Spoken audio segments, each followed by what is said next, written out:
Colorado feel very good, and even Pennsylvania, we're closing strong. We have a really good shot here today, Wolf. This morning, Donald Trump said in a phone interview about the election results, and I'm quoting him now, he said, "Who knows what happens ultimately?" Does Trump have some doubts about his chances for a win tonight? No, Mr. Trump is very confident that he's going to win tonight. We feel good about the race. We're the ones who are closing strong. And a lot of it is the message, Wolf. It's this positivity, the fact that he's giving people something to vote for. We're talking about the trade message. We're talking about repealing and replacing Obamacare. We're talking about going into African-American communities and saying we're going to present an urban renewal plan that will improve schools and help make sure we get money to black-owned businesses so they can start and expand their operations. These are very tangible, very specific things that we're saying that we can go and do with the Trump and Pence ticket. And these are not things that Hillary Clinton is able to offer at this point. I know you got to run. Let me ask you one final question. Your campaign, as you know, filed a lawsuit in Nevada last night over early voting, alleging a voting station was kept open 2 hours longer than it should have been kept open. Your request today was denied. What they said was the people had gotten in line on time. The lines were so long, they let them vote if they were in line on time. What's wrong with that? Why did you file this legal challenge? Well, what the lawsuit was about was making sure that the election officials were preserving and securing the ballots that were cast that day. That's what it's about. And the reason why the judge made that ruling was because they said they were already preserving and securing them. There wasn't a disagreement about what we were trying to accomplish. So to us, that was a win. We feel good about it. We're going to continue to monitor elections around the country the rest of the day. Jason Miller of the Trump campaign, thanks very much for joining us. Hey, thank you, Wolf. We'll have much more ahead this hour and throughout this historic election night. At this hour, voters across the country, they're still heading to the polls in huge numbers after work, after classes, taking their place in long lines to cast their ballots. We're going to have much more. More exit polling results coming up as well.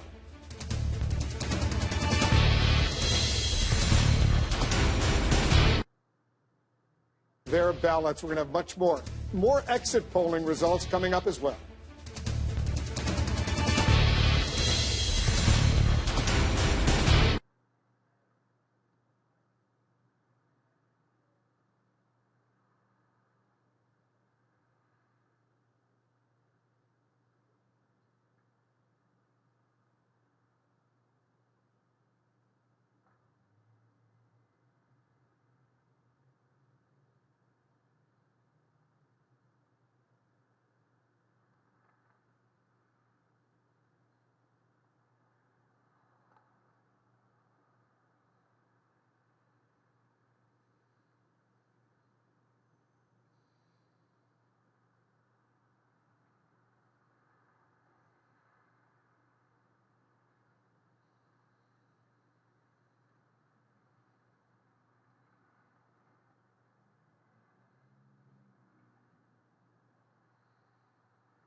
In America, there are many ways to express yourself, but only one that counts. Speak out. Introducing the new MSNBC.com. Beyond the headlines, beyond the faces, beyond the sound bites and spotlights, the left and the right, beyond the talking points, beyond it all lives the full story. To know beyond, you have to go beyond. The Last Word with Lawrence O'Donnell. Monday through Thursday, only on MSNBC, the place for politics.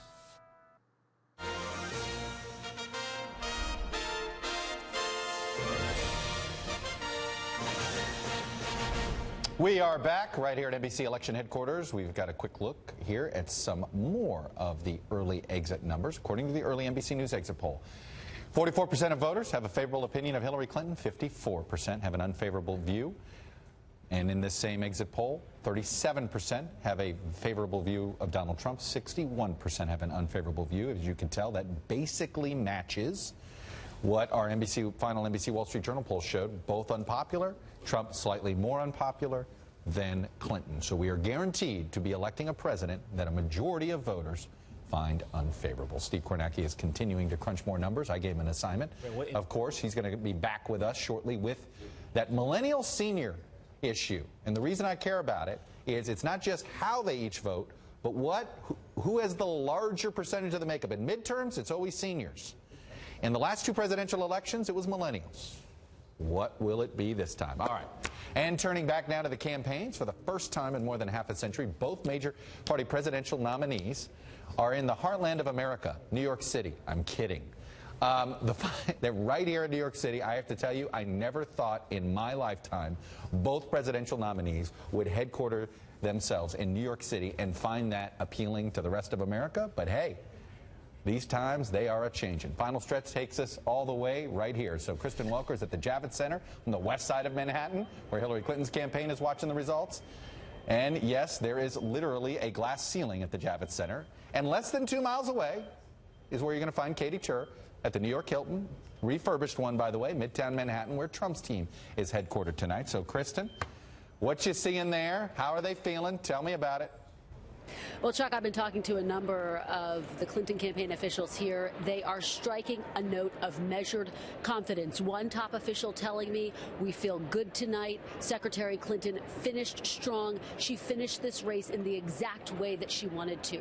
What that person means, Chuck, is that Secretary Clinton wanted to finish this race on a positive note. As you and I have been discussing for days now, she was pushed into negative territory in the wake of that FBI bombshell. In the past 48 hours or so, though, she has really stayed on a more positive footing, talking about the ways in which she plans to unify this country if she is, in fact, elected. This official pointing to that unity rally in Philadelphia last night, which drew more than 30,000 people. It was unprecedented because you also had the Obamas and the Clintons coming together, urging people to get out the vote. In terms of the states that they are watching tonight, Chuck, it is Florida, Florida, Florida. It always is. No different tonight. Exactly. They are encouraged by some of the early turnout they're seeing. But of course, what makes tonight unique is that they are also watching a state like Michigan, reliably blue, where Donald Trump has been making a very strong play. Right. So they are going to be watching that closely. Secretary Clinton did a number of radio interviews today. I'm told she might add a few if they feel as though that's necessary. So we'll be watching for that to see what states they are potentially feeling a little bit jittery about. I'm told she is working on 2 speeches, one for either scenario, Chuck, and she's spending time with family before she comes here to the Javits Center tonight, Chuck. All right. Kristen Welker at the Javits Center, complete with its glass ceiling. Katie Tur, let's go across town. She's just 3 blocks from me, technically. I could shout from the window here at headquarters. Katie, how are the Trump folks feeling? There's certainly a lot of evidence that turnout is high everywhere. Listen, they concede that if this is an early night, then they are not going to be doing so well. They hope to win, and they say that they're going to win. Florida, North Carolina, Ohio, and Iowa, these traditional swing states, including Iowa. And from there on, they want to try and they said they're going to turn a blue state red. Their eyes right now are on Michigan. They say Michigan is a place that they really are going to be able to get a foothold. That if they win in Michigan, they can afford to lose a state like Pennsylvania, which Donald Trump had hoped to do quite quite well in, but didn't poll the way that the campaign thought that he would, specifically the collar counties around Philadelphia, not breaking for him as suburban Republican women did not tend to side with Donald Trump in the same way that they sided with Mitt Romney. So they're cautious right now. They don't want to get out over their skis, but they're also optimistic. Remember, this is the Donald Trump campaign, and he's himself has always said that he believes he's going to win on the campaign trail. It's part of the way they operate. Donald Trump, though, is already talking about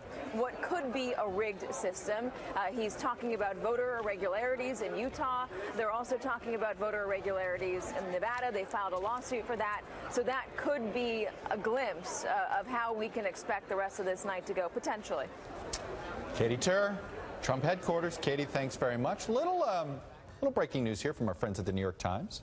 Jonathan Martin is reporting that George W. Bush and Laura Bush did not vote for anybody for president. They left the presidential line empty, but did cast votes in Dallas for down-ballot Republican candidates. As voters across the country cast their ballots, we do have new insight into which key voting groups are getting out the vote. My man Kornacki is going to be back with the latest exit poll data that we can share without giving away the store. We'll be right back.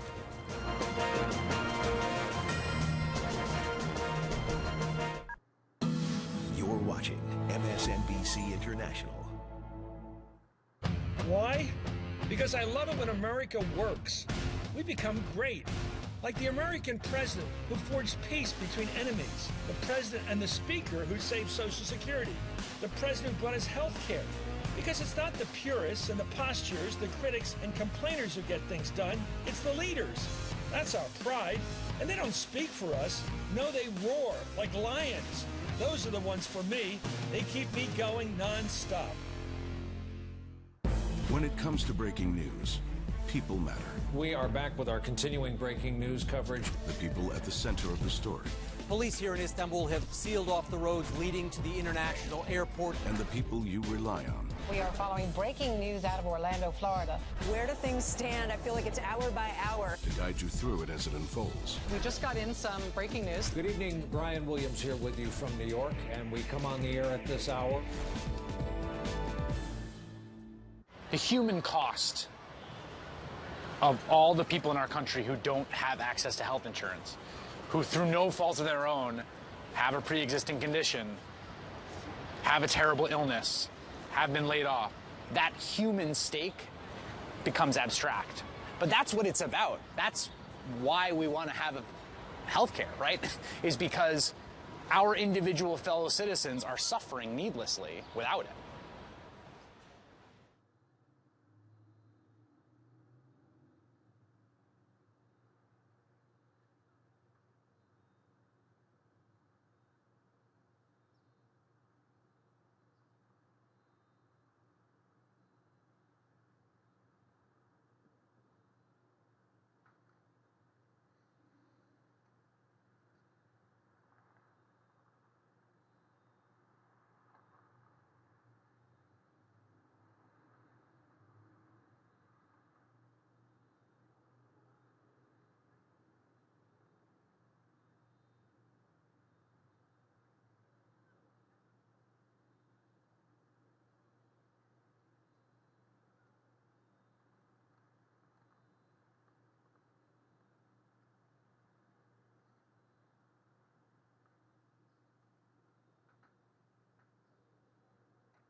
Morning Joe, only on MSNBC.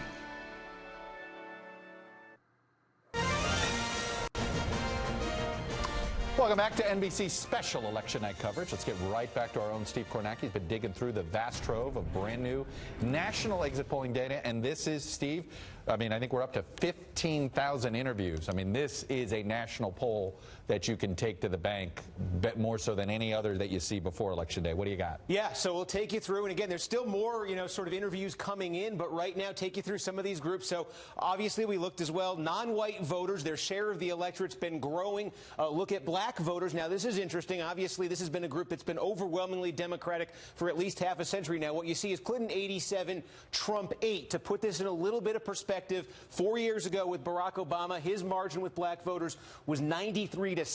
8 years ago when he first ran, it was 95-4. If you went back to 2004, that was pre-Obama, that was John Kerry as the Democratic nominee. The margin among black voters for John Kerry was 88-11. So that 88, again, seeing roughly that again with Hillary Clinton.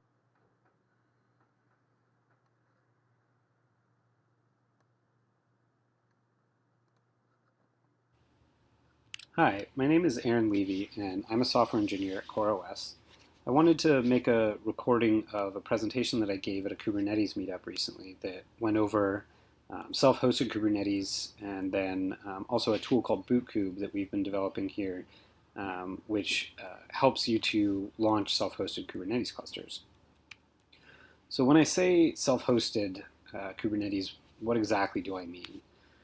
In short, this could be described as Kubernetes running on Kubernetes. And what that means is that Kubernetes is responsible for managing its own core components. So things like the API server, the controller manager, the scheduler. And those components are actually defined as higher-level Kubernetes API objects. So they would be defined as things like a daemon set or a deployment. And being those objects, Kubernetes is managing them internally, just like any other piece of software that it would be managing. And what that means is that the on-host requirements end up essentially being that you have a kubelet and a container runtime. And then everything else is layered on top of that, including the core Kubernetes components themselves. So why do this? Why self-host a Kubernetes cluster? Well, one of the main reasons is, we already believe in kind of containerizing our applications and deploying them in that manner. If we're already using Kubernetes, then our applications are being deployed as containers in pods. They're being defined as declarative configuration in pod specs or higher level objects. So we already believe in kind of that model, and so why not use that same model for the core Kubernetes components themselves? And then once we've done that, Kubernetes is also great at managing the lifecycle of our software. So we deploy our software into these Kubernetes clusters, and then using the mechanics of Kubernetes itself, install, update, manage these pieces of software. So why not use Kubernetes to manage itself as a piece of software? So kind of specifically, like, what are some things that we could get out of a self-hosted cluster? And a big one of those is API-driven updates. So what that kind of looks like is we're able to modify the state of our cluster via the Kubernetes API. And so in this case, it could be something like I wanted to change something about my scheduler, update my scheduler. I could modify a manifest for the deployment of the scheduler, and then I can use the typical Kubernetes tools like kubectl apply to apply that change to the cluster. And what's happening behind the scenes is that the deployment controller is actually doing a rolling update of that component. So it's launching new pods and then destroying old pods so that now your desired state that your actual state matches the desired state that you've just applied. And this is just something that is built into Kubernetes itself. So as a user, I'm just applying my configuration change, but internally what's occurring is this rolling update of a piece of software, and in this case, a core piece of software to the Kubernetes cluster itself.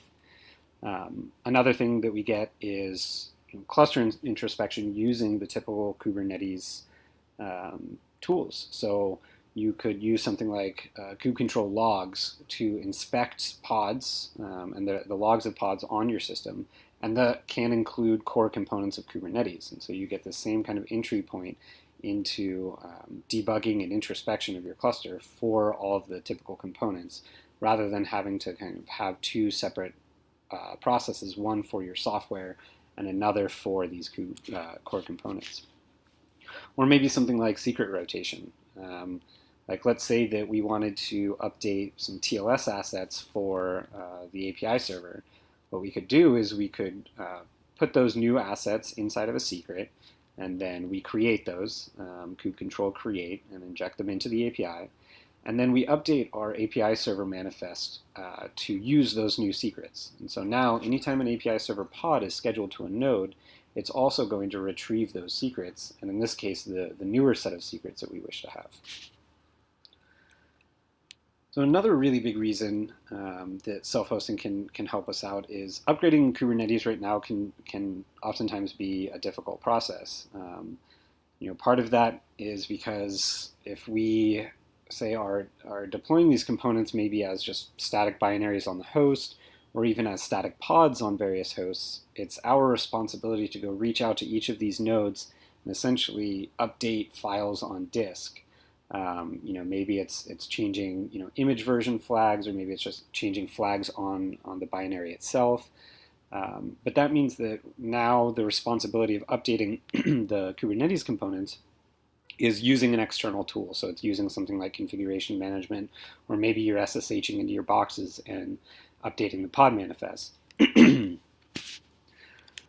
a self-hosted cluster, we essentially are going to just be interacting with the API itself. And so, a manual update of Kubernetes would look something like kube control apply updated manifests of all of our core components. So it could be API server, scheduler, controller manager, proxy, and kubelet.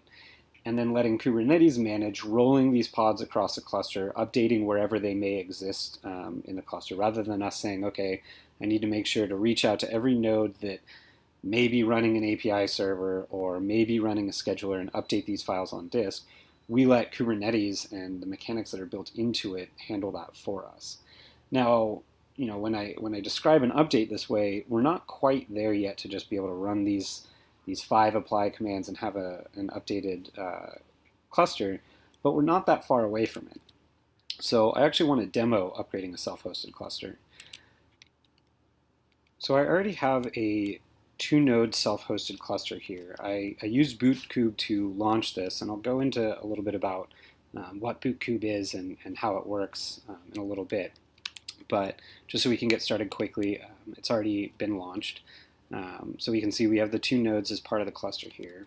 And then if we look at what a self-hosted cluster actually looks like, let's take a look at the daemon sets.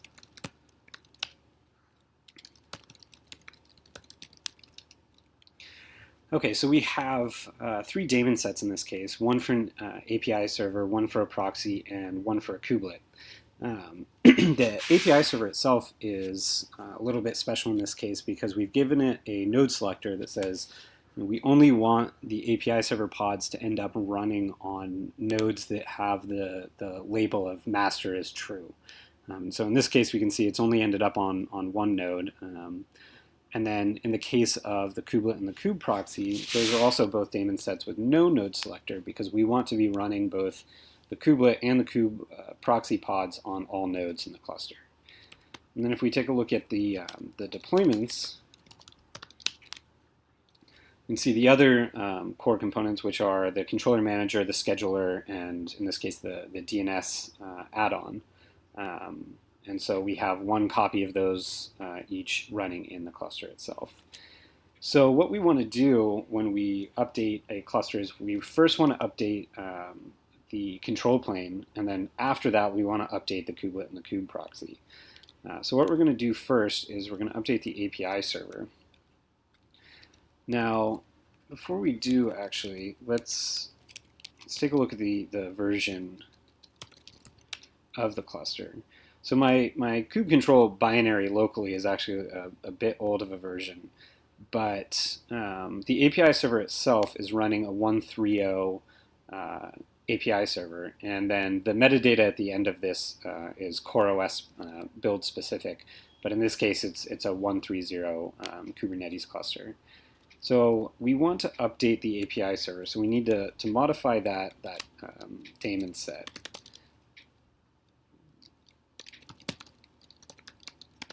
Now, before, when I was saying that there's a couple things that we still need to do, we're not quite to that point of really simple cluster updates. One of those things is that daemon sets don't support rolling updates yet as part of core Kubernetes.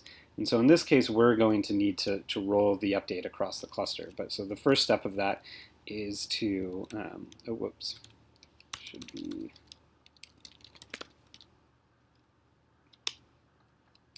extra. The first step of that is modifying the manifest for the daemon set itself. And so in this case, I want to bump this cluster up to 132. And again, this is CoreOS build metadata. But so we're going to go from a 130 API server to 132 API server. Now that's been edited, but because we don't have rolling updates, there's nothing that's actually applying that update to existing pods. If new API servers were launched right now, they would get the new version. But the existing one, we're going to have to roll it ourselves.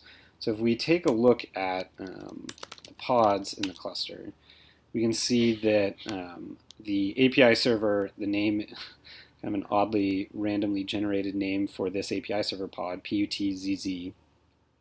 What we're going to do is we're going to manually delete it so that the daemon set controller will see, well, there's no API server pod running on a node which it should be running, so I'm going to start a new one. And when it starts a new one, it's going to use that updated manifest we just updated the version in. So let's go ahead and delete this pod.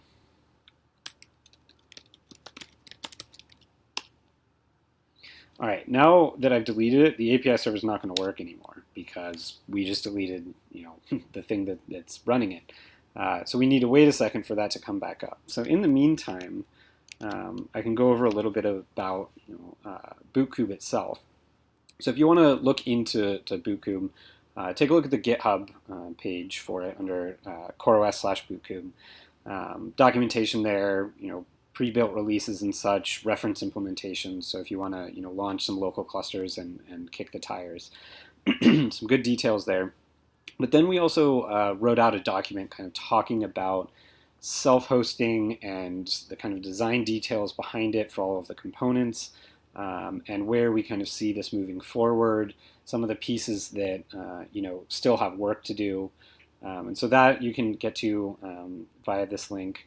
But take a look at that. It goes much more in depth than I'm going to be able to talk about here about how bootkube actually works. But to just talk about it in a general sense, bootkube essentially is a temporary control plane, which runs on a single node, the initial node that you need to bootstrap, long enough to be replaced by an actual self-hosted control plane. So when I say a temporary control plane, that means it's a single binary that runs an API server, a controller manager, and a scheduler. And it runs long enough so that you can inject these assets, like the deployments and the daemon sets, into a temporary API server, and then those pods will be started, and then it will see that a new control plane, a self-hosted control plane, is taken over, and bootkube will just die, and then you don't need it anymore. Past that point, for your cluster lifecycle, you're just using Kubernetes, native Kubernetes tools to manage the actual lifecycle, the cluster itself. Now, the reason that this temporary control plane is necessary is that we're kind of on the very first node to be launched, we're in a chicken and egg situation where we want to be able to create these higher level objects like deployments and daemon sets, but we don't have an API to actually create them against. And so we need to have a temporary API there for the interim, just long enough so that we can inject these objects and then pods can start being scheduled. Let's go back and see if our cluster's back up. Okay, so we got a new API server pod that was launched. So you can see by the suffix there that a new pod has been launched there, and also in terms of the age itself, 1 minute old compared to the rest of the cluster. So now if we run the version command, we should see that the API server has been updated. So we have a 1.3.2 API server now. So the next step is actually updating the controller manager and the scheduler. Now these are deployments rather than daemon sets, and deployments natively support rolling updates. So what we're going to do in this case is if we edit one of those,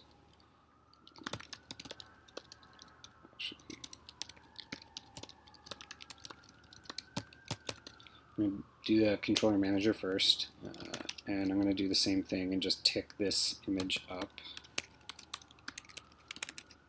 Now, I'm going to wait to save this for a second and explain what's going to happen, because we might actually miss it depending on how fast it is.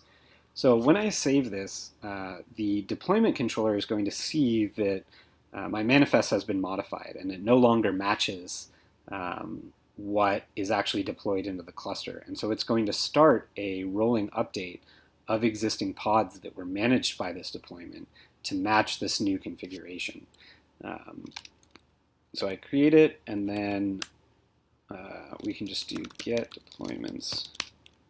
So we can see now that we have a desired copy of one controller manager, but because we've just modified it, we don't have any that are current or up to date or available. And what we're going to see is that, well, it was too fast, but now a new pod has been launched. What we might have seen is, the status saying container creating, because we just rolled that that pod itself, and you can see here that the controller manager is 28 seconds old. So we've updated the controller manager. Now let's update the scheduler.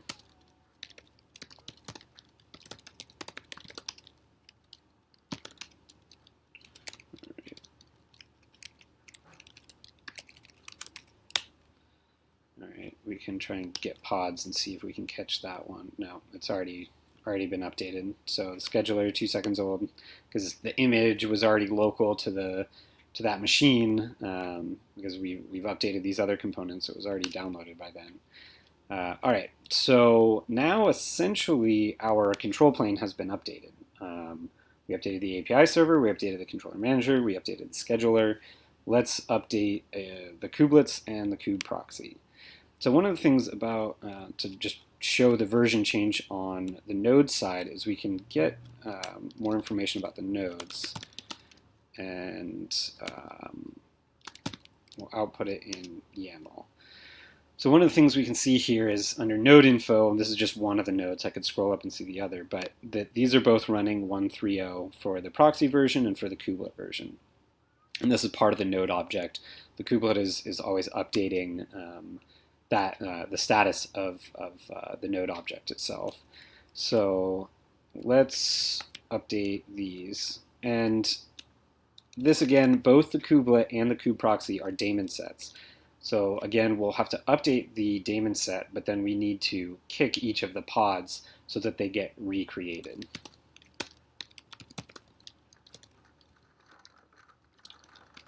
Let's do kube proxy first.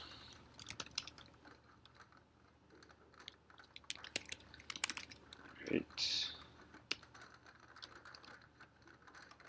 And okay, so nothing would have changed yet, but we can, now that once we delete each of these pods, oops.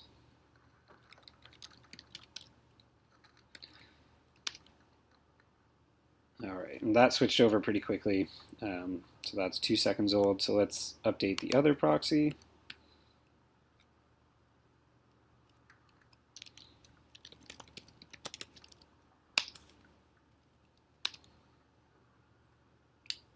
And that one's done. All right, now let's update the kubelet.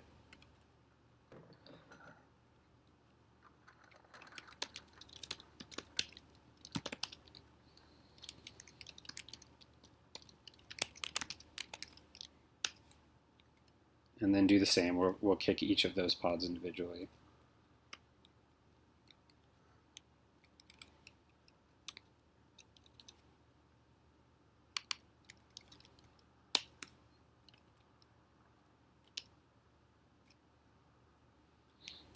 And this can take a little bit longer to do.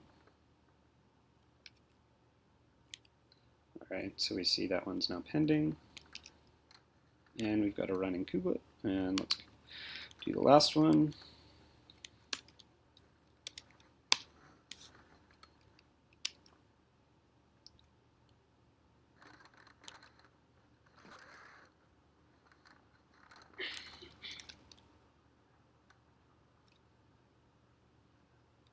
All right.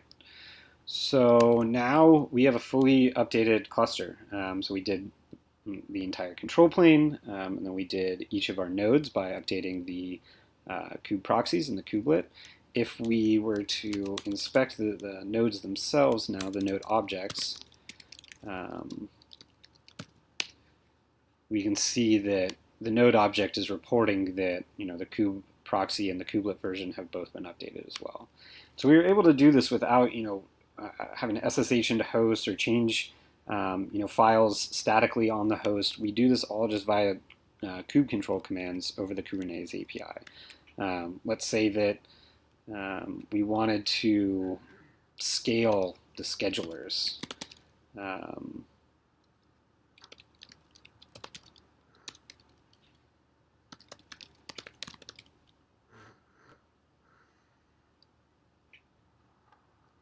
Forget the actual replicas, that's it.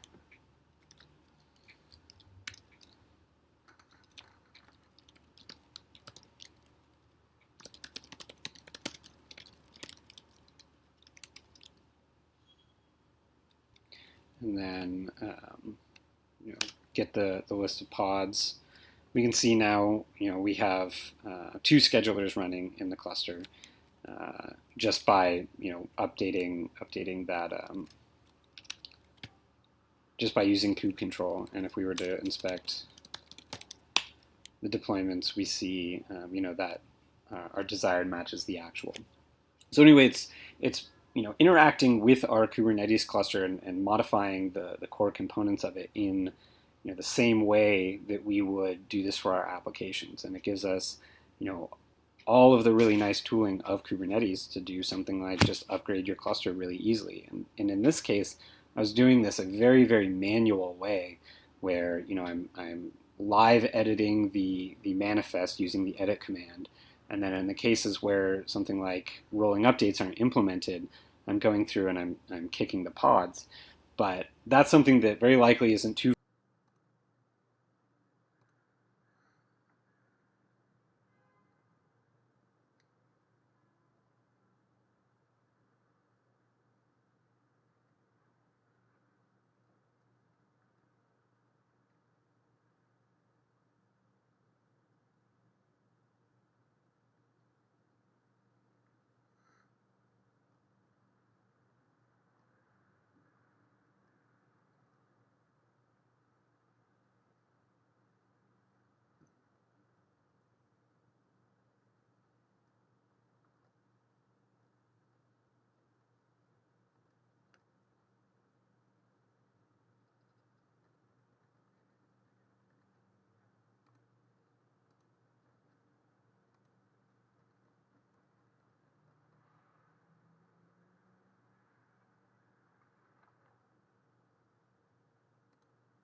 There's a movement building in America. Everyday people stand united, ready to replace decades of broken politics with a new leader who's not a part of the.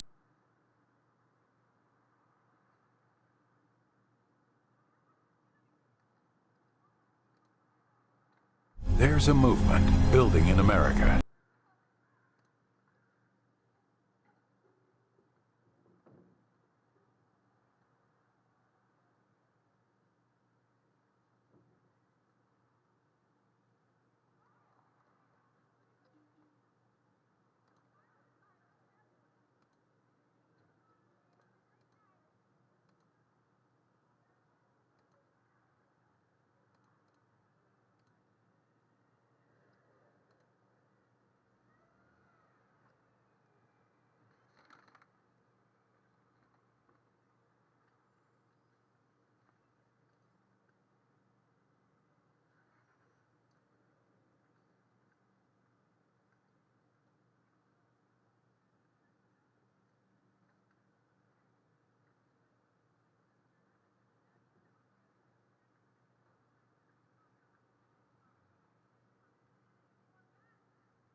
Can't do that if those records are somehow destroyed. And so I need to make sure that those things is offensive to me because it seems to go against the very principle that a vote is secret. And besides, how would you be able to match up any particular person who signed?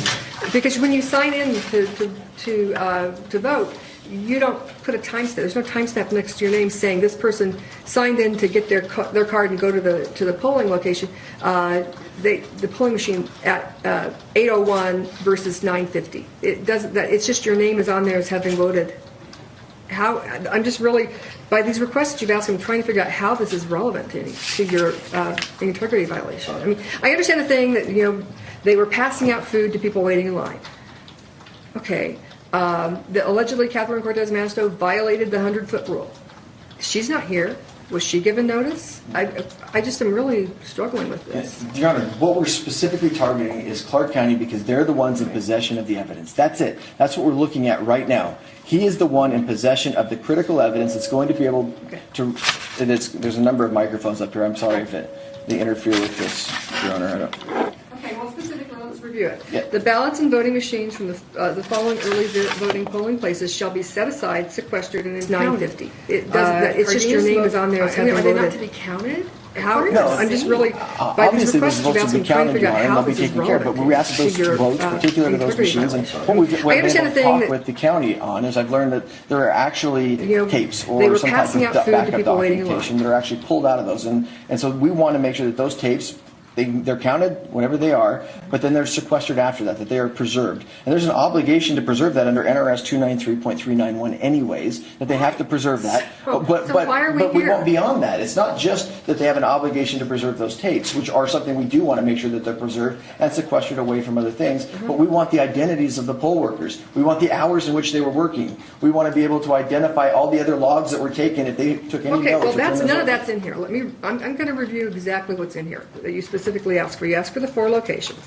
Subpart B, the ballots and voting machines from the foregoing early voting polling places shall not be modified or commingled or interspersed with other ballots and voting. It's not a ballot. I mean, it's electronic.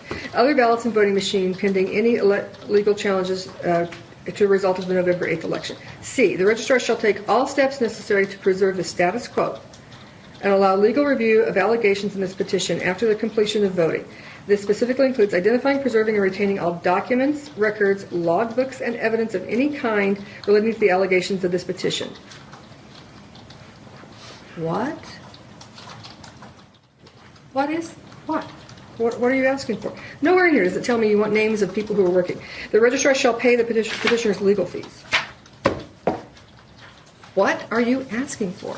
Specifically what we did ask for, Your Honor, is just that. We want to make sure that whatever the device is that holds the identity of where those votes are and the timestamps, the electronic data needs to be preserved. That has to be preserved. Not only statutorily, but we want to make sure it's preserved and then it's sequestered away from the other. Specific with these four are put aside. After they've been counted, we want these 4 locations to be set aside so that they're specifically preserved. Secondly, we need to make sure we've asked for all documents, records, logbooks. That includes, we want to know the individuals that were working. There will be records of that. There will be documents as to when they came in or when they left. There is specific time at the location. And we want to be able to identify who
Good day, I'm Norman Wahlberger. In our last video, we introduced the idea of an anti-particle kind of analog in pure mathematics, right at the foundations when we're trying to set up integers. We introduced the idea that besides starting with nothing and something, we might also include something which we call anti-something. So if our something is represented by a simple mark on the page, then our anti-something is represented by an anti-mark, which is just a mark with a little bar over it. The same kind of bar that the physicists use to denote an antiparticle of a fundamental particle. So with this setup, we now have three sort of fundamental ingredients to build up various multisets. So we have a trichotomy now, as opposed to a dichotomy that we had earlier. Now, this is a development that really has a lot of consequences that we'll see. And it's particularly important for us in setting up the arithmetic of integers. Certainly what we can do directly is create the basic integers that correspond to these three ingredients. If we take nothing and put it in an M set, then we get what we call 0, or the empty M set, denoted usually with a circle or a 0 there. If we put the single mark in an M set, we get the number that we call 1. And now if we put this single anti-mark in an M set, we get a number that we're going to call -1.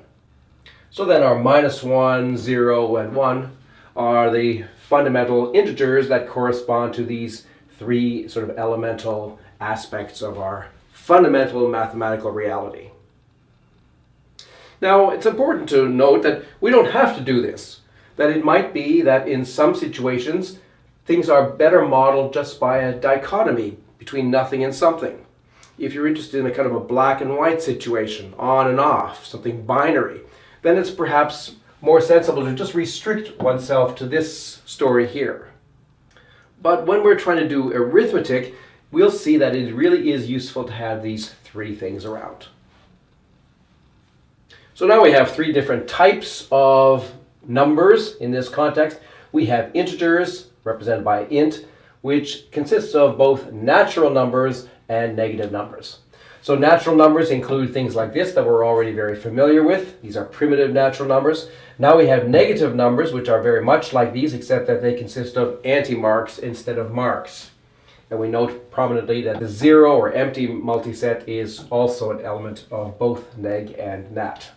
It is of type neg, it is also of type nat. And then integer, well, that represents the combined type, where we're including things of this kind or of this kind. So here are all examples of integers. This is something in nat, this is something in both nat and neg, this is in neg, this is in nat, this is in neg. They are all in int, or all of type int. So the arithmetical domain of integers is fundamental to mathematics. And so now a natural question is, now that we have the objects that are going to be our integers, how do we set up arithmetic with them? So the fundamental operation is, of course, addition. And that's relatively simple because integers are multisets, and we know how to add multisets. We just do that by combining the entries of various multisets. But there's something a little bit extra that we have to say. So something extra happens when we're doing addition with integers that we don't have when we're just adding natural numbers. And that's having to do with this reduction or this simplification due to this fundamental relation between our mark and our anti-mark. We've agreed that if we have a mark and an anti-mark together in the same multiset, that they cancel. They cancel to give us just nothing. Okay, so here's some examples of addition of integers. So here is mark, mark, and here is mark, mark, mark. When we add them, well, we just get mark, mark, mark, mark, mark. That's a familiar addition of natural numbers. Here's a corresponding example using just negative numbers. So there's a negative number, there's another negative number. It's a multiset of anti-marks, another multiset of anti-marks. We just combine them in the obvious way to get the sum. So this would be -4 plus -2 is -6 in our familiar language. More interesting is when we combine a natural number with a negative number. So mark, mark, plus anti-mark, anti-mark, anti-mark. So what we do then is we first combine the two multisets in the standard way of combining multisets. We just put all of the objects into a single multiset. But at this point, we're not finished because we have to reduce. Here, we see both marks and anti-marks, and we're obliged to cancel them. So we cancel a mark-anti-mark pair as well as another mark-anti-mark pair, and we're left with a single anti-mark. And here's another example. There's a negative number, there's a natural number. We combine the ingredients, and then once we have the ingredients, this is just an intermediate stage. We still have to reduce, so we pair off marks and anti-marks, make them disappear, and we end up with just these 4 marks. And a special but important case, if we have, say, 2 plus minus 2, there's mark, mark, and there's anti-mark, anti-mark. We combine them, we get the multiset mark, mark, anti-mark, anti-mark, and then after we've done a reduction, we have nothing left over. So the end result is 0. We would say this is 2 plus minus 2 equals 0. Now I remind you that one of the advantages in the multiset point of view is that addition is no longer just a binary operation, because the act of dumping out containers into a single container doesn't necessarily just require 2. We can dump out 3 or 4 or more. So for example, we might want to add this integer with this integer with this integer and this integer. And there's no need for us to have brackets now prescribing the order. Right? We are allowed to add them all at once. You just dump all of the contents out into a big M set. So there's those 5 anti-marks, a single anti-mark, and a pair of marks there. We get this M set. It's not yet reduced though because it has both marks and anti-marks in it, so we're obliged to make cancellations. So we can cancel those 3 with those 3, and then we just get these 3 anti-marks and a couple of marks. Then we have to do some more cancellations, and we end up with a single anti-mark. So properties, well, addition is commutative and associative. Well, that's because M-set addition is. When we combine multisets, the order doesn't matter, and if we combine 3 or 4 or more, it doesn't matter what order we combine them. We all get the same collection of results anyway. And finally, also, this particular empty M-set plays a special role because it's the additive identity. Namely, if we add it to any integer m, we get m. Or in a more familiar notation, we would say 0 plus m equals m. So now we come to multiplication of integers, which is a little bit more subtle. But because we're talking about M-sets, it turns out that we only really need to define our multiplication at the level of the objects which are ingredients of our M-sets. Since we only have 3 ingredients, our mark, nothing, and our anti-mark, it's enough to say how those things multiply with each other.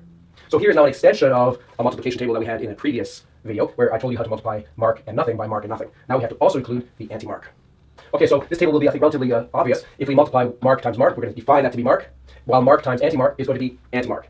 And commutatively, anti-mark times mark will also be anti-mark.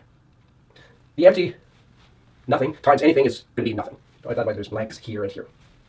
The only thing that's a little bit special, really novel, is this entry here. We're going to define that the product of an anti-mark with an anti-mark is a mark. Not an anti-mark, but a mark. So this is a definition that we make. Right? We could make any definition we wanted to, and we would then have a corresponding arithmetic. But it would be more or less useful, depending on how reasonable our fundamental multiplication table is. So it turns out that this is really the best choice, as we'll soon see. So in words, we could say that the table is telling us that something times anti-something is anti-something, and also in other order, anti-something times something is anti-something. And a novel one right here is that anti-something times anti-something is something. So you should think about this as being a definition that we're making, and it's maybe arbitrary. We don't need to justify it. We're just going to say, here is exactly what we mean by what an anti-mark times an anti-mark is. It's defined to be a mark. The usefulness of this will make it clear that this is a good definition. So once we have the multiplication of the ingredients, then the multiplication of m-sets, in this case integers, just follows from the m-set extension. So for example, if we multiply mark mark times mark mark mark, what we do is we create a new multiset which consists of all possible products of the entries here with the entries here. So we multiply this mark times that mark, that's a mark, and then the first one times the second, the first one times the third, and then the second times the first, the second times the second, the second times the third. We just go through all possible products between these guys, and we make an m-set correspondingly. Here we have anti-mark times mark mark mark mark. So as long as we know how to multiply an anti-mark times a mark, we're okay. And we know how to do that. Our basic multiplication table tells us that's an anti-mark. So we're going to have this product is an anti-mark, and then so is the next one, and the next one, and the next one, and then moving to this one, its various products will give us 4 more. So altogether there are 8 anti-marks there. If we multiply the empty m-set by, say, this negative number, then we have to take the possible products of things in here times things in here, and the products are, well, empty times mark is always empty. So we get empty, empty, empty, empty, empty, give us altogether empty. And finally, if we have this negative number times this negative number, we have to use the fact that anti-mark times anti-mark is a single mark. So when we multiply this first one times all of those, we're going to get mark, mark, mark, mark, and then this one times all of those, another 4 marks, and then this one, another 4, and that's the total. So minus 3 times minus 4 is 12. So it's a little exercise. You can show that the basic multiplication table is associative, that basic starting multiplication at 3 by 3 is associative, and that it then follows that this integer multiplication is also associative. So it's a very efficient and simple way of, first of all, defining multiplication, and sort of seeing why the fundamental kind of law is satisfied. Beginners in arithmetic often ask, why is it that a negative number times a negative number should be a positive number? It's not entirely clear.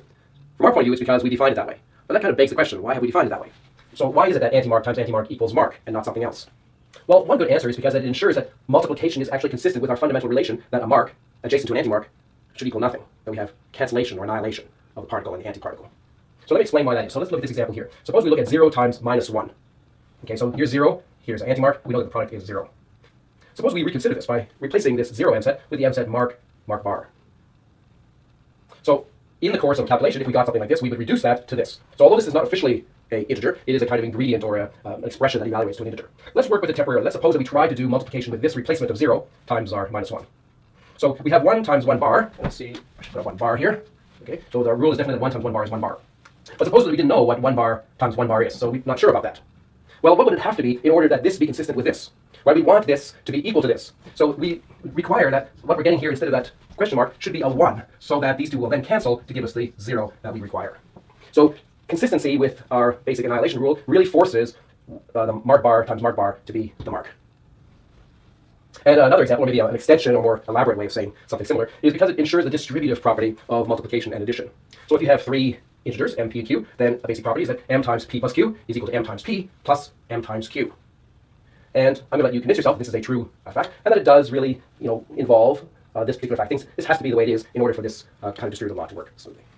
Now, of course, one of the main reasons for having integers is so that we can also have subtraction as a key operation. So how do we introduce subtraction to the story? But it's very simple. We define m minus n to be m plus minus 1 times n. So there's our minus 1, which is the m set consisting of the anti-mark, mark bar. So for example, if we have mark minus mark, in other words 3 minus 5, then that's the same as 3 plus minus 1 times the 5. There's our 3. We know how to multiply this m set with this m set. We get the m set of 5 anti-marks. And then when we add these two, we just get anti-mark. In other words, minus 2. Okay, so now you can verify some basic fundamental laws of arithmetic involving subtraction. If m, k, and n are integers, then m times k minus n is m times k minus m times n. Then m minus k plus n is m minus k minus n. Then m plus k minus n is m plus k minus n. And then m minus k minus n is m minus k plus n. I guess this one here is a little bit problematic sometimes for young people. So what's involved here implicitly is a kind of symmetry. We really have a symmetry between the natural numbers and the negative numbers. And it's encoded by this multiplication by minus 1 here. So we give that a name. We can say that minus 1 times an integer n is minus n. Okay, that's what we mean by minus n. It means we're multiplying by this minus 1, which is our m set consisting of our single anti-mark. So this is a fundamental symmetry which interchanges nat and neg, called negation. And we'll see that it has a lot of consequences, the symmetry between the positive and the negative. So I hope you can appreciate that the framework that we're setting up here is pretty simple. And things really kind of fall into place because we're working in a familiar m set kind of environment, and we know how to add m sets and multiply m sets subject to our basic sort of understandings.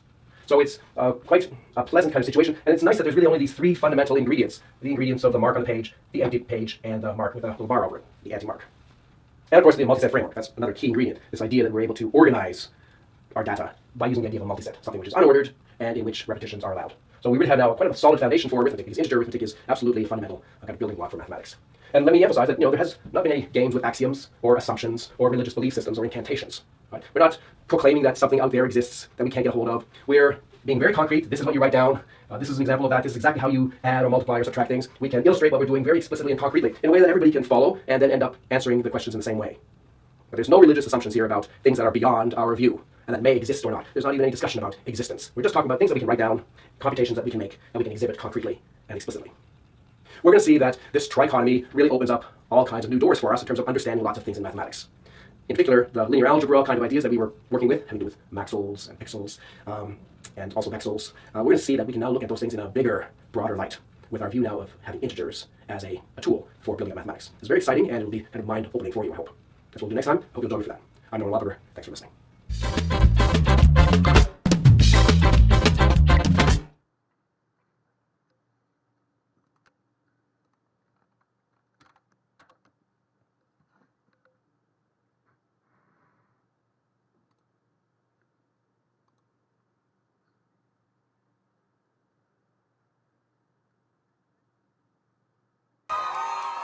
On the day when she could make history, Hillary and Bill Clinton casting their votes this morning. So many people are counting on the outcome of this election, what it means for our country, and I'll do the very best I can if I'm fortunate enough to win today. The Clinton team tonight hunkered down in a New York hotel.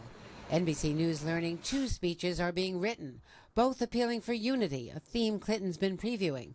We have to bridge the divides in this country. This afternoon, speculating on what Bill Clinton would be called if she wins. I think probably first gentleman is the most likely outcome, but I'll tell you some of the other suggestions. First dude. Tonight, though confident in their get-out-the-vote effort, Clinton's aides nervous about some battlegrounds. Their top worry, NBC News has learned, North Carolina, and other states like Michigan, New Hampshire, and even Pennsylvania. No accident, Clinton made a 1 a.m. stop in Raleigh. A raucous crowd cheering the candidate and Lady Gaga. This is sure worth staying up for. Before that, 33,000 on hand at Independence Hall for Springsteen. If we're just dancing in the dark. And an unprecedented joint appearance by the Clintons and Obamas. The president fighting for her and also his legacy. I'm asking you to work as hard as you can this one last day to elect, my fellow Americans, this fighter, this stateswoman, this mother, this grandmother, this patriot, our next president of the United States of America, Hillary Clinton. And this personal moment. I'm going to be permanently there for you. President Obama easing the way for the woman he wants to succeed him. Let's make history together. A notable return to the trail for this last hurrah, Huma Abedin at the center of that email firestorm, the issue that's cost Clinton the trust of so many voters all year. Still, the mood now exuberant, even playful, as her closest advisors join a new social media craze called the Mannequin Challenge. By 3:30 a.m., a welcome home celebration, and the long wait for results begins. And just take a look at the ceiling above her when she comes here to the Javits Center to speak tonight. It is glass. Remember when Hillary Clinton lost last time? She said she had at least created 18 million cracks in the glass ceiling. Tonight, she hopes to shatter it. Lester? Andrea Mitchell tonight here in New York. Thanks. And just across town from the Clinton camp, Donald Trump is huddled with his family, friends, and advisors. NBC's Katie Tur has followed the Trump campaign since the very beginning and has more with the finish line in sight tonight. Donald Trump was cheered and heckled this morning as he went out to vote. This New York City hometown crowd, a microcosm of the country, divided. After 511 days, it all comes down to tonight. I'm not nervous. I'm very excited. It's a great opportunity. There's tremendous enthusiasm from everybody. Will Trump's protest campaign turn into a protest administration? As the hours tick by, Trump was holed up in his Manhattan skyscraper, but he wasn't staying quiet. If you do lose tonight, what's your next move? Well, I'm going to have to see under what circumstances. I mean, honestly, look, I want everything to be really, really smooth and really, really good. I understand the importance of that. I was very good in history. Trump tweeting late, this election is far from over. Go Florida. 18 months ago, gliding down that golden escalator, Trump changed this country. His campaign would go on to capture the frustration of millions of Americans who felt left behind and wronged by their government. To them, his crass honesty was a breath of fresh air. He says things that I would probably say. He's our savior. To millions of others, Trump was toxic. No one knows what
It was her bridal shower. You text me photos of the bridal shower. No, just keeping Candace No, posted. she just likes to keep me posted. Yep. She shows me photos. Yep. She tells me if she likes my dress that day.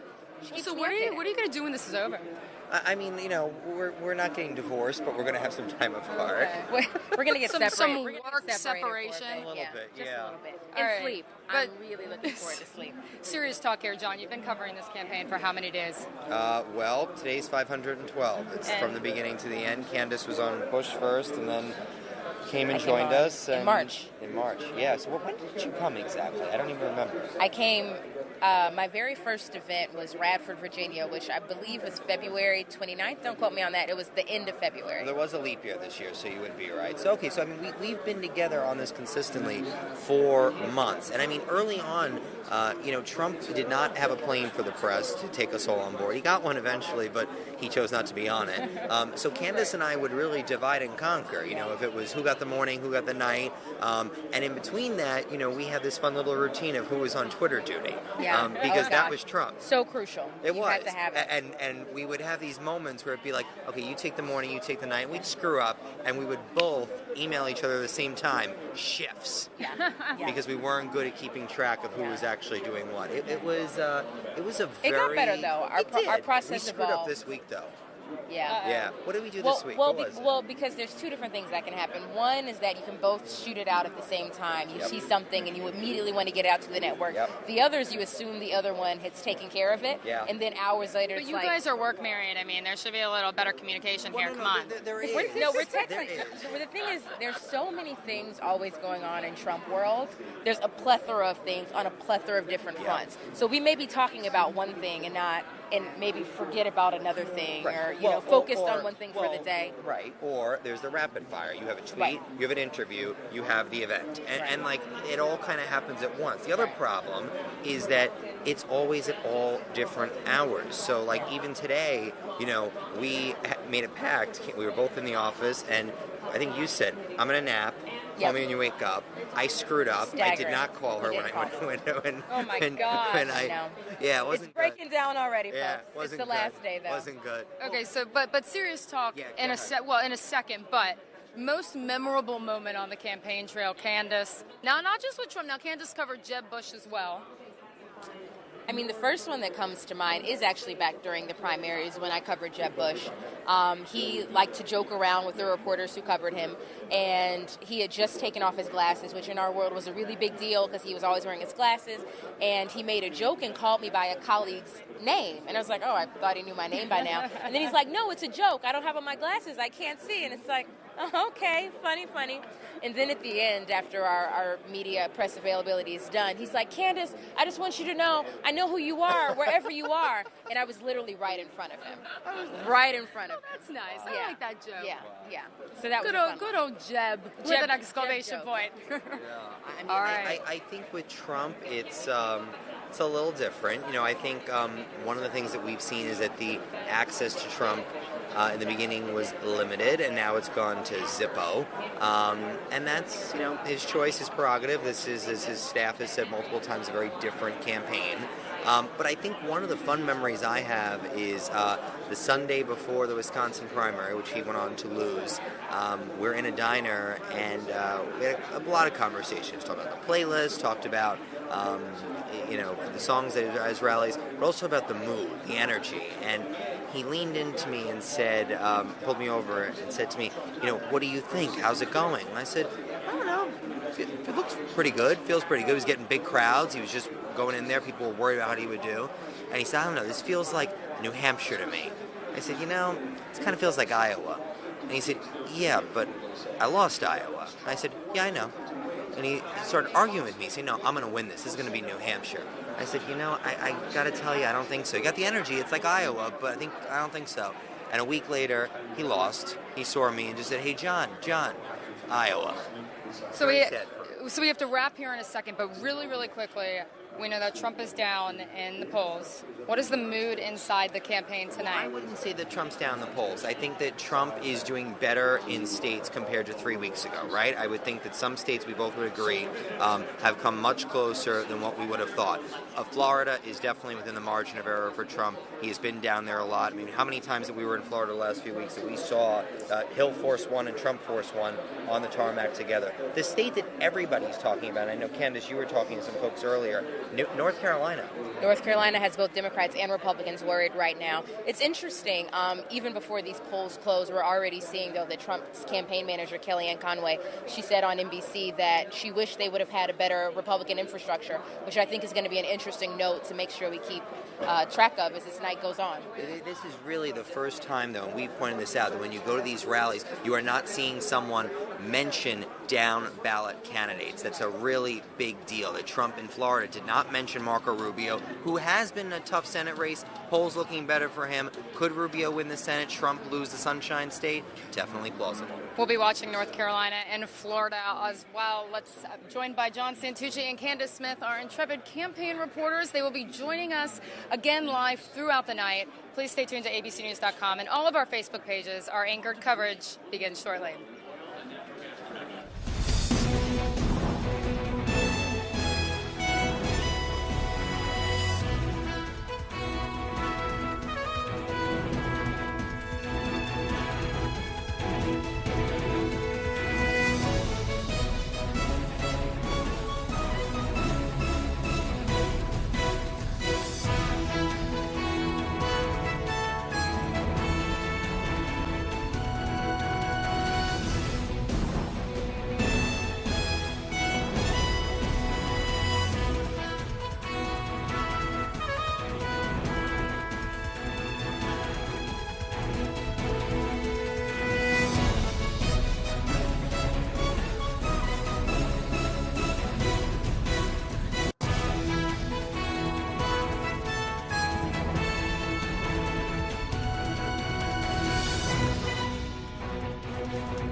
What child do you say again? Excuse me. Excuse me. Yoo-hoo. Yoo-hoo. Excuse me. Cameraman. Cameraman. Cameraman. Yoo-hoo. Yoo-hoo. Yoo-hoo. Yoo-hoo. Yoo-hoo.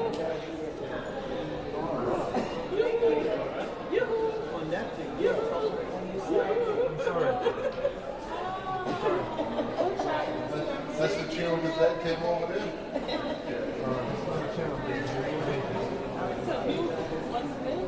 It's Associate Press. Nobody's going to do that.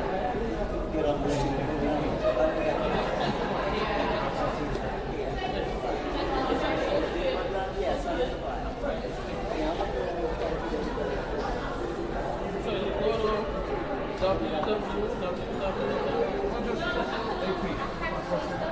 Doesn't matter. Go. Oh yeah, okay. So I have also a application. also have to download the application and you can just watch it so. Yes, the application. Oh, so I can just go watch it, I must download it. Yes. Okay.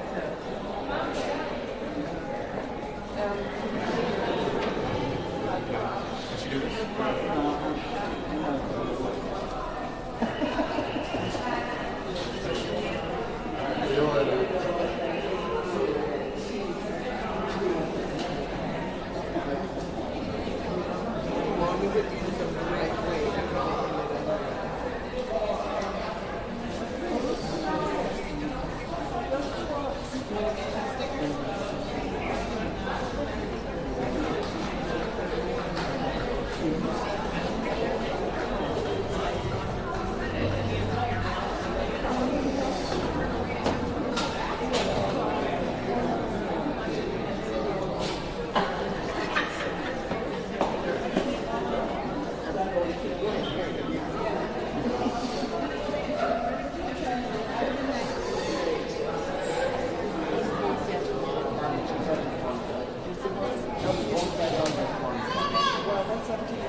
Thank you.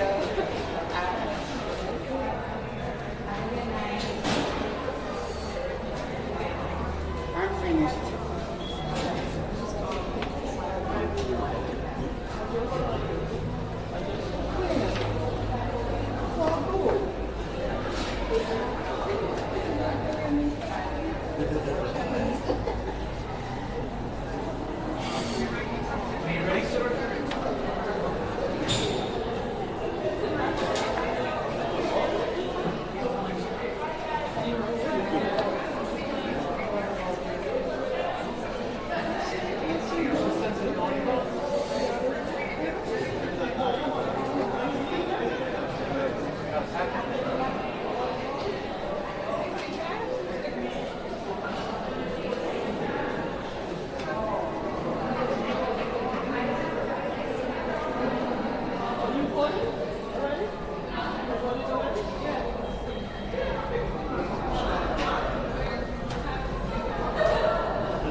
You don't want to see the Senate either?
But then on the other hand, we will only know it's here.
here with Election Eats at the Institute of Culinary Education.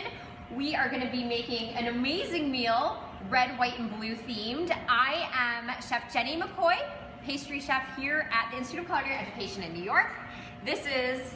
And I'm James Percione. I'm the Director of Culinary Development here at ICE as well. And yeah, we've got a red, white, and blue eats planned for you guys. We're going to take you through some fun and different bites to kick the night off. We're just getting started here. We're going to be with you guys all night long, so stick with us right here on this feed, whether you're watching on your Apple TV, on Facebook, or live over the internet, abcnews.com/live. We're going to be here all night, so we're going to be mixing it in with the election coverage. You know, as states get called, hit it, boom. We're going to ding a bell, and we've got 270 red cookies, 270 blue cookies. So Jenny? As the states are called and we have those electoral votes, we will be stacking up the cookies to see who gets to 270 first.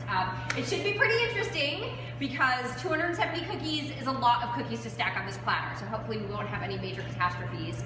I spent all day baking red and blue cookies. And so in our red, white, and blue meal, one of the things that we'll be making are our sugar cookies dyed blue. So, but you, James, are starting with our first dish, right? Yes, I am. Which is some awesome, I'm psyched about this. We've got cookies, we've got ravioli, and a little bit later we're gonna have a cocktail, but I think actually it's good. We're waiting on the cocktail a little bit. Really. Because I think if we started with cocktails right now, I would be like curled up on a sack of flour in the back. Yes, we are with you all night long, and if we start drinking now, it will get very interesting. I'm sticking with my red and blue edition Red Bulls right now. Very keep me up, keep me going. We want energy and focus to get throughout that, and that's what we're gonna get with those. So ravioli. Ravioli, right? yes. That's what we're talking about here. So we're making red ravioli because, you know what, we needed something to be red. How did you make it red? Well, gonna be honest with you, I wasn't planning on making it red. Okay. I was just going to make regular ravioli in red sauce, and Stephanie, who's in charge of things. She's our director of PR marketing.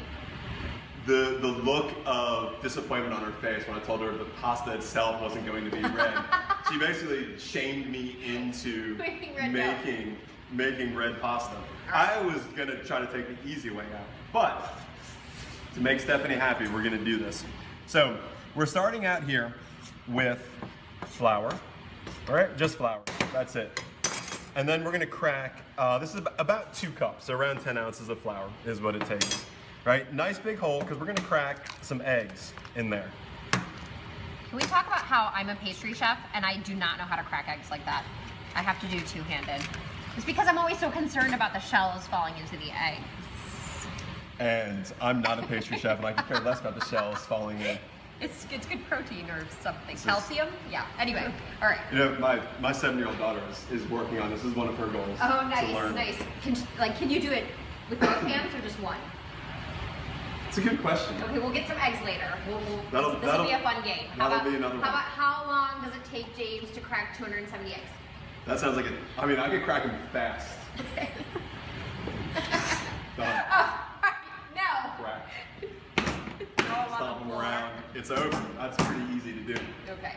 So to this, I'm going to add a nice big spoonful of tomato paste. Oh, that answers the question I had earlier. So there you go. Amazing. So there's our red, and what I want to do is just kind of, beat this up and loosen up that tomato paste. Now you could do this in a bowl with a whisk beforehand, and it'd probably be a little bit easier. You can also just take like all of this, throw it into the KitchenAid, or throw it into, like a food processor. Yeah. But this is so much prettier, and like well, when not you right do now. This, you really well, okay, not right now. It looks pretty horrendous right now. But like the idea of doing it this way, just like it seems, I don't know. To me, it's much more romantic. You have your beautiful table full of flour and stuff. Just like Grandma used to make. Yeah. Not my grandma, but someone's. Yeah. My grandma never made red ravioli, but she was. I had a good old Italian grandma, so she made great pasta. So here we go. All right, we're getting this going. And then we're just going to kind of keep working this and slowly incorporating the flour into that mass of egg and tomato paste. And it's a bit boring. It takes a bit of time. But if you're doing this by hand, it's really the only way you can do this. You've got to do this gradual incorporation where the flour slowly gets in there.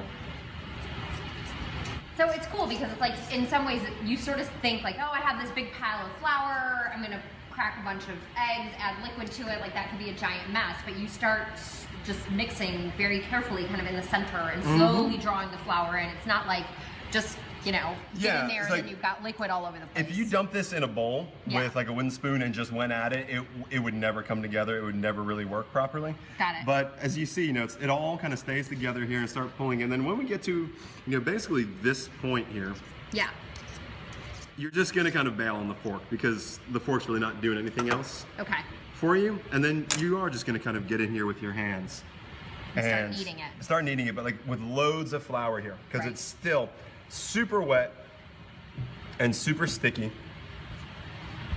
Here. Okay, so we kind of, you know, scrape that up. And typically you're gonna have a little bit of extra flour. Okay. So I'm just gonna kind of work this dough until it starts to get nice, excuse me, until it starts to, you know, pull into kind of a nice tight ball of dough. And then we wrap it up and let it rest, and then it'll be ready to roll out. All right, so keeping all that extra flour for now, and in a moment here, as it's starting to get a bit firmer, all right, that's starting to feel a lot like a dough now. You gotta pick it up, and it doesn't just separate easily. Yeah. Right? It's like stiffer than a paste. Yeah, I mean we're kind of like approaching that, and it shouldn't be. You can squeeze it; it shouldn't be sticky inside anymore. Okay. You know, we're approaching that very firm, silly putty Play-Doh kind of state. And so now we just kind of move that off to the side and start some really good strong kneading. We're going to really kind of lean into it, but I don't want extra flour down right now because that's going to start drying out the dough, making it a little bit too tough. So at this point what you're doing is activating all the gluten in there. So the gluten in the flour is the protein found in flour, and that is activated through a combination of moisture or liquid and agitation. So the reason all this kneading is going to make that dough super, super strong is because that's the agitation part. It's pretty cool. So it's like a lot of times people think like, oh, you know, maybe you have to add more flour to dry it out or whatever, but even with pastry doughs, as you knead bread dough or whatever, even if it's kind of sticky, it starts to tighten up and it doesn't need more flour. No, it doesn't. And then what you're going to see, like, right, we take this and then wrap it up for a bit, let it sit. It's really going to soften up quite a bit after it's sat, so that gluten has that time to relax. Right. And then you got, you know, a really nice tender dough. Now I've already, you know, kind of worked this one out a little bit. You know, started to sheet it out for our pasta dough. But after the resting, it becomes a little bit softer, it becomes a little bit wetter. Yeah. So now, actually, you know, before I start rolling here, I want to flour it up again. Start to dry it out, and then, here we go. So I have made so much pasta dough as a pastry chef because in many of the restaurants that I've worked, as long as the word dough was involved, it fell onto pastry to produce, but I've never, ever mixed it by hand. I've always done it by machine, so. Well, you know, typically like in the restaurant. Yeah, of course, because quantity-wise, you know, it's hard to make a lot by hand. But if you're making a small batch, you do like, my daughter loves making this at home. We have a little pasta machine at my grandmother's old hand-cranked pasta machine. Oh, cool. So we'll get that out and we'll roll out pasta. No, I'm totally going to do this at home with my son, for sure. I don't know. I just, for whatever reason, I've always just made it in the mixer because I always had to make it in such large batches. And it's a heck of a lot easier, let's be honest. Yeah. It's a heck of a lot easier in the mixer. But this is cool, like a small batch. Like, you know, all you guys watching are probably not going to make 50 pounds of pasta dough tomorrow. You might make a pound. I challenge all of you to make 50 pounds of pasta dough tomorrow and send us pictures of it at Ice Culinary, anywhere on social media. You will win a free class at Ice if you send us. Can I do that? Is that Yeah, okay. We can totally do that. You can take I would say you could take the pasta class, but you might already be a master at pasta in that. Yeah, you're gonna get if you send us a picture of 50 pounds of made pasta that you made by hand. We need red. You have to be red, so we know that you made it by hand. Okay. Made by hand, and you have to post it on Vine. And that's the way you're going to get a free class. Yes. Okay? Fine, doesn't do this anymore. Yeah. Oh, I So don't that's know. fine. Yeah. See what I'm I like, yes, I have no idea. see what I did there? Okay. All right. So dough's rolling out, right? But that's just the process, okay? We got nice smooth dough that comes out, but now we come to our sheets here. And now I've got to clear away a little mess, right? Here. What do we do? Hand me whatever you don't want. I'm gonna give you this. How about that? This pile of stuff here. No, here. We've got Here. here. This is what's amazing about professional kitchens: garbage cans on wheels. Okay. What do we got going on? Pausing for a minute. Okay. And then we are going to come back to cookies or something. I cannot read books. Let's introduce the cookies. Okay. All right. So next up, we are going to walk over here to our red and blue cookies. These guys are going to be used throughout the evening. So when the bell rings, we will count the number of, is the bell ringing right now? The bell is ringing. We have our first states. Tell us what we're going to do. Okay, so what we're going to do is, depending on which state was just called, we will take that state's number of electoral votes in the appropriate color and start stacking them on these platters. So one of these is going to be the red platter, one is going to be blue, and we're going to see who gets to 270 first. And then we're gonna eat them all. And then we're going to eat them all, for sure. Okay, so we have 11 cookies for Indiana for Trump. Okay. All right. 9 cookies. 11. We got 11 red going down on the tray. 8, and then we have 8 more for Kentucky for Trump. So 19 red cookies. I've got 5, 6, 7, 8. Yeah, you've got You do 8. your 11. 4. Hold on. 4, 5, 6, 7. All right, got it. Boom, boom, boom, boom. Should we double check? Yes, 10. Okay. Is that 19? 3, 6, 9, 10, 11, 12, 13, 14, 15, 16, 17, 18, 19. All right. For Trump. Indiana and Kentucky. Indiana, Kentucky Here we go. are in. And we have Vermont is for Clinton, and that's 3. 3 for I got 1. I got 2. There's 3. All right. Off to a good start here. What are we doing? We'll come back to this later. Okay, so next time the bell rings, we'll be back over here.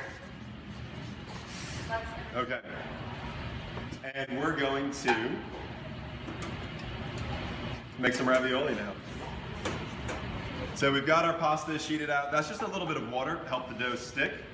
And then this is, you have any filling you want, right? Like with my afternoon class here, we're about to make ravioli tomorrow. We roasted a bunch of butternut squash today. Tomorrow we're gonna scoop it up and blend it, and we're gonna make butternut squash ravioli.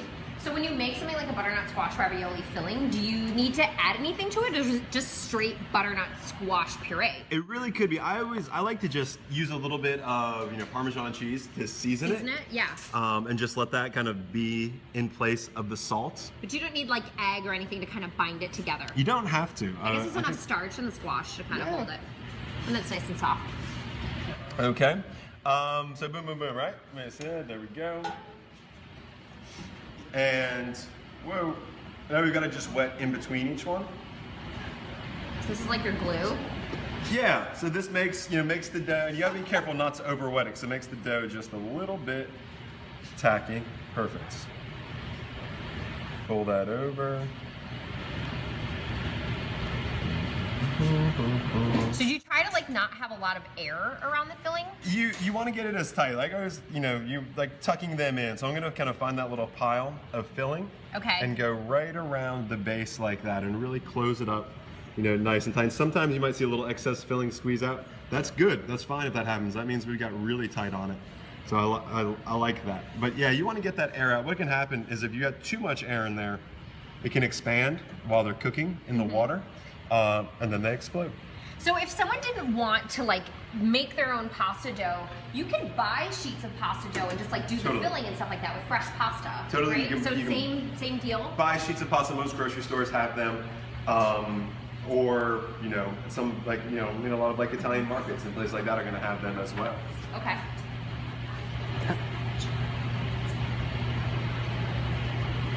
So what's like the craziest pasta filling you've ever made?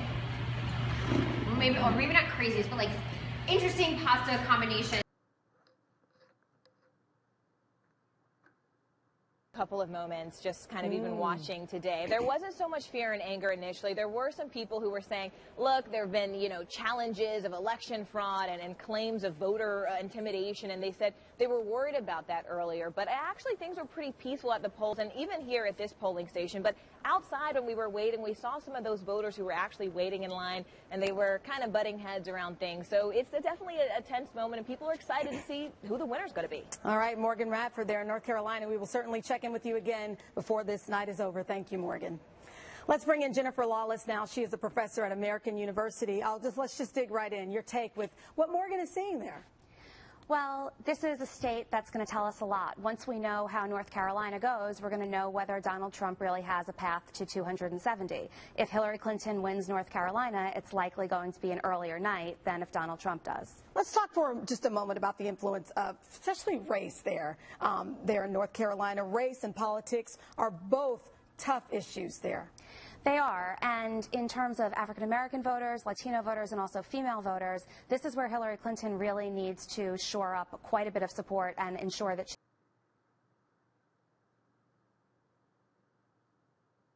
have a special guest who may want to react to all of this with Chris Matthews. Chris. Former Mayor Rudy Giuliani of New York is on. Mayor, thank you for coming on. You always come on when I ask, and I just love having you on to argue with. So let's start the argument. I mean, seriously, I was talking arithmetic. You were the guy that got reelected in New York carrying the west side of New York as a Republican. So you know how to build a diverse coalition. You read Magaziner there by a lot in her home turf of liberal west side New York. So let's talk about building the Republican Party. Can you do it if you spot the other side?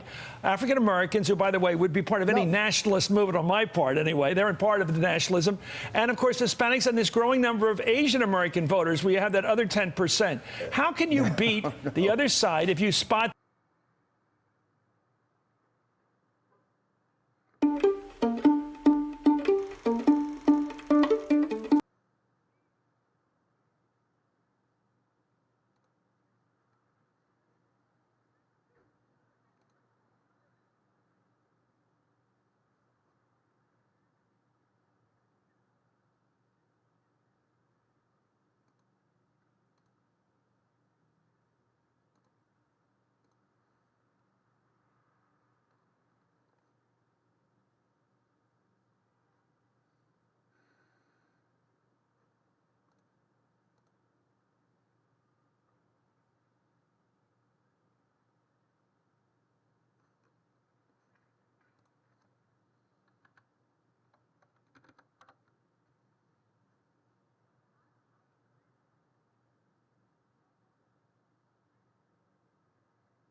Too early to call. Too early to call in North Carolina.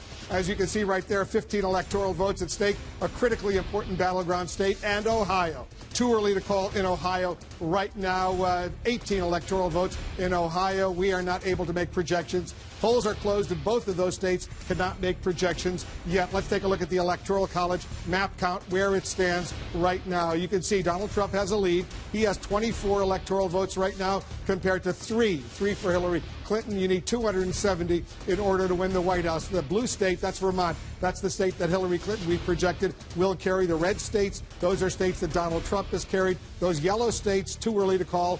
No projections in those states, at least not yet. Let's go over to Jake. Jake, West Virginia, not a surprise, but we're waiting for Ohio and North Carolina. And let's take a look at Florida for 1 second. And the only reason I bring this up is because Alex Conan, who is a senior strategist for Marco Rubio, who's running for re-election there, pointed out just a few minutes ago that Marco Rubio was outperforming Donald Trump in absentee ballots in Miami-Dade. The reason I bring it up is because one of the things looking forward for the Republican Party is how do they win Democratic areas? Take a look at this. 43% of the votes in Florida are now in, and all of a sudden Donald Trump takes the lead. Almost 30,000 vote lead over Hillary Clinton. He's at 48.9%. Hillary Clinton is at 48.2%. Donald Trump now takes a slight lead over Hillary Clinton. I suspect this is going to go back and forth all night. If Donald Trump wins, if Hillary Clinton wins, it's going to be by a very small margin. That's how it happened in 2012 and 2008. And Dana, remind us why Florida is so important right now. Where do we start? First of all, just the raw numbers, because of the electoral votes, that it's a very, very big prize electorally tonight, but also because of the demographics and because of the fact that it has gone back and forth, less so in the past couple of cycles. It's gone more Democratic, but historically it has gone back and forth between Republican and Democrat. It is a purple state. And it is a place where this year, both of these campaigns played so hard, spent so much money, the most money of any state, for lots of reasons, primarily because it is so big and it is so diverse geographically, and it's expensive when it comes to media markets. So it is by far the one that we are watching. And even Donald Trump has said very publicly that he doesn't think that there is a path for him to the White House without winning Florida. We've talked about the fact that Donald Trump really needs to run the table when it comes to a whole bunch of these big, important battleground states. Hillary Clinton certainly needs a large chunk of them, but Donald Trump needs to run the table. It's hard to imagine a path to the White House for Donald Trump without the state of Florida. Let's go over to John King over at the Magic Wall. Take a closer look at Florida right now. Once again, John, 43% of the vote is in, and Trump has a slight lead over Hillary Clinton, 49.1%, 48.1%. And since you were here just a few minutes ago, this is what happened. You had some votes filling here in the north central part of the state here. You also had votes filling in down here, Sarasota County. Donald Trump had a rally here just the other day in Sarasota County. He's winning 50.5% to 47%. But again, first I want to go back and just look at the presidential history. Mitt Romney won this county a little bit bigger. So we'll see. It's only the early results for Donald Trump. But to the point Jake just made, it's a very important debate because win or lose, the Republican Party is going to have a big debate after this election. And so let's look at what Jake was just talking about. Let's pull up Miami-Dade County, right? You see Donald Trump. Remember the 36.5. So round Donald Trump up to 37% so far in Miami-Dade.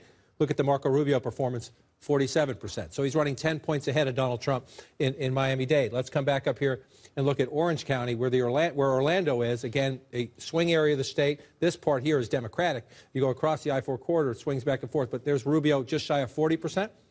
Let's look at Donald Trump, 34%. So this is the debate that's going to happen within Florida and across the country tonight. People are going to look at how the Senate candidates run, how the governor candidates run, compare Donald Trump to Mitt Romney, compare Donald Trump to Republicans on the ballot, because we'll settle the presidential election tonight, we think.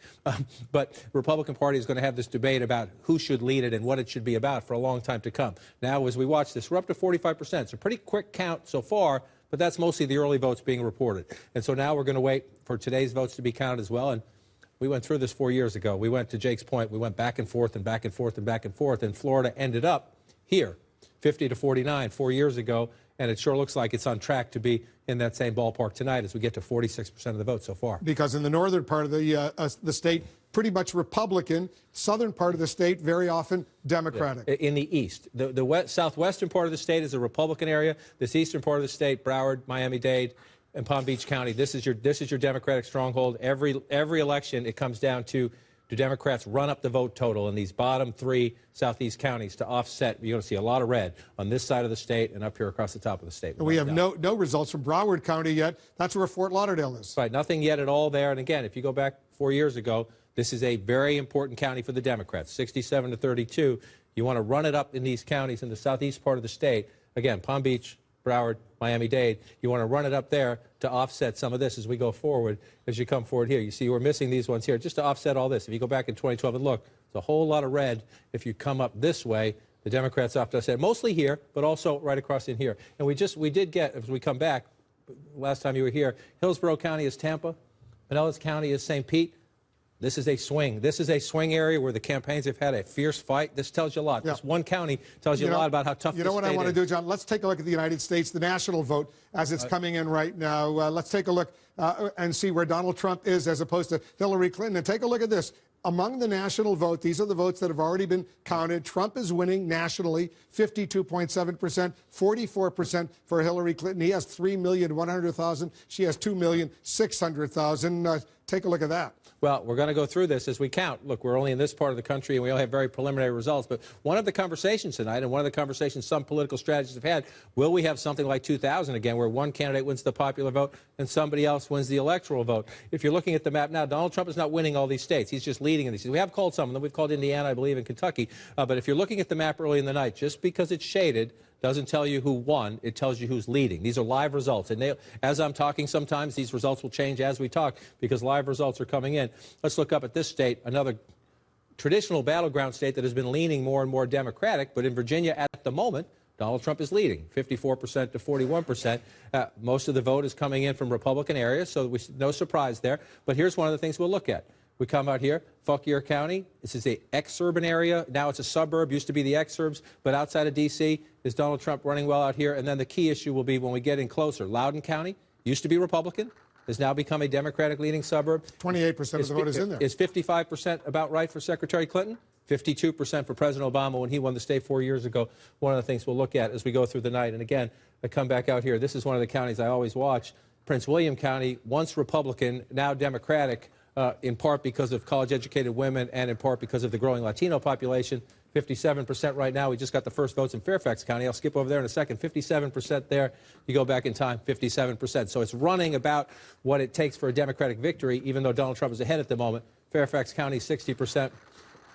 She's running just shy of that at 58%, and the results coming in so far, I suspect when I pull back out, it's a little bit closer now. But Donald Trump's still leading in part because, as we expect, in these more rural areas, Republican anyway, Donald Trump is running up pretty healthy margins when you go into these smaller counties in the southwestern part of the state. You see 71, 73. That's where his early lead is coming from. The challenge for Secretary Clinton, offset it up here when the vote comes in, when more of the vote comes in the D.C. suburbs. Let's take a look at North Carolina right now. The polls closed there just a few moments ago. And we have very little so far, just 2%. And you're going to see this. Some of this is going to sound familiar throughout the night.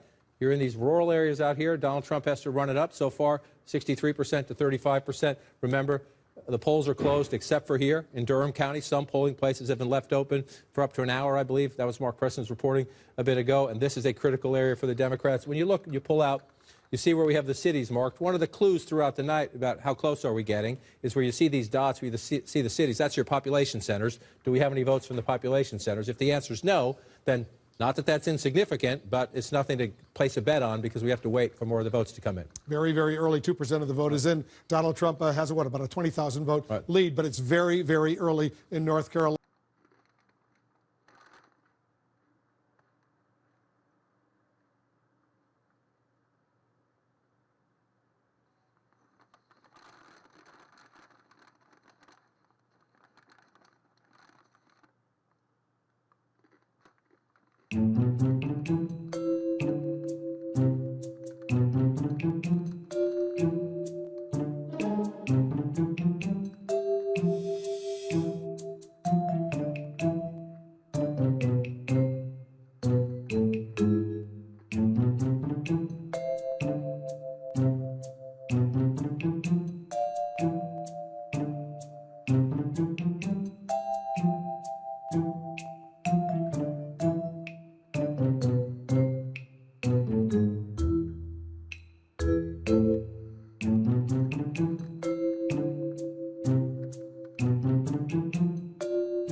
One interesting challenge is how do we use technology to promote empathy and understanding, not to lead to more and more division. I've never met someone in Silicon Valley who didn't want to try and make the world better. We have to do a Peter Thiel question when we're talking ethics. He funded a lawsuit secretly that ended Gawker. As someone who knows him, what's your take on that?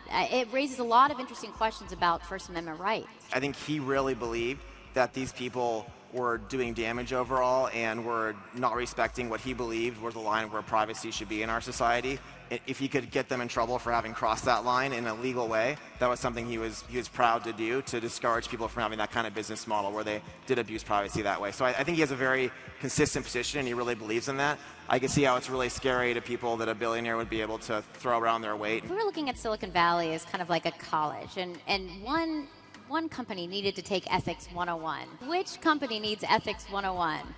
Twitter. I think that if you look at the amount of bots that are out there on Twitter that shape and affect people's opinions, it's out of control. It's very easy for a Donald Trump or for any campaign to basically create a bunch of fake accounts. It's very inconsistent, it seems, to a lot of us, who they ban, how they choose to ban them, what the rules are for that. A lot of it seems very politicized right now.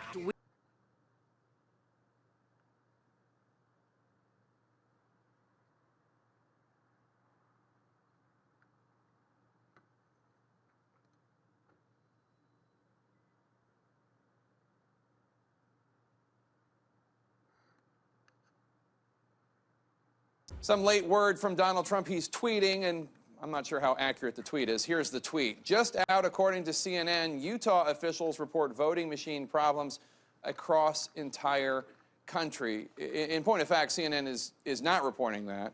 The problem is problems across the county, a county, not the country, as Mr. Trump tweeted. It's a difference of an R, but kind of an important one.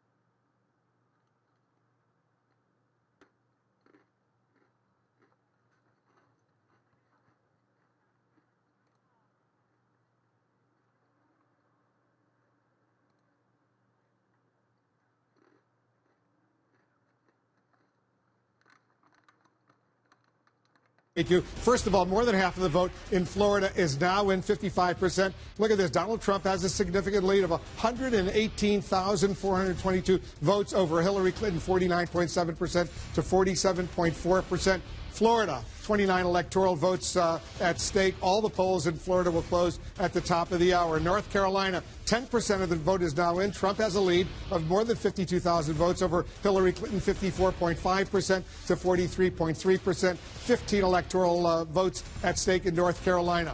In New Hampshire, all of a sudden we're getting some votes in very, very early, 1%.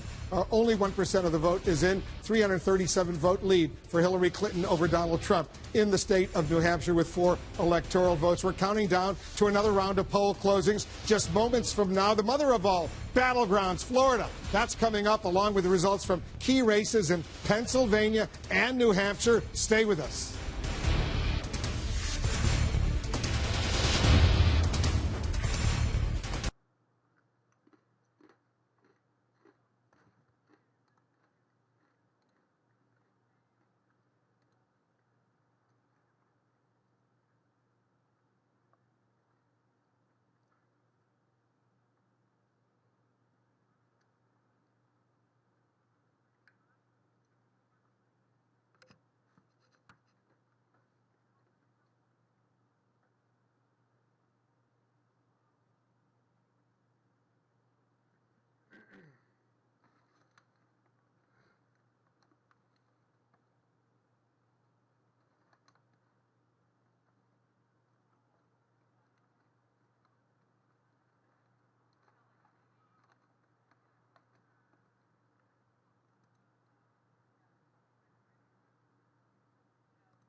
CNN.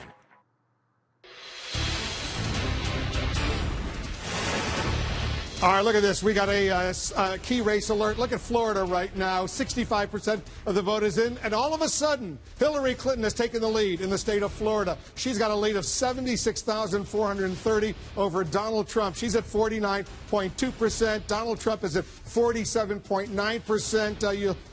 Hillary Clinton is now ahead of Donald Trump in Florida with its 29 electoral votes.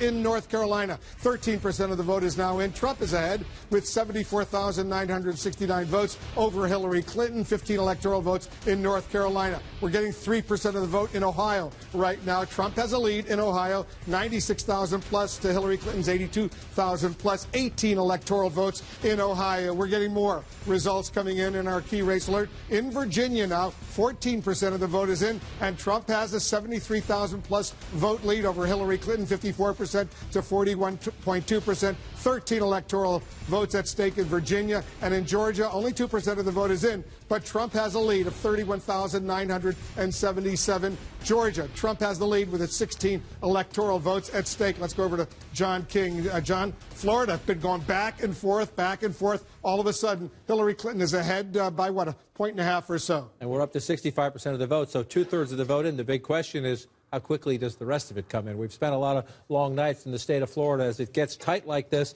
and then sometimes the vote count slows down. What are we looking at? The last time we checked, remember you were here, we had nothing from Broward County. That still says 0%, so it's the early votes dumped in. We'll get more later, but 70% to 28%. Again, you go back in time just to compare it up. That's at 67% for President Obama, almost 70% for Secretary Clinton, so she's running a little ahead percentage-wise so far in Broward County. If you pull it out, I hate to say it, but this map is filling in a lot like 2012. Look at the map. Let's show Democratic votes here, Democratic votes in the population centers here, a lot of Republican votes across the top here. That's this year. Let's go back in time. Democratic votes here, Democratic votes across here, mostly Republican up here. It was 50 to 49 4 years ago. Get ready. We're at 48.9 to 48.2 as we go through this year. So it's fascinating to watch. And you just start to go through some of the population centers. Orange County is Orlando, the 62% for Secretary Clinton. Then you move out to the west here, the Tampa, the Hillsborough County. This one's a bit closer, 53 to 43. 10 points there. Look at this. 7 points there. So she's running a little bit ahead in Hillsborough County of where President Obama was. But then you move out here to Pinellas County, and you got 49.8% to 46% here as you go out and you look at it here. So it's just remarkably tight as we go through. Both of them over 3 million votes, now up to 71%. So the vote count's coming in very quickly in Florida tonight, Wolf. Hillary Clinton now with a bit of that's the biggest lead we've seen in the state so far. But, Wolf, I'll put the emphasis on so far. We'll keep counting. It's a real battle in Florida right now. We're only moments away from the biggest wave of poll closings in the presidential race. We're counting down to the top of the hour. That would be 8 p.m. Eastern. That's when the last polling places close in the battleground states of Florida, Pennsylvania, and New Hampshire. The polls also will be closing in Alabama, Connecticut, Delaware, the District of Columbia, Illinois, Maine, Maryland, Massachusetts, Mississippi, Missouri, New Jersey, Oklahoma, Rhode Island, and Tennessee. Together, those contests have 172 electoral votes. That's a huge chunk of the 270 needed to win. Jake, another presidential race where all eyes right now are on Florida. It's one of the most critical states in this race. Donald Trump himself has said that he doesn't see a path to the presidency for himself without the state of Florida. It has 29 electoral votes. We're following the last-minute mad dash for all these candidates in the battleground states. We're also getting new information from inside the campaigns. First to Sarah Murray, who is with the Trump campaign. And Sarah, the votes are coming in. It is neck and neck in North Carolina, neck and neck in Florida. What are you hearing from the campaign? Well, Jake, as you know, Florida is, of course, always a source of heartburn. But for the Trump campaign, their particular angst is not knowing how these independent voters are going to shake out tonight. If they're going to lean in favor of Donald Trump, if they're going to lean in favor of Hillary Clinton. Now, I've talked to multiple sources who say they really don't have any information about these independent voters. It's been a struggle to get the kind of resources they need in Florida, to get the kind of money that they would need to be able to model this independent electorate. And so even though Donald Trump himself has been personally interested in which way these independent voters are leaning, they're saying they just don't have any way to tell him. They're just waiting to see the results, just like we are. So flying a little bit blind tonight on one of their most important states, Jake. Interesting. Let's go now to Jeff Zeleny, just a few blocks away at campaign headquarters. And Jeff, the Clinton campaign knows that they need Florida. They have been saying for quite some time that they feel better about Florida than they do about states such as North Carolina, states such as Ohio or in Iowa. What are you hearing from the Clinton team? Jake, the number is 29. That is one of the favorite numbers, the most important numbers inside that Clinton war room here at the Javits Center. And the Clinton campaign is increasingly confident about Florida, the numbers that are coming in and also what they've been seeing on the ground throughout the day. They point to some specific counties across the state, Orange County, Osceola County, Hillsborough County. They believe that they're outperforming Obama numbers. Of course, he won the state narrowly. Also, Duval County. They say Donald Trump is not doing as well as Mitt Romney. This is the view of the Clinton campaign here. But, Jake, the reason that Hillary Clinton visited Broward County, a key Democratic area, 3 times in 1 week, was to drive up that Democratic vote. They believe they've done it. But one senior Clinton advisor I just talked to said the Hispanic numbers are rising through the roof. That's why we'll win Florida. Jake? All right, we'll see what actually happens. Let's go to Wolf Blitzer right now, who has a key race alert. We do have a key race alert. Hillary Clinton has now taken the lead in Florida and North Carolina. Let's take a look at Florida first. 72% of the vote in. That's a big chunk of the vote. Hillary Clinton is now ahead by an impressive almost 172,000 votes over Donald Trump. 49.9%, 47.3%, 29 electoral votes. All the polling in Florida closes at the top of the hour. But 72% is in. She's got 171,000 lead right now over Donald Trump. And look at this. In North Carolina, 28% of the vote is in. She is ahead by 21, almost 22,000 votes over Donald Trump right now, 49.7% to 48%. Donald Trump slightly behind Hillary Clinton in North Carolina. He's also behind in Florida. Let's go over to John King at the Magic Wall. You're looking at North Carolina and Florida right now. I think we're going to spend a lot of time on that tonight. North Carolina, Florida, North Carolina. Other states matter too, but especially when you're looking at does Donald Trump have a path, a comeback path to 270 electoral votes? Florida and North Carolina factor huge. It's almost impossible to get him there without Florida. You can have a variation without North Carolina, but it's a little bit pie in the sky. So let's look at Florida. 49.8 to 47.4. Significantly, the votes come in pretty quick. 72%. We'll see how quickly it comes in from here. But when you look at this map, Wolf, not to sound like repetitive, but this looks a lot like the 2012 map so far. And Hillary Clinton has to be very happy with the margin she's running up down here in the big Democratic strongholds. Palm Beach County, move down. Broward County, she's at just shy of 70% there. Miami-Dade County, 64% there. She has to be very happy with these. The question is, what are the, as the vote totals come in, do they match up to what she needs to offset? Donald Trump is doing what the Republican needs to do, especially areas like this. You pull up Collier County. This is where Naples is. He's running at 61%. Let's go back in time just for a check.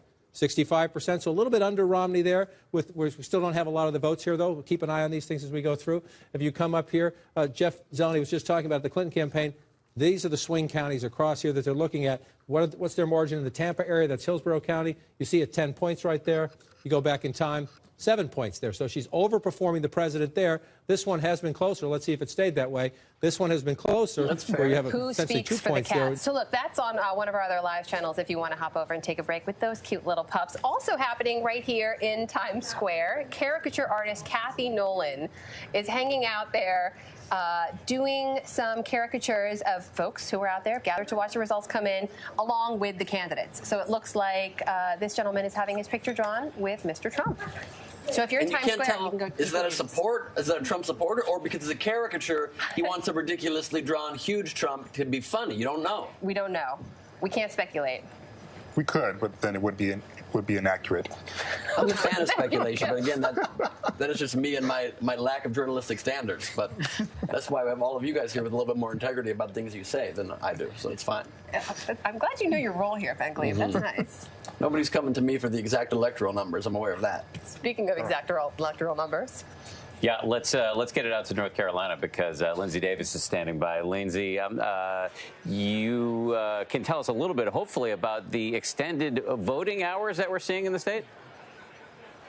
Yes, hopefully. I can tell you a little bit about that. But yes, so 7:30 was supposed to be the time that the polls were going to close throughout the state of North Carolina. But there were a few problems this morning at a few of the locations in Durham County specifically. They are calling them computer glitches. And for various reasons, they had to then basically shut down voting for a period of time. So they're allowing people to come back at this point. They're giving them, in some cases, a half hour, in some cases, an hour to still make sure that they get their votes in. But this race in North Carolina, so much going on here in the Tar Heel state. I'm calling it the tight trifecta because you not only have a tight Senate race, you have a tight governor race, you have a tight race for president. So in the most recent polls, and I think as the votes are coming in now, it's bearing out the same.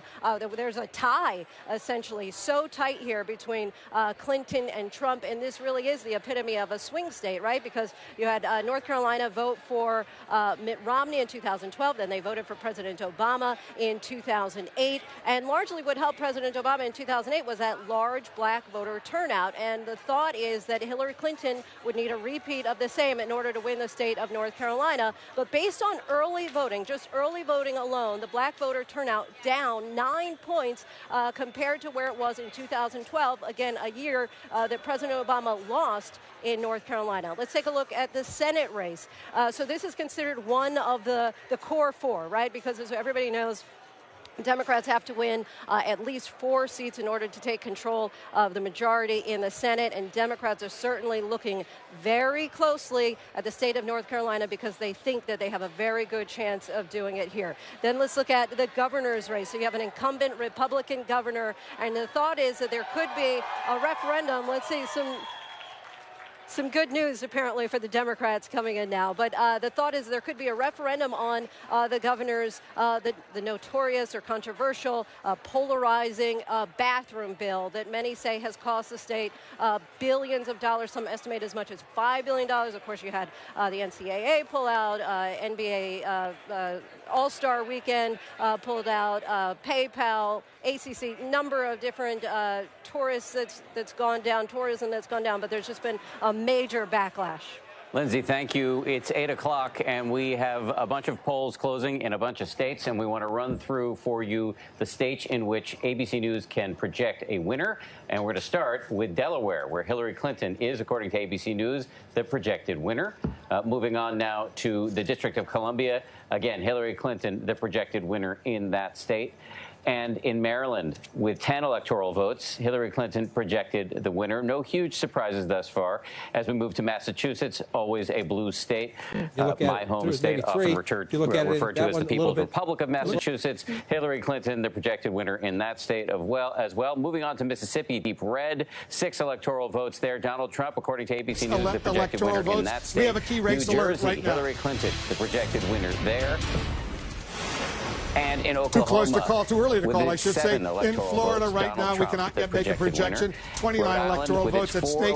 Too early to call in Florida. Too early to call in Pennsylvania. With 20 electoral votes, cannot make a projection in Pennsylvania. Also in New Hampshire, no projection there. Too early to call in New Hampshire. Right there, too early to call in New Hampshire. No huge surprises. We can too early to call in those states. We should say. Let's get the complete list of all the states where we are not yet able to make a projection. Take a look. All these states, too early to call. The 8 p.m. closings in Alabama, Connecticut, Florida, Maine, Missouri, New Hampshire, Pennsylvania.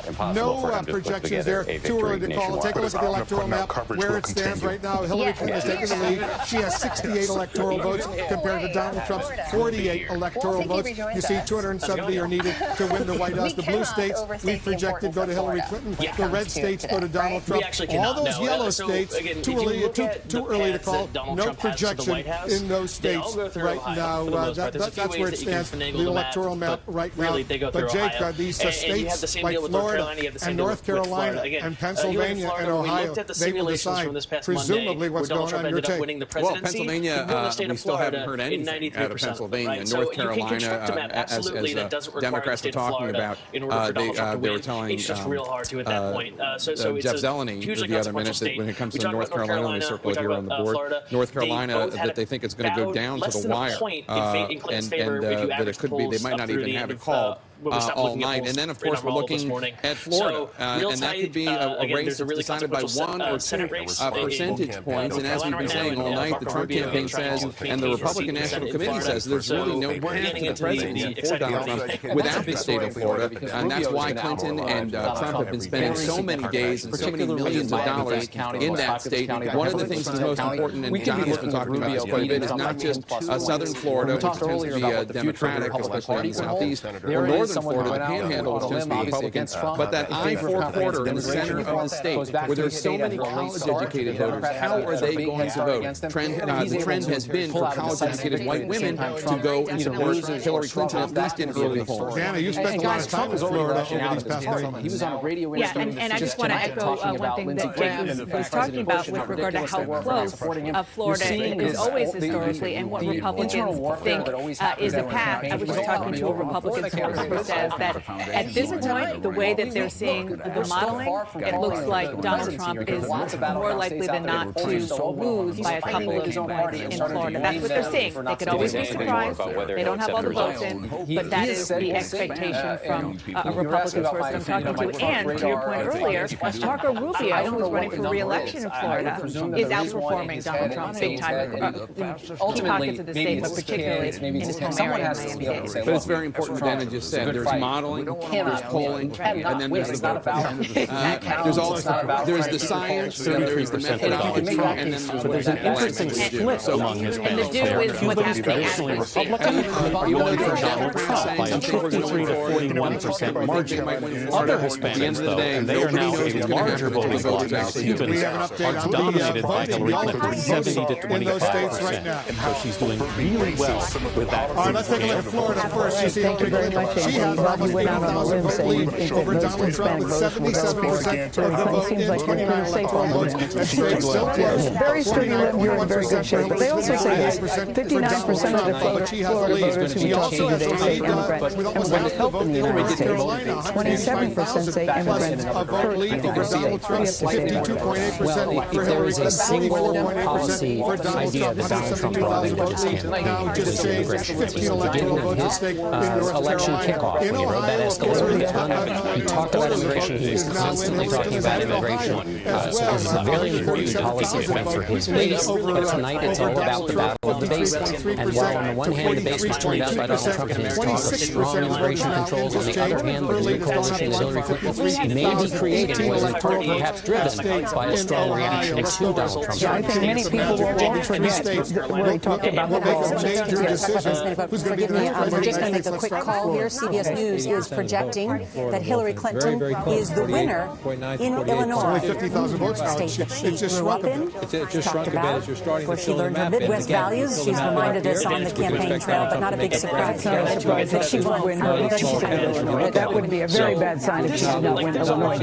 But Gil, you were talking about the Hispanic vote. Yeah, that many people still know is smarting over his comments as he rode down the upstairs. That was the first sign that this would be a very unusual kind of campaign. But he talked about building the wall, and that was the first time that it was a jaw-dropping moment when he went to Mexico, which is great. Many people still have not forgotten. 1.4% of the state population, but it's in that important. The irony, of course, is that the very first people that he insulted may have the last word tonight. Charlie Rose is with our political panel, and they have been talking about Hispanic voters tonight. Thank you very much, Scott. We continue to vote about Hispanics. We're going to talk to Leslie Ruth Marcus here and Leslie Sanchez and Frank Box. Frank, what do you think is going on in the Hispanic community, and how large will this turnout be, and how influential is this election? If the white community is angry, the Hispanic community is insulted. They're insulted by the language that Donald Trump used. They're insulted by the tone. And every time he would say that Mexico's an ethnically wrong, whenever he talked about immigration policy, they felt like he was telling them they weren't welcome. And every time he said the Hispanics, they welcome, they don't.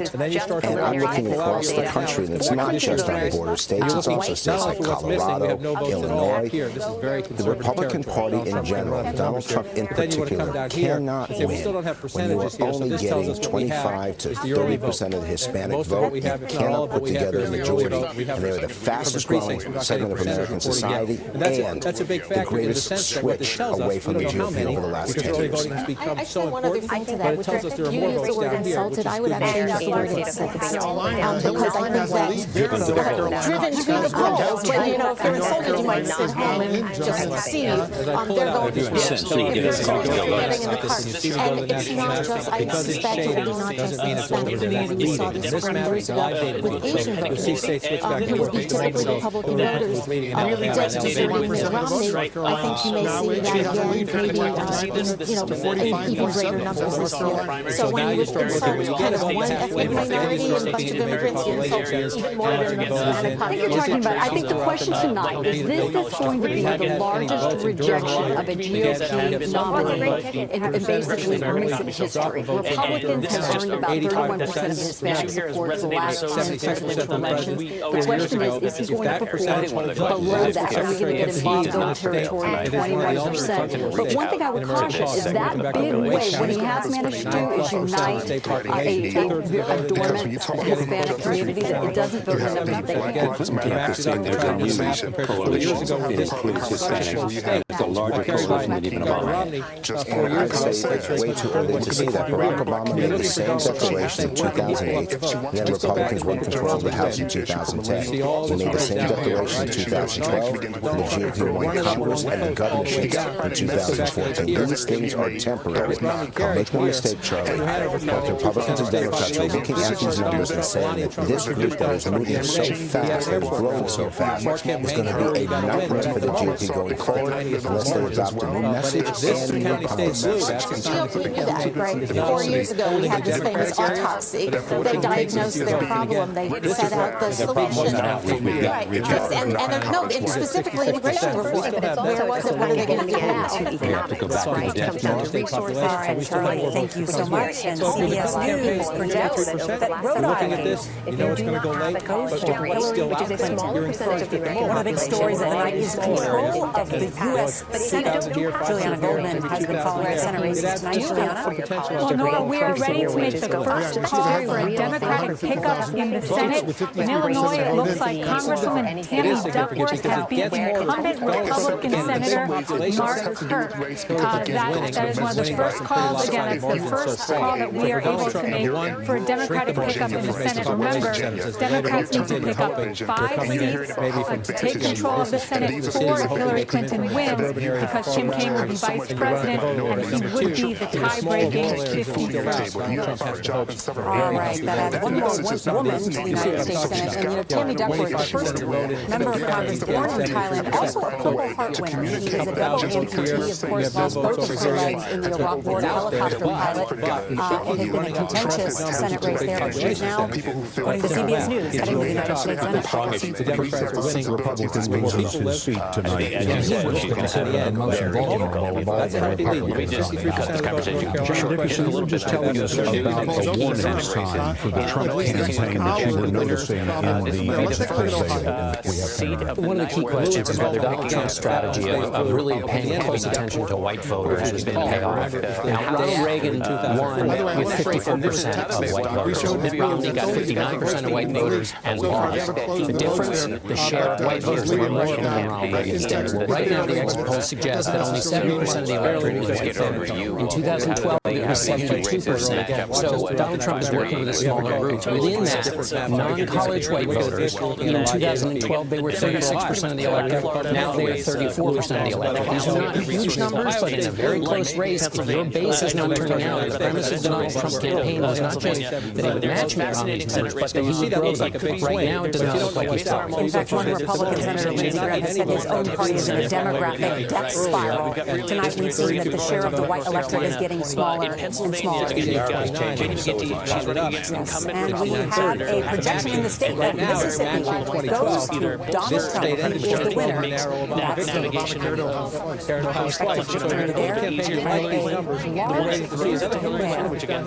the Democrats are hoping to take back the Senate. We'll look more at those key Senate races and more states closing in the top 30.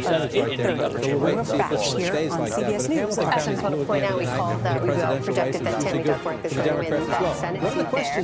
She could definitely take an Iran War veteran, and I believe now the second Asian American female senator after Senator Hirono. I want to go to Florida right now because 85% of the vote in Florida is in, look at this, 3,876,000, 3,860,000, only what about 15 or 16,000 votes separate these two candidates in Florida with 85% of the vote in. Her lead, once again, has shrunk. It's shrunk, and again, we're filled in. More areas up here. Last time we were here, we had a big opening up here. Now we have a smaller opening up here. And you get it's changed again. It's only 11,000 vote lead just now. It's changed. Democrats when it comes to the Senate map is, if you'll remember, we have these are the living senators who were elected as we go through 2 years into the Obama presidency, and that it gets important to start going up to these counties and say, you know, we don't have a lot of vote the Obamacare, the first 2 years and all that. So these are senators who have a vastly GOP bent, even in states where it's not necessarily the case, such as Senator Kirk in Illinois. And one of the reasons he was able to obtain that endorsement is take a look at Florida, because all of a sudden, take a look at Florida right now. You see with 85% of the vote in, Hillary Clinton is now in second place. Donald Trump has taken the lead in Florida. He's got 3,900,000, 3,900,029. Speaking of interesting Senate races to watch, Mary Bruce is in the state of Wisconsin, where there's another tight Senate race we've been keeping a close eye on. Mary, bring us up to speed on what's happening there. 40 votes there. You remember a campaign long ago, 537 votes. That's what Florida is. I mean, Florida and North Carolina are these two states that are 50-50 battleground states, and why we're going to have to count deep into the night. 86% right now. So you start asking yourself, what am I missing? And significantly, remember last time I went to Pinellas County here, Hillary Clinton was leading. Donald Trump has pulled ahead. Now you think 48.3, 47.9, does that make a difference? Well, it sure does when the margin in the state is inside of 1,000 votes. Winning a county like this where you have a population center, it sure does. And so you have a tug-of-war here. This is interesting because earlier today, a Democrat who's organizing down here said they got all their early vote. They felt very encouraged. But then they saw the lines of Trump right now, 918 votes ahead. 918 votes ahead. Almost 8 million people have already counted, and he's got a lead of just under 1,000 votes. 86%. So we're going to look here. Let's go down again. I just want to go down and look all your counties. 92%. This is where you start looking when the race is this close. What are we missing? So you're missing 8% here, but they're getting it. Right? So you got most of the vote counted there. So then you come over here and get 80% here. So this margin. Take a look at this. We'll just change it. She has now taken the lead once again. Back now with CBS News election night coverage. Let's look at the state of the race right now at this moment. This is the Electoral College map. The colored states you see now are the ones where the polls have closed. The blue states signify victories for Hillary Clinton. The red states victories for Donald Trump. Right now, at this early stage, the Electoral College totals are Clinton 68, Trump 57, and of course 270 needed to win. Now you ask, what about those white states here? You know there's a lot of votes missing. This is the whole ballgame, folks. Many of these states are going to be deciding who the president of the United States is, and these states are so close right now, we can't make a projection about the winner. Anthony Salvanto is our director of elections. He's running the decision desk back here. All of our experts who are watching the exit polling information and all of the actual vote data coming in. Anthony, let's look at Florida quickly. This is where Donald Trump had a rally. Donald Trump must win. There's no question about that. Tell us what's happening there right now. Why is this so close? That's right, Scott. This is critical to his path. And I'll tell you, the story in Florida right now is a story we're seeing in a number of battleground states. And that is that even though Hillary Clinton is doing well, down in the areas where Democrats typically do well, and that's down around Miami, getting decent turnout there, getting the percents of votes that Chicago needs in and around Miami. But Donald Trump is outperforming Mitt Romney in typical Republicans in a lot of these other Republican-leaning counties. And one by one, that's adding up those totals. So we seem to outperform typical Republicans, and that's keeping this race close. Again, stand by. We're watching Florida, North Carolina, Ohio, other battleground states. 60% of the precincts reported, and it's a virtual tie. That is dead even. You know, there was a lot of early votes here, Scott, and that's a lot of what gets counted fast. We thought that the early vote looked like it would be even, and lo and behold, it is. It's very even, including in what was cast for today. Now let's look at another state extremely important to both candidates, and that's North Carolina. Yeah, North Carolina is actually a similar story. I'll put you here in and around Raleigh-Durham. This is a place where Democrats typically do well, and no surprise, Hillary Clinton here, she turns out a lot of her base so far. But all these red places that you see lit up, including down here in the western part of the state, with strong turnout and with Donald Trump outperforming what Republicans typically do, that right now is just about matching Hillary Clinton's margin. So she's got a little bit of an edge, but it's certainly not enough to say where this race is headed for sure. Anthony Salvanto, our Director of Elections, thank you very much. And folks, the moment we can make an estimate on a winner of one of these states, we will drop whatever we're doing, and you will be the first to know. Clearly, one of the big efforts on the part of the Clinton campaign, especially today, has been its effort to get out the vote, to get their voters to the polls. And Nancy Cordes, who is at the Clinton election night watch party tonight in New York City, has more on that. Nancy? Scott, this is an operation that the Clinton campaign has been working on and building out for nearly 2 years now. And according to the newest numbers that they have given us, their volunteers have made 23 million voter-to-voter contacts since Saturday morning. That means door knocking. That means people calling other voters on the phone. In fact, we've heard stories about Clinton volunteers so thick on the ground in some of these battleground states, 100,000 volunteers today alone. They say they've gone through their entire list, knocked on every door, and gone back again. Somewhat irritating, perhaps, if you live in a battleground state, but pretty effective. We were just talking about Florida, for example, where it is so close. Imagine if the Trump campaign had had the money or inclination to invest in a similar-sized get-out-the-vote operation. He might be leading by a point or two there right now. Instead, in Broward County, which is the county that went for President Obama in 2012 by 35 points, hit record turnout today at 6 p.m. Miami-Dade hit its record since 2012 by the time the polls closed as well. Nancy Cordes at the Clinton watch party tonight. Nancy, thank you. As Nancy was saying, the Trump campaign has not invested nearly as much in the Get Out the Vote campaign today. And we have our Major Garrett at the Trump watch party tonight. Scott, it's the most important decision Donald Trump made as he taught the presidency of the United States, to essentially subcontract his Get Out the Vote operation to the Republican National Committee. And in talking to senior Trump advisors in the week leading up to this election, I said, what worries you most? And they said that we're going to be close and that we're going to look at the election results and wish we had our own Get Out the Vote operation.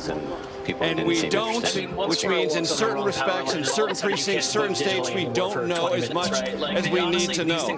And Scott, I can tell you this was a conversation that went on and on in the Trump campaign. Trump was absolutely adamant. He wasn't going to invest in it, didn't believe in it, didn't think it was as important as what he saw in the adoring crowds, thousands of them he kept encountering on the campaign trail. What he may learn tonight in these very closely contested states like Florida, no Trump Get Out the Vote operation there. North Carolina, a small one, but not nearly large enough. Other states that will loom large in the evening. Pennsylvania, Virginia. Those are day-of voting states. Not a lot of early voting in either one of those states. The Trump campaign not well positioned to get out the vote and identify the key constituencies that they need in those states. So across the board, Scott, the great lament from Trump and those who support him.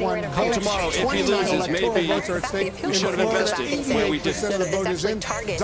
Major Garrett, thank you very much. Really interesting to see those two differences between the two candidates. Just want to show everybody right now what's happening in the state of Florida. We talked about how this is such a key battleground state in Trump's path to victory. Look at this, 48 to 48. We're calling it a toss-up for a reason. 88% of the vote in. We'll have more additional states closing to talk about. Tony from over Donald Trump. 18 electoral votes are at stake in Ohio right now. Let's take a look at the electoral map, Tom, as we know it right now. Take a look at this. You see Hillary Clinton with 68 electoral votes to Donald Trump 48. You need 270 to win the White House. Remember, the blue states, those are states we projected that Hillary Clinton will win. The red states, those are states we projected Donald Trump will win. See all those yellow states over there? Those are states where it's too early to call. We have not yet been able to make projections in those states, and you see all of those states, including Florida, where Donald Trump has just pulled ahead. Let's go and show the votes right now. Look at this. Florida, 88% of the vote is in. Donald Trump's lead has grown almost 14,000 over Hillary Clinton, 48.6% to 48.4%. Donald Trump has a slight lead over Hillary Clinton in Florida. And John, 88% of the vote is in, 12% outstanding. So this is a significant number. However, by the electoral map, this is going to be seasonal. Hang out for a while. This is the spread. Just as we earlier when you moved over there for a little bit, just going around and looking. And part of this is because Donald Trump started running it up here in these counties, and we still see a lot of votes to be counted. These are the quick early votes deposits coming in. Donald Trump running up by big margins up here in the conservative part of the state. Exactly what he needs to do.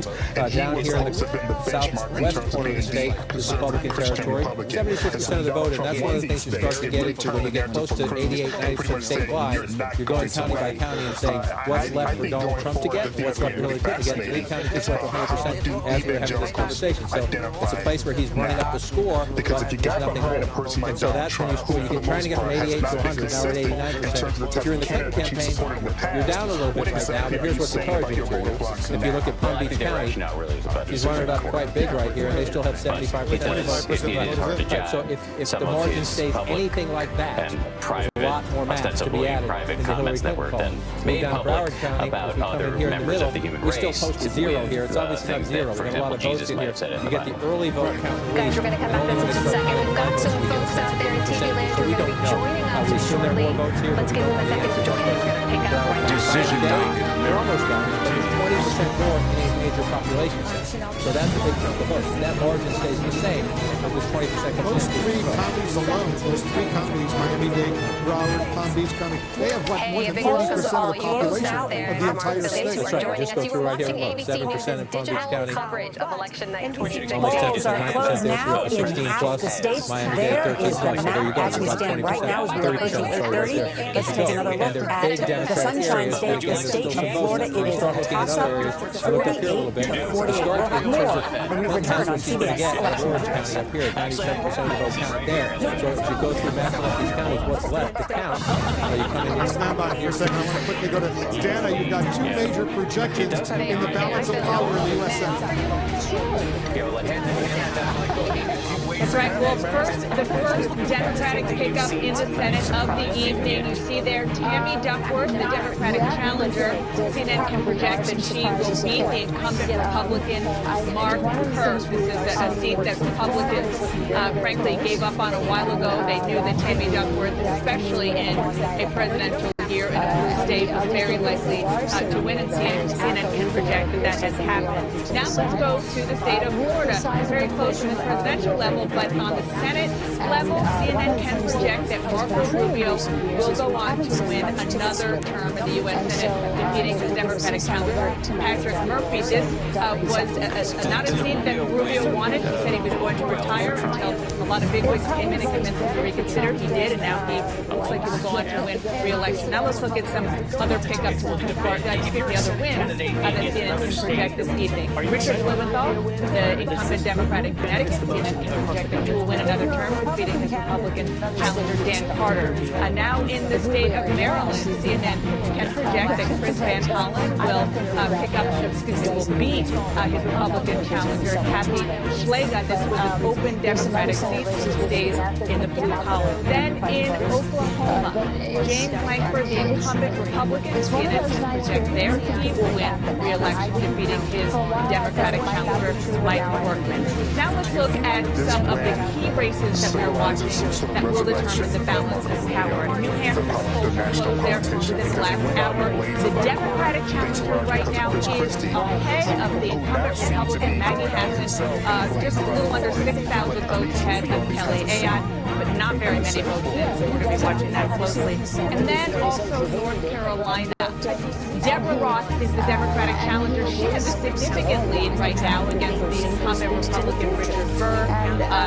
She is hoping to unseat him, and Democrats are hoping that that will be another one in their column in their quest to take back the Senate. Now let's look at what all of this means for the balance of power. At this hour, you see there on the big board, Democrats have 40 seats, Republicans have 35, 25 left to call. But the big news during this hour is the fact that Democrats have their very first pickup in the state of Illinois. So what that means is they would need 4 more pickups, holding all the rest. This issue we've talked about again and again, though, the inclusivity of the changing This was the one that we knew the Democrats would get in Illinois, and then we also suspected that Rubio in Florida and Portman in Ohio would be able to hold on to their seats. Now we look at the real races and find out what happens in these ones, and we have no idea what's going to happen. Yeah, but it could be very, very close in some of those key battleground states. And we'll see what happens. As you point out, the Democrats need a net gain of 5. Unless they win the White House, then they need a net gain of 4. We have a key race alert right now. Over the next,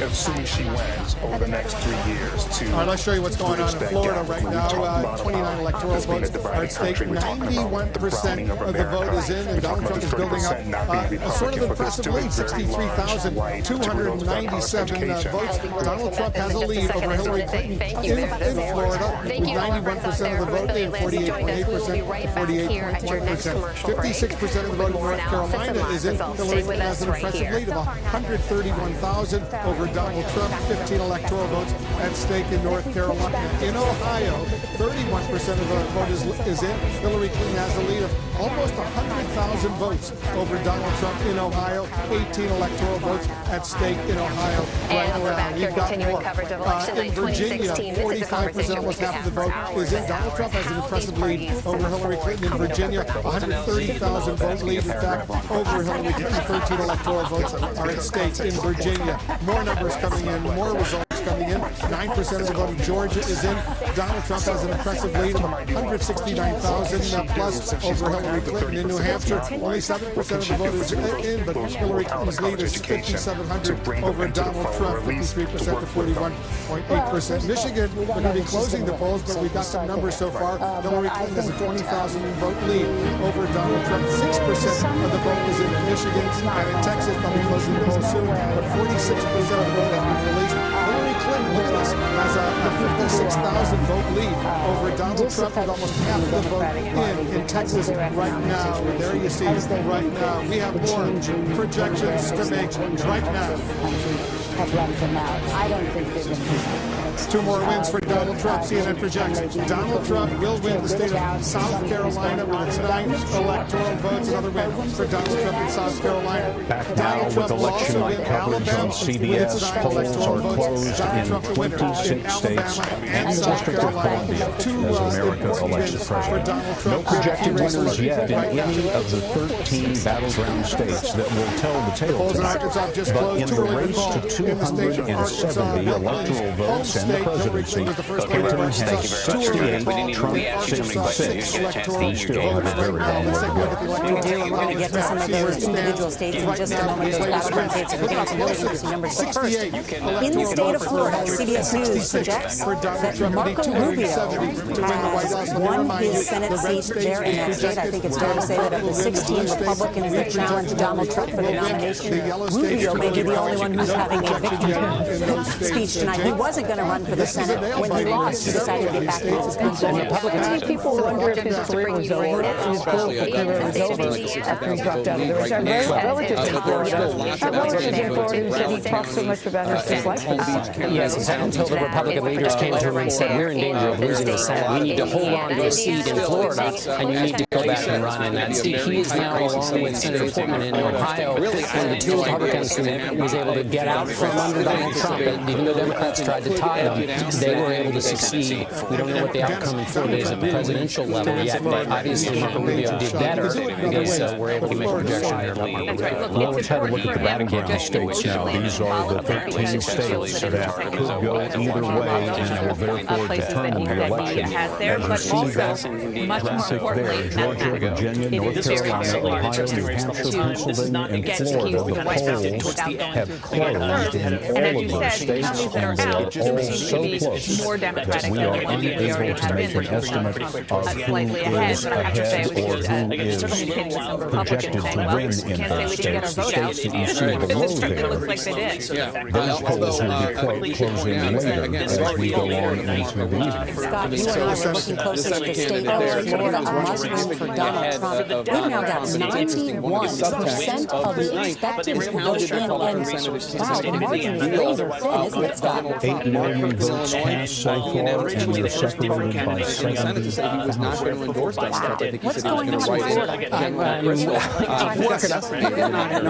So here's one thing that is not that doesn't help us. One is that in 2012, 67% of the electorate in Florida was white. Now it's only 61%. So that kind of a drop between 2012 and 2016 you would think would hurt Donald Trump. But he's neck and neck here tonight, so he's picking up the alternative is that Hillary is not turning out the vote the way Barack Obama did. So we're just going to keep that. She's not turning out. But you also decided to run out of the election 4 months ago. Let's take a look at the state of Florida. In 2000, there were only 500 or so votes between they're going back and forth. There's no votes outstanding. Donald Trump and both Hillary Clinton spend a lot of time in Florida. Well, that's the cost of doing business in politics, where you have to pay attention to Ohio. They're battleground states for a reason, so they spend a lot of time there. What's interesting is to David's point about a ground game in Florida. And Donald Trump lives The Republican National Committee set up a ground game after the loss in 2012. Reince Priebus, the chairman of the party, said we have to have people on the ground working the doors, knocking on the doors, getting people to vote. We set up a system. The question is, how did that system work with the Trump campaign? That may be where the average stories. What we know is start saying what's missing, and we still have half of the votes in Palm Beach I'll let John County look at that right now, and I can tell you this, though, the interesting breakdown between men and women is virtually split. I mean, women are going from 51 to 44 for Trump, and men, Clinton 44, Trump 49. So you don't see a huge gender gap. You see a small gender gap there in the state of Florida.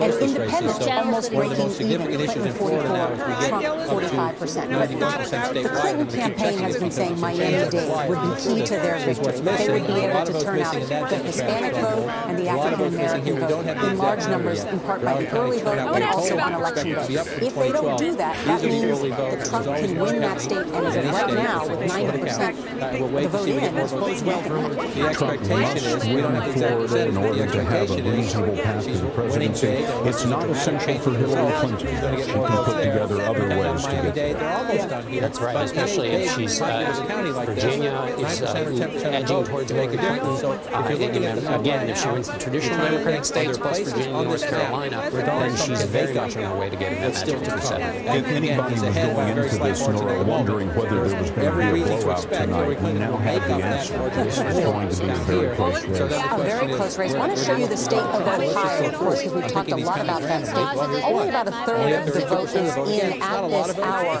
But at this hour, Hillary Clinton is leading 50 to 45%. And as you can see, a very close margin there.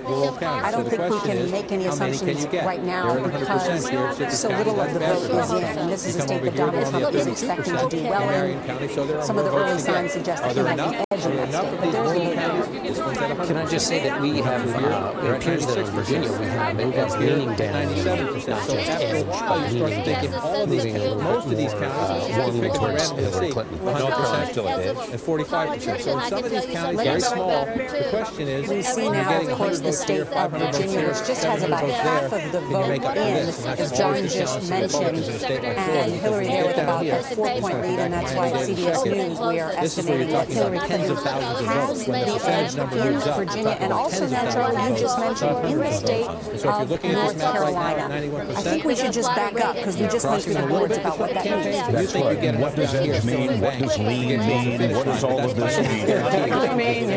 Help the audience, please, I think with our it means a little bit more than an edge. It's like an edge, a lean, and then a light. Right. And then you turn yourself around, and that's what it's all about. You have an edge. Yes, that's called the hokey pokey. I know, Gail. But anyway, in Virginia, if it's edge, that means it's quite close. That means that if there's a statistical anomaly, it could reverse itself for that candidate. If it is leaning, that means that reversal is less likely. And then if it goes past lean, then it's something where we might be in the neighborhood of negative. So right now, she has the edge in Virginia. Do you think Tim Kaine played a role in that? Running mates from Virginia, governor or senator or mayor there? She lives in Virginia. Yes, I mean, Tim Kaine also another point. She's leaning. It's not an edge. Here's Robbie Moon, the campaign manager for the Clinton campaign, also was the campaign manager for successful 2013 back here in Times Square, we are so he knows how to do races in Virginia. That plus the vice presidential campaign, exactly what he needs to do is all being contributed.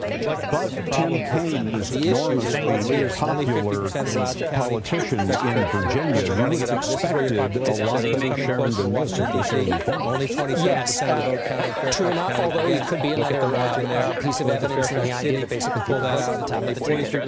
And vice presidents may not get to as much as you might They are similar, but you know, Barack Obama won Virginia twice as he traded. He won North Carolina. Not in 2012. So North Carolina is sort of more nice edge than Virginia. I was just going to say, she's leading in those states for basically the same reason. She's attracting the same voters in North Carolina. Just across the bridge in Arlington, Virginia, where you find the Pentagon. This is what you expect. Educated vote, so there's more votes for Hillary Clinton to come out of here. She's getting the educated. Donald Trump's getting more competitive out of suburbs and then running up in these rural areas. And again, pretty much just check down here in the area and see what we have here. I think that's Chesapeake County, 61% there. The suburbs around Washington, D.C. are large growth. These Democratic areas down here. There's Latino. There's also Asian voters in Virginia as well. The growth in the state as the newer kinds of voters grow more like Hillary Clinton. This Virginia is such an important state because it is partially representative of the larger story we're talking about with America, which is as a state changes from traditionally Republican, where there's a large share of the white vote, to a state that is more mixed. And that's the story in Virginia, and that's also the story perhaps in the nation. When you go into these states now, what this all means after this hour, Charlie Rose is with Charlie. Here we have Bobby then Dominic Succumbs of the Federalists. We have Michelle Norris from the Aspen then you move over here from Wake County, host, used to be the and Michael Gershon from the Washington Post columnist. So you look at this so far, the results we've been listening. Everybody's winning it big. That's what you need to do.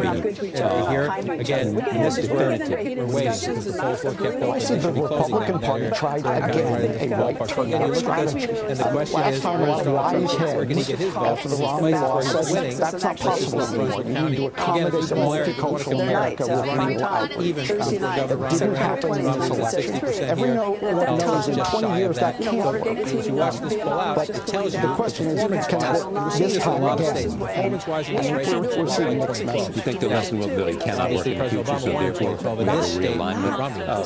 So we're going to watch this. Yeah, I agree with that. But I don't think they can go back to the Trump message, though. You can be pretty sure that these rural areas, between Democratic counties, Democrats might win this one, but you come through, when you look back in time, most of these rural areas down here, Democratic, and it seems in a lot of these different races you see various senators running well ahead of Donald Trump in states like Ohio and states like Florida.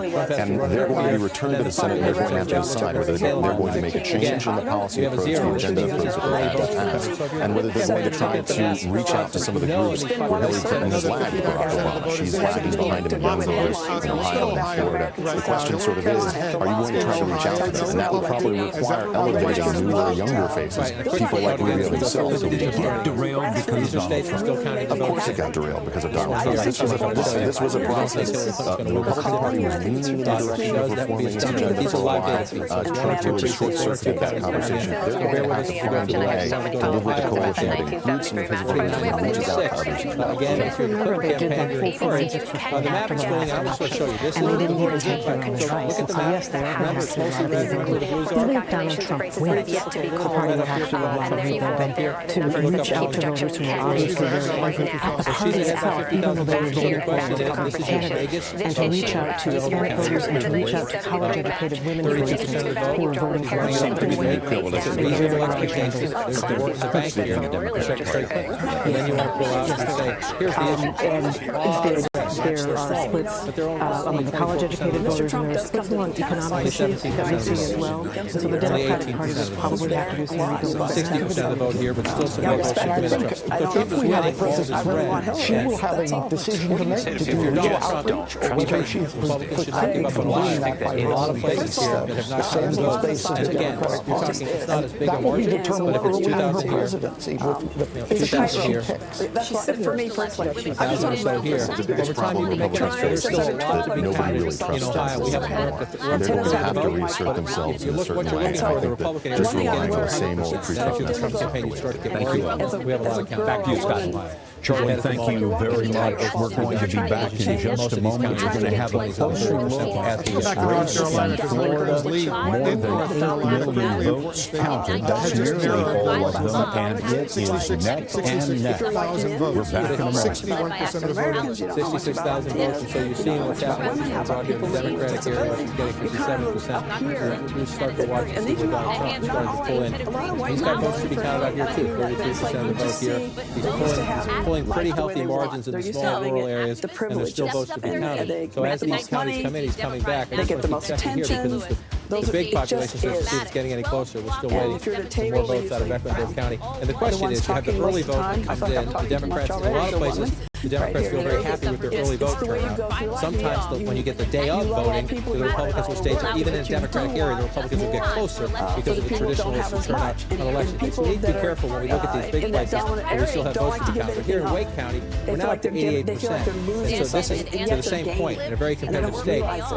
The Clinton campaign can count on some more out of Wake County, but they're starting from, this is where you run your models. You've got 12% left. Is it enough to offset elsewhere? Now, Durham County's down to 12%. This is an area where she needs, they see the 85%, not only the 85%, but the gap, 22,000 votes right there.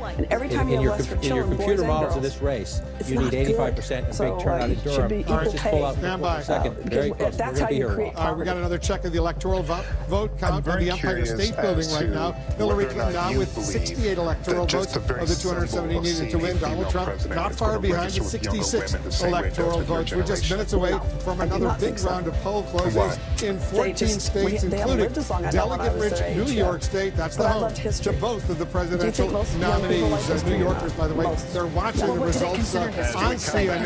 They're at a rooftop watch party down the street from the Empire State Building. Our election coverage continues right after this. It's like I purposely read The Founding Sisters by Anna Cliff because I knew we were going to vote women. And she writes about the Founding Sisters, but she only writes about the white Founding Sisters. She doesn't talk, because there's no Sojourner Truth, but there was Sojourner Truth, Ida Well, all these people that helped, everybody helped. But the white girls, most of them had more money, their husbands had money, the white women. Like if you take Pankhurst from England, and if you take Alice Paul, Cat, all these women come from enough money that they can go do this, and a lot of husbands actually were pretty good about it, some weren't. But it's fascinating that I purposely watch Suffragette to make myself have this spill over me so I can understand. It's like if I read Lean In, I read This Feminine Mystique at the same time. It was written in 63. This was written, just a couple of years ago. So Lean In was just, so I read them going back and forth because it makes me have to deal with history, and that makes me deal with now. And how there's so much the same. Polls in more than half the country are closed at this hour, and this race is super tight in the state of Florida. It is a toss-up, too close to call, as Donald Trump and Hillary Clinton neck and neck with more than 90% of the vote in. One call that we do have and have made in the state of Florida is for Marco Rubio, who has won the Senate seat there, and Mark Strassman is there in Miami at Rubio headquarters. Mark? Somebody go one by one. Hey, Nora, Senator Rubio, in fact, has just taken the stage managed to claim victory here. He has defeated two-term Congressman Patrick Murphy, won re-election to the U.S. Senate. He made a joke right at the top saying this election is going better than the last time he came out on stage in Miami when he was thumped in the Florida primary by Donald Trump. Many, but not all the people in this room, of course, will be rooting for Trump tonight. This race still has many bitter feelings among Rubio's supporters. And this race in Florida is, in fact, so close now. Trump seems to be ahead by about 100,000 or so votes. And the votes are starting to run out, too. Remember that Florida had 6.5 million folks who voted early. That's a record for the state, and the most of any state that had early returns. And so even though Hillary Clinton left South Florida, the most popular part of the state, solidly Democratic with a 280,000 vote margin or so, Trump has managed to pick up votes in more conservative sections of the state, in North Florida and Central Florida along the all-important I-4 corridor between Orlando and Tampa. And at this point, the two cliches we've heard about Florida in this election are both true. One is that Trump cannot win the White House unless he wins Florida, and two is that this race was going to be extraordinarily close, and in fact it has been. The younger guys are unbelievable.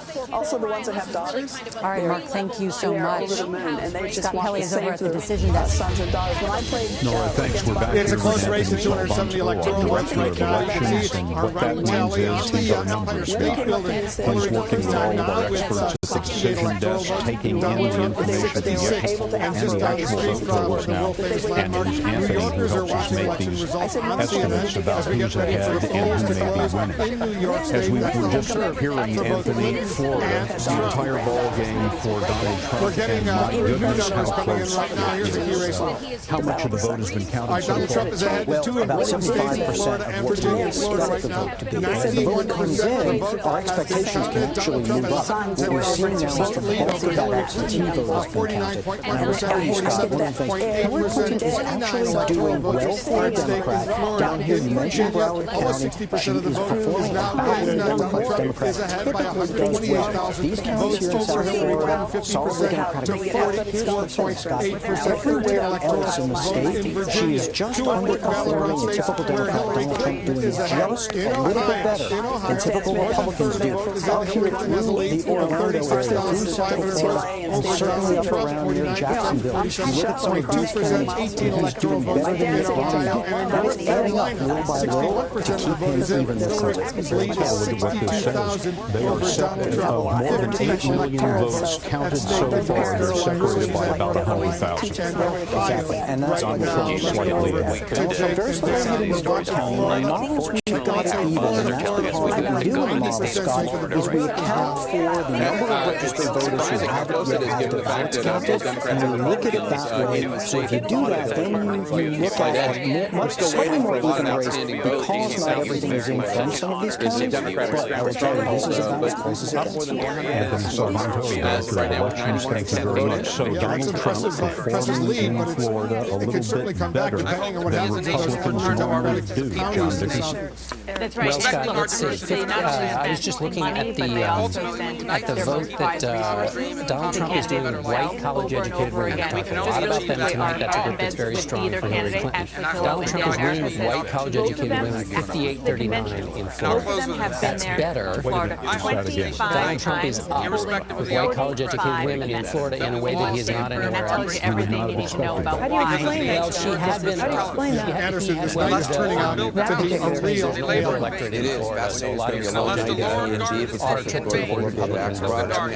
Mitt Romney won the white college-educated 57-42. So Barack Obama at 42 white college-educated women in Florida is ahead of where Hillary Clinton is now at 39 with white college-educated women in Florida. So that's one area that Hillary Clinton is turning that vote out in other places, but apparently not enough in Florida, which is what makes it close, even though there are other parts of the state that she's turning out lots of votes. And the share of the white vote is actually smaller in Florida than it was last time around. Barack Obama, David pointed out to me. Not that well, other than his red wave. I mean, in terms of Battleground, I haven't found it yet. Which is what we anticipated African Americans. Really interesting. I'm looking at those same numbers too at the same time you are. And we're talking about 50 and 60% who's winning those white college-educated females, white college-educated males, sort of across the can't say this enough. We can't overstate the importance. That may be why he's so close to Florida. And just for context here, Hillary Clinton nationally is winning white women with a college graduate degree 51 to 43. So by 8 points nationally for Hillary Clinton, but she's down by almost 20 in Florida. That's right. All right. Coming up, polls close in the two-candidate state of New York. We'll talk about that. We've also got Arizona, Colorado, Michigan, New Mexico, Wisconsin, and a state, big state of Texas. The night is young. The night is young. Go ahead. They can't win without Donald Trump. Pretty litigious guy. 29 electoral votes. They have to have it, and they have to have other states as well that they've not been leading in the polls. But this one, because of the size of it, they have to have. So this is really this is going to tell a lot of the story of this race. And I was texting with a Democrat in the state who was saying that Donald Trump did better in the exurban, rural areas. And what this points to is this divide in this country. And then I said, okay, urban and rural, and you see it in the state of Florida. And then we're standing by for the second largest wave of poll closings in the battle between Hillary Clinton and Donald Trump. Just minutes from now, at 9 p.m. Eastern, we'll be watching 14 states, including key races in the battlegrounds of Arizona, Colorado, Wisconsin, and Michigan. The last polls are also closing in Kansas, Louisiana, Minnesota, Nebraska, New Mexico, New York, North Dakota, South Dakota, Texas, and Wyoming. 156 electoral votes are at stake in this coming hour. Remember, 270 are needed to win the presidency.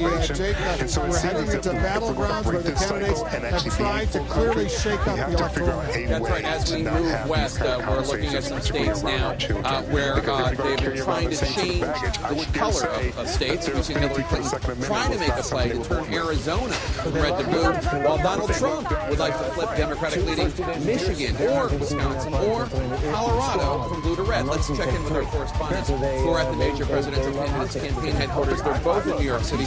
First, let's go to Jeff Zeleny at Clinton campaign headquarters. And Jeff, these numbers out of North Carolina and Florida have got to be nerve-wracking for the Clinton team, especially Florida, which they felt pretty confident about.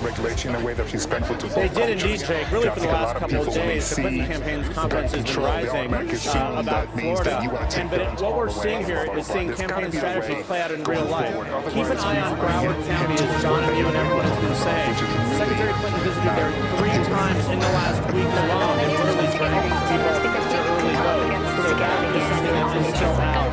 That's why one top advisor tells me just a few moments ago there is no panic because of Broward County. But I can tell you, Jake, much closer than they thought. We're also watching Pennsylvania very carefully. But one advisor tells me we're flying almost blind there. This is old school. No early voting. They're frankly not sure what's happening in Philadelphia as much. But first things first. Hi, everyone. We've been watching social media posts, including the post from the candidates just a short time ago. We saw one from All right, let's go to Sarah Murray, who's with the Trump campaign, just a few blocks away in Manhattan. And Sarah, the Trump campaign, who knows what's going to happen, they've got to feel pretty good. They're really turning some of these states into very competitive battlegrounds. That has been retweeted over 1,500 times in just 20 minutes. Meantime, Donald Trump Jr. has tweeted, "Final push." Eric and I doing dozens of radio interviews, and we can win this thing. Get out and vote. Make America great again. At Election Day, we tweeted 6,000 times. They are very aware of the fact that they've made a cloud of victory in Florida. And basically, Donald Trump's chances of reaching 270 pretty much evaporated. And so that's why when I was checking in with one Trump staffer about how they're feeling so far about Florida, this person's just told me simply they don't have high expectations. All right, Sarah Murray at Trump campaign headquarters. Let's go to what's right. It's a lot closer, Denver, than so many people thought in these key battleground states. This is going to take a while. It is going to be a long night. Look, I mean, because it's divided. And at least as far as the votes are showing us as they're coming in now, that is playing out. I mean, there's no question about it, especially and incredibly so in the purple state of Florida. Let's walk over to John King and take a closer look at Florida right now. John, some of those Democratic-leaning counties in the southeastern part of Florida, there's still a lot of votes outstanding. There's a lot of votes outstanding. The question is, are there enough votes outstanding? So you go through them as you look. They look at Palm Beach County, we've been stuck at 53% of the vote counted for quite some time, 57 to 40. So reasonable to assume there are a lot more votes there for Secretary Clinton. If the margin holds up, it doesn't always. It could be some more Republican-leaning precincts out there. We don't know exactly what's out there, but if you watch as it's built, it's been pretty consistent. The question is, what's Jeff Downey was just talking about this, really up to 13% for Broward County. Secretary Clinton has targeted this quite a bit. Right there. We're going to hang on to the 70, 30 almost right there. Just go back and look at it comparative time. 67, 32. So at the moment, she's running a little stronger than President Obama was 4 years ago when he eked out a narrow victory in this one county. The president won statewide narrowly. We come down to Miami-Dade, which is the biggest place for Democratic votes in this one's almost joining our coverage. This is ABC News' digital coverage of election 2016. You're jumping in at a very decent amount of votes, so we've got some more counting to do here. The other thing you start looking for, the Republican votes still out. So we're looking at DeSoto County, 100%. A lot of these smaller counties, the rural counties where Donald Trump runs it up, still Polk County, we have nothing. So there's some potential gain for Donald Trump here. So you're starting to go through these. You go out to the coast. Here's a place, Volusia County, which is Daytona area. Based on what this is a place where Donald Trump outperforming Romney, especially for a member 54, 55, they're 50. So there are some places where Trump is outperforming Romney, and it's a decent vote. Like Trump votes there. He's running up the votes here. He's done very well on the northeastern coast of Florida, Donald Trump has. But again, you find a county where you see a big gap, but it's at 100%. Trying to make up votes.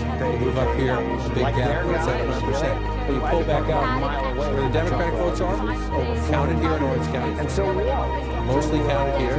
One of the interesting areas, this is very, very close, and it's going to be very close to the end. If Donald Trump ekes out a victory, he may have his performance right here in the Tampa St. Pete area. Why do I say that? Let me pull it out and look at it. Take the lines away, so it's not confusing. Hillsborough County, 51 to 45. Go back in time. President Obama won it a little bit bigger. You move over here to Pinellas County, you see that's the president's margin 4 years ago, 5 points. That was my experience. Donald Trump is leading here right now. It's a vote-rich area in the western part of the state, a swing area that goes back and forth in close races. Trump is outperforming Romney in that particular part of the state. So that's what's keeping him more competitive, keeping him in the lead right now. If he ekes out a narrow victory, he'll have his performance up here to think about it. And again, hey, thanks to all the TV audience for joining us. We'll see you back here at the next commercial break. A lot of votes here still to come in, and so far they've been going Clinton's way. This is the one now up to 16%. Check their lead in just a second. Hey everybody, thanks for staying with us. Continuing coverage of election night 2016. Does it stay 69-30? Does it stay in that margin? If it stays in that margin, she's going to make up a lot. Broward County, where Fort Lauderdale is 9.3% of the whole population of the state. So as you move up, if you're looking at that big of a population center, as you move up through the count, Miami-Dade is still stuck at 93. But this is the big one we're waiting on. There'll be some adjustments in the margins, but when we get more of this, when we get from 16 to 30 to 40, we'll see if this holds up, and we'll see that we get to a better sense of the turnout. We'll see how much of the matters. If you look at just imagine at 16%, you're talking about 260, 208,000 votes right there. If that continues, there are still votes to be had. But we've got some counting to do. I'm just looking at other places as we go through this. 76% here, Clinton with a big lead, so maybe some more votes for her there. Wilson, these other places. Let's go Virginia for a minute. Virginia. Pull back up from that. Again, these are states where the early votes are being counted. These are not states that have been tossed. But Virginia has stayed. Donald Trump leads for quite some time. We're up to 65%. Now, this is a state, remember, Hillary Clinton's running mate, Senator Tim Kaine, former Governor Tim Kaine, is from here. You see the lead right here, 50%, 45%. That's a pretty healthy lead for Donald Trump. So let's take a look. Number one, he's doing what he needs to do, running in overall small counties. See how this goes here. The big issue is we're still waiting for some votes out of the Washington, D.C. suburbs. See only half of the votes here counted, which is less than half. 50% in Loudoun County. So Donald Trump leads in Virginia. Well, there's still a lot of math to be done in the most populated areas. 14 states are about to close the polling of 14 states, including two huge ones, Texas now with election night on CBS. It is 9 o'clock in the east, 6 in the west. It is a tight race for president and a long time before we are going to know. All right, take a look at this. We projected Hillary Clinton will carry her home state of New York with 29 electoral votes. Hillary Clinton will win New York State, that's Donald Trump's home state as well. Hillary Clinton carries the Empire State.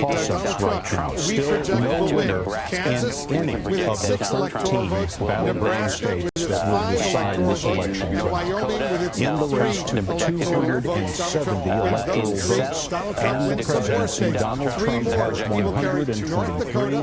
Hillary Clinton has 97. It is still And look at that, what is almost a perfect thread flowing right through the United States, up and down a number of states. In the state of New York, home state to both of these candidates, CBS News projects Hillary Clinton is the winner.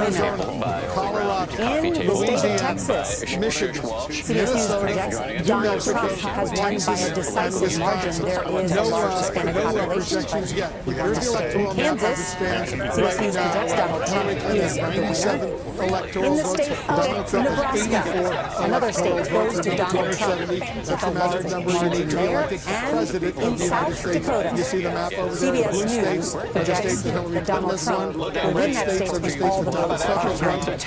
And North Dakota, CBS News projects that Donald Trump will win that state with all the votes counted. And in Wyoming, Donald Trump is the projected winner as the electoral votes in Nebraska.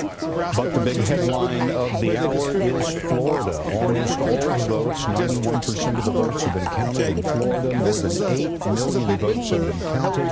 And at this moment, Donald Trump is ahead of Hillary Clinton. They are separated by only 140,000 votes. Still much too close to call. Can we talk, Scott, for a second about why he's doing so well with working women, educated women? So when you look at all of the things that Trump has said, with his issues with women, Access Hollywood, absolutely, and the comments that he made about Alicia Machado, the accusation of sexual assault starting with Megyn Kelly in that very first debate. Now, how do we explain how this is population growing so much? Republicans who like him are willing to forgive him those things. We've talked to voters who are in the Trump camp, and they were the ones who said, "Oh, this is locker room politics." And this is, and that's part of it. They forgive him. Why do they forgive him? Because they don't like Hillary Clinton, and they think the country needs to be turned around, and they think that he can do it. Another thing about Florida, just that's true of all these other states that we're looking at that are battleground states, is that this is a debate here in the country right now between the cities and the rural areas. And what Donald Trump is doing well in Florida is he's doing well in 41 or so, 40 or more counties, all over the rural areas, doing a little bit better than Mitt Romney did. And Hillary Clinton is doing well in the cities, but that's the comeback. So in these states, you'll see a sea of red, all the counties smaller in population that Donald Trump is doing well in, and then deep blue in the cities. And we're seeing that now in Florida, we'll see it in all the Georgia. Driving up Republican. Yes, and that's the difference between college-educated women in Florida versus college-educated women. If we want to look for another echo, perhaps we might look in Iowa, where the population is also older. We'll have to see where the definition of disaffected You don't have to bring it up with some other thing. Let's just say that over 80, are retirees in Florida. Let's have a look at our battleground tracking. We have another key race alert list here. This shows you the states that have polls. All right, let's take a look. Let's start in Florida. Right now, Donald Trump is ahead impressively with 91% of the vote. Now, look at this. He has a lead of 143,361. That's an impressive lead. Right now, Either side of the state name showing whether we have projected the race for Hillary Clinton or Donald Trump, and you don't see it. And that is because all of these battleground races at this moment are so close that CBS News cannot make an estimate. But let's have a look at the electoral vote now. Here are some snapshot in time at this moment. Hillary Clinton with 97 electoral votes, Donald Trump with 123. That's a number. There are 270 that are needed to win the Democratic states. Electoral votes in Georgia, impressive lead. Most notable among them, and so it is going to be the vote is in. Look at how close it is. Donald Trump has a lead for only 689 votes. He just took the lead. I wanted to break out the battle in the battleground state of Pennsylvania, where we knew there would be a substantial divide between the city and the rural areas, and there is, as you can see in our exit poll. Hillary Clinton winning basically 3 out of 4 voters in the city. Trump winning nearly that margin in the rural areas. You can see the real battle is there in the suburbs where it's dead even. Hillary Clinton finding that strength among suburban women. This was a group that went for Mitt Romney 4 years ago by 52%, so great strength there. But there was no early voting in Pennsylvania, and the late deciders are going to double Trump by a 52 to 39% margin. And that's why things are still close. Pennsylvania, only 5% of the votes in the evening. Thank you very much, Anthony. Too close in Pennsylvania, too close in Delaware. Another interesting thing from the exit poll, college degrees. Hillary Clinton has 55% of those voters. Donald Trump has 48%. No college degrees. Donald Trump has 50% of that voting population. Hillary Clinton has 46%. Now, last night, the Clinton campaign ended very strong. President Obama, Michelle Obama, Bruce Springsteen, and John Bon Jovi in Philadelphia on the steps of the Mission Hall. Voting election day in Pennsylvania, then in North Carolina or Ohio or any of the states where you had early voting. And we have a call in the state of Arkansas. Bill Clinton carried his own home state in 2 elections, but there's a little rock in a hard place tonight for the Clinton family. Donald Trump is the projected winner in the state of Arkansas. Is this a surprise? No, it was expected that he would win. But she was First Lady of Arkansas for quite a long time. Now the former senator from New York State. She's won New York, lost Arkansas. She states that she's the most of her life. Let's go back to the map that we pointed out all night. 129 electoral votes for Donald Trump, 97 for Hillary Clinton. There's that river of red right down the United States. It does look like a river. It does look like a river. But I'm really fascinated by what's going on in these battleground states that we have talked about all night. John, you were excellent in pointing out what would be the storylines of tonight, whether we would know whether Donald Trump is having a good night or whether Hillary Clinton is having a good night. It's 9 o'clock. This is tight. Florida's up, and Virginia still tight. It's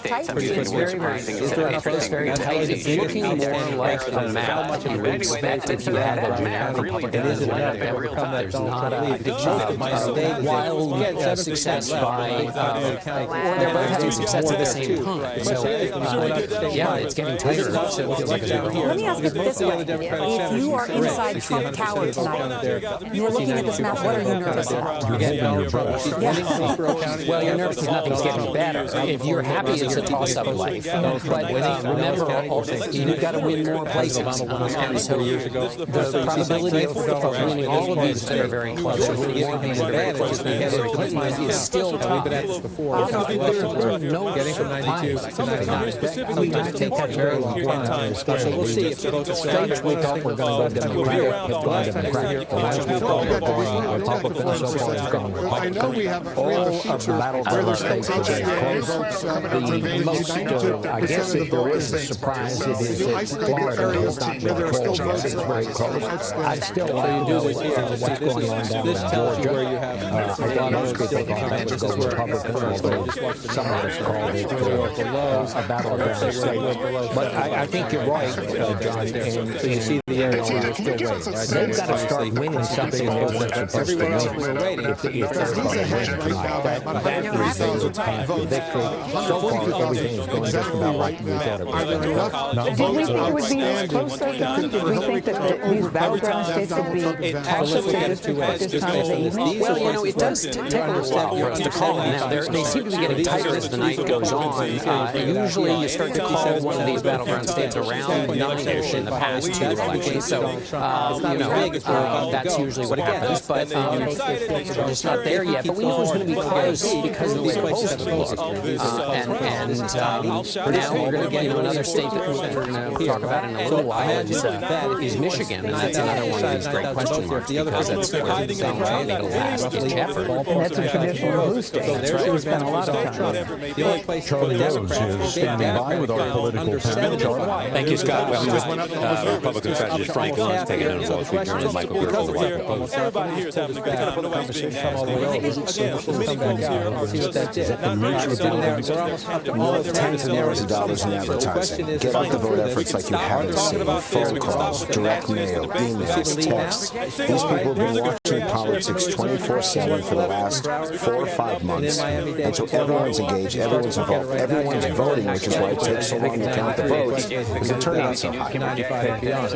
If you're the Trump campaign, you're very happy with this right now. In some of these, in the rock rural places, rock conservative places, Donald Trump is performing well. And in some of these swing areas here, he's overperformed. Even when he's losing, certain policies, like policies appealing to the working class, and it had some real power, but the way we talked about those issues and his approaches was limited. It seemed to people to be talking to the white working class, as opposed to the Latino working class, the black working class. Do you know what I mean? He started out with policy insights and limited people. This is where the clock starts to tick. You believe that? I believe it.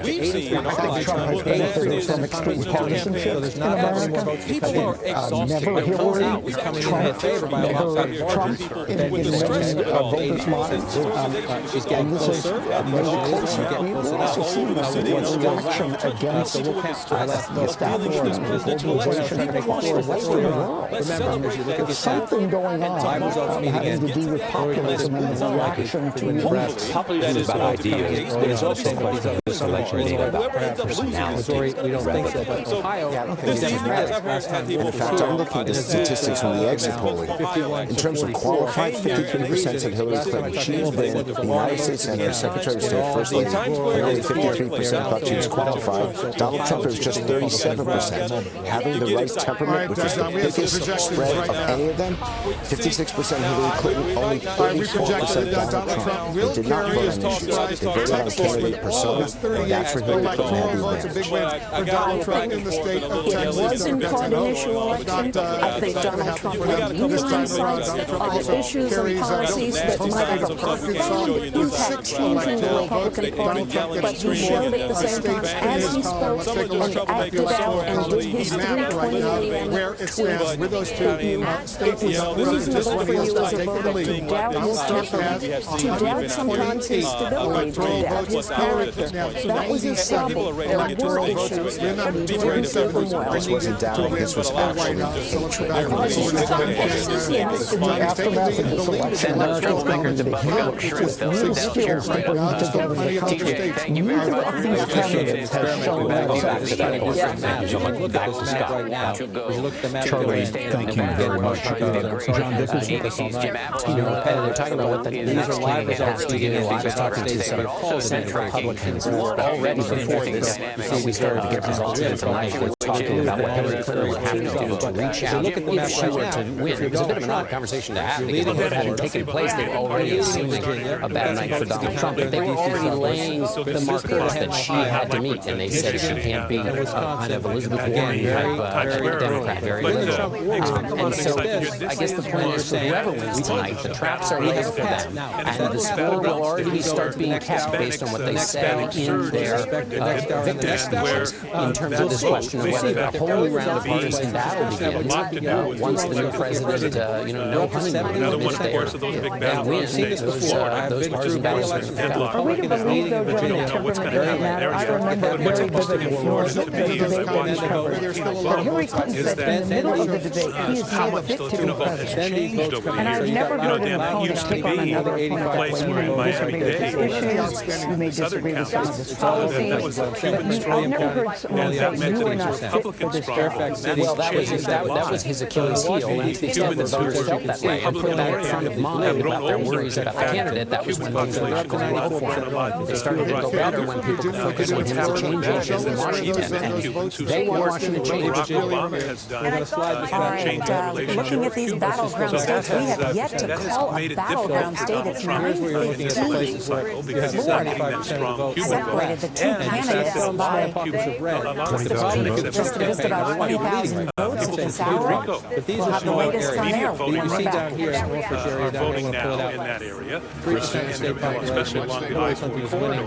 62% of the vote, she's winning 68 to 26. So there's a potentially, again, it's not guaranteed that the margin stays the same when the rest come in, but potentially a lot of votes for the Democrat there, potentially a fair chunk of votes for the Democrat here in Portsmouth. And then again, the biggest issue you always in a close race in Virginia is what happens up here. Interesting battleground states for the Latino vote. Could be very here's Washington, D.C., and of course you're across the river. And so most of the votes are counted in these counties, which are lopsidedly Democratic. No votes in all Hispanic voters that means they're already across the country. They're past 70%. So here's where you're still waiting. You're only at 57% Fairfax County. That's 13% of the state population. That's a lot of votes to come in. And of course, that again, motivation coming in at the moment, lopsidedly Democratic. Because of the coming in here negativity toward Prince William from County. Donald Trump. Has made a run at this, and again, they're not being motivated if so Donald much Trump by ekes out a the victory in positivity, Virginia, by you're going to positivity look at as far this as county voting for compared to Hillary 4 years Clinton. ago. This is a really it's one of the places angry where vote, and it's interesting further out that suburbs if you remember back in 2012, performed very well. I want to the pull number of this back over Hispanics so who came out and the difference they made for Barack Obama, the map is filling in and it was as you would just expect it because to, except for the fact that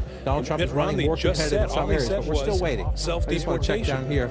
Only at 53% Richmond City. This is a Democratic area. She's going to run up some more votes here. You see 75 to 18.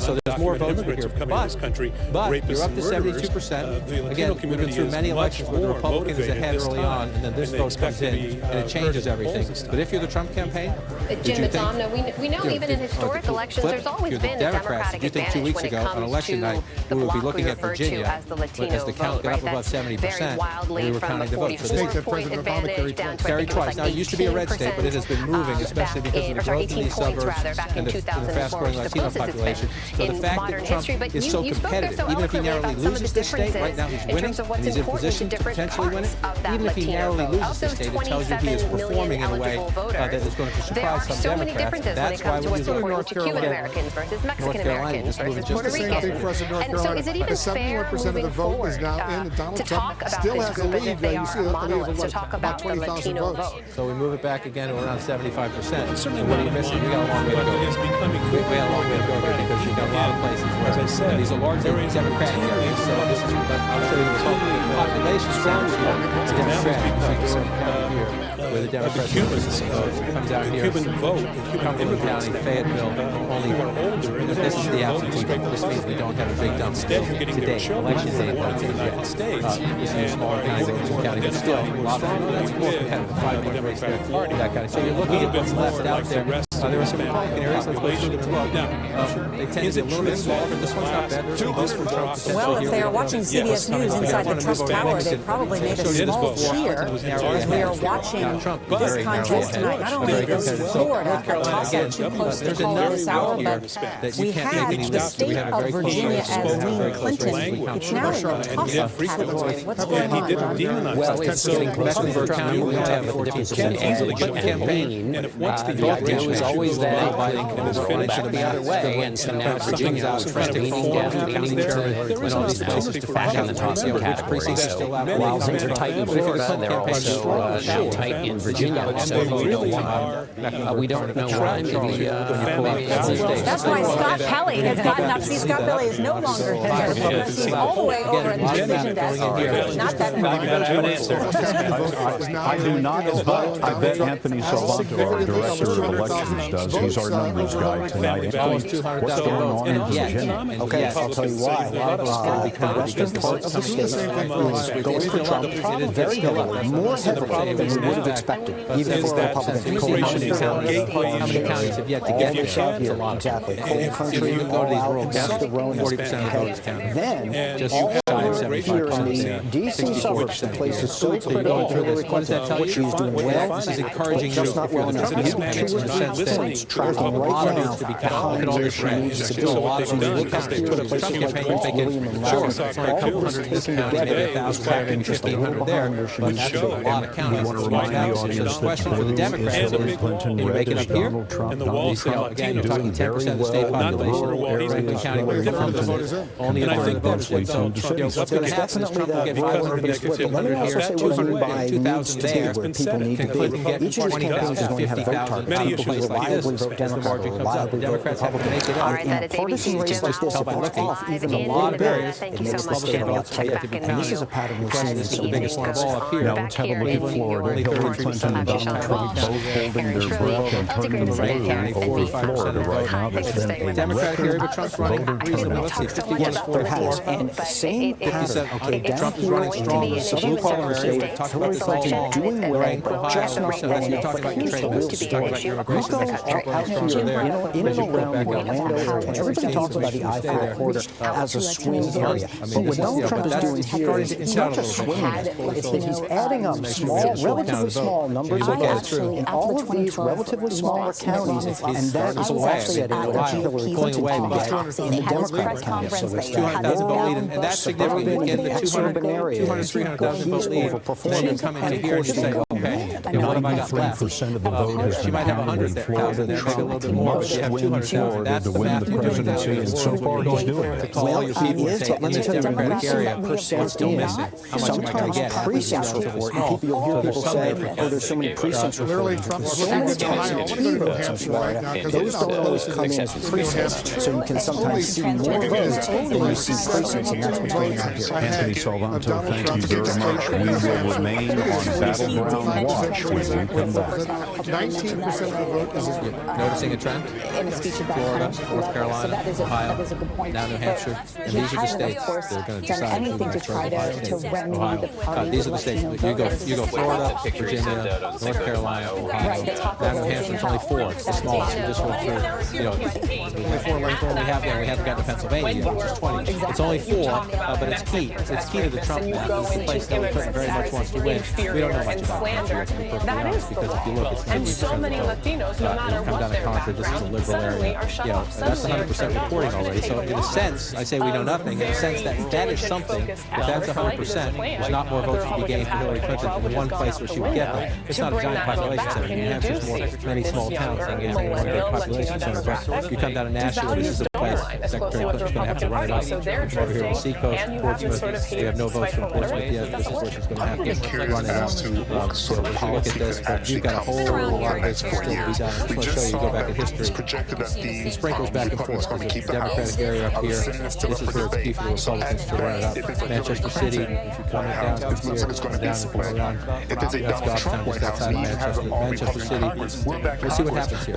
Donald Trump was there just the other night. This is a gritty blue collar. Has been able to win the presidency. 51 to 43 in the early returns there. That means, again, remember, 51 for Secretary Clinton, 55. Donald Trump is not, is it the same as Mitt Romney? This is a place, you could have a state where you start to look. We haven't talked much about the third-party candidates yet. There could be a state or two where we start to think, are they changing the margin? That could be one right there in the state of New Hampshire. We can share with you now based on preliminary Let's go to Michigan right now. Donald Trump is ahead with only, about 15% of the vote is in. But in Michigan, this is a state that Donald Trump was predicting strongly he would do well. And you see right there. That's the national vote. I was just going to say, in the Trump war room right now, they would like to hit freeze.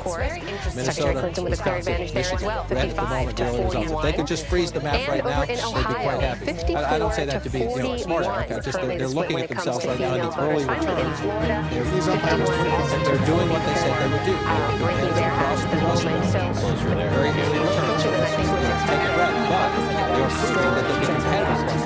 We'll see when we get to 15% and higher. But that's a very close race right now. So what are you looking for here?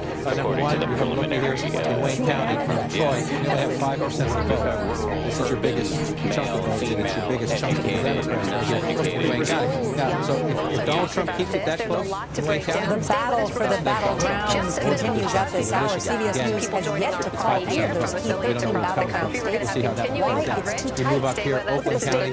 This is out in the suburbs. More than 90% of the vote in, I just want to match this one up. 51-43. Super tight there. Even Donald 54-46. So she's a little under Romney. I mean, a little under Obama at the moment. Hey, folks, thanks for joining us. We're feeling optimistic. When I spoke with them about we will look 3 hours ago, they said they thought they could turn out enough Hispanic black voters. We'll see what's going on there. Well, no, when Eric Trump was sitting in the seat this morning, right here on CBS this morning, he said they were going to ABC News.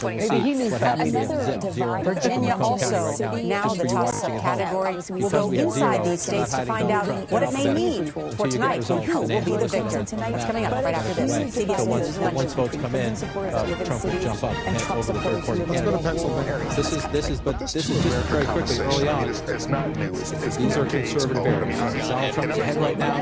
Votes are coming in conservative areas. But that's not to criticize. That's to say he's doing what he needs to do in these conservative areas. We'll see how it plays out as we go. You want to go to Pennsylvania? 12% of the vote. Donald Trump is ahead by what, 100? Hillary Clinton is ahead. Donald Trump by what, 177,000 votes with 12% of the vote in. She's got 60.2% to 36.4%. That's a healthy lead. I suspect this won't last very long.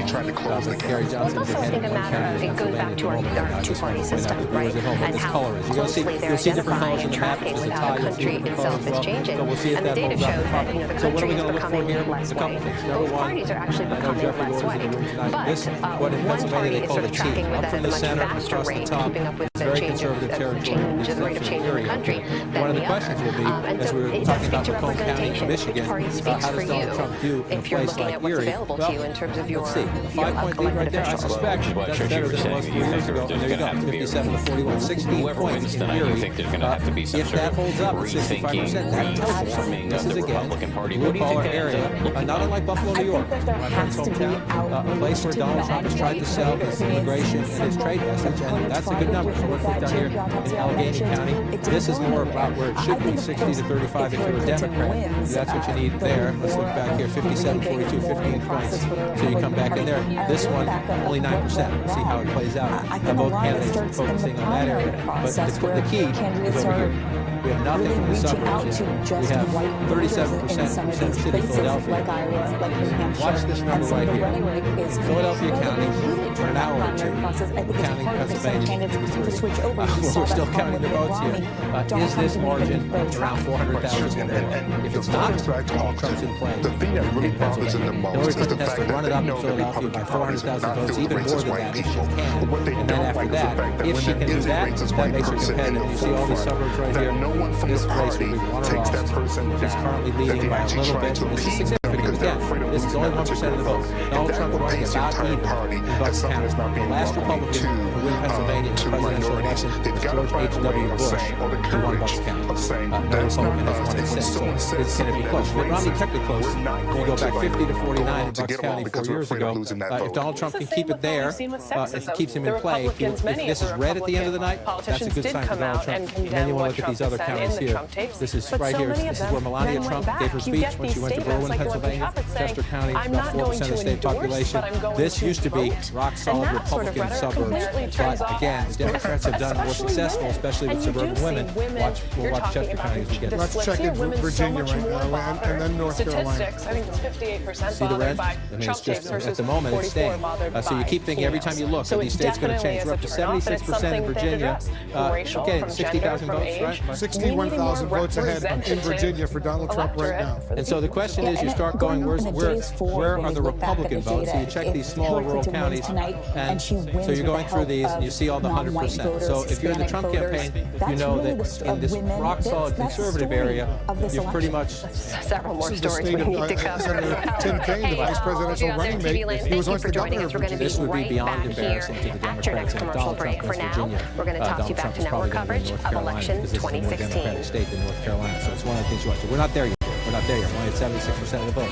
Again, one of the things you always watch in the state of Virginia is, number one, I just want to come down here and look at the Virginia Beach area. And we're this is a back very here with competitive continuing area coverage down election here. night 2016. Donald Trump running at 50%. Let's compare it. As we go back here, 51-48. So that's about the, she's lower. She's underperforming. Again, if this holds up, we're going to look down here and see maybe the third-party candidates coming out of here down here. You have to check the exit polls and some other research to do that. But we'll watch those numbers down there. And then you come up, I just want to check in these Democratic areas, 96%, 66%, so some more votes to be had here, and some more votes to be had at Norfolk City. This is African-American turnout. So it's not just the percentage.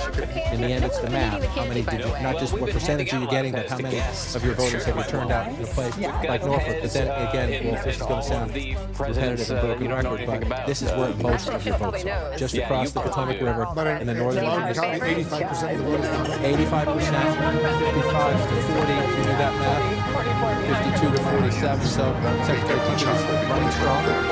President Obama there. Let's take a break. Almost up to Head back 70%. out into the Look at field. the numbers here. This is the population set here. Checking We have in more how population set Americans here. are So you go taking through in this one tonight's here. election Arlington results. County is just Serena about Marshall in. is live for us right now in Dearborn, Alexandria Michigan. City There's is an all in. enormous Those are big Muslim Democratic American votes there. population there. So you're She's looking around here, talking you're to trying some to of the hunt voters there down how here. to get out the Prince vote. William County, we're only at 26%. Gentlemen, let's leave it there so I can ask a question of Senator Cruz, who's also running for president. Gentlemen, She's I don't want to do when these people hurt each other. This is a lot of us to be counted in Northern Virginia. That's the difference. So we might just close the gap somewhat. But Election night on CBS. It is still WrestleMania tonight as we have been unable to project any of the 13 battleground states that will decide this election. Let's go to our map that shows where the election stands right now. Well, we have our there it is. There's the map that shows you right where things are at this very moment. Red states are Trump. Blue states are those states that we have projected for Hillary Clinton. The states in white, ladies and gentlemen, are places where the polls have closed, but the count is so close, we are unable to project which candidate is the winner in those states. Hillary Clinton had 97 electoral votes, Donald Trump with 120. Scott, we have something really interesting going on right now that we should talk about, and we'll go through these states one by one. I want to tell everybody.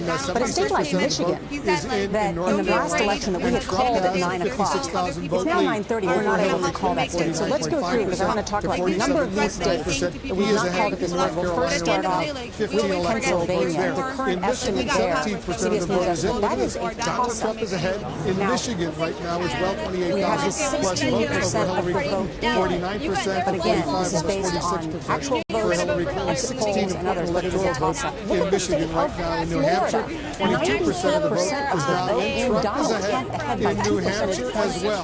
The Democrats were boastful to me earlier today. I'm getting radio silence right now, asking what's going on in that state. 47.7% to 47.2%, a quarter of the vote He is, and Ohio, look at this, another state that Donald Trump felt confident in. He's performing well, 53% of the vote in there. Let me get through these. Michigan, just 17%. Colorado first for toss-up in Colorado. And Michigan, Hillary Clinton has a 55,000 plus vote lead over Donald Trump. So we get two different states here. The Rust Belt states are all winners and wire areas because we talked about it earlier tonight. One of the key themes of this election is the difference in college education and not college education.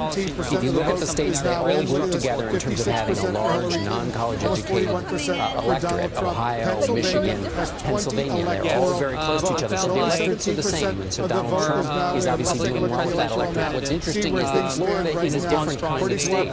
So he is doing two different kinds of things here. He's winning, or he's holding his own in two different kinds of states. And what's key here is that if he does well in Pennsylvania, then there's a chance he could do in Michigan and Ohio and Iowa. Yellow states, you cannot make a projection too early to call. Let's go to let's check in with because of this large share of the electorate is non-college educated, blue-collar workers who are disappointed with Washington. They don't feel like they've set a better job than free. And also there's a cultural piece to this. These are the ones when you hear, make America great again. What does that really mean, make America great again? Because when you talk to many people in this country, they'll say, when was it not great? What does that mean exactly, make America great again? Well, there's a gradation of what that means. For some people, it means a world in which the economy is better, in which middle-class jobs are stronger. But for other people, it means a world in which there is not so much of a minority presence in America. And culturally, where the kind of liberal mores are not a part of my everyday experience. And so it gets very messy. And he's talking to the steel workers in Ohio who have lost their jobs because of cheap Chinese steel. There's a steel mill in Lorain, Ohio that has been producing for more than a century. And it closed last spring, laid off 600 workers. Those are those people. It's both cultural and economic. Michigan has not voted for a Republican since 1988. Let's go now to Anthony Mason, who has lots of polls about what people think in that state. It was George H.W. Bush, the last Republican to win the state of Michigan back in '88. Here are two key reasons why Donald Trump is competitive in Michigan. Michigan tonight. The first is whites without a college degree. John was just talking about them. He's winning them 61 to 31%, a 2-to-1 margin. But what's significant here is he's outperforming Mitt Romney, who won this group. This is what the crowd is anxious to be looking for as they see Florida, they see the vote count very tight. Now, meanwhile, Secretary Clinton is about a mile and a half from here. She's at the Peninsula Hotel. She is obviously watching these returns as well. She's with her family. She's with her husband and her daughter and her son-in-law, as well as her grandkids, and a number of close aides and longtime confidants. She has been working on her speech, both speeches, I should say, and she has aides who are sort of working in some of the fixes she's been doing. But again, a lot of curiosity here about how the night is going to unfold and which of those speeches she's going to be giving Wolf. A lot of uncertainty right now. All right, guys, we'll get back to you soon. Let's go over to Jake and Dana. Look at the map right now. Take a look over here. You see Clinton with 97 electoral votes, Trump with 128. You need 270 to win the White House. And you see what's going on. Trump is doing remarkably well. We have said from the beginning that for Donald Trump to win, he would need to run the table. And right now we are seeing that there is a path, a very clear path for Donald Trump. He is very competitive in all the key states, including Virginia, which could possibly be, there could be the crack in the blue wall, the firewall that Hillary Clinton had. We're seeing very tight races in the Midwest. The numbers are still coming in. A very nail-biters, not just in North Carolina, but Florida. It seems entirely possible that Donald Trump could end up having a very strong night, even the night that he's been dreaming of. We have a picture, I think, of Donald Trump with his running mate, Mike Pence, watching the returns coming in. This is a much stronger night than a lot of Republican officials thought was going to happen. We still don't know what's going to happen, and obviously the key states that we really need, that Hillary Clinton really needs to maintain. Let's just put this on the board. We need to make Hillary Clinton needs to keep Pennsylvania, and she needs to keep New Hampshire. She needs to keep Michigan, and she needs to keep Virginia. Those four are the ones for all the Hillary Clinton supporters out there wondering, oh my God, we're going to lose Ohio. Oh my God, we're going to lose Florida. Those four are the path. That's the firewall. Pennsylvania, Virginia, New Hampshire, and Michigan. But if there is a crack in any of those four states, this is going to be a night where the Jacob Javits Center is the wrong place for Hillary Clinton to be. Those four states are states that President Obama carried twice. That's right. And look, of all those four states, Virginia is the biggest surprise for, really mostly for Democrats. I will say that Republicans outside of the Trump campaign told the Trump campaign long ago, forget it, Virginia's gone, even before Tim Kaine became. Take a look at this. Take a look at this, Dana. You see these four states right there, and you see the states that Jake just circled: Virginia, Pennsylvania, New Hampshire. Let's start with Virginia. Donald Trump is ahead there by 20,000 plus votes in Virginia and Pennsylvania. Hillary Clinton is ahead, 221,506 votes in Pennsylvania. Hillary Clinton just changed to 227,000 votes. Look at how close it is in New Hampshire. Only 404 vote. That's a Donald Trump lead over Hillary Clinton with a quarter of the vote in New Hampshire. And take a look at Michigan right now. You see Donald Trump has a lead of 44,000 plus votes in Michigan right now. 19% of the vote is in. You heard, all of us heard from Donald Trump's advisors over these past several weeks. They had a path, and at least right now, it looks like they do have a credible path. They do absolutely have a credible path. And look, if this night ends up being the way that Donald Trump and his advisors think and hope that it will be, boy, I mean, it's going to put the polling industry out of business. It's going to be the voter projection industry out of business, because I don't know of one poll that suggested that Donald Trump was going to have this kind of night that he seems to be on track to having. And in fact, you know, we all look at these websites.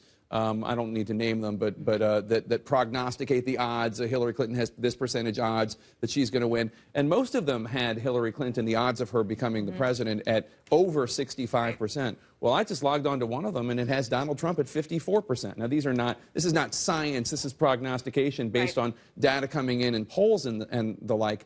But really, we're seeing, first of all, this is not the repudiation of Donald Trump and Trumpism that I think a lot of Republicans in Washington, D.C. and Democrats hoped. But beyond that, we're seeing, as you say, Wolf, a credible path for Donald Trump to the White House. I'm not saying it's going to happen, but it certainly could. And you know, Jim was talking about the feeling inside the Trump victory party, which, of course, they always call it before we get the results. it's not just there. It's the photo of Donald Trump and Mike Pence watching the returns with the people who have been working on their campaign in the war room is one thing. And then the people who are closest to Donald Trump are watching in a room right now, and they said that the mood has changed completely. Anna, we have 2 more projections right now.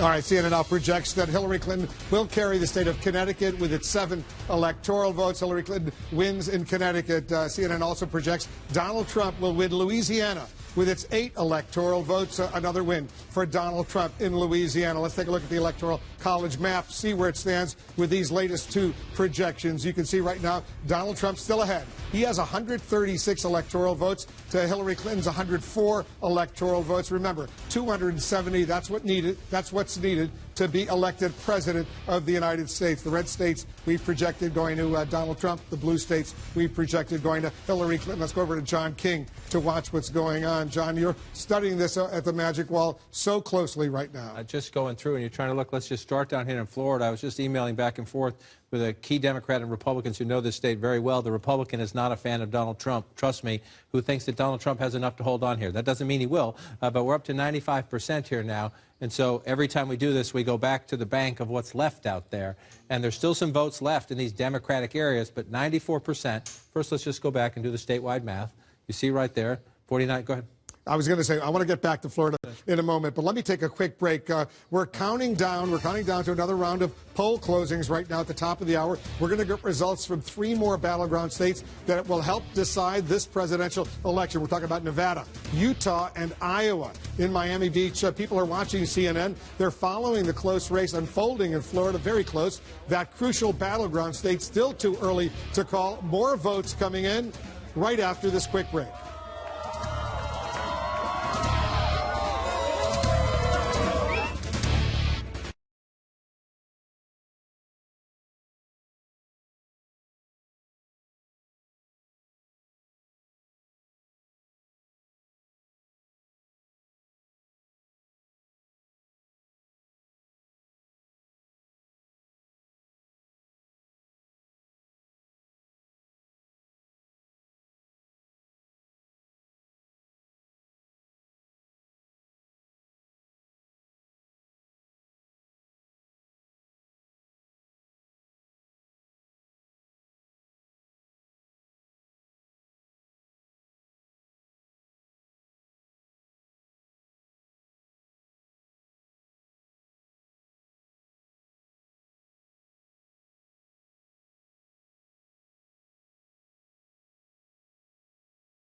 Right now, we have a major projection in the battle for the United States Congress. CNN can now project that Republicans will keep control of the House of Representatives. The House Speaker Paul Ryan's fight to maintain the Republican majority paying off, dashing the Democrats' slim hopes of retaking the chamber. This is an important win for Republicans as we await the outcome of the fight for the U.S. Senate and the presidential race. Jake and Dana, we fully expected the Republicans would win. We're still going to get the number, but they will be the majority, and that is significant. Yeah, it was not a surprise at all. We knew that the Republicans were going to likely keep control of the House. Even when Democrats were having a great period at the beginning of October, it seemed unlikely that the House was going to be able to go from Republican to Democratic. Dana, you've been watching this so closely. That's right, and we should tell our viewers that what this means for us is not that we've called every House race. Obviously, that would be impossible at this time of the night. It means that we, looking at the numbers, see that there's no path for the Democrats to get the 30 seats needed to retake control. Now let's get back to the race for the White House. Right now, we have another key race alert. All right, take a look at this. We'll start with Florida. 95% of the vote is in, and Donald Trump has an impressive almost 112,000 vote lead over Hillary Clinton, 49% to 47.8%, 29 electoral votes in Florida. In Ohio, 61% of the vote is in, and Donald Trump there is a very impressive almost 354,000 vote lead over Hillary Clinton, 18 electoral votes in Ohio. In Virginia, Donald Trump is leading there, but very, very narrowly, only 10,123 votes. 80% of the vote in Virginia is in, 13 electoral votes there. In Georgia, almost half of the vote is in there. Donald Trump once again has a very impressive lead of more than 365,000 votes, 16 electoral votes at stake in Georgia right now. Let's take a look at more results coming in, starting with North Carolina. 78% of the vote is in. Trump maintains a lead, a significant lead, 85,000 votes over Hillary Clinton with 15 electoral votes at stake in North Carolina. In Michigan, 20% of the vote is in. Trump is ahead there as well by more than 41,000 votes. Trump is ahead over Hillary Clinton, 16 electoral votes in Michigan. In New Hampshire, very close there, almost a third of the vote is in. Donald Trump maintains a lead of more than 1,800 votes over Hillary Clinton. It's very close, 47.8% to 47%. Almost a third of the vote is in, 4 electoral votes in New Hampshire. In Wisconsin, 21% of the vote is in. And there in Wisconsin, Trump is leading there as well. 43,000 plus votes over Hillary Clinton, 10 electoral votes at stake in Wisconsin. Trump is ahead right now with 21% of the vote is in Wisconsin. In Colorado, more than half of the vote is in. Hillary Clinton is ahead in Colorado. She has more than 88,000 vote lead over Donald Trump, 9 electoral votes in Colorado. And in Pennsylvania, a quarter of the vote is in. Hillary Clinton has a significant lead there of 276,000 plus votes over Donald Trump. It's 269,000 right now, 20 electoral votes in Pennsylvania. Let's take a look at the Electoral College map to see the all-important Electoral College map. Trump is ahead. He has 136 electoral votes compared to Hillary Clinton's 104. 270 are needed to win the White House. Let's go over to John King over at the Magic Wall. He's taking a look. Donald Trump is doing remarkably well, John, in so many of these states that President Obama carried twice. And so we'll get to the results in a minute, but first the question people are asking at home, does he have a path now? With what we are seeing, does he have a path? And remember, this is where we started the night. We had Secretary Clinton at 268 to start the night. All she needed to do was win one more state if, and it's a big if at this hour, she held all the blues. So let's just go through this where we are right now. Okay? Donald Trump, we had at 204. Well, Donald Trump is leading right now in Florida. Let's see if he can hold on to Florida. That's 29. Donald Trump is leading right now in North Carolina. Let's see if he can hold that. Look where that gets Donald Trump. Let's assume we're not out west yet. This may come down. We could come down to Arizona and Nevada in this race, but let's just say Donald Trump wins Arizona, where he was leading in the late polls. That gets him to 259, Wolf. He's leading in Virginia right now. That would do it. Let's assume Clinton comes back in Virginia and holds that, just for the sake of argument. Michigan would do it. Or if somehow Michigan stayed blue, Wisconsin would get him to 269. New Hampshire could do it under that scenario. So there are now several different paths as we watch this play out. What does it come down to? It comes down to counting to the final vote there. We got a ways to go here still. And it could come down, let's switch maps and see, it could come down to a state that most Democrats and even many Republicans thought months ago was a sure bet. And if you look at this right now, we're up to 80% of the vote. she has closed the gap. In just the last few minutes, she has closed the gap to about 10,000 votes, if you see it right there. So you're looking, number one, if you think about it, what did I say?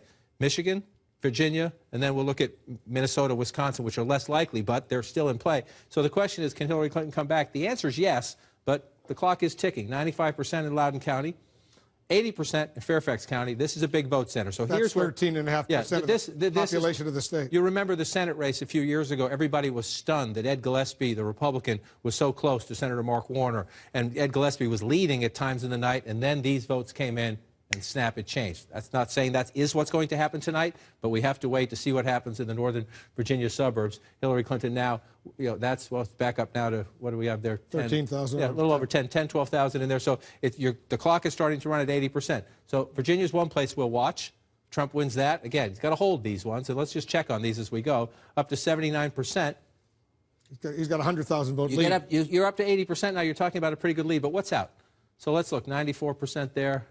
We're still waiting for a decent amount of votes here, but it's only 3% of the state population. I want to go over to Charlotte. This could come down to how many votes are still left out here. Only at 43% here. So North Carolina's not over. But if you're Donald Trump and you're now at just shy of 80% and you're looking at a 2.5, 3-point lead there, you're getting increasingly confident about that. And as I said, when you check in with people down here, increasingly even Democrats believe, because of his strength in these rural areas up in the Panhandle and elsewhere, and because of his running very competitive in areas like this, and especially here, Barack Obama won, President Obama, Senator and President Obama won this when he was running in his election campaigns, that is there enough down here?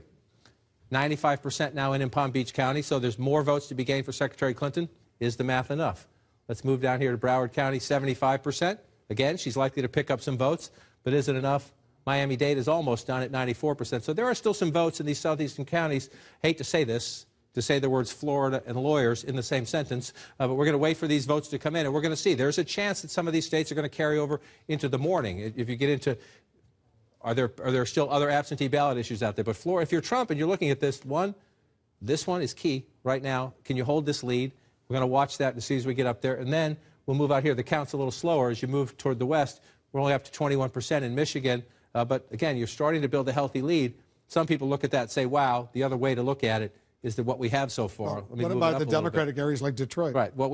Most of what we have so far is from the rural areas. So it's not surprising in the sense that once you look at where the votes are from, that doesn't surprise you. The question is what's happening in places like this.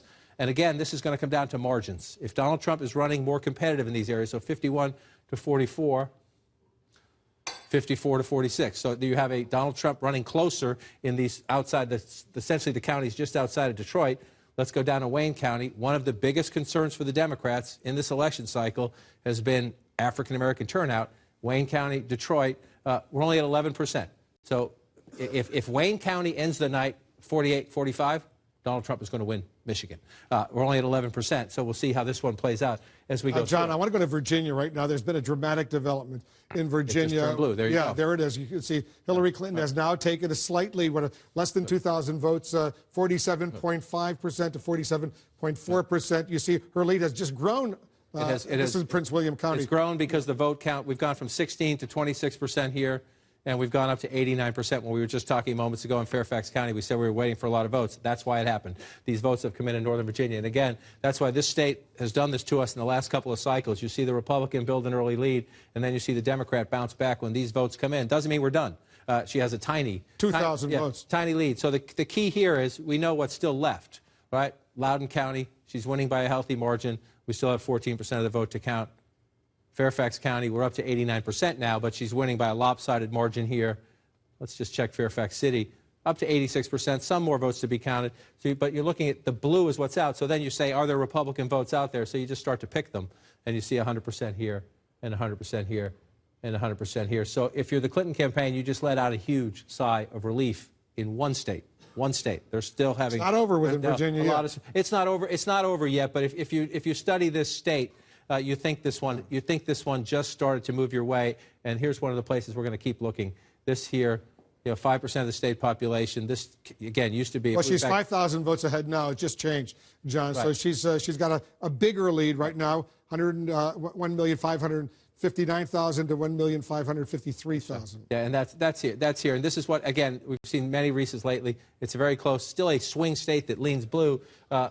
That's what I was waiting for all night long. Again, we're not done. We're not done, but they feel, trust me, just for the fact that that is suddenly blue on this map, in this sea of red, makes it feel a little bit better as we count the rest of the votes. And so you're looking... Let's go to New Hampshire right now. Let's go to New Hampshire right now. You got it. 34% of the vote right now. This is what happens in New Hampshire. It fills in, kind of looks almost like a checkerboard when it fills in as it goes. So let's look at the areas.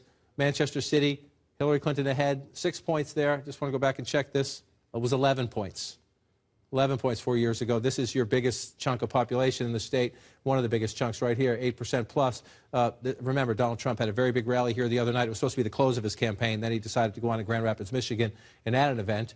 These late campaign stops by Trump, the big criticism has been, does he have the organization? Does he have the nuts and bolts? Does he have the data operation? Does he have the infrastructure? Donald Trump is his own turnout machine to a large degree. The Republican National Committee is mad at me for just saying that. I'm not saying they don't have one, but he is the biggest engine of it.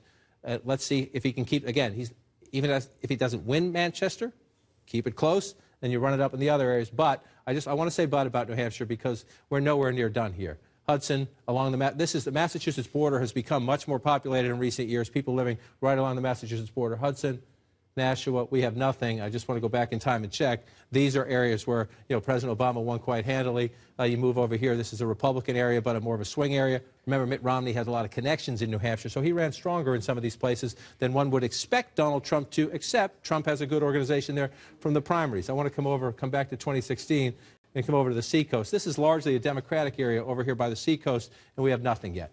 We have nothing yet. So I would just say take a breath on New Hampshire, except for the fact that at the moment, Donald Trump has a lead, 36% of the vote. Still plenty of time here as we go through this one in New Hampshire. But let's pull back out and look at the map. I want to look at Wisconsin if we can, because they both made plays for it, and it was not really supposed to be in play.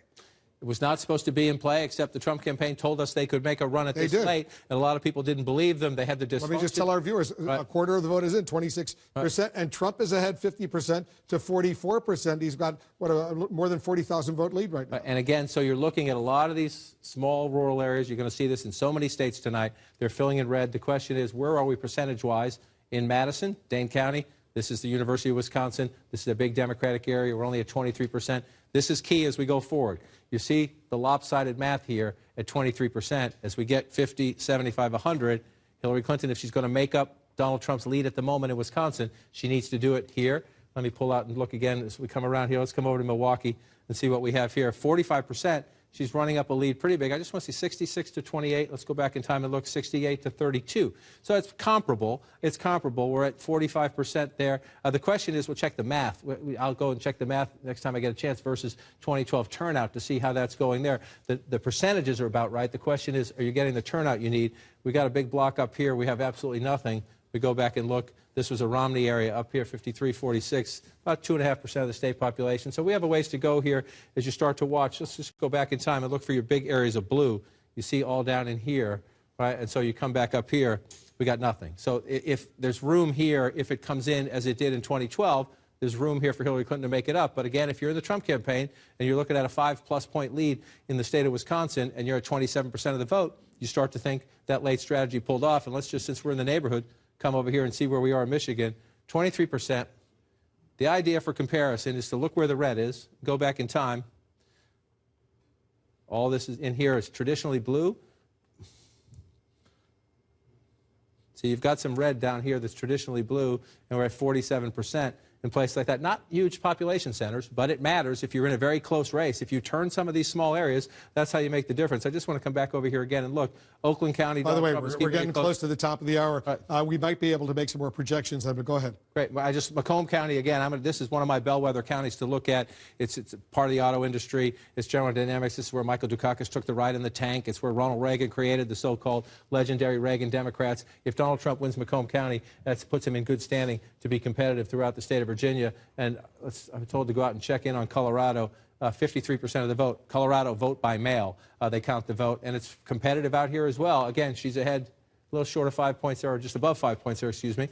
But Colorado, 53% of the vote in. Clinton leading there. This race in Colorado will be decided here. Arapahoe County here in the Denver suburbs. And then you come over this way. Jefferson County in the Denver suburbs. I just want to go back and check the historical comparison. 51, 50. So running about right there. 53 over here. running a little behind, but this will be decided in the Denver suburbs. Again, we've talked about this potentially as the year of the Latino. They are key in these counties here. I just want to get it to Denver proper. You see she's running it up in Denver. So of all there's a lot of angst at the Clinton campaign headquarters. Colorado, one of the states at the moment, Wolf, that looks like it's filling in the way the Democrats expected it to. But across the Rust Belt, a lot of anxiety in Brooklyn at the moment. We're only seconds away from the top of the hour. 4 states are closing. Right now, we're going to be able to make a projection. And CNN projects Donald Trump will carry the state of Montana and its 3 electoral votes. Another important win for Donald Trump in Montana. He gets those 3 electoral votes. Every electoral vote will count tonight. Let's get a key race alert right now. Too close to call in several states where the polls have now closed. In Iowa, with its 6 electoral votes, too early to call, no projection there. In Nevada, 6 electoral votes, too early to call, no projection there. Similarly, in Utah, too early to call there, 6 electoral votes. Evan McMullen, a Utah native, a third-party candidate, a conservative, he's making a push in Utah right now. Too early to call there. Let's update the all-important Electoral College map. Where it stands right now, you can see Donald Trump maintains his lead. He has 139 electoral votes compared to Hillary Clinton's 104 electoral votes, 270 needed to be elected president of the United States. Let's get another key race alert right now. All right, here's where the votes stand. Let's start in Florida. 95% of the vote is in. Donald Trump still maintains an impressive 105,000 vote lead over Hillary Clinton. 5% of the vote outstanding, 29 electoral votes. Trump ahead in Florida. In North Carolina, 81% of the vote is in. Trump maintains an impressive 114,000 vote lead over Hillary Clinton. 15 electoral votes. Trump ahead in North Carolina. In Ohio, 67% of the vote is in. Donald Trump has a very impressive, almost 400,000 vote lead over Hillary Clinton. 18 electoral votes at stake in Ohio. In Virginia, 83% of the vote is in. Hillary Clinton all of a sudden has taken a lead, 15,456 vote lead over Donald Trump. 83% of the vote is in. 13 electoral votes in Virginia. Hillary Clinton ahead there. Let's go to Georgia right now. In the state of Georgia, almost half of the vote is in. Donald Trump here too, he has a very impressive lead, 365,000 vote lead over Hillary Clinton. 16 important electoral votes at stake in Georgia right now. In Colorado, 53, more than half of the vote is in. Hillary Clinton has a lead of about 73,000 votes over Donald Trump. 9 electoral votes in the state of Colorado. In Michigan, a quarter of the vote is in. Trump is ahead there, still maintaining a lead of almost 50,000 votes over Hillary Clinton right now. 24% of the vote is in. 16 electoral votes at stake in Michigan and New Hampshire. 41% of the vote is in. Trump is ahead there as well. 5,297 vote lead over Hillary Clinton. 4 electoral votes. Everyone is critically important in New Hampshire. Trump is ahead in New Hampshire right now. More votes coming in. Let's take a look at Wisconsin. 28% of the vote is in. Trump is ahead in Wisconsin right now by more than 50,000 votes. 10 electoral votes at stake in Wisconsin. In Pennsylvania, third of the vote is in. Hillary Clinton has an impressive lead, 250,000 vote lead over Donald Trump. 20 electoral votes in Pennsylvania. Votes just beginning to come in Arizona. Only 2% of the vote is in. Donald Trump has a lead of 6,600 votes over Hillary Clinton. 11 electoral votes in Arizona. Let's take a look and see nationwide where the popular vote stands right now. U.S. popular vote. Donald Trump has 48.9%. Hillary Clinton has 47%. He is ahead nationally by 1,153,000 votes nationwide. That's the popular vote. He's ahead by more than 1,100,000 over Hillary Clinton. In the all-important electoral vote count, Donald Trump, once again, he's ahead there with 139 electoral votes to Hillary Clinton's 104 electoral votes, 270. I got to remind you, that's the magic number needed to win the White House. Let's go back over to Jake. Jake, I know you've checked the markets right now. How are they reacting to all of this? So far, pretty good news for Donald Trump. It's great news for Donald Trump so far, and it's an unpredictable race. We're talking about this, how much this really upends so much of the prediction industry.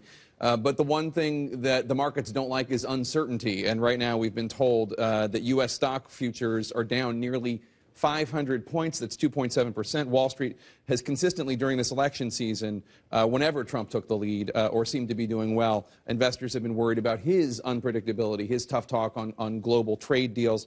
The market jitters most obviously in the currency markets, with the Mexican peso plunging 7% against the U.S. dollar. Obviously, Mr. Trump has talked about negotiating tough trade deals with Mexico, talking about scrapping NAFTA, the free trade agreement.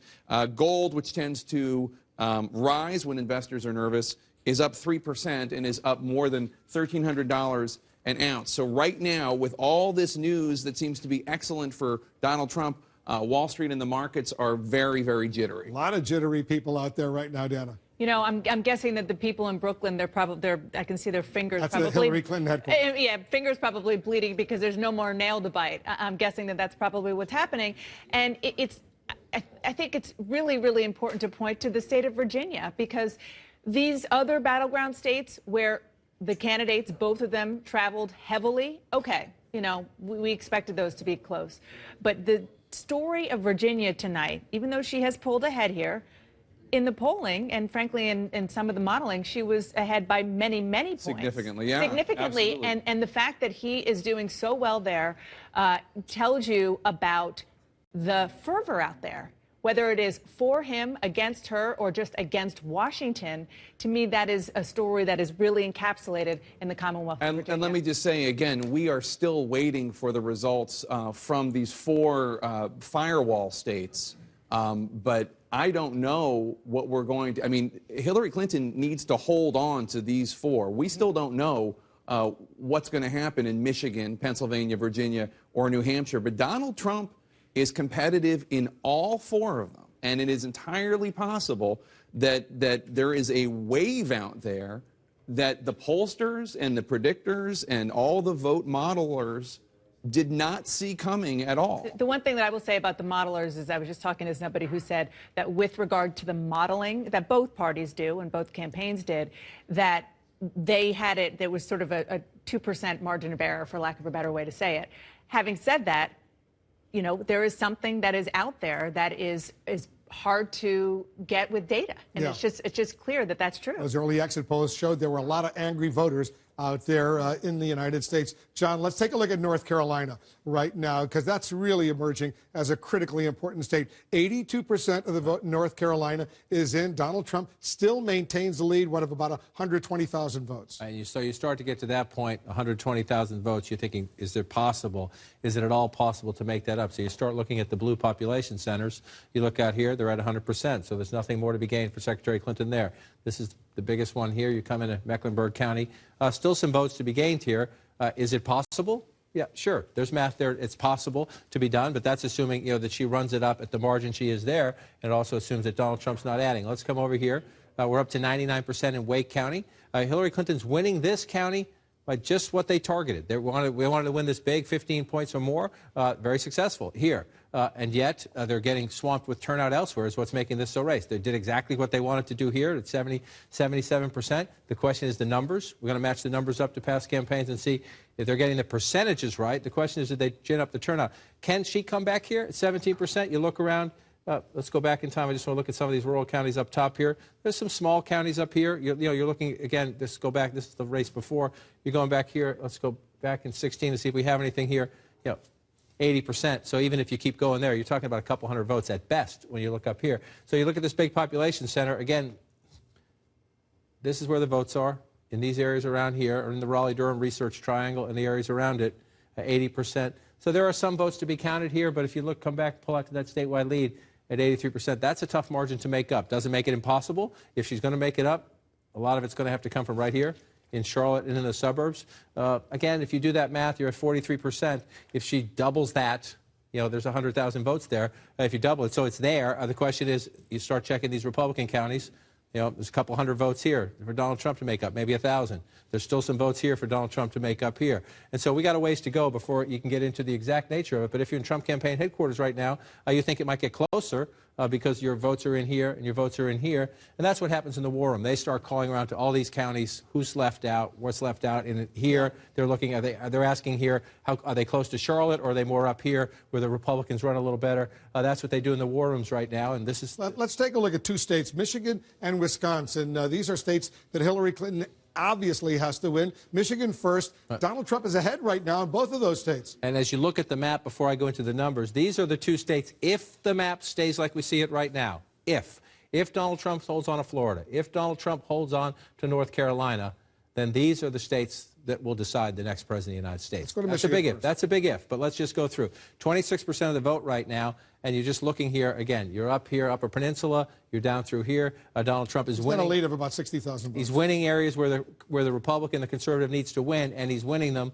Just want to go back again. These are tiny places, so you think that's not a big deal. That does matter in a close race, 59%, 70%. So in these small rural counties, Donald Trump is running up numbers, and you think, oh, it's 200 votes, oh, it's 300 votes. Well, guess what? If it's 200, 300, 1,000, 800, you start racking that up. That's what you need to offset the Democratic leads down in these places. 63% of the vote in Oakland County, so more votes for Democrat and much more population, as you see. But let's go back in time and take a look. 51, 54. So she's underperforming President Obama a little bit here in the Detroit suburbs. Just want to come back to Wayne County. She's stretched out a little bit. The last time that was 2 or 4 points. She's now in a 10-point lead range there. Only 50% this is the of key. the vote. This is the key. This is the key, and this is why, again, at Trump headquarters, they're looking at Michigan. They're thinking 16. That's a magical number to add to Trump's math if they can get those 16 electoral votes. But let's take some time. Let's wait. Wayne County is notoriously slow in reporting its votes. We've been up. We'll be here for a while. Let's just put it that way. We're 27% statewide, but she needs a big number out of Wayne County to make that up. Mathematically possible? Absolutely. But again, in the Clinton war room, trust me, they are frantically calling not only into Wayne County, but they're calling in down here too, as you get at 66, only at 5%. Again, smaller county, less population, but if the margin stays like that, and it's early, so you're not sure the margin's going to hold like that, but if it stays like that, the math is still possible. In a very tense Clinton war room right now, they're looking at Michigan, and they're saying the math is possible. So let's go next door. We're at 33%. Wisconsin. This one's getting interesting in the sense that this is a Republican area usually up here. Let's come over to Eau Claire. He's 51,000 votes ahead in Wisconsin right now, a state that usually goes Democratic. And so here's a big area where President Obama ran it up 56-43, and we have absolutely nothing. So you start to look again, are there votes out here for Hillary Clinton to make this up? Janesville, which is home to the House Speaker, at least at the moment, Paul Ryan, 51-42 or 52-43, if you want to round those up. Again, you go back in time, that's a problem. That's a problem. When you're in a state like this and you're underperforming, where the last Democrat who won it, that's an issue. So if you're underperforming here, the question is, are you overperforming anywhere else? Because Trump tends to be running well where he needs to do and very well in other places. Let's just look at a place like Oshkosh, 3% of the state population, Winnebago County, 51-42. He flipped this county at the moment. That's what you're looking for. You're looking for a big population center that has flipped. And so let's go. You go back here and you look here. 66% of the vote as well. So 3% of the state population. You say no big deal. Guess what? In a battleground state, you flip a county like that. You're doing some math, and you start to do math like that. That's what puts you ahead. And so we're going to watch the vote centers. If you're the Democrats now, you're looking at Dane County, which is 9% of the state population. You've got a third of the vote counted.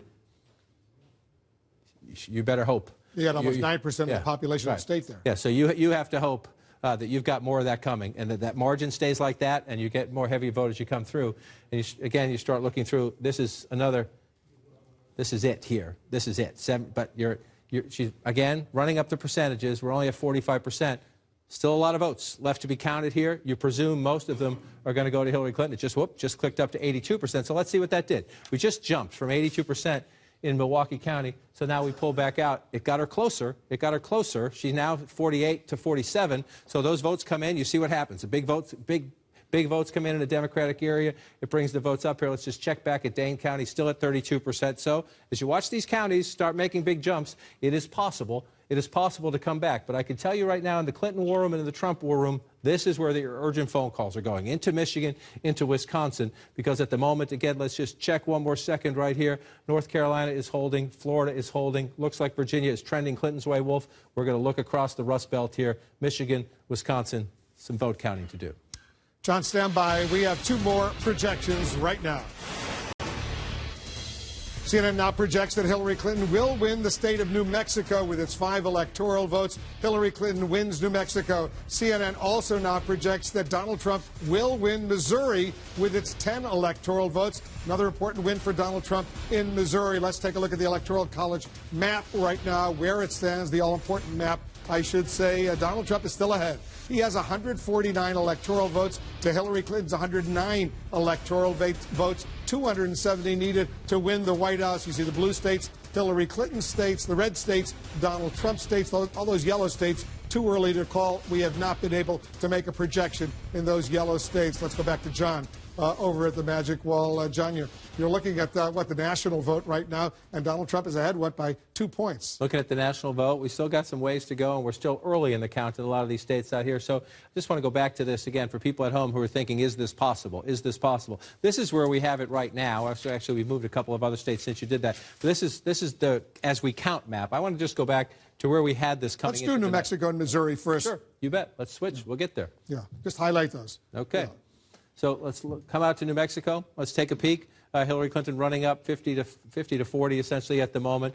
These are your major population centers. You're going to come here first. Santa Fe County, back here, Albuquerque Not County. a surprise that she took New Mexico. No, it used to be a swing state. George W. Bush won it in one of his elections, but it's become very much a blue state. But so let's go back and look here. This is where we started the night right now here. And so what are we looking at, right? Clinton was at 268. We thought she just wins one state like Nevada. We'll get there, but Democrats think they're going to win Nevada. Most Republicans think they'll win Nevada. We'll see what happens. But the early prognosis on the night was she wins that, holds everything out here, then she could afford to lose Florida. She could afford to lose North Carolina. But we're in a very different conversation right now. Even if we give her Nevada, Trump is favored here. It's 11. That's 29. That's 15. Now we're in the ballpark. Now we're thinking, let's even leave New Hampshire out of it for a minute. New Hampshire's still in play. We're counting the votes there. But at 259, even if she wins Virginia, Michigan puts Donald Trump over the top. Let's say she comes back and holds on. The Wayne County vote comes in. Wisconsin would put him at 269. Then you've got a congressional district in Maine, or state of New Hampshire can put Donald Trump over the top. So we are having a conversation now that it was impossible to have 2 weeks ago. That was just improbable. You were not having a reality-based conversation trying to do this map a couple of weeks ago. The polling told you that was a fool's errand. It is not a fool's errand tonight as we watch these results. Does that mean this is going to happen? No, we don't know that. We're going to be counting votes for a long time. But it is now conceivable. And one other thing to watch, Democrats think that one's gone. We haven't counted many votes out here yet. There was a late push by Democrats. Is there anything we can do to turn that one around? Let's take a look at Iowa. We're beginning to get some votes in from Iowa right now. Some Democrats were thinking at the end, do we need to suddenly go back and try to turn something around? Are we going to be in a problem? And it's blue at the moment, but we're only at 13% of the vote, and the votes that are in Iowa City and Des Moines, those are big Democratic areas. So she's up 59, 60 to 35, up to 13% right now. But when I was showing you Michigan, I was saying take a deep breath because all the votes were coming in from conservative areas. Well, in Iowa, there's no reason for Republicans who think they're going to win the state to panic or Democrats to celebrate because we are very early on, and the early votes we're getting, Polk County, which is home to Des Moines, the big Democratic area, Iowa City, College Town out here. She's running it up in the College Town, but only at 2%. So this, again, in electoral college chess, you focus on the big ones. Florida's 29, North Carolina's 15, Michigan's 16, Pennsylvania's 20. Every now and then, the little guys come into play. And we may be counting the votes in Iowa, and we may be watching the votes in New Hampshire deep into the night because we have a different race tonight than we thought we had even just days ago. All right, let's go to the big the key battleground states. Let's start in Florida right now. Let's come on down here. We're up to 95%, and it's close. But you get to the point, what are we at, 140, a little shy of that, 130 something? Donald Trump is ahead by about 140,000 votes. So you come down there and you think, are they there? Well, Palm Beach County is up to 97%. So there are more votes here. There aren't that many more votes here. But it could be some. You're almost done. If it's, whatever it is, you're adding up 10s or 20. 98% now in Broward County, which essentially tells you at the Clinton campaign war room, there's not much here. You might get some. And again, the size of this gap, if that 2% comes in, it's a decent chunk of votes in a major population center, but it's not enough. So you need a little, somewhere you need a lot. And we're up to 99% here. So there are no more big, giant, empty baskets. So almost all of those three counties, heavily Democratic, they are almost all in. They're almost all in. And so now you're going through, again, now you're calling, I hate to say this, but now is when you're calling in, is there anything outstanding? This is at 100%. You've come in there. Let's come up here, other places, tiny, much more small counties, but they're at 100%. So the issue now at the Clinton campaign headquarters when it comes to Florida, number one, what's left in any of these small counties? And if the math continues this way, is there anything, you're nowhere near automatic recount land. Let's go back to Michigan and Wisconsin, see what's happening right now. First of all, in Michigan. 49 to 48, 50 if you want to round that up to 45. 50 to 45 if you round that up. Again, so you're looking, just go back in time. There's not much of a surprise up here. Marquette, we'll see where the vote comes in. Let's go back and check. Let's see where we are right now. 50 to 43. 56. See, you're seeing, just as I was showing you in Wisconsin, you find every now and then you find that one big county, moderate-sized county. It's not huge, but in a close race, you flip a county like that from past races, you're talking about a chunk of votes that matter. Now let's come down here. This race is going to be decided down here. Oakland County, she's leading, but again, if the final third comes in at that, you're going to make up some votes, but not a lot, and this is what we're waiting for. We're only at 16% in Wayne County, and this has to be not only the margin. If it's this close, 51 to 43, let's just go back in time and look at that. There's no way. If that stays that close, and we're waiting for inner-city Detroit. If inner-city Detroit comes in and blows that away, but if you look at this 73 to 26, if Donald Trump, at the end of the night, is getting over 40% of the vote in Wayne County, well then, that's a tough night for Democrats in the state of Michigan. So we got to wait. We're only at 16%. Those votes could be coming from out here, down here, more Republican areas. But this is a question of, one, she better turn that percentage around big time if she wants to win Michigan. And number two, where are the votes? That's not a lot of votes. That's not a lot of votes right now. We're only at 16%. But that's a warning sign. I just want to just show you that again because it's a stunner if you look at it. 51% for Hillary Clinton in Wayne County. Tells you everything you need to know about Michigan at the moment. Emphasis on at the moment. Donald Trump always said he would get those so-called Reagan Democrats, that working-class blue-collar voter. Right, and so this is fascinating, and I'd love we'll pour through the Michigan exit polls as we do once that gets higher. Again, you're looking at that right now. If you're at the Clinton campaign headquarters, you are calling your people out here, and you're asking what went on. And to be clear, I know Dana was sharing some of this reporting the other day as well. Democrats out here have been calling the Clinton campaign for months, not just weeks, but for months, saying you need to tend to the garden. You think you have this one for granted. You're just taking this for granted, thinking you're going to win it. You better get out here. And the Clinton campaign late did get out there, but there's one of the. If this keeps going this way, one of the criticisms after will be that they took the so-called blue wall, which is these states they've won since 1992, 240, last 6 presidential elections, 242 electoral votes. They include Wisconsin, they include Michigan, they include Pennsylvania, which looks good for Clinton at the moment. If these stay like this, she's going to have Trump's anti-trade message, like Bernie Sanders' anti-trade message, seems to have resonated in Michigan. Let's go to Wisconsin. Make a key point. Before I do that, I just want to do one thing, because you just make a key point. I know the experts on the other side of the room, and they're right. Primary wounds very rarely carry over to the general election. So you can lose a state in the primary, or Hillary Clinton won a lot of southern states in the primaries that she's not winning tonight. But Democratic primary, these are Bernie Sanders states, both of them. And so as we go through this tonight, to your point, I did that because of your point about the trade message. Yeah, all right. And you want to go Wisconsin? Stand by. Let's do Wisconsin in a moment. Got to take a quick break. This presidential race turning out to be a real nail-biter. We're following close contests in multiple battlegrounds right now, including Michigan and Wisconsin. 2 states surprisingly very much at play right now. More results right after this quick break.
We have a major projection right now. Donald Trump will take Ohio. CNN projects Donald Trump will win Ohio with its 18 electoral votes. A relief for Donald Trump. No Republican has ever won the White House without Ohio. He has won Ohio with its 18 electoral votes. Let's take a look at the Electoral College map to see where it stands now. Big win for Donald Trump in the state of Ohio. Right now, he is ahead of Hillary Clinton. He has 167 electoral votes compared to Hillary Clinton's 109 electoral votes. You need 270 to win the White House. Donald Trump is ahead of Hillary Clinton right now. Jake and Dana. Jake, this is a big win. He needed Ohio. He got Ohio. Iowa and Ohio always looked like the first states of the Obama states that Donald Trump would be able to pick off. But I didn't know, based on polling and based on how Democrats talked about Ohio and how Hillary Clinton campaigned there. Remember, it was just a few nights ago she was there with Beyonce and Jay-Z campaigning. I didn't know it was going to be so early that we're going to be able to call Ohio for Donald Trump. I always thought it was going to fall into his side of the aisle. It is remarkable what we're seeing here, not just Ohio, but all over the country. In Philadelphia, I was just looking, the returns coming in. Hillary Clinton with 81% of the vote in Philadelphia as of right now. That is not really all that good for Philadelphia. She should be doing much, much better in the city of Philadelphia. The margins where she really needs to be driving up the vote for a very strong Democratic performance in those counties, she's not getting that. Dana, a lot of stunned Democrats out there right now. That's right. And let's just focus on Ohio for a second, what you just projected for Donald Trump as a bellwether. We've all talked about the fact that no Republican has won the White House without winning Ohio. But given where we are tonight, and another interesting statistic is that no Republican has ever won Ohio without winning the White House since Richard Nixon in 1960. So there is a very long history of Ohio predicting the president, no matter where, which party he is in. The other point I think is important to make is that Donald Trump, we are projecting to win Ohio, no thanks to the sitting Republican governor in Ohio, John Kasich, Donald Trump's former rival for the presidential nomination. John Kasich made it very, very clear, very loudly, that he did not think Trump was the right person for the party, the right person to lead the country, sat out of the convention, even though it was in his home state. And we should also note, Donald Trump, obviously, all the victories that Donald Trump has this evening, Donald Trump gets the credit for. But we should also note that when there's all this talk about how Hillary Clinton had a ground game and Donald Trump did not, the Republican National Committee has had boots on the ground for years now, right. And they have had a great ground game, and Donald Trump has been using that. So it's not as beneficiary. It's not as though all these victories that we're seeing came just because you got a lot of help from you got a lot of help from the RNC. Absolutely. All right, we've got another key race alert right now. Now let's update all the votes where they stand right now. We'll start in Michigan. Almost a third of the vote is in Michigan. Donald Trump has a 35,000-plus vote lead over Hillary Clinton. 16% of the vote is now in the state of Michigan. Donald Trump ahead there. In Wisconsin, 42% of the vote is in. He's ahead narrowly, 28,000 votes over Hillary Clinton.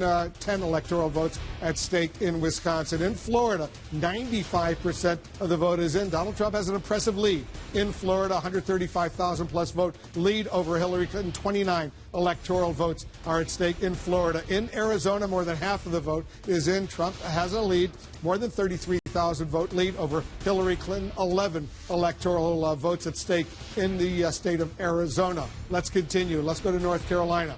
Right now, Donald Trump, he has an impressive lead there with 84% of the vote in, more than 143,000, almost 144,000 vote lead over Hillary Clinton. 15 electoral votes in North Carolina.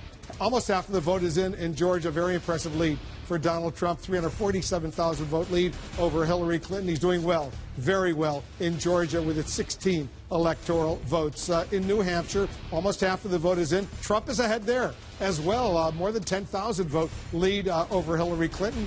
4 electoral votes in New Hampshire. Every electoral vote is critically important. In Virginia, 87% of the vote is in. Hillary Clinton has a lead, 55,000 plus vote lead over Donald Trump.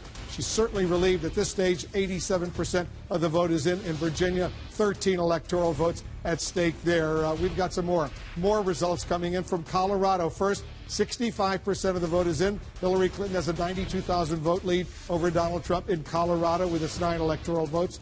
In Iowa, 19% of the vote is now in. Hillary Clinton has a pretty good lead, 54,000 plus vote lead over Donald Trump in Iowa. And in Pennsylvania, more than half of the vote is in. She's got an impressive lead there of more than 167,000 votes in Pennsylvania. So she's doing well, relatively speaking, in Pennsylvania, Iowa, and Colorado. Let's take a look at the Electoral College map to see where things stand. Donald Trump is ahead.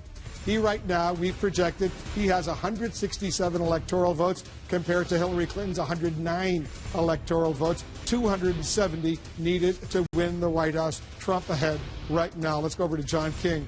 You're studying a lot of these battleground states so closely. Let's start in Wisconsin. You start in Wisconsin right now. It's gotten a little tighter, but 48 to 46. You could round that up to 49 if you want. So you're looking and you're counting the math here. Number one, just in a few places you're looking, you come down to Milwaukee. This is a danger sign for the Clinton campaign in the sense that 17% of the state population, the Democratic base center, and they're up to 82% of the vote. So more votes to be counted. Most of them, we see 65-30. Most of them, we presume, will go to Secretary Clinton, and it is the big population center, but you're getting close. You're getting close to the end there. So you start to look out here. Out here, you see the Eau Claire area here, only 1% of the vote. This is critical. It's tiny, 1.7% of the population, but you're starting to go back. You're looking for where are places the President Obama ran up healthy margins where you know there are Democratic votes. Doesn't mean she gets them, but they exist. The question is, does she? We're waiting for the votes to be counted here as you start to go through. Otherwise, you look at this. I just want you to just look at this map for a minute. This is where we are now. Focus on where the red is. Now, when you go back 4 years, you see a lot. See this blue? President Obama winning in this part of the state right here. And you come back in here. See all this red? So you're looking at places like, you start at Winnebago County, 50% for Donald Trump. You move over here. These are tiny, tiny counties, but it adds up. You start to go through them. These were blue 4 years ago, and now you're looking at them at the moment. We're still counting votes. So a lot of these counties, some I just went to, where was I, 10% of the votes there. So that doesn't, those numbers don't mean much. But if you're watching flipping counties within states, you look at that, all that blue down here. Look at all that blue down here 4 years ago. It's a lot of red at the moment. And so 42% statewide counted. We got a ways to go. It's more than competitive, especially at only 42% of the vote. But this is a he's got a 30,000 vote lead right now. But this is a tough battle again. And this is. Anyone say a month ago? Anyone say a month ago we were going to be counting the votes in Wisconsin late into the night? Number one. And again, the criticism is going to be here that even if she pulls some of these states out, the criticism is going to be that you ignored your friends. These are friendly Democratic states that have been Democratic for quite a long time, and look how close they are tonight. That's not to take anything away from Donald Trump. Donald Trump went into these states. He campaigned in these states. He's selling his economic message in these states. He's selling change in these states. But these are not states where the Clinton campaign was repeatedly visiting in the parts of the campaign when they could have and should have. So you're looking at 51-43 right now in Oakland County. Just trying to see what's left out there, Wolf, as I go through some of these states, just trying to do the math of is it possible. We were down here earlier, and it was much closer. A bunch of votes came in Wayne County. That's what made Michigan. Third of the vote in Wayne County now in. And Michigan's a little tighter because of that, because this went back to a more traditional Wayne County. But still, when you go back in time, Donald Trump at just shy of 34% there. Mitt Romney got 26%. So, again, we'll see where we get. We're only at 34%, and it has changed. Let's see how we get as it comes in. Wayne County, again, notoriously late for coming in later. I'm not criticizing Wayne County. It's just later as they come into the state. But you're looking at this. Donald Trump is doing what he has to do. Again, compared to 4 years ago, see all that red up here in the Upper Peninsula, up here in the northern part of what they call the mitten, if you will. See, put the hand up there. See, running it up. Still some places up here where President Obama did well that at the moment Donald Trump is leading, and that can make the difference. Again, it's a tiny little county, but that 1,000 votes can make the difference in a close state when you get down to a battleground like this. Goes to show you every vote counts. Let's go to Colorado right now.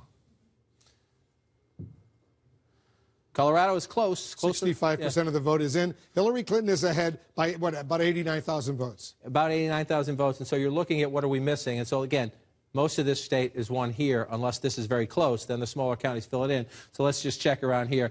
Adams County, 9% of the state population. These Denver suburbs are critically important to how this state has shifted from reliably Republican to swing state to what many Democrats had hoped would be leaning blue.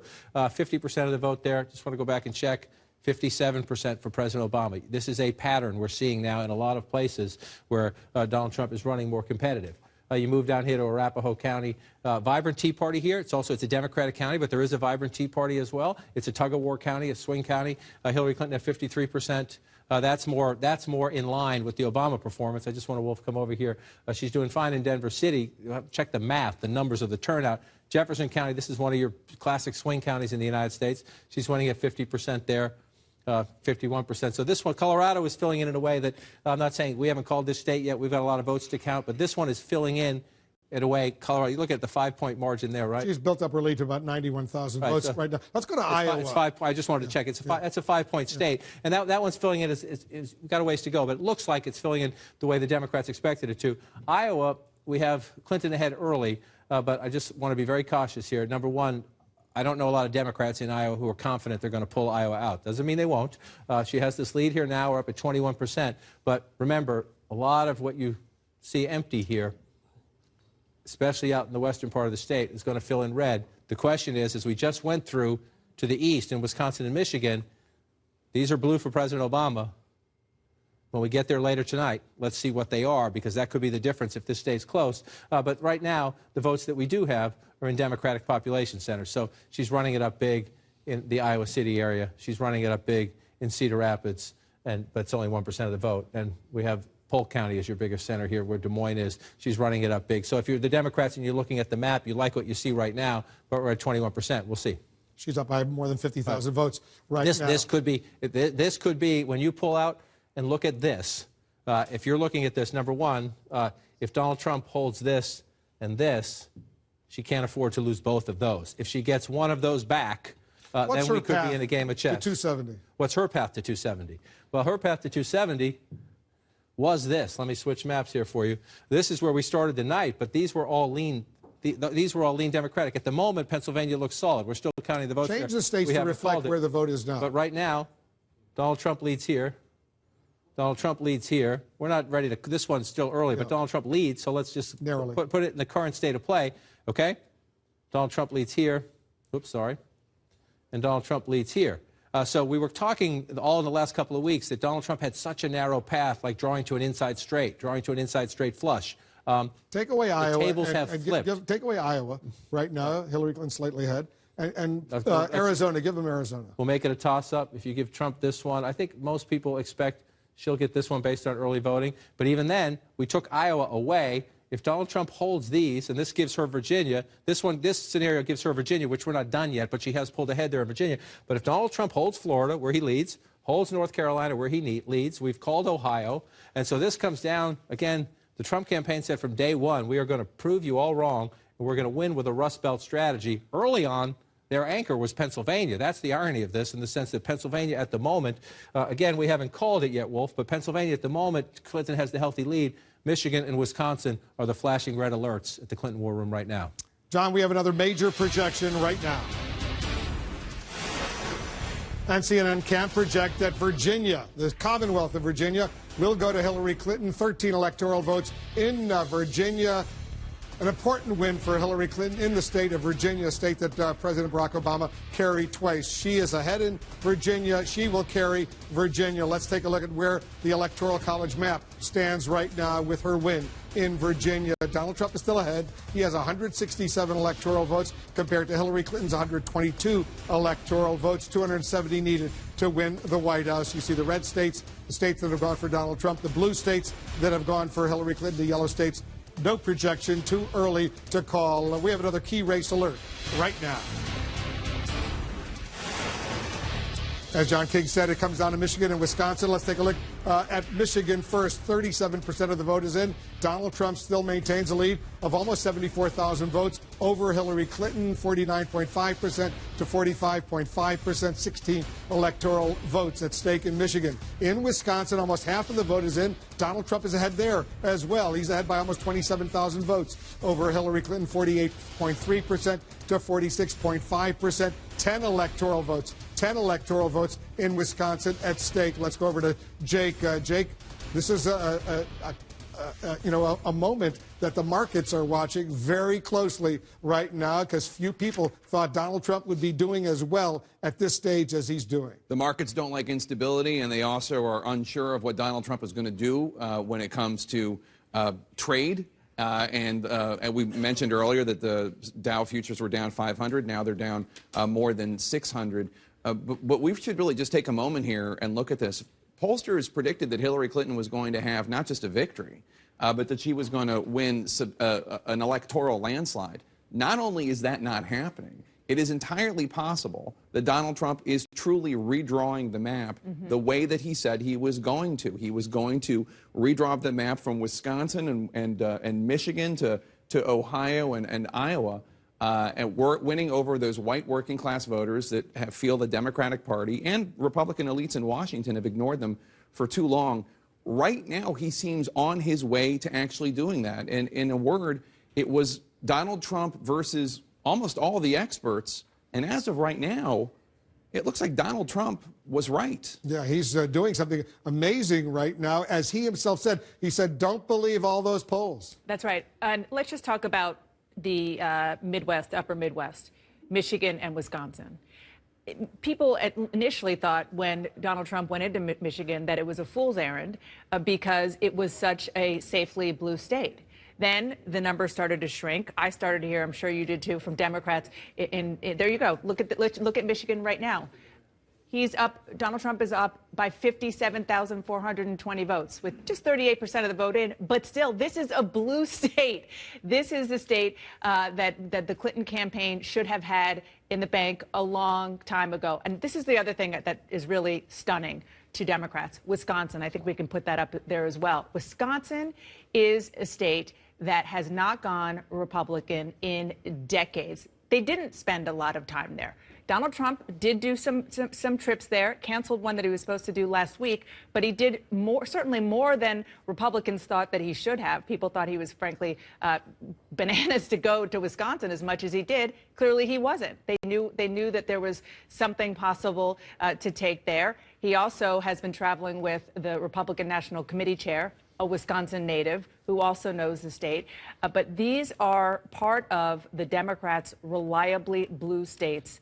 And Donald Trump, as you said so well, is re-scrambling the map clearly with disaffected voters who are so done with Washington, and people likely, we'll see when we get the exit polls, who really haven't been out for any candidate, much less a Republican, in years. We've talked about this for the whole year. Donald Trump having one core message, which is Washington is not working for you. It's a cesspool.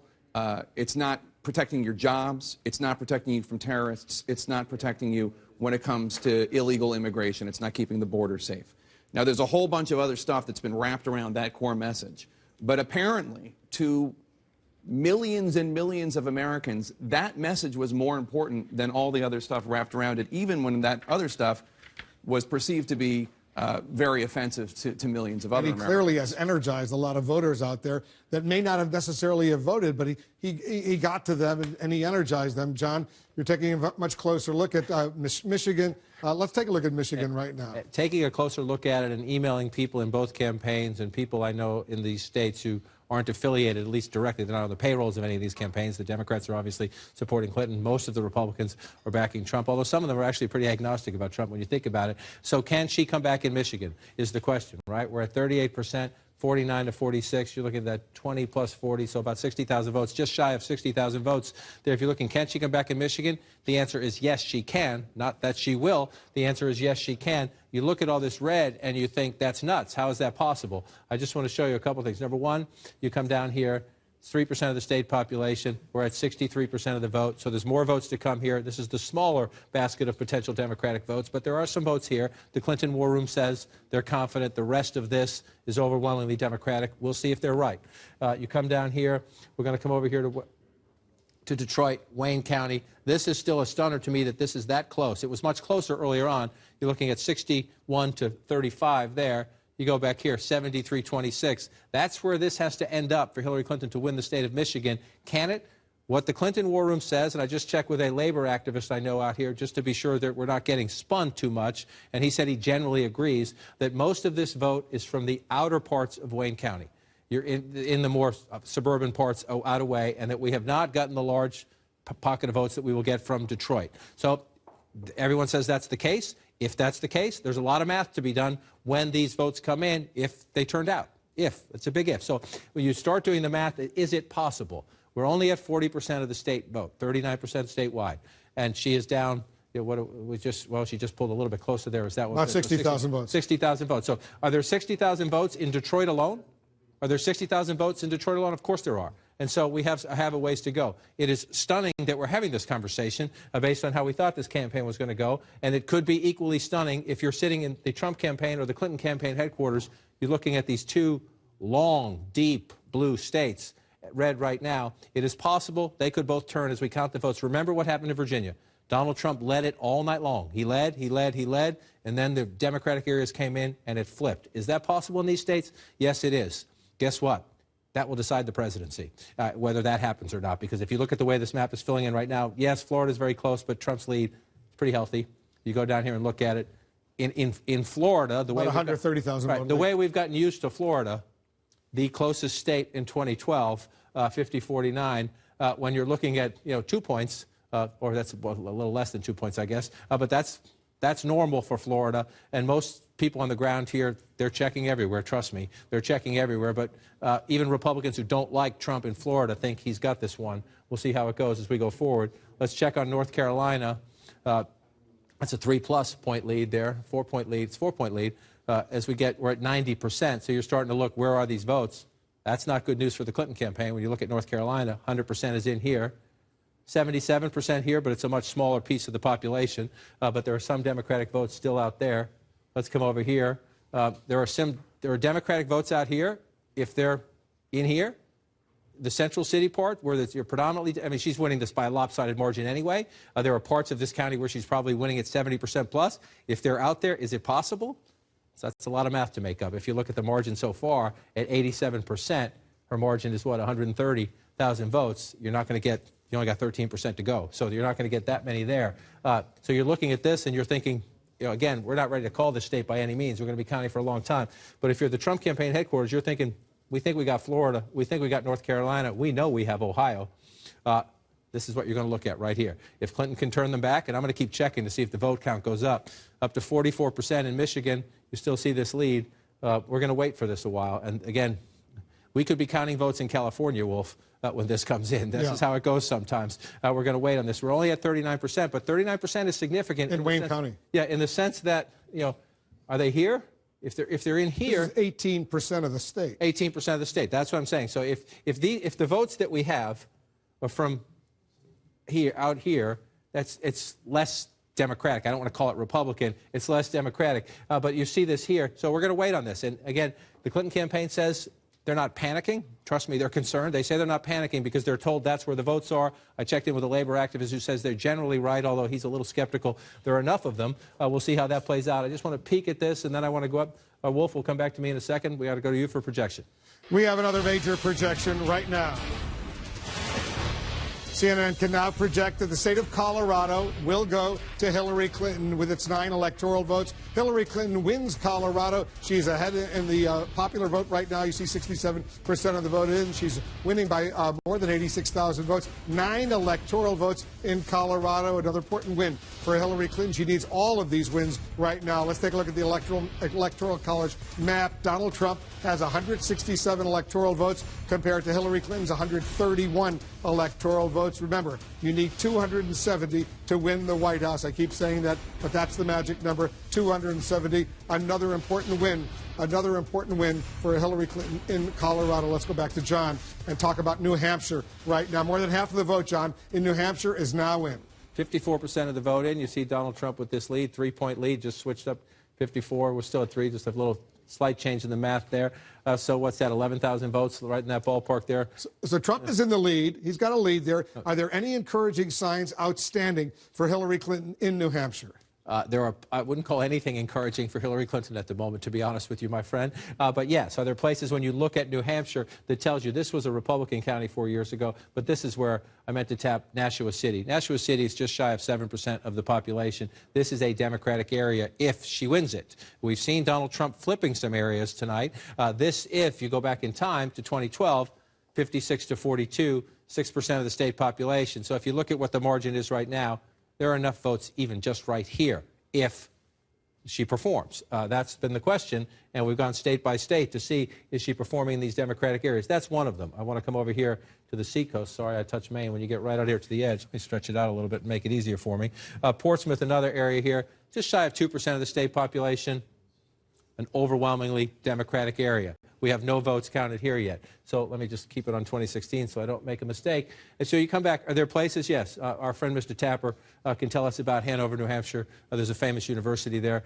Just 1% of the state population, overwhelmingly Democratic area. So we've got a lot of counting to do still in the state of New Hampshire. But at 50, we're at 54% of the count. It's a 3-point race right now. The challenge is quite simple.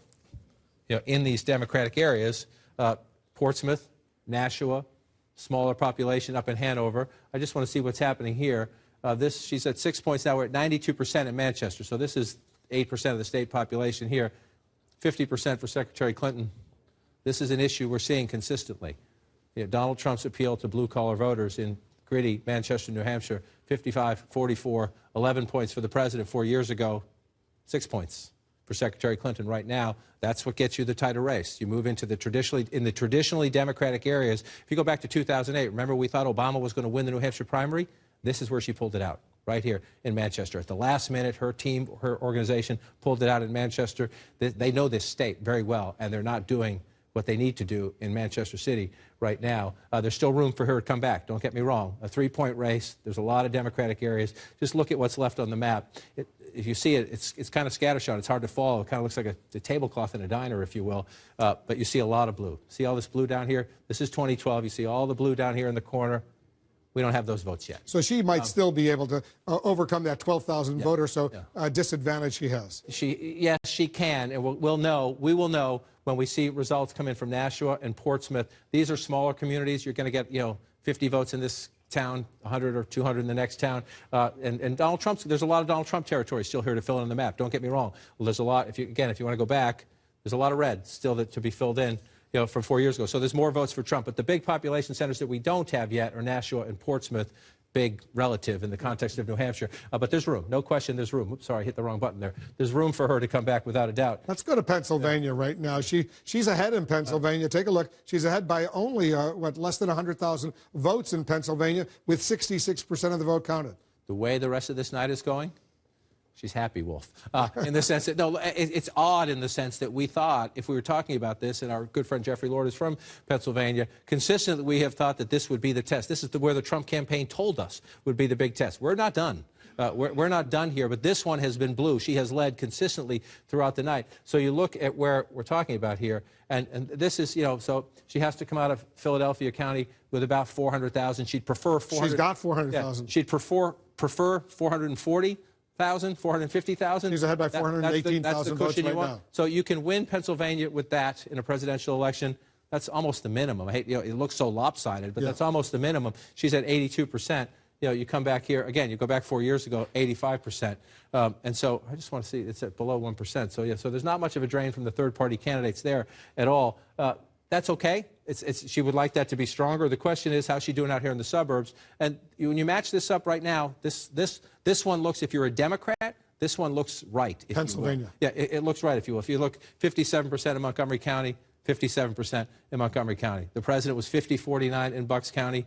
Hillary Clinton, the third-party candidate's drawn a little bit there. It's a one-point race. That's consistent. It's a one-point race there. Just want to move over here and look. Chester County. She's winning this. Actually, this is significant. If she holds this, it's only 32% of the vote. This is where Melania Trump went to give her speech. Berwyn, Pennsylvania is here. It used to be Republican. It's trending Democratic. Mitt Romney won it just barely 4 years ago. So when you look at Pennsylvania, if there's a place they are reasonably optimistic about in the Clinton campaign headquarters, it's Pennsylvania. But we're only up to 67% of the vote. So you start looking out here, again, in the central part of the state is going to be for Trump. But that's 50-44. She's holding her own in a place like that, but we're at 100% here. We're at 94% here. I'm trying to see if there are places out here where we know there, even if it's hundreds at a time, if there are a lot more votes for Trump to make up. And you see, well, there are some small ones, but it's tiny here. You're looking at the votes. You can screen it to show us the outstanding vote that's still out there. We have this new feature. You come, oops, bring it back. I just touched. She gets a little touch happy at this time of night. Let's see if we can get the percentage. Here we go. So we just come over to, let's just use 75. 75 ballpark. So you're looking at the places where we're still under 75% of the vote counted. So you come in here, you're at 59%. So, again, it's a relatively small population center, but there are some more votes for Donald Trump as well. You're looking, Allegheny County, I just wanted to check this one. As you can see, it's over that. They're at 91%, Clinton winning. So more votes for her, but not a lot because that one is counted. So you're looking at what your calculation at home or in the war room is, okay, what's left? And you see a lot of blue areas here that are left, and these are more populated. These areas are more populated than these areas. So if you're looking at this, you would think your hunch off the top is there are more Democratic votes out there than Republican votes because these are bigger population centers than the Republican areas. So if you're in the Clinton campaign headquarters, you're reasonably happy with the Pennsylvania map, although at this point of the night, given what's happening in Michigan and Wisconsin, you're nervous about everything. But that one makes you feel a little bit better when you look at that. And I just want to check back out here. 46% moved a little closer, I think, from the last time we looked at this. I'm just going to keep looking down here. We're up to 50% in Wayne County. This is going to decide the state. Let's screen Michigan right now and see where the outstanding vote is. Let's bring it up. Where there's less than 75% so far reported. 75%. And so there's a lot. Trump is up by 53,000 in the state. Up by 53,000 votes. And so you see a lot of red, right? That means we have a lot of votes still to be counted in these places. Now, again, it's not a huge vote count, but this matters. This matters. A couple thousand votes matter. So as we go through, they're up to 67%. So he's not going to get a couple thousand more in a cushion, but he gets a few more hundred. So that's the calculation you're making. Are the hundreds you're going to get in these conservative, smaller counties? Can the Democrats make up for that? That's a lot of votes with what's left to come out of Detroit. And this has to be, when we get more from Wayne County, it has to be overwhelming, or else she's in trouble. I mean, she's in trouble at the moment in Michigan. The only way to solve her trouble is to have an overwhelming surge when we get more votes out of Wayne County. You look at other places, we looked at this a little bit earlier. Ingham County, it's Lansing, 63%. So there are more votes. It's, again, that's good math for Clinton, but you're almost two-thirds of the way there. So there's more, and there's a lot more for Donald Trump to come in these smaller counties, without a doubt. And so we're going to be counting in Michigan for a while. Let's do the same test as we go over to Wisconsin. Again, most of the areas we're waiting for are Republican, which bodes well for Donald Trump. At least they're Republican so far. There's by no means guaranteed that some of these won't flip if more votes come in. But if you're looking at them at the moment, they're Republican. I want to remind our viewers that we're getting ready for the top of the hour. Polls are closing in 5 more states, including California, Oregon, Washington State, Hawaii, and Idaho. We'll see if we can make some projections. Let's quickly look at western Wisconsin here. I just want you to look here. This is what we're waiting for. These are counties in Wisconsin where less than 75% of the vote has been counted, right? So we're waiting out there. This is now. That's 4 years ago. That's blue. That's all blue 4 years ago. That's red right now. And so if that stays that way, that is the redefining, at least for one election cycle, of the American electoral map as we know it. That is a crack in the blue wall. If that stays, I want to keep emphasizing if, because if you talk to the Clinton campaign headquarters, they tell you, and let's see, Milwaukee's over 75% now. So I just want to come back to the full count and see, because they have been telling us that they can get votes out of here. It's at 84%. Again, if it's Center City, Milwaukee, it could be overwhelming. Is it enough to make it up? You see what she's doing in Milwaukee County. That is overwhelming. So we'll see what happens here. The Clinton campaign says they can make it up here. When you're at 84%, that's when you start to get a little bit skeptical that the math is there. The other place the Clinton campaign tells us they can make this up is the all-important Dane County. 9% of the state population, Madison, University of Wisconsin. This is a liberal Democratic base area of the state. As you can see, she's winning 68, rounding up, not down, 68 to 27. So half of the vote left. Is it possible? You see the gap. If she can double that, there are a lot of votes to be made up, enough to counter that. But she's running out of options. It has to come from here, it has to come from there, and then a small smattering, because there are still some votes, Wolf, for Donald Trump to make up in these rural areas. Tug-of-war, Wisconsin, tug-of-war, Michigan. We knew Florida and North Carolina would be tug-of-wars. This is most unexpected. It certainly is a huge, huge surprise to so many people out there. All right, with the next few seconds, polls will close in 5 western states, including California, with this whopping 55 electoral votes in California. We're getting ready to make some major projections. Let's get ready for that right now. And CNN projects Hillary Clinton will carry the state of California with its 55 electoral votes A huge win in California for Hillary Clinton. She will also carry Hawaii with its 4 electoral votes. Hillary Clinton wins in Hawaii. Donald Trump, he also has a win. Donald Trump will win in Idaho with its 4 electoral votes. Another win for Donald Trump in Idaho. All right, let's take a look at the Electoral College map now. With these, Oregon and Washington State, by the way, too early to call in those states. Oregon and Washington State, you see it right now. Now let's take a look at the Electoral College map. Hillary Clinton has now gone ahead. She has now gone ahead with the huge win in California. She has 190 electoral votes. The Donald Trump's 171 electoral votes, 270 needed to win the White House. Hillary Clinton is now ahead in the all-important Electoral College map count. Are they breathing a little bit easier over there at Clinton headquarters? I don't think so, to be completely honest, because at some point in this night, as we watch the returns come in from states such as Wisconsin and Michigan, the Clinton headquarters was very confident that they had. That was their firewall. Remember, Wisconsin wasn't even part of the conversation. It was Michigan, it was Pennsylvania and Virginia and New Hampshire. When these returns come in, you see, okay, they have Virginia, but Pennsylvania's still up in the air. New Hampshire seems to be leaning towards Trump, and Michigan seems to be leaning towards Trump. No, I don't think so at all. You know, we've been talking now for 6 months about what is Donald Trump's path to the presidency. At some point, we're going to approach the period where it's a question of, does she have a path to the presidency? If she can't win Pennsylvania, New Hampshire, and Michigan, much less Wisconsin, Brooklyn, we have a problem. Yeah, she's got to win those states, Dana. Well, on that note, I'm just looking at a note from a Clinton aide saying that they are breathing a slight sigh of relief because of Colorado and Virginia. They do have to hold the upper Midwest, Wisconsin and Michigan, which, as you said, who knew, particularly Wisconsin, it was going to be this tight. The Republicans didn't even think they were going to win Wisconsin a few days ago. As I said, Donald Trump had been going there, much to the chagrin of others. And one more thing, I just want to say that as far as the Clinton path, win Pennsylvania and either New Hampshire or Nevada. One other thing, look at this picture. This is something that I think is quite poignant at this hour. 2 hours ago at 8:55 p.m. Eastern, the Clinton team tweeted this out. It says, "This team has so much to be proud of. Whatever happens tonight, thank you for everything." And this picture of Hillary Clinton embracing this young girl, you know, if she pulls this out, this is a picture that says, "I did it for you." If she doesn't, it's a picture that says, "I'm so sorry I tried." And it's so poignant that they sent this out 2 hours ago, and it can be read 2 very different ways. One of the things we saw in the exit polls was that women were not voting for Hillary Clinton in the numbers that polls suggested they would. She was not getting the gender gap that so many anticipated. But let's talk about the response of world markets, because those are some other individuals who are having trouble breathing right now.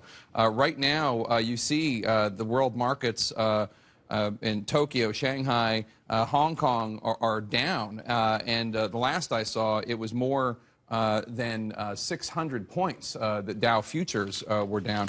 Again, because of, A, the instability of the American election. Everyone thought, based on pollsters and prognosticators, that they knew how this was going to end up. And B, because of Donald Trump himself, who is a wild card and has been talking tough on trade.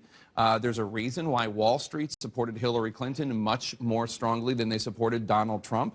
And we're going to see he's talking about renegotiating trade deals with China, with Mexico, and others. There's a lot more uncertainty in the world right now. Lots of uncertainty in the world. The world was watching. I think most of the world thought that Hillary Clinton had it locked up. Not so fast right now. Let's get another key race alert right now.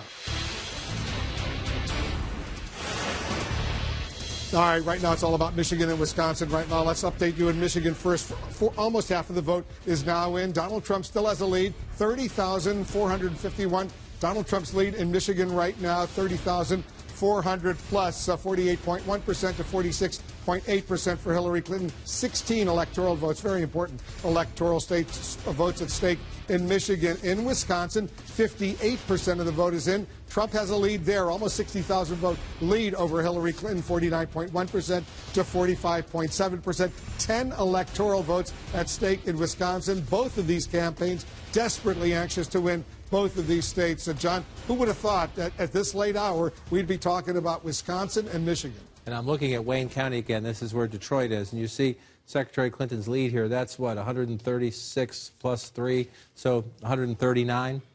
I'm going to look at the numbers to make sure I get them exactly right. Mitt Romney, Barack Obama race 4 years ago, Wolf. Just want to make sure I get these numbers right because Democrats are saying, can we pull this one out tonight? It was 381,000. So we got 40% still to count. 667. That was the margin. We're going to talk about this in Philadelphia when we go back to Pennsylvania. Democrats need to run it up. 381,000. Now, we've got 40% of the precincts still to count. So we've got a lot of votes to still come in, and they could come in from inner city Detroit, and maybe we'll get there. But 381,000 plus, she's way short where we are right now. So the question is, can she get here? Can she get here as we get there, as we pull this back out? We're up to 49% of the vote now, and 48, 46. Is it doable? Is the math doable? Yes. Other Democratic areas, we're still looking for votes here. We'll see, a long way to go. But this is going to come down to turnout right here in Wayne County, Michigan, and let's screen Michigan. Let's screen Michigan right now to see where the outstanding vote is, and we can do this. This is 75% or less of the vote has already been counted. All right, so you pull back to the state now. So you're looking at places, and again, so if you're a Republican, you're looking and you're saying there are a lot of Republican votes to come in here, and that's what they're thinking in the Trump campaign, that even if they come in with the last 40% and it's overwhelming, in the Trump campaign, they're saying, look, we got a lot of votes to get here. Now, these are small counties, but, again, you're at 63%, and that's, 4,000 plus, 43. So he's going to get some more here. He's going to get at least hundreds more, maybe 1,000 more. You look at here, Donald Trump's going to get more here. Again, if the margin holds up. There's no guarantee the margins stay the same. We don't know the precincts that are out. But if you notice a pattern through these counties, Donald Trump's getting 50 plus. In some of them, he's getting 55, 38% of the vote in, 61% of the vote in. So you pull this back out. There are a lot of Republican votes still to come in if the counties keep trending the way they are right now. Again, no guarantee of that. But when you start to get this far up in the state, and so this really comes down. This state and perhaps the presidency comes down to Wayne County, Michigan at the moment, where we are at 58% of the vote, and Hillary Clinton is well shy of the margin Democrats need out of Detroit to help them offset gains elsewhere. And again, Wolf, we're consistently seeing this. She is underperforming in the Democratic base areas. All right, we have another major projection right now. CNN now projects that Donald Trump will carry the state of North Carolina with its 15 electoral votes. Another important win for Donald Trump in the state of North Carolina. 93% of the vote is in. You see he's up by more than 220,000 votes. Donald Trump carries North Carolina. So let's take a look at the electoral map, where it stands right now with this win for Donald Trump in North Carolina. Hillary Clinton is ahead, but slightly. She has 190 electoral votes to Donald Trump's 186 electoral votes, 270. That's the number you need to win the White House. You see the blue states are the states for Hillary Clinton, the red states the state for Donald Trump. All those yellow states, by the way, too early to call. We are not yet able to make projections in those states. But Jake, this is a huge win for Donald Trump in North Carolina. It's big. The Trump people were competing hard for it. It's a state that Donald Trump put his heart and soul into. President Obama won it in 2008. He lost it to Mitt Romney in 2012. And I think, just to give you an idea of how this night is going compared to how the Clinton campaign thought it was going to go, we were reporting, Jeff Zeleny, one of our Clinton campaign reporters, said that Robbie Mook, the Clinton campaign manager, was saying that North Carolina was so tight it was going to be down to the wire. It might not even be called tonight.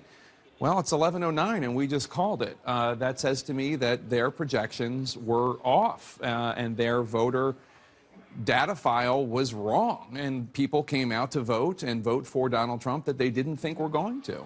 That's right. And look, when we begin to see the exit polls about the demographics and how these votes turned out the way they did, we'll see what really made this happen. But just in my experience being in North Carolina, Hillary Clinton had trouble with millennials. We saw the voting that showed that she was having trouble with the African-American vote. And clearly, as we are seeing in other states, even those that are traditionally blue, never mind the purple North Carolina, he has really boosted the white vote, particularly among white working class voters. North Carolina, as you said, it's really a swing state. Went for President Obama in 2008, for Mitt Romney in 2012. Donald Trump is keeping it red. One thing that we're going to also need to look at as we all come and analyze the night, or after it passes, is the effect of the third-party candidates. Gary Johnson, the Libertarian, Jill Stein, the Green Party candidate, Evan McMullin, the Independent candidate. What role did they play? What role, like what votes would have gone to Trump or Clinton, but instead went to them? That was always one of the wild cards that pollsters were talking about, that there were so many undecided voters and third-party voters that made this race unpredictable. Turns out that might have had a bigger effect than we thought, in addition to the Trump effect. Let's go over to John King. John, let's get back to Michigan and Wisconsin. These two states potentially could make the difference who's going to be the next president of the United States. And at the moment, they're leaning in favor of Donald Trump. We got some more votes to count. 60% in Wisconsin, 49 to 46. You start to look at that lead. That's a 3-point lead. That's a healthy lead in a battleground state. The question is what's left. And it's get a little bit redundant this time of the night because we're waiting for this to come in. And so we're waiting. And so here's, this is what the Clinton War Room tells you. They say they're concerned, not panicked, because they think there are a lot more votes here. But we're up to 60% of the vote here. Yes, she's winning Dane County, overwhelmingly so. The question is, can you keep that margin when the other 40% comes in? And actually, they probably need to lift it up a little bit to pull that math off. Where else are you looking for Democratic votes? You want to come down here to Rock County, 3% of the state population, but you're up to 94. Again, a place that she's winning not by as much as she is Dane County, but you're looking in the Democratic areas. And so just as we talked about Wayne County, Michigan, we're going to talk about Milwaukee County, Wisconsin, but it's at 87%, Wolf. And so, we don't know what's out. We'll have our people call and see which precincts are out, what can possibly be left. But even if you get a big boost in the final votes here, you're starting to look at a situation where there are still, as we go through some of these rural areas, where Donald Trump is winning and winning healthy. I know they're small, but again, if you're winning by that margin and you only got 61% of the vote, well, then you're guaranteed you're going to add a couple hundred or 1,000 to your count. You move over here, you're going to add a couple hundred or 1,000 to your count. And so if you're going through these and you're looking at it, you're looking at Donald Trump and you're saying we keep focusing on, are there enough votes left for Hillary Clinton? Well, in Wisconsin, there are a lot of votes left to be counted. Again, we're only at 60%, and a lot of those votes are in Republican areas. And I'm going to do this all night just to show you what is happening to the map, because this is number 8 for me in a presidential race, and you look at a state like this that has just been lock solid blue. Nobody thinks the Republicans always say we're going to go there. Even Mitt Romney with his running mate Paul Ryan from Wisconsin couldn't win it 4 years ago, right? But look at all this blue. Just look at all the blue, and that's 4 years ago, and look at all that red. That's small-town America, that's blue-collar America, and right now Donald Trump is winning. I want to come back because you can see this even here. We haven't called Pennsylvania. It's relatively close. There are people in the Trump war room who think they can still pull out Pennsylvania. Let me show you why. Number one, we're up to 94% in Philadelphia, right? Now, again, we still have to count and see what comes left. That number could jump quite substantially, but she needed 430, 450,000 is what they would like, even though she's at, 420 there? That's 420,000 votes right there. That's a pretty healthy lead out of Philadelphia. But Donald Trump is keeping it close-ish in the suburban areas, but Erie County, blue-collar Erie County, right? Look at that. Now, that's supposed to be, if you're a Democrat, that's supposed to be blue. I want to show you something else. This is Scranton, Pennsylvania, Joe Biden's hometown, Lackawanna County. President Obama got 63% with Joe Biden on the ticket. The scrappy kid from Scranton, right? 63%? 50%.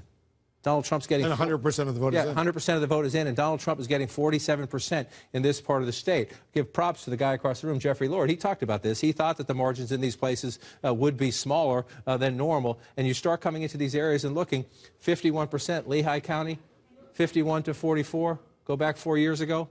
53, that's not quite as bad as you look through there, but even... Let's screen Pennsylvania right now, see where the outstanding vote remains. Even that point or two in those blue-collar counties, she has to, because of this, because the rest of this state is so Republican, in the places that are Democratic, the Democrats have to run it up, and she's not running it up. So let's go back and look. Let's just take this back.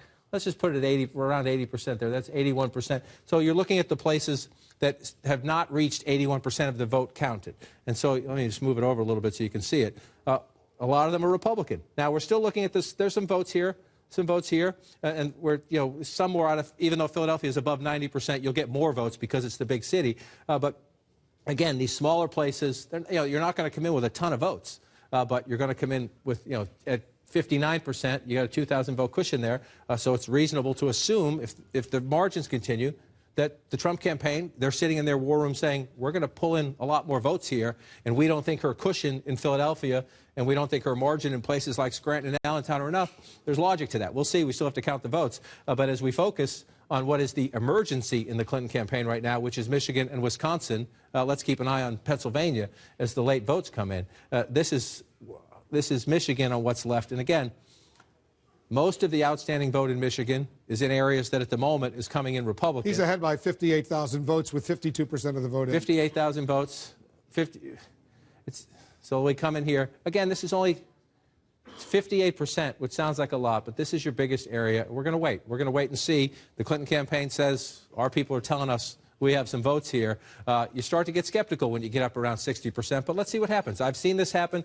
You've seen states. We just went through it in Virginia. You can see a state that looks like it's going one way, and then all of a sudden a big basket of votes comes in and it goes. But the Clinton campaign, I think David Axelrod said it earlier, we've been saying for weeks that it's Donald Trump that has to draw to an inside straight. As we get into the 11 o'clock hour and later, it is now Hillary Clinton who has to draw perhaps to an inside straight flush because she has to turn around Michigan and she has to turn around Wisconsin and she has to hold on to Pennsylvania as the vote count goes there. And as we look, I just want to come back out so we can see the entire state in the state of Wisconsin. As you look at the vote here, again, 62%. It's a 2-point race, 2.4 race. You're trying to figure out where the rest of it is, Wolf. We'll keep looking. Still some votes to count in Dane County. Back to Wolf for a projection. We got another major projection right now.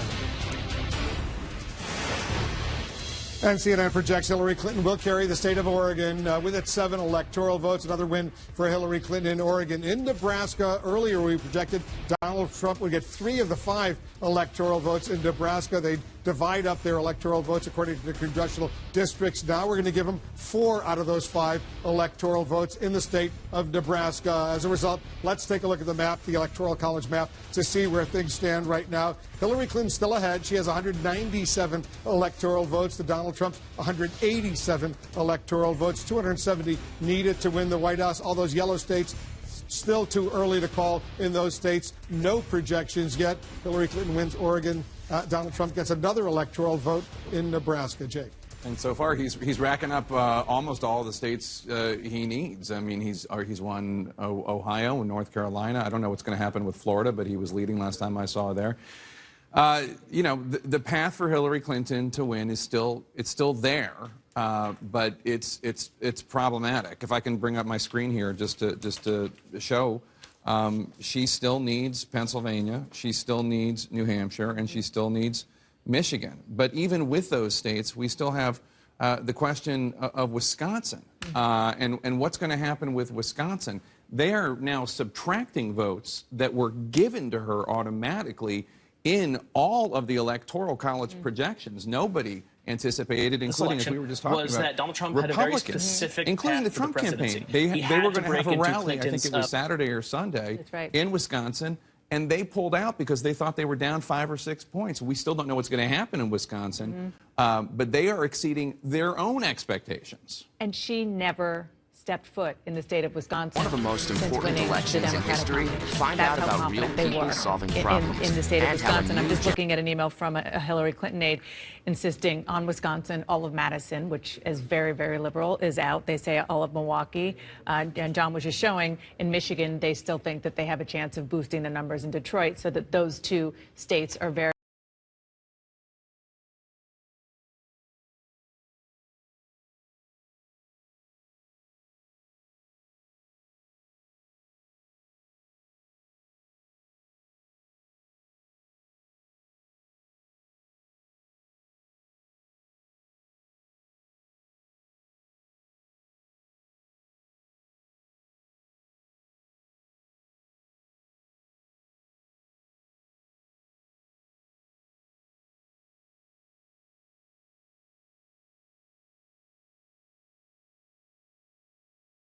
and closer.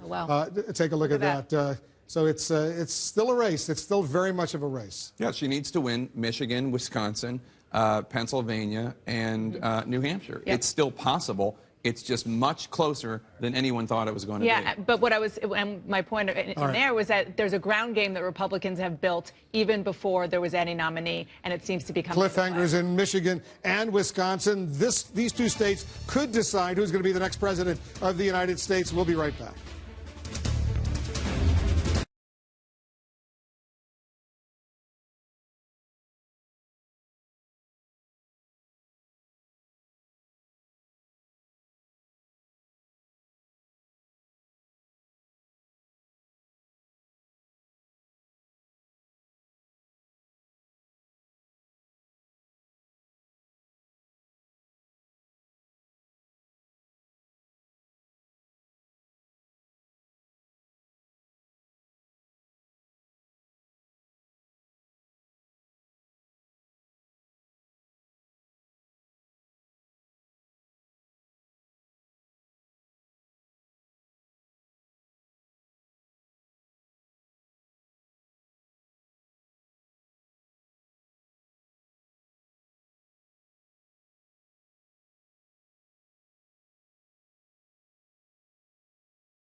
We've got a key race alert. Let's check in all the key battleground states. It's a cliffhanger going on here in Michigan right now. 56% of the vote is in. Look at how close it is. Donald Trump has a lead of 13,000 over Hillary Clinton, 47.7% to 47.2%. There are 16 electoral votes in Michigan. It's so close. In Wisconsin, 65% of the vote is in. Donald Trump has a little bit better of a lead. He's 66,000 votes ahead of Hillary Clinton, 49.1% to 45.8%, 10 electoral votes in Wisconsin. In New Hampshire, look at this, 64% of the vote is in. Trump has a lead of 9,300 votes over Hillary Clinton, 48.2% to 46.2%, 4 electoral votes in New Hampshire, and he is leading in Iowa as well. More than half of the vote is in, 54%. Donald Trump is ahead by 32,600 votes over Hillary Clinton in Iowa. 6 electoral votes, 4 key states. 4 key states right now, John, and those states are going to be decisive. And she has closed the gap in Michigan, Wolf. We've been saying, what are we waiting for? Some Democratic areas. The question is, we're still only at 57% of the vote in Michigan. She's now closed. You look at there, we're within a 1-point race of each other there. And so you start looking, you say, where are they? You go out here to Kalamazoo, 96%, but some votes came in here that boosted her up a little bit. Here's the big one we're waiting for, still over here in the Detroit area, and this is why this is so important. We're up to 72% now, but she's starting to stretch the lead here, and what we were told from the Clinton campaign war room and Democratic labor activists on the ground say that most of these votes are in here, and they expect when they do come, they're going to be overwhelmingly for Hillary Clinton. Does that mean it's enough? We'll wait till they come in to do the math. But she has closed significantly in the state of Michigan, and we watch that one. So now we're going to go over here to Wisconsin. 49 to 46, if you round that up, 65% of the vote. You're in the Trump campaign headquarters. You're starting to look. What are we looking for? I just want to come down here to Milwaukee County, 17% roughly the state population. We're at 87% county-wide. Again, what we're being told from the Clinton war room, and so that's consider the source, but what they're telling us is there are only 15, 18 precincts from Milwaukee proper have reported there are 300 plus in the city of Milwaukee. And so they're saying that their core-based Democratic vote has not been reported yet. If it comes in and the turnout is good in big numbers, it's enough to make up some of this gap. That's Milwaukee County. We'll come back to statewide now. So they are saying that they believe it is still mathematically possible. We'll believe it when we see it, but that's what they say, and we still have votes to count. I don't know that I trust their numbers. I'll let them spin their own numbers. But if you look at it, yes, that's conceivable. But they need to perform at near perfect levels with the remaining votes to make that up. Let's go to Nevada. I want to just check in on Nevada right now. Nevada is shaded blue at the moment. We're at 51% of the vote, 50% of the vote, excuse me. We're at 52 if you round that up to 43. This is where this is going to matter the most down here. This is where the Democrats believe they had a very successful early voting operation, 53 to 41. I just want to go back in time for comparison to look, 56 to 42. So that we'll wait and see when the rest of it comes in. This is very, very early. Early voting. Very early in Clark County. So you're just getting the early voting in, and so we'll see how the count goes up in here. It's pretty simple what has to happen here. Democrats have to run it up huge here. Donald Trump has to run it up huge out here to see what happens. So we got to wait to go in Nevada. And again, right now, the country and the world are focused on Michigan and Wisconsin. We'll see what happens as we get closer to these. You know, if she can come back in Michigan where she is right now, then these smaller states, Iowa was blue earlier. Donald Trump's now leading in Iowa. That had been blue in the early count. Donald Trump has pulled ahead in Iowa. I was just in touch with a Democrat and a Republican in the state of Iowa. They're pretty confident, both of them. The Democrats discouraged by this, don't get me wrong, but that they believe Donald Trump is going to win Iowa as he won Ohio. Those are the 2 states. These are 2 Obama states that Donald Trump looks like he's poised to flip. So we could come down to out here in Nevada, and we're still counting the votes in New Hampshire. It's 64%, 48 to 46. This is going to be key. We still have absolutely nothing from Nashua. It's just shy of 7% of the state population. This is a big Democratic area. If Secretary Clinton performs at or near where President Obama did, because we've seen so many examples tonight of places where she has not, in places where there are considerable Democratic votes. Let's go to Pennsylvania right now. Just want to check one more quickly over here.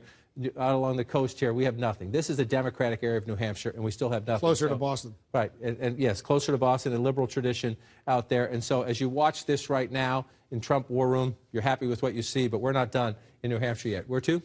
Pennsylvania. Pennsylvania. It's a road trip with Wolf Blitzer. I like this on When election Fortress night. builders needed to 80% of build the vote 18... is in.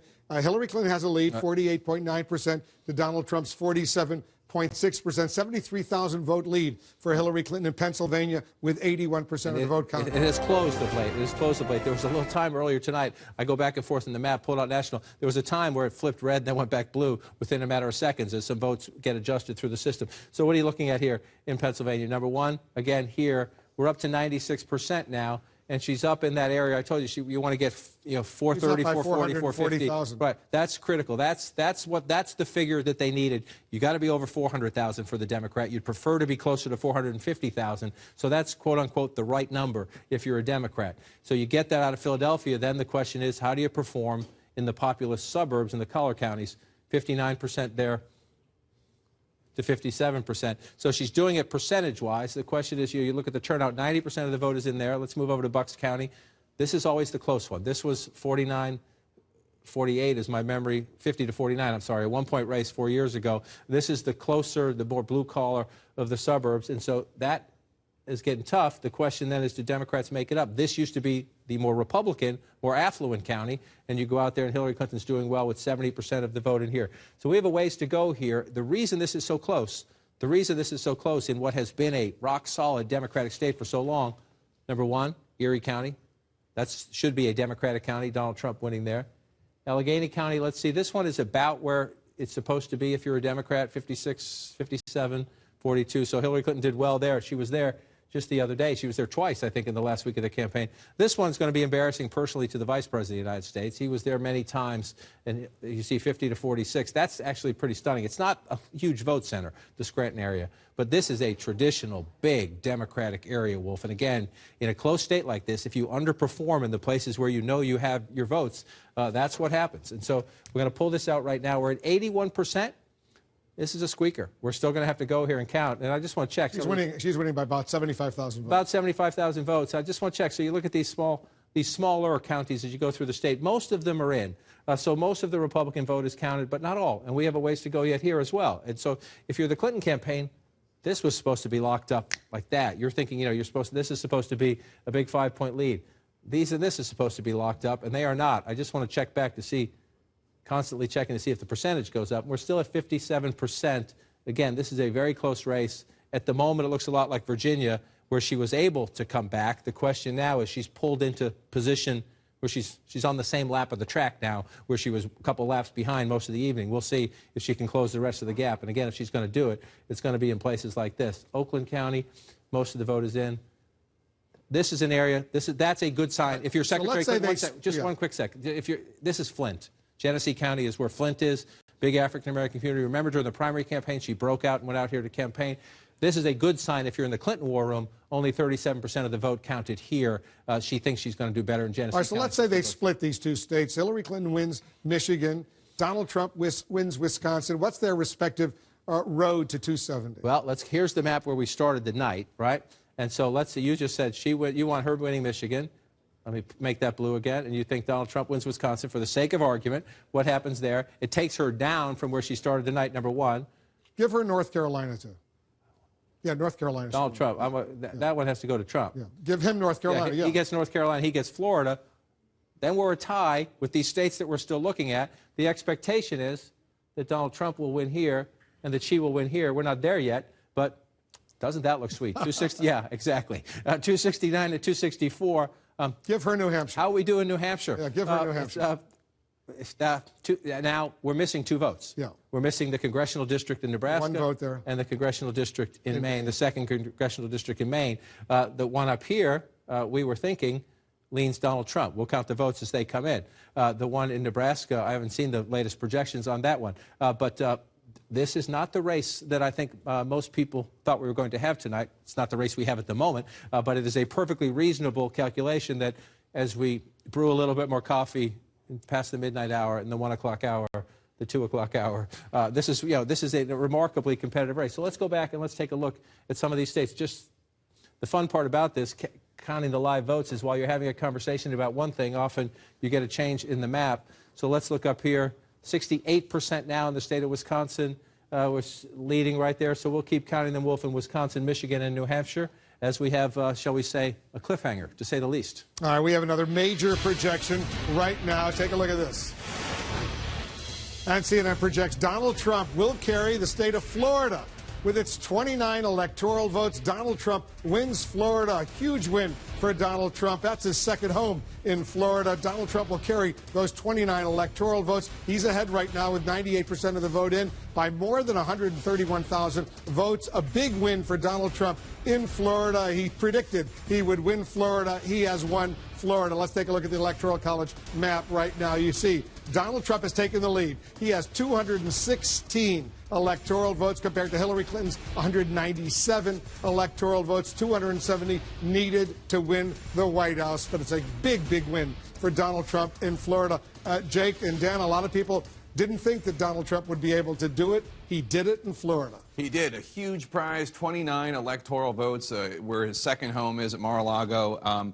And let us also just point out, when you were doing the map with John just a second ago, you were very close to having a 269 to 269 tie. That is entirely possible. It is not crazy at all, and we could go do it, but you already almost did it. If there were a 269 tie, it goes to the new House of Representatives. And the other thing, as you point out, is that there are those two states that give out electoral votes according to congressional districts. And if Donald Trump picks up that one in Maine, the Maine's 2nd congressional district, then that's 270. And so all those trips to Maine that he took, that he made, actually may end up being crucial. And we should point out, this is not over for Hillary Clinton or for Donald Trump. This is, as John said, this is a cliffhanger. We really have no idea what's going to happen here. I haven't seen a race this close since Al Gore and George W. Bush in 2000. It really could theoretically come down to one state or even one congressional district. Speaking of 2000, I think we should take a moment and talk about Florida. Because, as you said, it was something that Donald Trump said he was going to win, said he needed to win. It looks like we projected that he has won it. And it just shows that there are big questions as to who this electorate is. Because looking at the early vote, part of the reason why Democrats were so bullish about Florida and part of the reason why Republicans were so pessimistic was because of what they saw was a big surge in the Latino vote. So at the end of the day, we'll see what that Latino vote was, particularly newly bigger Puerto Rican areas in the I-4 corridor. And if that surge really happened, and if it did, which way did they vote? Yeah. And I mean, I think it's fair to say that all these states are much closer than anybody anticipated. Let's take a look at the vote in Michigan right now, because Michigan and Wisconsin, these two states are shaping up as critical. Right now, 59% of the vote is in Michigan, and Donald Trump still maintains a lead of almost 30,000 votes over Hillary Clinton. He's got 48%. She has 47%. Still, 40% of the vote outstanding, 16 electoral votes at stake in Michigan. And let's take a look at Wisconsin right now. These are the two states that could be decisive. 70% of the vote is in. Trump still maintains a lead of almost 69,000 votes over Hillary Clinton, 49% to 45.8%. Another 10 electoral votes in Wisconsin. Let's go over to John King. John, Wisconsin and Michigan, let's talk about the best Hillary Clinton can do right now, because in the Electoral College we're talking about. In the Electoral College, you want to do the best she can do. Let's just check the results real quick. 59%, 1-point race right there. And again, we're waiting. This is all going to come down to what's left here in Wayne County. There are some other votes to come in, but this is the biggest outstanding vote total right there. We're going to watch that. Let's just check over here real quick. Up to 70% right now. This is state. You know, the Clinton campaign keeps telling us, and they tell us they're all, most of them, not all of them, they tell us most of them are here. We're up to 87%. They're telling us in essentially the center city, Milwaukee, there are a lot of precincts yet to come. We'll see that math when it comes in, but we're at 87% in the county. So when that math comes in, it has to be overwhelming to make up that. That's a big lead. So you want to do this from an Electoral College perspective. Let's come up here. And again, this is, let me refresh this map just so we get it right. This is where we started the night, with projected Hillary Clinton at 268, but Donald Trump has won Florida. Donald Trump has won North Carolina. Donald Trump keeps Ohio. And so where does that get Donald Trump right now? Virginia, we're leaning. Right now, we're not done in Virginia. We leaned it Democratic coming into the night, so just leave it there for now as we go through this. Let's assume. Virginia, we called for her earlier. Virginia, we called, so she keeps that. So let's assume for the sake of argument, when we get there, we'll see if these two stay where we think they're going to end up, and we're having a night where sometimes what we expected hasn't happened. So, that's true. But let's be candid. But the early returns suggest to us that that's going to happen. Let's see what happens. That has Clinton at 274 and a 259. This has always been the challenge for Donald Trump. Can you flip a big blue? Well, at the moment, he's leading. Flip Wisconsin red. Let's see what happens. You want to flip Wisconsin red? I was going to go with Michigan, but there you go. If you do that, 269, Trump, 264, with the state of New Hampshire still out there, where he leads right now. There's a lot of Democratic votes out, so let's just play it out both ways. If she wins it, 268, 268, with 2 congressional districts we have to bring into play. That's exactly how we thought the night was going to go. If he wins it, 273, assuming he wins the state of Wisconsin, that gives him Wisconsin. Michigan, 16, that one's 10. So if they split these, how they split them is hugely significant to the Electoral College count, because the 6 will make a big difference, especially now that we expect, and these 4. If you get 10 here, 4 there, we're into interesting math. So let's go back as we play out all these scenarios. Let's just go back and take a look. And so what are we curious about? Number one, we're curious about this. We're up to 70%, and we're still waiting on the same. We're waiting on Center City, Milwaukee. Let's move next door. Michigan, we're up to 60%. And this one is in a closer state here. And so, Wolf, we have Michigan, Wisconsin, New Hampshire still counting, and some others. We got a ways to go. All right, we have another projection right now. And CNN projects that Hillary Clinton will carry the state of Washington. Washington State and its 12 electoral votes will go to Hillary Clinton. She's ahead, you see, in the poll and the actual vote count in Washington State. We project all 12 electoral votes will go to Hillary Clinton in Washington State. Let's take a look at the Electoral College map, where it stands with her win in Washington State. Donald Trump still is ahead. He has 216 electoral votes. Hillary Clinton has 209 electorals. Very close, 216, 209. You need 270 to be elected president of the United States. You see all those yellow states there. Those are still the states where we have not made projections.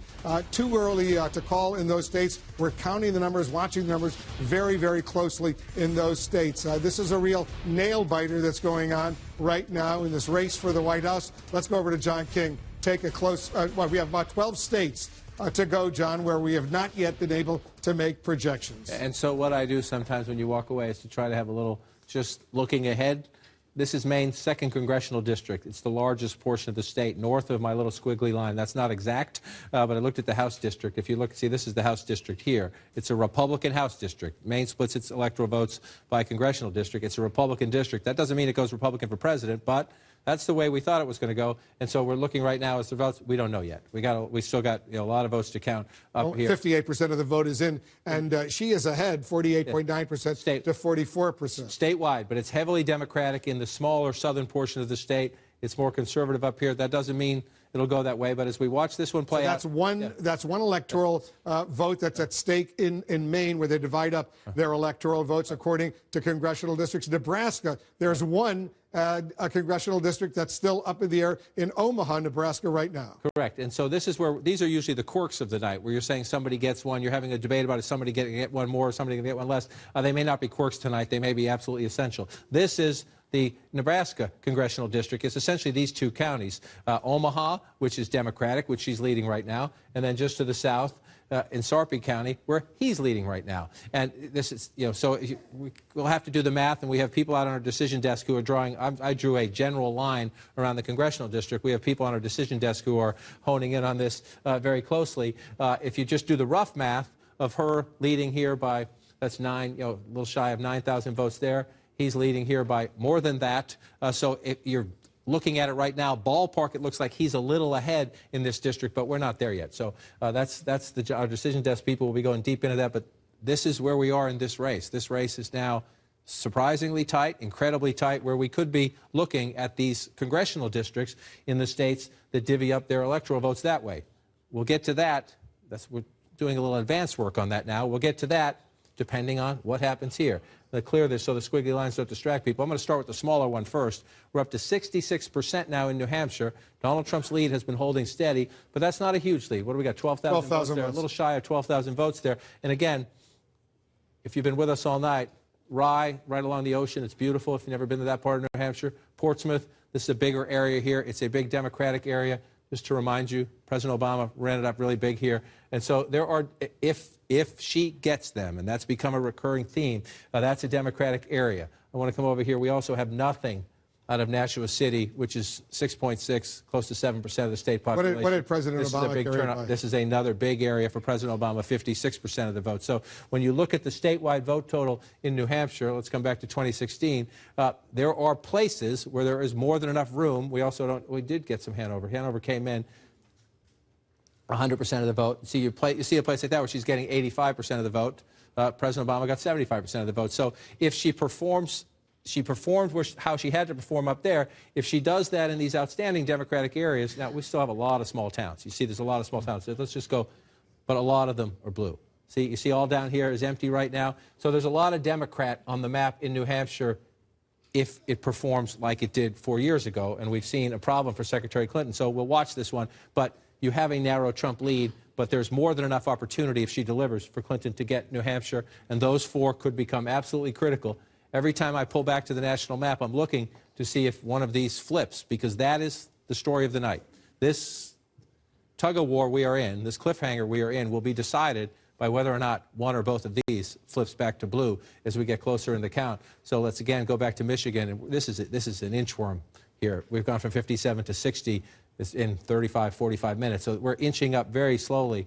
That's still a substantial lead. 30,000 votes. Still a substantial lead. So I'm going to go through from the smaller to the larger Democratic area. We're up to 96% here, so there's not much. There may be some votes there for Secretary Clinton to make up, but not a lot. Let's come over here. We still have some votes here. Again, not the most populous area, but there are some Democratic votes there. And then the biggest deciding factor will be here in Wayne County, where, again, we're up to 77% precincts reporting. What we are told by the Clinton campaign is that they believe what's yet to report is the heart of the Democratic base, the African-American base, the inner city, center city of Detroit. That's what they're telling us. We'll see when the votes come in. We've been waiting a long time, and this is not atypical. Wayne County, we've been through this many nights. All right, how's this for a TV show? Wayne County is lawyer always by day, in Michigan, prep cook by night. Also, his name is Sue. And so you look up here again, the rest of the suburbs are starting to come in, 87%. In the Trump campaign, they're going to be very happy with this if it sticks, but we're up to nearly 40% of the vote in Macomb County. This is an area, 54-41. Again, when you go back in time, President Obama carried this. I mean, and this is in the history books. This is where the birthplace of the Reagan Democrat. This has been studied back in the 80s. This is where all the political scientists, all the pollsters, deeply studied this area for the union voters who became Democrats, who became Republicans, who defied their own union and party leadership, who told them to vote a Democrat and supported Ronald Reagan. Will there be Trump Democrats after this election? That'll be one of the conversations that we have. We're going to have that conversation anyway, because the map is changing. Even if these states flip back, they are remarkably competitive, and we're learning an important lesson tonight as we continue to watch this. So 60% in Michigan, still a narrow Trump lead. 72% now in Wisconsin, and a narrow Trump lead. 2 Rust Belt states, Wolf. They're going to keep us up late. Very competitive. We have another projection to make right now, an important projection. And CNN now projects that Donald Trump will carry the state of Georgia with its 16 electoral votes. 84% of the vote is in. You see Donald Trump has a lead of more than 228,000 votes. Donald Trump wins Georgia. Donald Trump carries that important state. So let's take a look at where the Electoral College map stands right now. With the win in Georgia, Donald Trump is ahead. He moves closer to 270. He's got 232 electoral votes to Hillary Clinton's 209, 270. Once again, the magic number. Donald Trump carries Georgia, an important win for him. You see all those red states. Those are states that Donald Trump has carried. The blue states are the states that Hillary Clinton has carried. The yellow states, no projection yet in those states. Very, very close contest. Anderson, over to you. Well, thanks very much. We talked about this being a historic night early on, and it is certainly turning out to be that in a lot of different ways. David Axelrod, what did everybody get wrong? I mean, the polls were just wrong. Just the numbers. No, look, you look at the exit polls, and whether they got the top line numbers right or not. What is clear is there was a hunger for change among a lot of Americans, and those who felt strongly about, those who were angered and disenchanted with government, overwhelmingly were supporting Donald Trump, notwithstanding the fact that 2/3 of them said that they didn't think that he had the temperament or the qualifications for it. This was a primal scream on the part of a lot of voters who are disenchanted with the status quo. And Hillary Clinton, you know, I always say, and we don't know how this is going to turn out. So I'm not trying to impute things here that I don't want to, but my operative phrase as a consultant was, you're never as smart as you look when you win, and you're never as dumb as you look when you lose. You look back now at the things that Donald Trump has been doing with his time in terms of where he's campaigned and the hammering away relentlessly at the message of Hillary Clinton as 30 years, and it has found an audience, and that's what's made this race close. And you look at these rural areas, in all these states, in county after county, he is outperforming Mitt Romney dramatically, and she's underperforming President Obama dramatically. And I mean, you know, in every interview with Kellyanne Conway, she talked about sort of hidden Trump voters. Right. A lot of Trump supporters were saying that. We certainly, it seems like they were right all along. That tonight, I've been talking to somebody who works on the Trump campaign, who's involved with their, you know, digital operation and their polling. And they say that in some places in rural America, that they have 10% more turnout than they originally thought.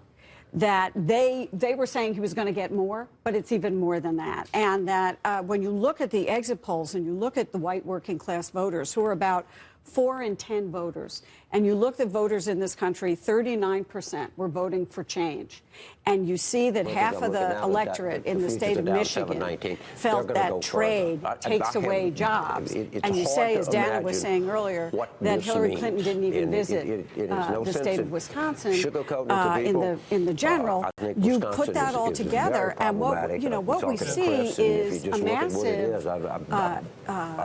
outpouring among voters who perhaps didn't vote before. I have to tell you that Donald Trump set out on a mission. He laid out came out tonight, particularly in rural areas of this country, a lot of folks around the country. And okay, what was fascinating was it didn't matter the state. The Democrats thought with all the star power of their surrogates, with the high popularity of President Obama out there on the stump, and Michelle Obama clearly did not do what they had hoped it would. It's not only that it didn't do what they hoped it would do, but I can't help but sit here tonight and wonder if it didn't boomerang and have the complete opposite impact, because it reinforced who really represented the establishment in a year where you did which is something Jeffrey Lord talked about even last night during that big star-studded event with all of them on the stage. This is the moment where Donald Trump, Jeffrey and Kayleigh's interpretation of that image was a lot different than a lot of others. And remember, as he stood on that stage, Anderson, and he made light of the fact Donald Trump did that he was going it alone, and he didn't need a piano, and he didn't need a guitar. It probably ended up benefiting him. My one observation, having watched the night unfold thus far, with a big chapter still to go, is that it's very little about party tonight. It's much more about class. It's much more about income. It's much more about what separates us beyond our party affiliation. I think David's onto something when he talks about the rural versus urban and suburban divide. Well, it also seemed like the Democrats were counting on, you know, they had the unions, but it seems like maybe they had a lot of union leaders, but a lot of rank and file were going for Donald. And those, union folks, even, in states like Michigan, and we don't know what's going to happen there. A lot of those folks, those were Bernie Sanders supporters, and it looks like maybe those supporters went with Trump, and that the Clinton folks were maybe over-relying on getting the band back together again, the Obama coalition. And even though they did see some surges in states like Florida, I mean, Florida was up in terms of the Latino vote, it was up in terms of the black vote too, but it just wasn't enough for her to win that state. And here's something interesting to me in these exit polls, and we'll be looking at them for a long time, I believe. But when voters were asked whether Donald Trump has the temperament to be president, it seems to me the Hillary Clinton message got through. 63% say he doesn't have the temperament. 61% say he is not qualified to be president. 52% say she is qualified. And yet we see in state after state here, voters coming out and voting for change. And I think that was a real Right, change was what you wanted as a voter. Well, very true. I mean, if this goes Trump's way, Chuck Schumer of New York will be the senior elected Democrat. And it is without kind of having control of one of the two houses, which is obviously what your party would prefer to have, if you had to only have, if you had to be one minority party figure in a Washington completely controlled by the other party, what you would want to be is the Senate Minority Leader. You'd want to be Chuck Schumer in terms of being able to use the procedures of the Senate to try to block things as they go. I mean, we don't really know what the composition of the Senate is yet going to be. We still have, we do not have a call in the New Hampshire Senate race. We do not have a call in the Pennsylvania Senate race, or in the Nevada Senate race, or in the Missouri Senate race. We've still got 4 outstanding. Those numbers will become very, very important.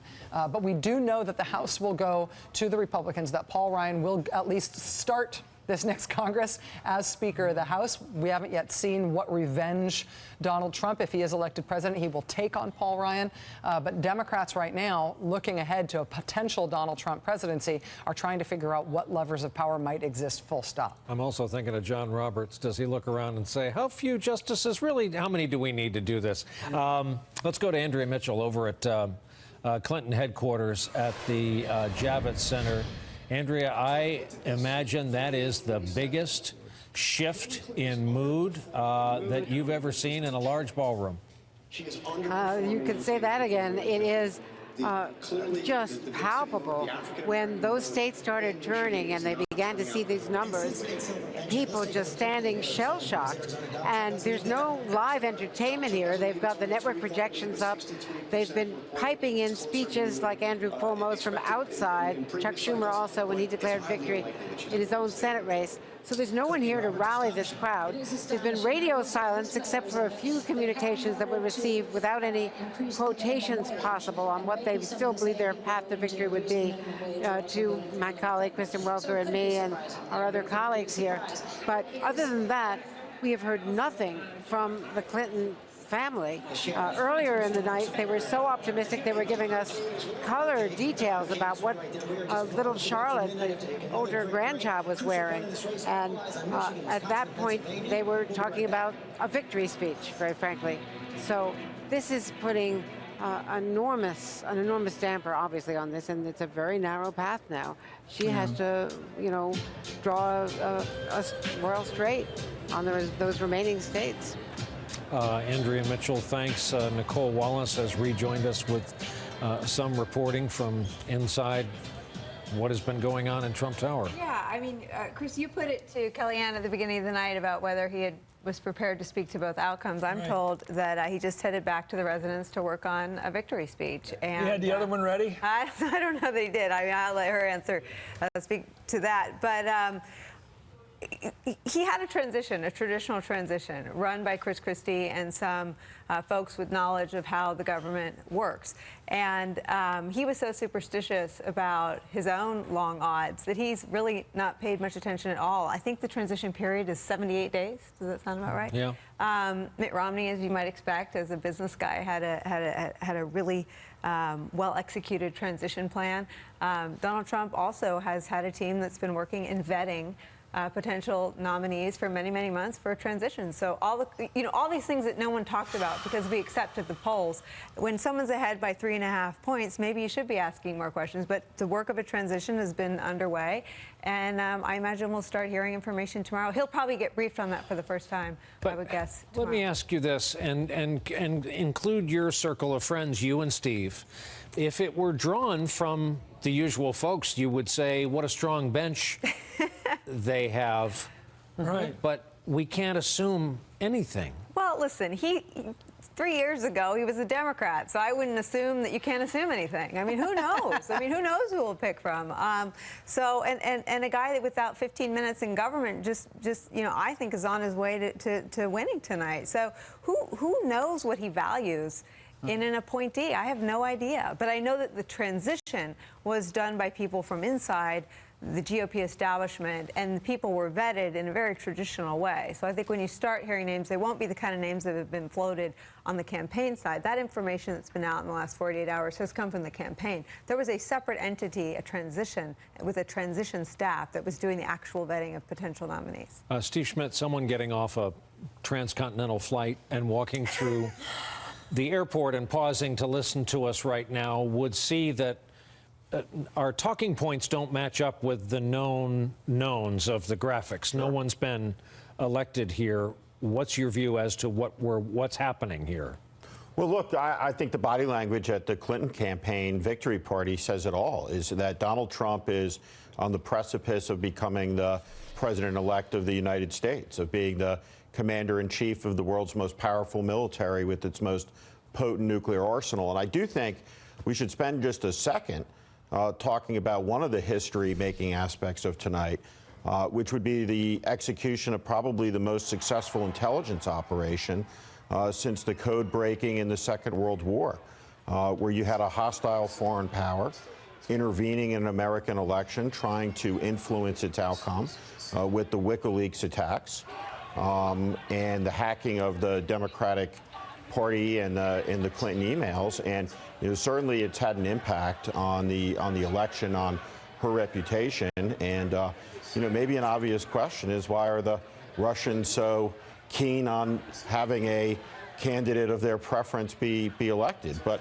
we're just in uncharted territory. Well, Chris, I think every intelligence agency in the country, you listen to Mike Morrell. I don't think there's a lot of debate about. No, there's no debate about the way they've interrupted. The question is what their ultimate motive is. Is it to have a candidate they want to win, or they just want to make us look like less a democracy than we've always seemed, to try to disrupt us? I don't know. That's an open question. Well, I mean, let's take Trump at his word. I mean, Trump has said one of the things he wants to do is, if he won, he would like to meet with Vladimir Putin now, as president-elect, even while Barack Obama is still president of the United States. He wants a one-on-one Donald Trump-Vladimir Putin meeting. He wants those meetings to start now, even while we've still got another president filling out the end of his term. So those, I mean, I'm sure that's very attractive to Vladimir Putin right now, to be meeting with one president-elect while you've still got a president. But that's a Logan Act violation. He can't negotiate for our government. Before we plan an inauguration, let's go get an update from Steve Kornacki on Pennsylvania. Steve? Yeah, this is a state, I think the last time I talked about this, Hillary Clinton had a lead. Seems like a long time ago. Just in the last few seconds, Donald Trump has polled within 7,000 votes statewide of Hillary Clinton in Pennsylvania. Now, I can show you what is still out in this state.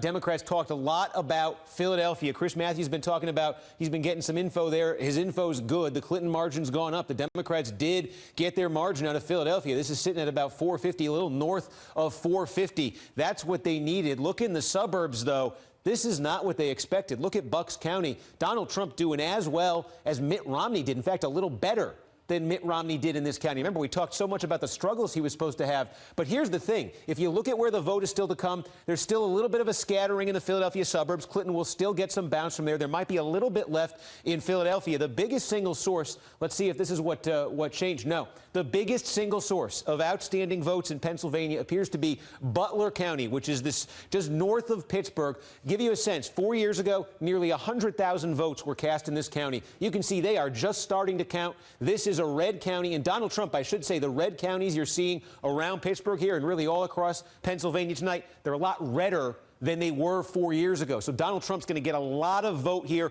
One other thing I can show you in Pennsylvania, we talk so much about Scranton. This Lackawanna County, where Scranton is, this was an absolute blowout 4 years ago. Barack Obama won this thing by 28 points over Donald Trump. 28 points. Tonight, Hillary Clinton's winning it by 3 points. That's the progress Donald Trump has made away from Philadelphia and the suburbs in this state. And that is why, let's see if we've got an update on the vote. Yep, that's why he's within 4,000 votes and closing in Pennsylvania. Overall, 89% of the vote in Pennsylvania. Watching these numbers just click up. We're up over 50% in all the outstanding states. Minnesota's got just under 70% of the vote in. Wisconsin's got 3/4 of the vote in. Michigan's up over 60%. We're getting close. These numbers are getting tighter and tighter in terms of just the percentage of the vote that's in. At Maine right now, where we still don't have a call, 68% of the vote in. Hillary Clinton appears to be ahead in Maine, but we still don't have a result there either. Well, it shows that the big city came through, but it also shows, I heard another source today that the people out there on the Republican side have a real problem. They hold their nose on Trump, but they do care about the Supreme Court. And he was able to get people to vote for his party line despite him. I heard that from John Boehner a week ago. I said, what's your message? He's out there, obviously a private citizen now, giving speeches. And he said, my message is exactly as you articulated in the same words. Hold your nose and vote for him for the sake of the Supreme Court. It obviously resonated. Yeah. Who knows what he's going to do in the Supreme Court? Exactly. I maintain that we have no idea what he's going to do about anything. The fact that he put out a list that he never read, that somebody else gave him to put out at his, his list of Supreme Court nominees. How about an evening? What time is it now? At midnight. Where the Democrats' fondest hope is how to figure out how to replace Mitch McConnell with Chuck Schumer. What kind of an opposition leader can the Democratic Party fashion? I mean, it's a pretty depressing thing for the Democratic Party right now to say, how obstructionist can we be, as Lawrence pointed out? What role can we play with the 60-vote goal to prevent them from getting anything done? Isn't that a wholesome notion, already planning? The Republicans may not know what they're going to do as president, but the Democrats are already planning how they can obstruct it. Well, we don't know if that's what they're planning. Well, I mean, we're talking about it. We're talking about it, but honestly, the 60-vote objection, the 60-vote goal is a way to stop the other side from doing anything. But we don't have any intel from the Democrats right now in terms of what they're hoping for. But what I do think that there's a different dynamic at work here than there would be in a different year's election, which is that Donald Trump has proposed stuff while running for president that is unprecedented in its radicalism. He has proposed banning people from this country on the basis of their religion. He has proposed banning. He has proposed a nationwide deportation force that would round up more than 10 million people in this country. Terrific. He has proposed building a wall on the southern border. And so if the Democrats are thinking about, well, what are our options?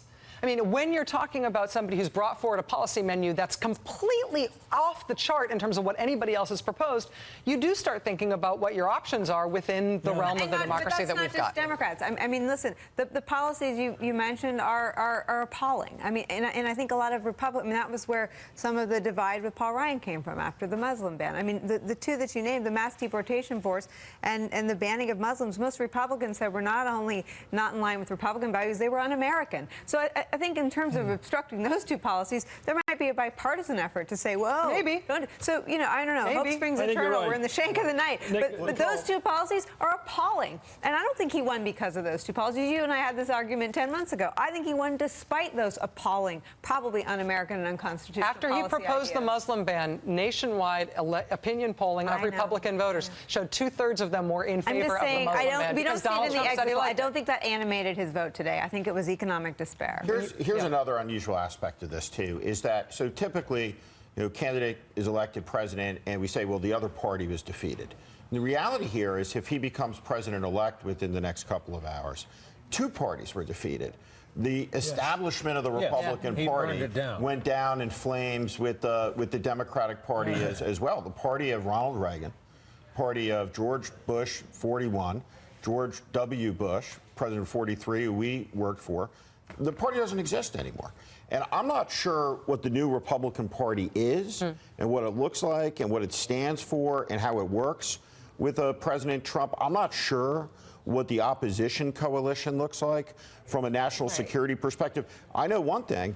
I know that John McCain feels a deep commitment to America's security alliances around the world and believes profoundly that they're essential to maintaining peace in the world. And so I don't know what the new coalition looks like in terms of advancing a President Trump's agenda or in opposition to it. That'll make for an interesting dynamic.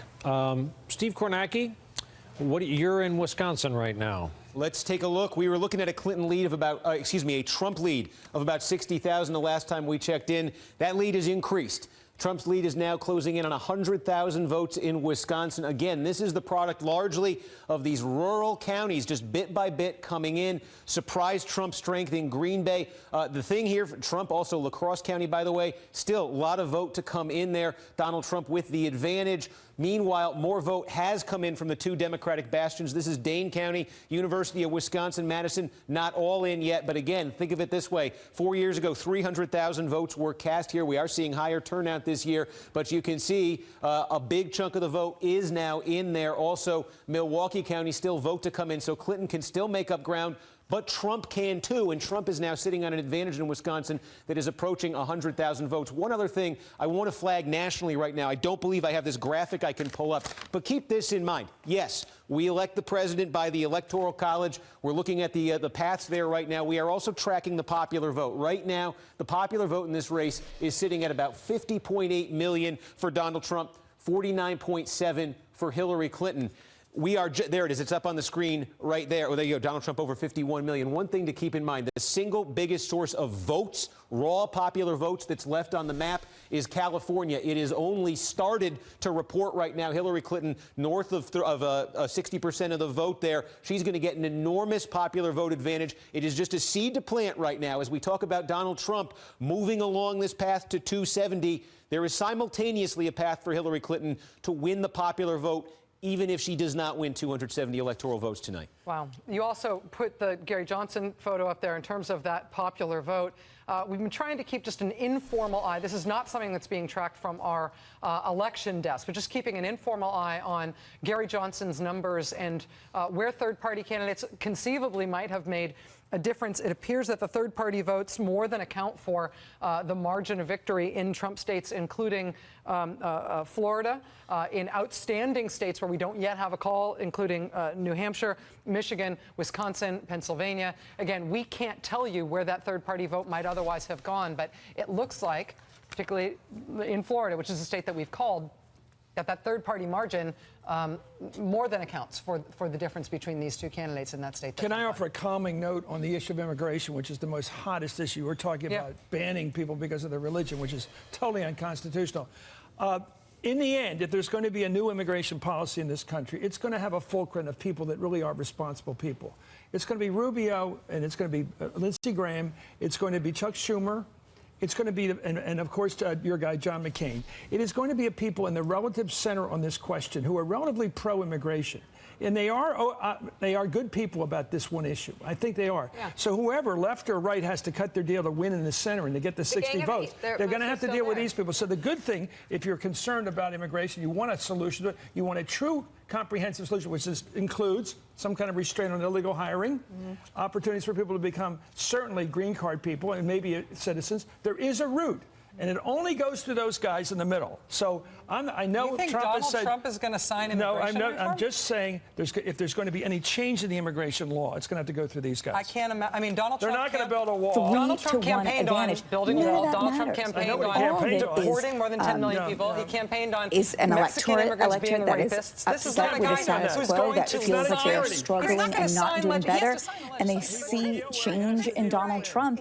It's all about not really message, because he hasn't been talking about policy. It's movement. Yeah, when Hillary Clinton was trying to decide who to select for a VP choice, I really thought she needed to go big or go home. I thought she needed bring in Bernie Sanders, or to try Elizabeth Warren, or try someone who was not exactly like her, but also had the millennials and had enthusiasm, because she has the experience, she has the familiarity, she has the machine. Either person has to succeed as president. And the only way you succeed as president is to pass law that you can sign. Right. And that's it. That has what you described as a 63% approval rating among the public. You guys, what lesson did the Republican Party just teach itself about the politics of immigration reform? I mean, in the primary, was there any worse vulnerability for any Republican running for office than having been soft on immigration reform, right? And then the guy that they picked was not a guy who's just a hardliner on immigration reform. He's the build the wall guy. They're not looking at this thinking, God, we really got to deal with this immigration issue. They took they went harder and harder and harder line on this, and the people who went the hardest line got the biggest rewards. And that is not a recipe for constructive policymaking on that issue. It's not a recipe for any sort of policy making on anything that's going to involve any of the centrists that you're talking about. But for sure, we're not going to have a terrific wall with a beautiful door for the good ones to come back any more than the dinosaurs are coming back to life. Right? It's not happening. It's not happening, right? I mean, it's fantastical imaginary stuff. Yeah. I mean, we just made a decision here in this country. We're in the process of making a decision here that a lot of people thought was totally impossible. This is I'll take the guy at his word. I'm taking the Faulknerian position, which we will not only endure, we will prevail. And I just accept that view. That's how I survive. We will make it. We will make it even with Trump if it comes to it. Take the guy at his word. He said he's going to do what he says he's going to do. Guantanamo is still there. Hi, let's go out to Nevada, where Harry Reid is vacating his Senate seat, and where the Democrats had the chance to have the first Latina woman in the U.S. Senate, and they appear to have done so. It was tight all the way. Joe Heck, his fortunes kind of rose and fell, and tonight they fell just enough for the Democrats to hold a net hold of this seat. We're going to take a break. We'll have more of our live coverage when we come back. Group of really disaffected white men without a college degree, and then you're going to have a bunch of Hillary supporters who are going to be disaffected too. Many of them minorities, many of them women, many of them white men with college degrees. How do you get these two huge groups of people to talk to one another and to come to some sort of, if not point of healing, at least détente? Yeah, I don't want to be a pessimist, but I find it very difficult to believe there's going to be something that President Trump can say to a minority population that he's basically has offended for the better part of a year, that I was just joking, that was just election talk, now let's just come back on the Big Ten. I have a hard time seeing that sort of happening, and so it's going to have to be through policy. It's going to have to be some proof in the pudding, because there's no rhetoric at this point that he can say that's going to cause a healing. But if there's something that he puts into place right away, he has an all-Republican Congress, which it looks like it's heading that way. If there's things that starts affecting minorities in a positive sense really quickly, then you can begin to talk about healing. Like what would the policy be? Criminal justice reform will be number one. That is a bipartisan issue, has been for some time.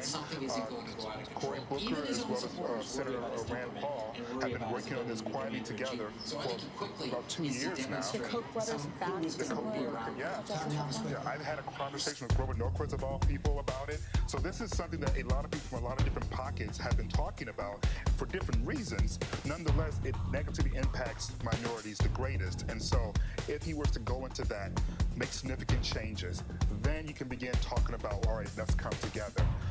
But having a speech, popping into like an urban area and go, all right, let's get back together again, that's not going to do it. No, and I think a very real idea that it's not, yes, the policy is actually the proof in the pudding, as you say, but the language that has been used, the conversations that have been had, the things that have been proposed, walked back or not, they are still out there. And you cannot put those back into the bottle once they're out. And that conversation will continue. We've already seen the ripple effects of what some of that rhetoric and some of that vitriolic language can have. Do you think that's why his supporters voted for him, or did they vote for him in spite of it? I think that a lot of supporters are voting for him because they liked his rhetoric. They like some of the policies that he's rolled out. We should say that he hasn't rolled out that many policies. But we know what they are. Build a wall. A Muslim ban. Ban Muslims, or I guess that's kind of changed ban a little bit. the region that Muslims come from. Yeah. Extreme vetting. Extreme vetting. I think that, definitely when we see these numbers afterwards, there are going to be people that, voted in spite of him, but there will be a lot of America that voted because they support this language and these policies. In other words, you think irreconcilable differences? Right now, I can't imagine I don't want to sound so negative because this this is America because and we'll come together. That too. Not anymore. Not anymore. You're free now, girl. Yeah, over. But I think that, as Elisa said, it's hard to imagine these two Americas coming together right now. I think, truthfully, even with Trump supporters, there's going to be a real psychological healing that has to go on. I mean, I'm sure that they're just as surprised too. I think that's he not would what be Pauline said. surprised. Yeah, for sure. Think about the language, though, Amy. But I think there are at least two categories. Yeah. And there's the category of language that is the personal insult, the personal attack, talking about Megyn Kelly and blood coming out of places and the Miss Venezuela and things like that, that I think that his supporters, they dismissed, or that they said, we hear it, we don't like it, but what we do like is a category of policy. Ballroom at the New York Hilton Hotel on 6th Avenue in Midtown Manhattan, a stone's throw from our building, and across town on the Hudson River on Manhattan's west side, a huge cavernous space inside the Javits Convention Center, so named for the late great former New York Republican senator. There in the middle of the United States is the lectern where we were supposed to hear, where we will eventually, one would assume, hear from Hillary Clinton. The crowd came in very jazzed up, high energy. We saw the overflow room. And then as the first projections came in, the mood started to sour and then darken. And there have been sporadic pictures of people in the crowd in tears, embracing each other, that sort of thing. So you look at, again, at Steve Kornacki is at the board with new numbers out of the state of Pennsylvania. Told you a few minutes ago Donald Trump was closing in on the lead in Pennsylvania. Donald Trump now has the lead in Pennsylvania. He's moved ahead by 1,000 votes. The reason we told you the biggest source of outstanding votes left on the map in Pennsylvania was right here in Butler County, a Republican bastion that Donald Trump tonight has made more Republican. You can see it's now reported. Donald Trump with a very lopsided victory there. That is enough to put him in the lead. A couple of other things, though, going on this map right now. More vote coming in still from Philadelphia. Chris Matthews is right. They really got the job done there. The Democratic machine now 453,000. Still maybe some more to come out of there. There are still some votes here in the Philadelphia suburbs. Two pieces of bad news for Democrats. Number one, that doesn't necessarily mean they're votes for Hillary Clinton. You can see here, well, actually, this looks like it's just changed. We have it red. Trump and Clinton have been going back and forth here. Clinton now edging ahead of Trump in Bucks County, but they're basically tied there again. The thought here for Democrats was they'd be comfortably ahead in the suburbs. Also this, you see one piece of gray here? There's one county in the state of Pennsylvania yet to report, Lebanon County. This is a Republican county. You're going to get at least 60,000 votes out of here. Mitt Romney won this by 2-1 in 2012. So Donald Trump right now, the biggest single source of votes left on this map belongs to Donald Trump, but there still are scattered votes coming in. You can see Trump's lead sits at about 2,400 right now over Hillary Clinton in Pennsylvania. Obviously, Steve Kornacki, you are not making projections from the wall, but it sounds like you can see where Pennsylvania is going to end from where you stand. Now, there's also some question here. Do we have absentee ballots if it gets really close here? I mean, you look at a margin like this. If you have absentee ballots, if you have something that's really close, you could say an apparent winner or something. At this point, though, Trump has taken the lead. That's what I'll say for right now. All right, Steve Kornacki, again, the states that we are watching that are still outstanding at this point: Pennsylvania, Michigan, Nevada, New Hampshire, Maine. That's all that's left on the board. Neither of these candidates has made it to 270. Trump is significantly closer, and he's within a state or two. This is the time of night we often call in Michael Beschloss's presidential historian, author, and a frequent contributor to us. Michael, we've had wave elections, we've had trend elections, we've had status quo elections. What, in your personal scope of history, are you comparing the possibility of tonight to? Sure looks like a wave election where there is a trend through all these states. And one thing, Brian, you know, we've talked about all sorts of reasons why the Donald Trump surge happened tonight. One of them is, I've been thinking about it all evening. You know, 2 years ago, exactly this month, President Obama made a little noticed comment. He was talking about 2016 and who might succeed him. And he said, you know, it may be impossible for me to pass along this job to a Democratic successor. He said, the people may want that new car smell. That was the term he used. And I don't think he was thinking about this, but if you look through American history and go back through 200 years, it is extremely rare that one political party controls the White House for 3 terms in a row. You know, 1836, Jackson was able to pass the White House on to his vice president, Martin Van Buren.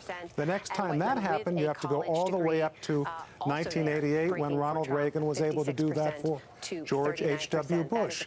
You know, even, for instance, in 1960, when Dwight Eisenhower, a very popular president, tried to leave the presidency to Richard Nixon, couldn't do it. Bill Clinton, whose popularity had rebounded by 2000, tried to do it for Al Gore, couldn't do it to such an extent that Gore was able to escape the fate of the recount in the Supreme Court ruling the Democrats lost the White House. So I think as we think about all the reasons why this happened tonight, it's not reason number one, it's not reason number two, but on that list is the fact that structurally it was very hard for President Obama and the Democrats to to retain the White House for another term and hand it along to his preferred successor. Heretofore, to ask a structural question, they have been members of the kind of party apparatus. This is different because this is someone, as we've established over months, who kind of burned down the house of the party establishment, plowed through all of his competition and every contest during the primaries. And wears that as a badge of honor, as we've said many times.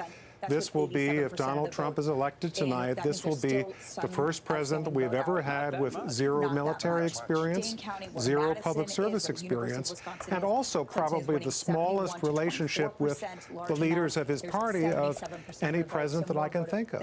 Yeah, it's hard to think of a sitting office holder who would be Jeff Sessions in the Senate, Chris Christie, the governor for another year of the state of New Jersey.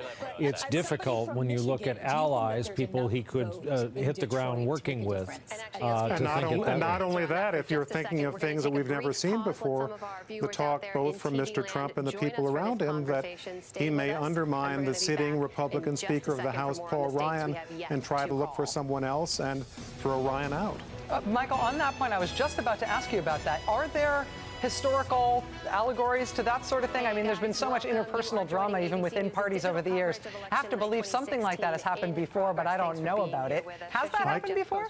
I can't think of a case where a new president has come in and said, you know, we've got a speaker of my own party, even though I may not like him, I'm going to work with him. That's usually what you hear.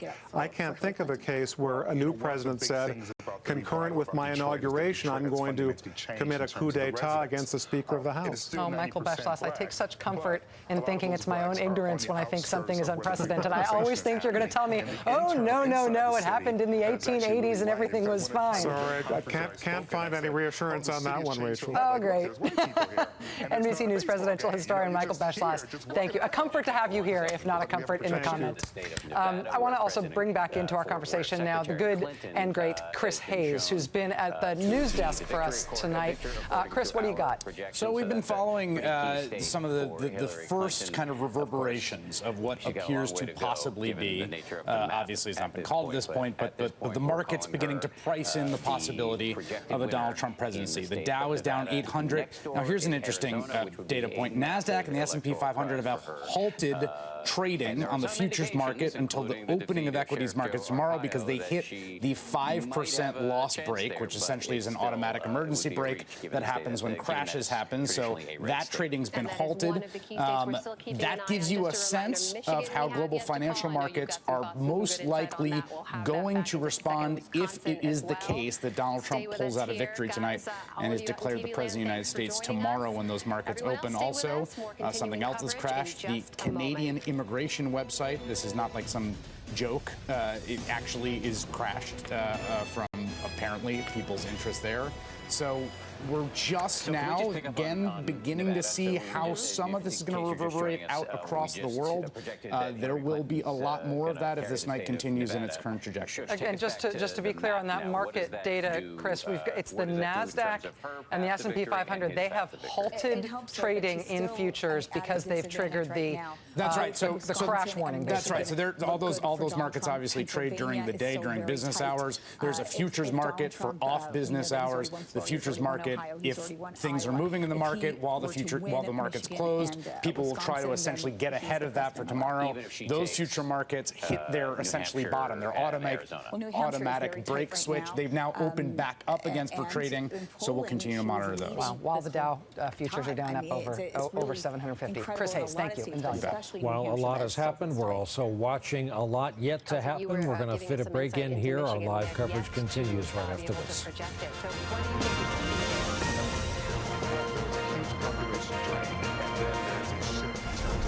Makeup of the city of Michigan, of the city of Detroit. Now, I still think that it's going to turn out to be hugely Democrat. It's going to be, that it's going to blue wall part of the state is going to remain, but will it remain with a sort of numbers that historically we've been used to. This is a city that used to be over 1 million. Over the last 25 years, it's now down to 700, maybe 600,000. That is a significant drop, obviously. And then, of course, the new residents, those aren't all the old standby Democrats that Democrats nationally have been used to. So it's not overwhelmingly surprising that this is a tight race, but I still think there are enough votes there, still Democratic votes there, that's going to tear the state or keep the state blue, at least for one more election. What about what we were hearing from a reporter in Ohio about African-American turnout? Do you think that we could see a replay of that in Detroit, basically of it being lower, that African-American voters not being convinced that Hillary Clinton had a message that resonated and sold them? You know, a lot of that would depend upon whether or not the residents bought into President Obama's notion that this is to protect what we've already started. Because while Ohio was still sort of on the fence about whether or not President Obama saved the auto industry, Detroit was not on the fence. They definitely believed that President Obama saved the auto industry, saved the state. And so the question is whether or not they would show up to protect what President Obama has done, not necessarily about the enthusiasm for Hillary Clinton. Let me just jump in with a semi-unrelated bit of news. When I say semi-unrelated, it does have to do with voting, but it doesn't have to do with the presidential election. My home state of Massachusetts has approved legalized marijuana, which is getting some applause from the crew, interestingly enough. Wow, that is the most enthusiasm we've seen in this room all night. The folks off camera just woke up, which is oddly not what happens when you smoke weed. 5 states, I hear, 5 states had legalized marijuana on the ballot tonight, including California, Massachusetts, and some other states that I can't remember. But we are looking at a situation where if it passes in all 5 of these states, hundreds of million, or at least north of 100 million Americans will be living in a situation, I think I'm right about the math on that one, in a situation where weed is legal if you're over 21. But the difference will be, of course, if the trend continues and there's a President Trump, the federal law may be actually enforced. Right, which has been the interesting dynamic. Which has been the interesting dynamic. President Obama has allowed it to, has relaxed it, but a President Trump may not. So don't celebrate too yet. If you're suffering from back pain and you have medicinal marijuana, you may want to handle your business now. Right. If you have glaucoma, get to your dispensary. This is where we get into the news you can use section of the evening. We're just trying to help you survive. There is actually a presidential tie-in. Oh, there is? Yes, really? Does this have to do with election stress? Possibly. We'll talk later. Okay. No, that it's surprising that Gary Johnson, as a third-party candidate, hasn't done better. That he was supposed to be able to libertarian drug legalization, appeal to millennials, and his campaign seems to have pretty much fallen flat. Had some critical errors. some critical nationally viral in front of everyone sort Where of errors. is Aleppo? But what is Aleppo? What is actually the question? But also I think just his overall strategy. You know, the reason why we were talking about Electoral last week is because we are back, and we wanted to just take stock of the states that have yet to be called. Pennsylvania and its 20 electoral votes still too close to call. Michigan is also on that list, as is Arizona, still too close to call. Upper Midwest includes Wisconsin. We just had a projection. This is a call interrupting our list. Hillary Clinton is the projected winner in Nevada with its 6 electoral votes. Here is where that leaves us. 244, 215. Trump over Clinton. And here's what the map looks like with the pickup of Nevada for the Clinton campaign. You see the coastal argument people have been making. It's pretty hard to deny that we are a coastal blue country. Steve Kornacki has been looking at the state of Pennsylvania. He's been looking at the path to 270.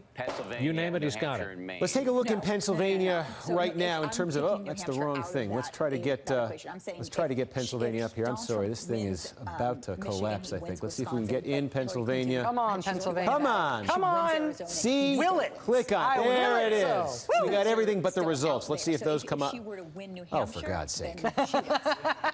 Guys, can you come back to me in a minute? Yeah, we will. It's unbelievable. In terms of outstanding states right now, we've got 6 states outstanding, and it's an interesting grouping. We've got Pennsylvania, Michigan, Wisconsin.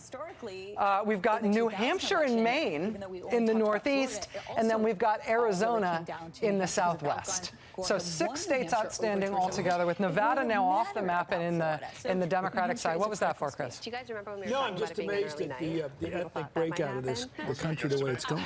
Yeah. It's what's going on is not a pretty picture. No, it's not pretty at all. Yeah, I'm just watching it when you get a tremendous black vote out of the city of Philly, and then you have this counterpunch. Yes, you do. I mean, you had a very robust turnout among Latinos, among African Americans, who came out, who delivered the votes, but there was a much bigger turnout from those rural areas, from those small towns, from not just the Rust Belt, actually. I mean, it's beyond the Rust Belt. So I don't know. There's obviously a racial divide. There's a urban area versus exurb or small town or rural area divide.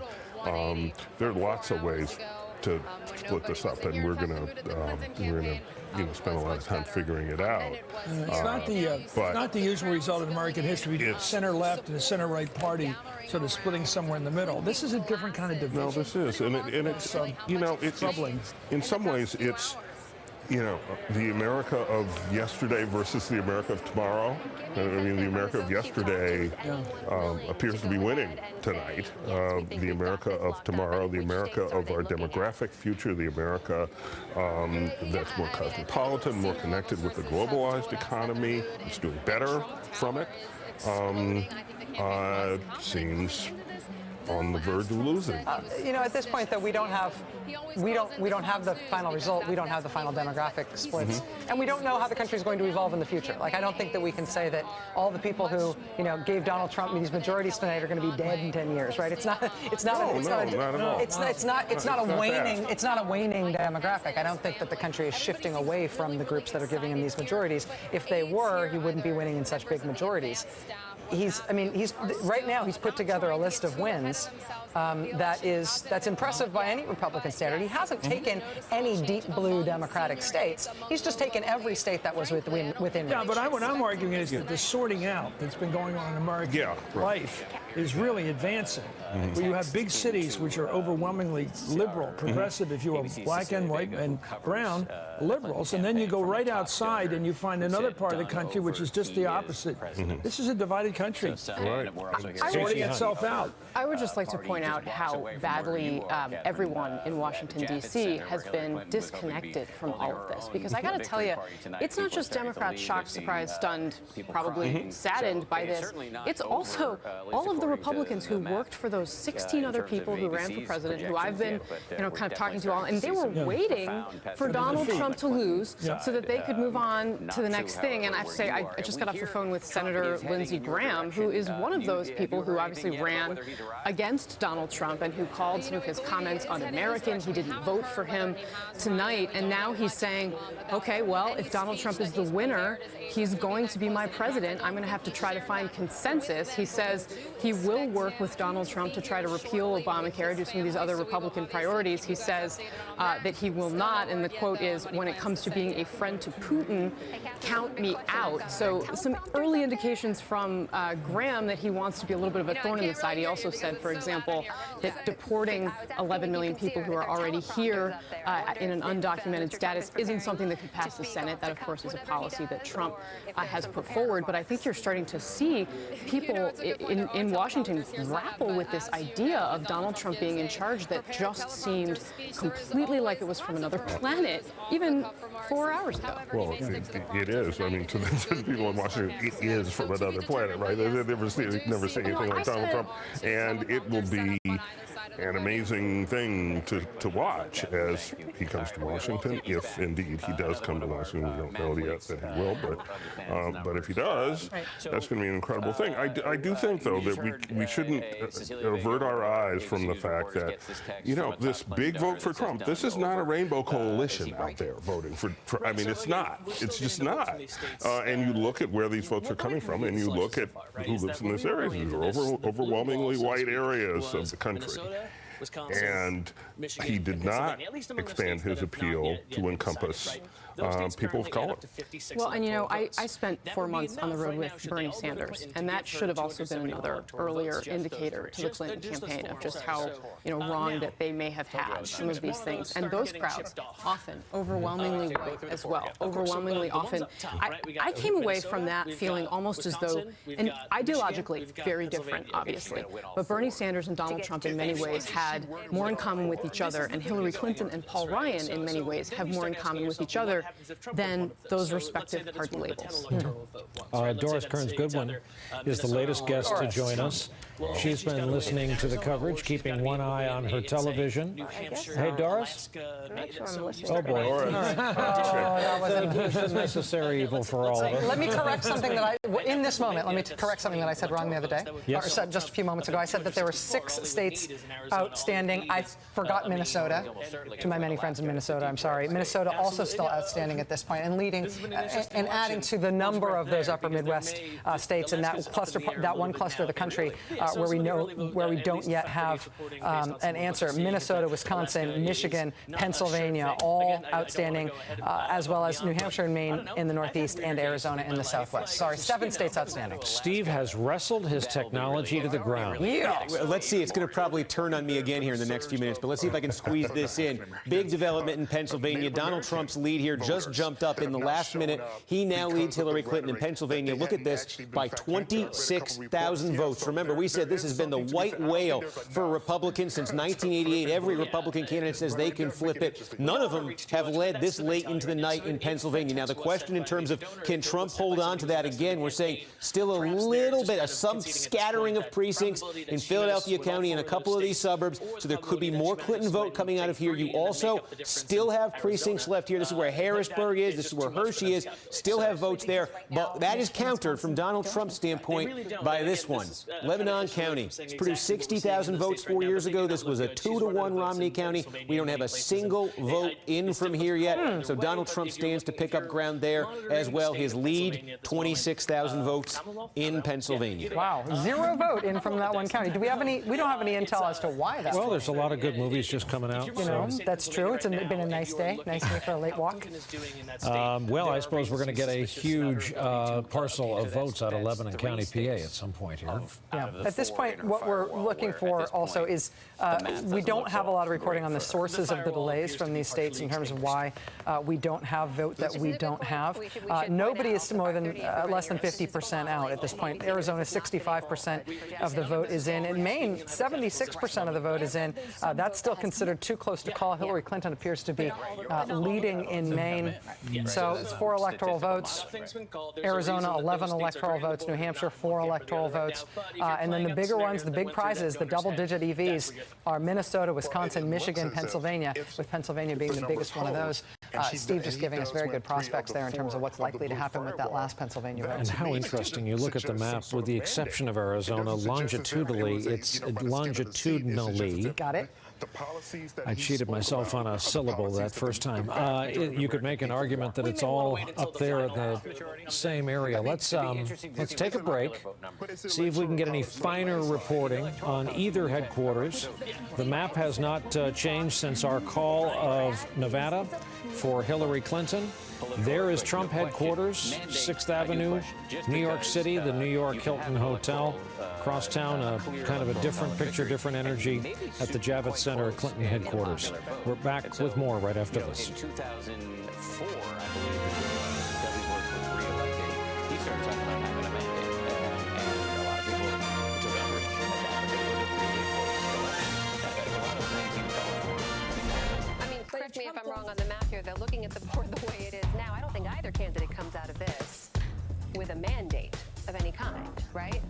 I think there could be an argument that if he powers through her entire blue firewall there at the top.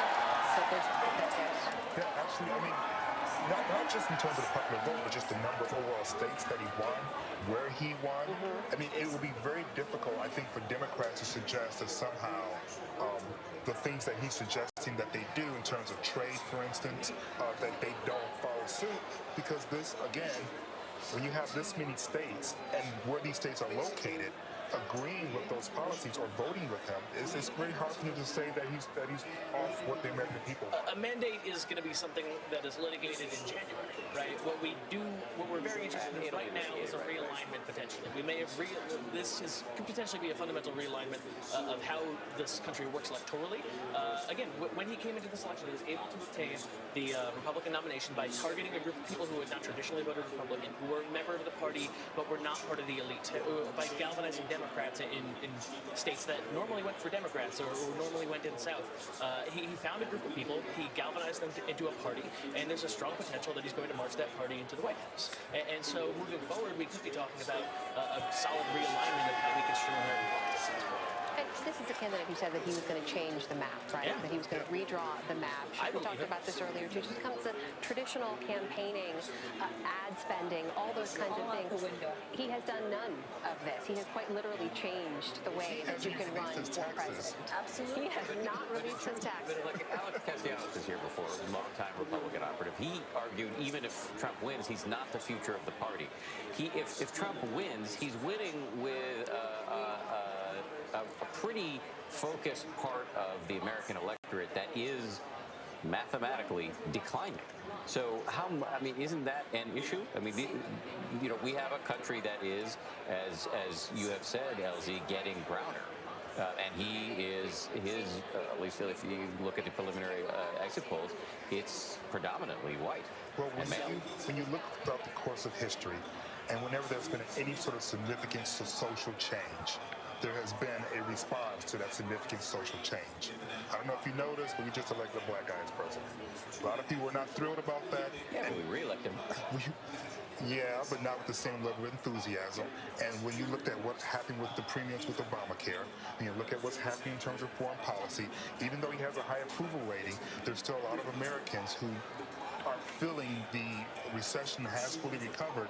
All of that, when you look at marriage equality, people are going to the Supreme Court. They want a judge there that's going to reverse that decision, because they do not believe in marriage equality. You know who I'd love to bring into the conversation? I think Jim Avila is joining us live now again from Nevada.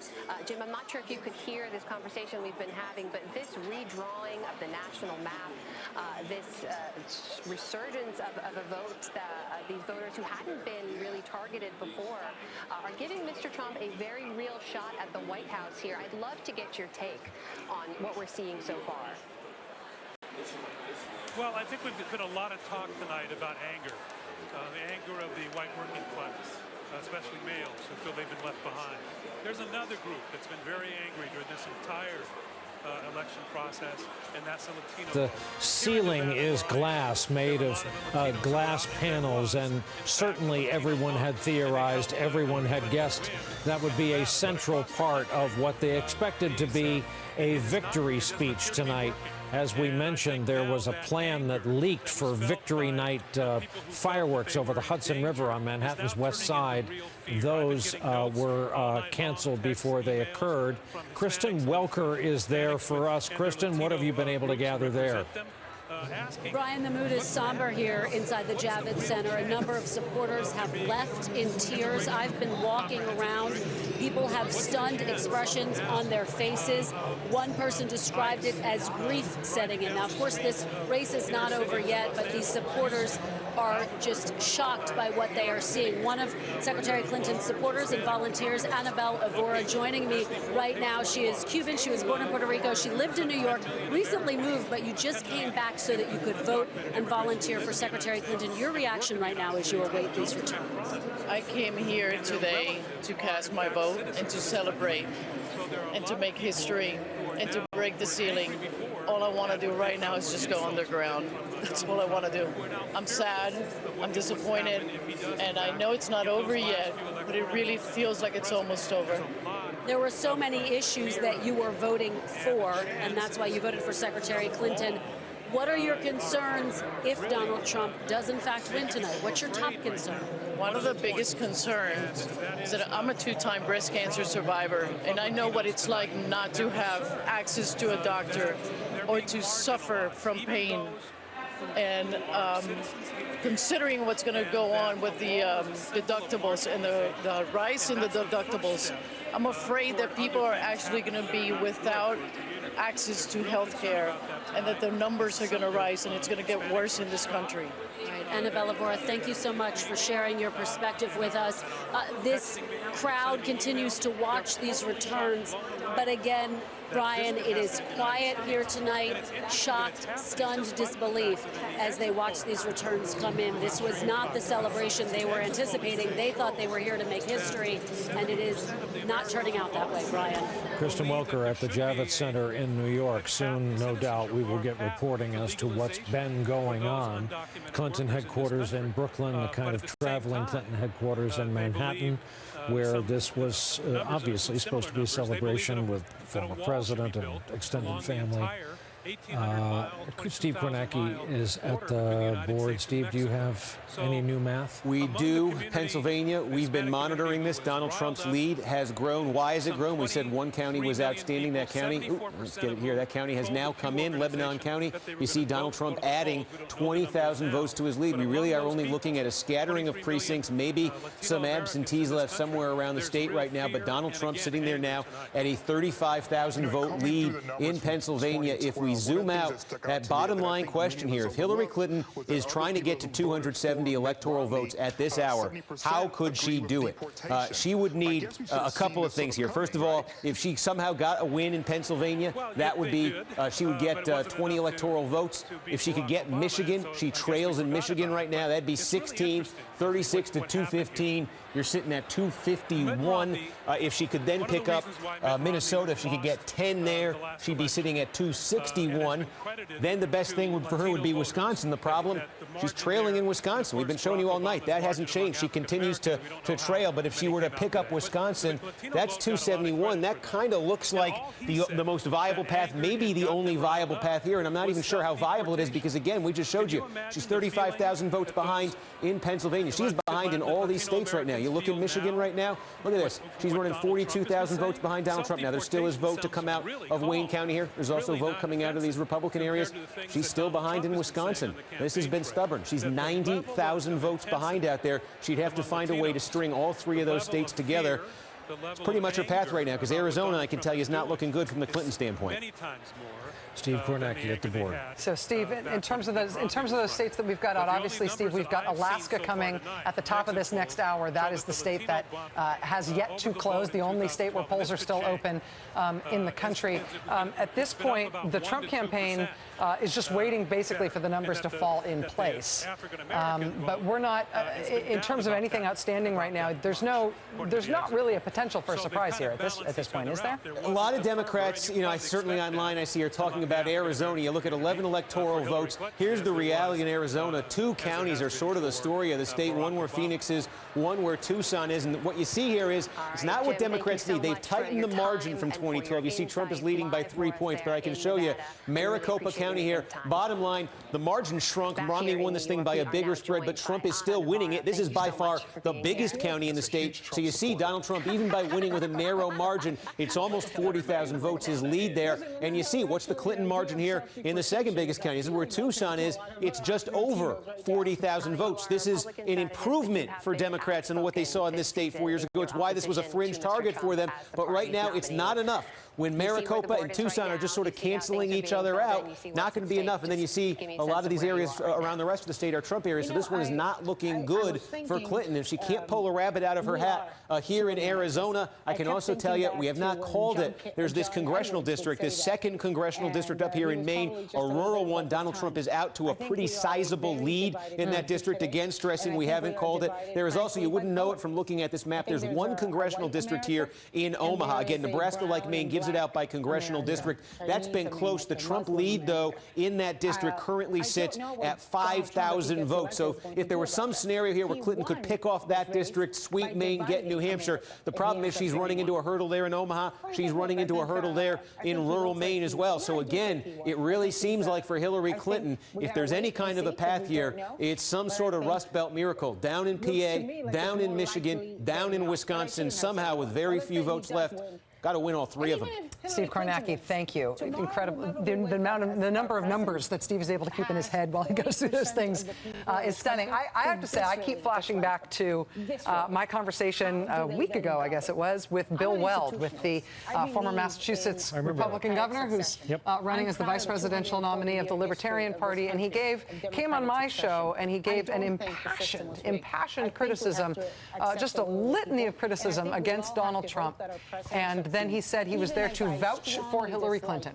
And he said he would not say that he was dropping out of the race. He would not say that people should not vote for the Libertarian ticket, but that if they had a choice, people had a choice between Trump and Clinton, he could not have been more emphatic in terms of his preference for Clinton. But it matters who you vote for, not just how you feel. And in all of these states where we are seeing the Johnson number be larger than, significantly larger than the margin between these two candidates, what they were asking for was an anti-Trump vote, but they weren't willing to say and cast it for Clinton. That's what they needed to say. And to the extent that the anti-Trump vote was a Gary Johnson vote, that may have made Trump president. It matters, yes. Had there been a pro-Clinton fervor, the likes of which we've seen for Trump tonight, the story we're covering now would be different. Doris Kearns Goodwin joins us from Boston, Mass., author and presidential historian. Doris, what are we witnessing? Well, I suspect that the intensity of the feeling for Mr. Trump outweighed our normal predictions that a ground game mattered. That somehow this entire race, we have underestimated the feelings of the people who felt that the political system had let them down over this period of time. But I think the worrisome thing for America is it's so close, this election, that whoever is going to be the leader, whether it be Trump or Hillary pulls it out, is going to have a really hard time leading in a polarized. The last thing we needed as a polarized nation was to have a polarized election where there may be recounts, where people are going to wonder whether it went the right way. Will people wonder if the third party undid it? We need some direction. We need somebody to take us forward in a certain way. And what worries me most is that we worry about both these people as leaders. People don't trust either one of them. And we're at a state in our country right now where we need somebody to just make us believe in the public system again. And this election is unlikely to do that. Even if people are happy about Trump, he's going to have a really hard time. If Hillary should pull it out, she's going to have a really hard time. And that shouldn't make anybody happy. The one thing that's good is that people have voted. And, you know, that they have come out in ways that we might not have thought they would. And I don't know whether they're going to feel that sense that their vote mattered. They should. Every individual vote is showing that it's mattering right now. It's incredible how close this is, how divided our country is.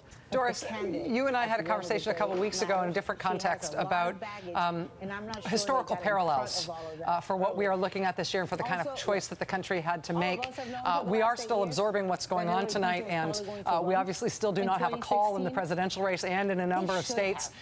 Anything is still possible, but it's looking like Donald Trump is likely to be the winner at the end of tonight. I wonder if now that we are on that precipice, if you feel like there is anything in history that can give us a guide to understanding a character like Donald Trump as a president of the United States, if there's any parallels you see to any historical figures in all your scholarship. I'm not sure there's a parallel to an historical figure, but I do think there's a parallel to an historical time for sure.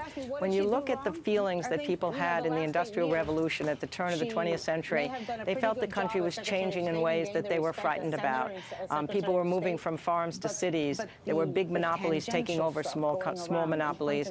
There were lots of immigrations coming in from abroad, and the pace of life was speeding up. And there was populism then. There were demagogues then. As it turned out, the Republican Republicans carried it through, and Teddy Roosevelt was able to channel a lot of that anxiety into positive action so that the country moved forward. But I think now you've got that feeling that the country is changing beyond the ways that a lot of people feel. You've got immigrants coming in. There's a sense that cities have overtaken rural areas, and that cultural divide and that sense of inequality that we're feeling is the same that we had at the turn of the 20th century. So that feeling it's almost against modernity, it's against change. And obviously, Mr. Trump has captured that. Again, whether he wins or not, he's come really close to having captured that. And the question is, what do you do with that? Do you channel it in a positive direction? You can't go backward. This is our country. It's becoming more diverse. It's a good thing that it's becoming more diverse. And how are you going to make people feel that sense of fellow feeling once again, rather than one class versus another? The most important thing Teddy Roosevelt once said, a democracy depends on people feeling a sense that they're all in it together. And that's what America's always been so strong about, a diverse nation. And if we're feeling that we've cut each other off now and we're looking backward and forward, it's a scary time in that sense. So my hope is that somehow leaders stand up to it, and we need leadership now more than ever. Doris, you know, you write beautifully about the Roosevelts and about the Kennedys. So let's talk about both of them, their political party, the Democrats. Back when Bobby was killed, Daniel Patrick Moynihan wrote a letter to Ted Kennedy, who survived, the surviving brother, and said, "You can't. We've turned away from the white working class. We've left them. They're our people." And, you know, I've watched it many times, the pictures of the Bobby Kennedy train going through New Jersey, and I've watched the white, dirty faces of the white working class guys saluting the train as it went by, with his kid in dirty face saluting. That white working class that probably, I think of them as the guys rooting for the Vikings and the Green Bay, the tough big guys. They used to be Democrats. Parents certainly were. How the Democrats get them back, because if they don't get them back, they're out there. They voted for Trump. They're angry because they feel like they've been discarded by the Democratic Party. Do you agree with that? I think they were discarded. I don't think helping minorities should have necessarily meant exclude those people and discard them, but they feel discarded, and they voted for Trump. Well, you know, the interesting thing is, I mean, you're right about Bobby Kennedy. I mean, he was able to win the minority vote and that white working class vote and go through Indiana and be able to bring those two together. But I'm not sure it's so much that the Democratic Party has discarded them. Certainly not in policy terms have they discarded them. But I think we'll see what's happening. We'll see whether they ever come back to the Democratic Party. That's the challenge, that's for sure. The best in the business, our friend Doris Kearns-Goodwin joining us from Boston. Doris, thank you so very much. We're now arrived at the 1 a.m. mark here on the East Coast, and that means the polls have closed in the state of Alaska. We have this to say about Alaska, and that is that it is too early to call between Clinton and Trump. Let us, however, look again at the electoral vote totals. Here, our bar graph on the side of the building now stands, as we've been chronicling all night, 244 Trump, 215 Clinton. In the balance is the red and blue, and this national map that we've been staring at all evening, going back and forth, starting in the east and going to the west with the time zones. Still outstanding, the states in gray, which we will now display. The states that are too close to call. Pennsylvania, too close to call, separated by 46,000 and change. Michigan, the difference of about 60,000 votes, too close to call. Arizona, out in the desert southwest, around 60,000 vote difference. Wisconsin, the Dairy Belt, 84,225 with 87% in. Minnesota, with just about 80% of the vote in. And finally, New Hampshire, too close to call, 82%. Look at the difference. You think your vote doesn't matter? You think your vote doesn't matter? 96 votes between the two of them. Yeah, I said finally, I almost forgot the great state of Maine, which has been a pitched battle all night with 81% of the vote in. 17,000 votes separate. 4 split electoral votes from Maine. and that's where we have it, 1 a.m. Eastern Time. Yeah, and we will have no more poll closings. This means that polls are closed throughout the country. Yeah. This is it. We've checked. Yeah, exactly. We keep going west, but turns out that's where we are. You see the map there? Of those 7 states, 5, the big ones, are leading. Trump's leading. The 2 little ones, Maine and New Hampshire, she's leading in. It doesn't look good for Hillary Clinton right now. No, what Steve was saying, it would have to be a Rust Belt miracle at this point to pull it off. It is hard to imagine. But we will wait here and be here until we know. Steve Schmidt, what are you thinking at this hour? Well, I agree with Chris. I think it's looking very, very dim for Secretary Clinton at this hour. I think that it's almost impossible to see how you pull that inside straight, come back in all of those states.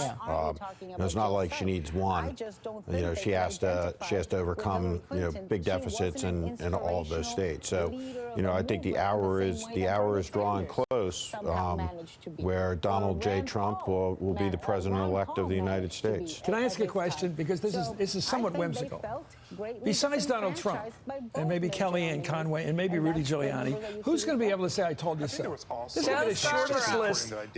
When did he make the call? Joe Scarborough and Miko have seen the Trump. When did he make the call? They've seen the Trump thing from the beginning. He made the call? When did he make the call? They have seen the Trump phenomenon from the beginning. Good loyalty there. Yeah, go ahead, Steve.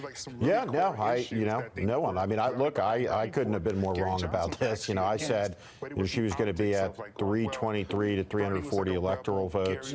I've thought it's been over for weeks. You called it right in the primary, but early on. But what you're seeing here is just such a backlash in the country against the establishment of the country, a business establishment, a political establishment, a media establishment across the board. And it's the collapse of trust in institutions that fueled the Brexit vote, and it fueled this vote. Steve Bannon was right, when he talked about the similarities between Brexit, about a rising populism, and this phenomenon is playing out across all of the Western democracies. And the next significant global election, is another one where they say in France that Marine Le Pen can't win. She's at 40% ceiling. We'll see. But this phenomenon isn't going away anytime soon. I think part of it may well be that Secretary Clinton, the fact that she wouldn't be president didn't scare people into voting for her. That there wasn't a sense where maybe with Bernie they would have said, we got to get Bernie president. We're passionate about it. With Hillary, they said, well, we liked her. I might try something out here because I'm not really worried about not having her as president. You know what I mean? There wasn't a big stake in her. I think Peggy Noonan, wrote the best, most astute piece about the cycle when she wrote about the protected class and the unprotected. You mean the people that main goal in life is to get their kid into Sidwell Friends? That's their main goal. And she wrote about what you're describing, this feeling of people being totally disconnected, and it's happening in Europe and it's happening here. And you talk about who can say that they, Peggy got a lot of this right. I mean, Peggy Noonan was on to this divide. And whether you predicted the outcome correctly or not, there are people that sort of were on to this. Do you think she voted for Trump? Well, I don't know. I don't know either. I don't know. But, Steve, when you were talking about Marine Le Pen, obviously Marine Le Pen is from Front National in France. It's seen as basically a pseudo-fascist movement on the far right in France. And her father, Jean-Marie Le Pen, was seen as almost on the criminal edge of politics in France, and in terms of hate speech, inciting violence against immigrants, denying the Holocaust, all sorts of things like that. Marine Le Pen is a sort of shinier version of him, of her father. Really cleaned up. Yeah. Do you think it's fair to put Trumpism as his iteration of republicanism along the same number line as the sort of British far-right nationalist, xenophobic parties like UKIP that was so in favor of Brexit, like the British Union Fascists, like Marine Le Pen? 100%. I mean, Lafarge was at the convention. Lafarge has been here campaigning for Trump. He went to a battleground state. He dropped him into a rally. Look, in Mississippi, he dropped it. All of our lives, I talked about this the other night. Politics has been divided by a vertical line down the 50-yard line. We debate between the 45-yard lines, right-left. Like we have over heated debates about, the difference between justice and injustice is a 39.6% tax bracket or a 35% tax bracket. But politics now, the line is a lateral line. The people above the line are people who've benefited from the technological revolution, have benefited from globalization, and then there's people below the line who've been left behind. The seismic event of this last generation, really fundamentally what this race was about to some degree, is the hangover from the financial crisis. 13 million people lost their homes. 12 million people lost their jobs. The bankers got $1 trillion in bailouts, and no one went to jail. The ideological line is permeable. Right? You can move back and forth between the Donald Trump camp and the Bernie Sanders camp. And what's increasingly going to define politics is that over-under line. And you're seeing that really play out in this election cycle with long-term implications for both political parties and for both coalitions. And for the idea of political normalcy, for how far apart those yard lines are that we play between. Absolutely. I mean, the reason he was able to be seen as somebody who would shake up the status quo is because he would say stuff that was seen as politically outrageous all the time because it was way outside those lines. I mean, proposing to ban Muslims from the United States is a really important part of why Donald Trump was elected, not based on whether or not you think he's going to do it, but because that put him as outside the norm, as somebody who was that un-PC. Maybe the smartest thing that anyone said in this campaign was was Selena Zito, the Pittsburgh Tribune columnist, and she said that elites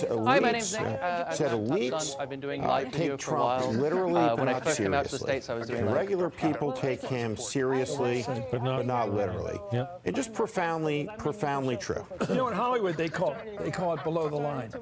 So if you're a name brand and you have a contract and you have a good agent, you're above the line. You're a big shot. The below-the-line people. So what in Hollywood do? They portrayed below-the-line people as Archie Bunker. And they made fun of it. Turned out Archie Bunker was a popular figure, but the idea was to make fun of him. And so a lot of Americans said, you've been making fun of us a long time. I think we're going to vote against you. And I think that's part of this. We'll see. There's going to be a lot of analysis, but I hope it's better polling than we've had so far. Because nobody predicted this thing. Yeah, that's a good question. I'd like to get some pollsters in here and sort of tar and feather them for a while. It'd be kind of fun. Get them in here. There's going to be tarring and feathering. Let's talk about the prize in this. After all, is 1600 Pennsylvania Avenue. Correspondent Ron Allen is there, where some people have gathered in what looks to be Lafayette Park across the street. Ron? Yeah, Brian, we're out here right in front of the White House over there, and you can even see where the fencing is put up as they're building the inaugural stage, the reviewing stand.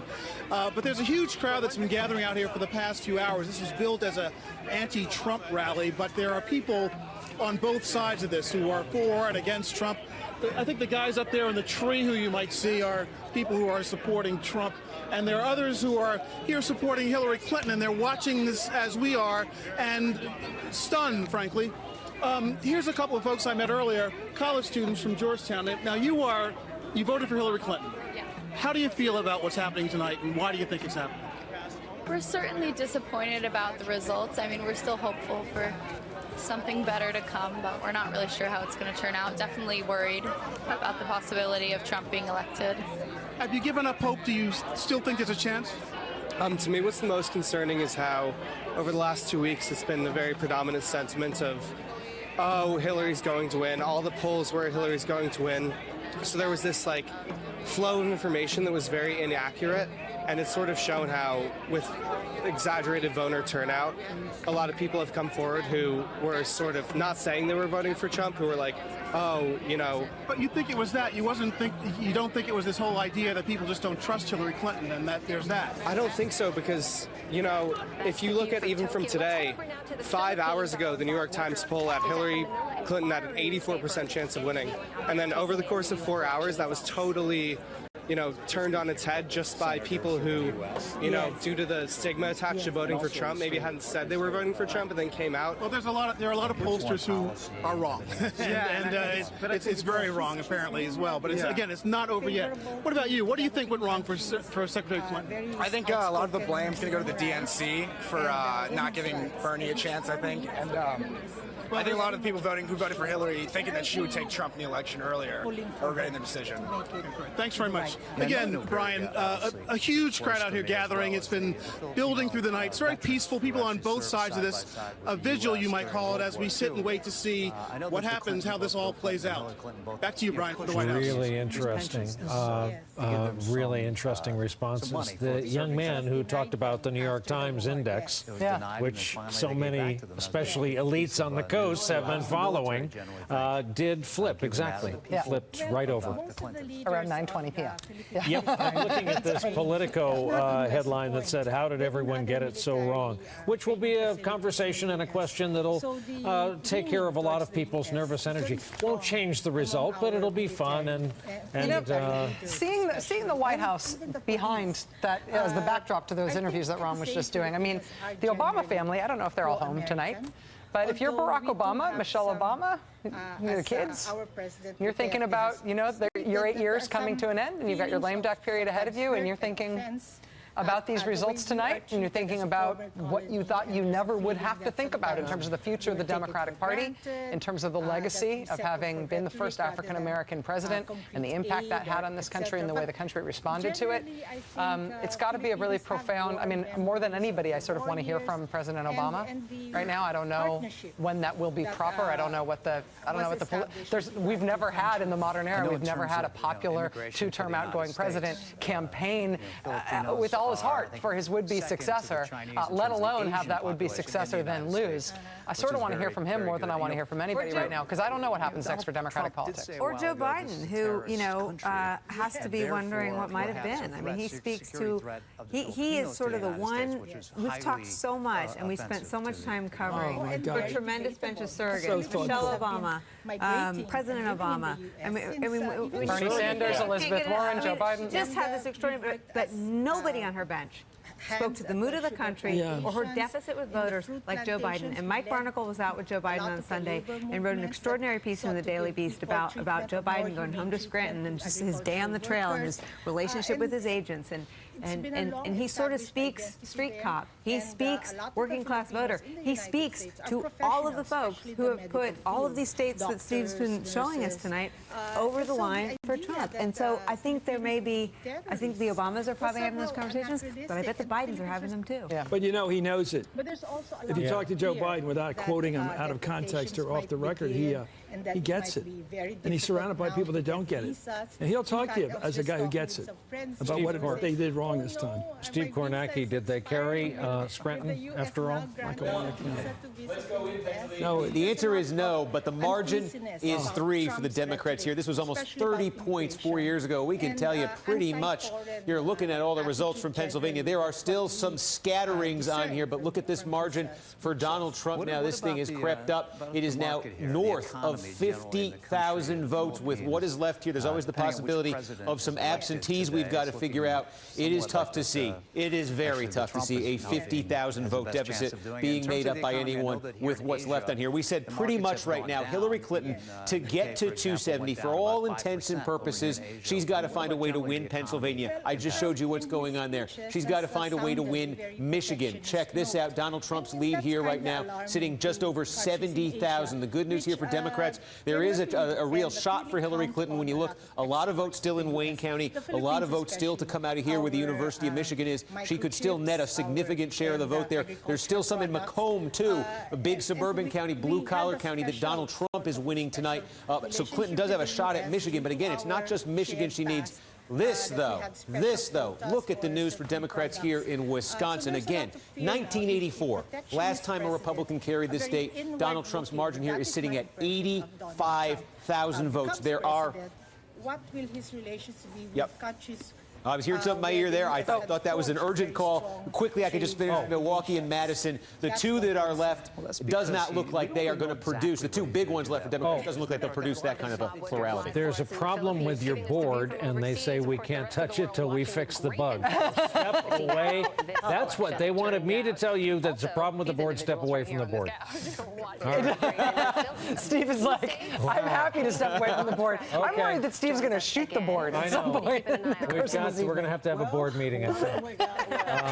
Poor board. Poor Steve. We're going to take a break because that's what people do in this situation. 1:16 a.m. A lot still to cover. A very, very moving situation. A movable target here. Let's put it that way. There is your political nation superimposed over the rink here outside our building. A vast area of red in the middle, stretching just about out to both coasts. 8 states still grayed out. That's what we're watching.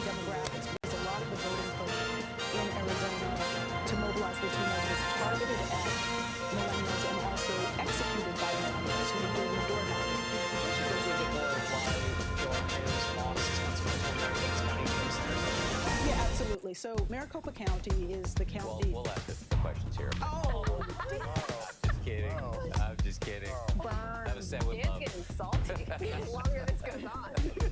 Stop talking about in your state now. I'm gonna have some tests. Short form on Arizona. Sheriff Joe Arpaio, I did a radio documentary on him in 2010. He has been in office, elected office for 23 years. He formed a militia with actor Steven Seagal. I alone can fix it. When Mexico sends its people, they're not to stop. He didn't. He's facing a court case. He now is out of a job. He was also known for putting prisoners in pink underwear and pink handcuffs. I visited Tent City, his jail, where people have to sleep in the 120-degree weather while feeling emasculated. Whether or not you think prisoners should, I think people were swept in on his coattails and so on. Some of them were incumbents who were reelected. There are many members, or there are more than a few members of Congress who didn't endorse him of his own party. Paul Ryan separated himself from Donald Trump and excoriated him in very sharp terms several times.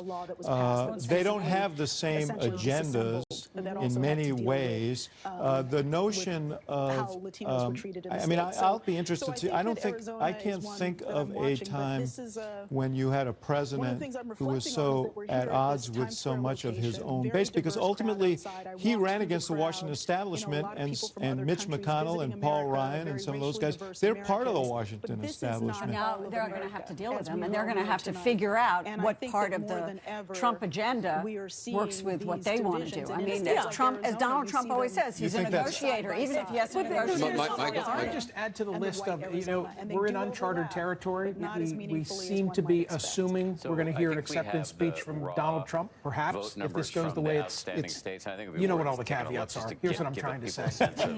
You can put on that list trying to calm down the market, because the Dow futures are down 800. I don't know what it is he says tonight or tomorrow, but he needs to the point of who will he surround himself with, make sure that he can instill some confidence in Wall Street sooner than later. Yeah, and it'll also be interesting to see what Obama says, right? I mean, they have this meeting on Thursday or so. Obama has been very vocal that he didn't think that Donald Trump was qualified to be president, that he didn't have the temperament. Donald Trump, if he becomes president, is a complete and utter repudiation of Obama. I mean, he ran as the anti-Obama, and if you look at all the things that the transition team has been saying, their goal is to, undo Obama's legacy. It is paradoxical because, as Anderson pointed out, the president's approval rating is quite high. But let me just say this. Part of what the president and others criticized Donald Trump for was suggesting that he might not accept the result of the election. I don't think you can do that and then not accept the result of the election. And I think there'll be people, and Van can speak to it, who are going to be in a resistant mood about this because they'll say Donald Trump didn't give Barack Obama a chance, so why should we give Donald Trump a chance? And the answer to that is we only have one president at a time, and you have to try and make it work. We're going to have more with our panel, a lot more. Still looking, counting the votes, looking at the numbers state by state. We'll be right back. 2012. So a huge swing potentially. Well, definitely a huge swing no matter what. And make it work. We're going to have more with our panel, a lot more. Still looking, counting the votes, looking at the numbers state by state. We'll be right back. Wisconsin. So now. this is one people weren't even really talking about as a possible flip, and it's not looking good at all. We got 88% of the expected vote reporting. He's up by 3%. There are some key counties that haven't yet come in from the last information I've seen, but this is a tricky situation for her at best. Let's move on to the next state, and it's Minnesota. Okay, so this was another one that nobody was really talking about as a potential poach for Donald Trump, but with 85% of the expected vote reporting, it's still too close for us to make a projection. She's up by 2. And let's see if we've got one more here. Arizona. Okay, so we've talked about this for as perhaps an area where she could make up some ground, but with 65% of the expected vote reporting, she's still down. Right, and 538 always saw this as a narrow Republican win, or rather the model in the last days showed it as a narrow Republican win. So this isn't shocking to me, but the fact that it was even contested at all this strongly actually does show the strength of the Latino vote. 22% of the electorate in that state. Fascinating situation. So this is why the road forward for her is tough at this juncture. You get when you look at those. Down in Pennsylvania, yes. That's 20, right? Right? She's down in Wisconsin, that's 10. Yep. That's your done. game. That's it. Done. That's it. Alaska can do whatever it wants with its time. Yes. Yeah. But we still care about you, Alaska. Oh, absolutely. I think it's the one red, state I've not been to. Oh, the glaciers are lovely. I know. I'm dying to go. My parents went. Anyway, I digress. I actually have to bolt because I've got to get uptown to anchor a special edition of Nightline in a couple of hours. What a pleasure to be with all of you tonight, though. Thank you very much. And all of you. Thank you very much. Really appreciate it. I really appreciate it. Likewise. Thank you very much, Dan. Bye, guys. We'll miss you, I might see you later. Oh, yes. Yes, you might be coming on Nightline later. You're welcome anytime. All right, carry on. Thank you all. Appreciate it. All right. Take care. Marathon man, All right, Dan I'm out. Harris. Peace. Oh, he literally walked off. He literally, no, Wow, just from one walked job off to the set. Wow, next. didn't even let us shoot to anything else. Just boom. Totally. That's how it happens that quickly in America. Well, guys, still some key states we're keeping an eye on. So, to be clear, all the polls are now closed. Yes. We can say that. Yes. We're just waiting for the tallies to come in. This speaks to our electoral process, I think, that this is how it happens. Now we have a key race alert. Let's update you on all the outstanding votes right now. Let's start in the key.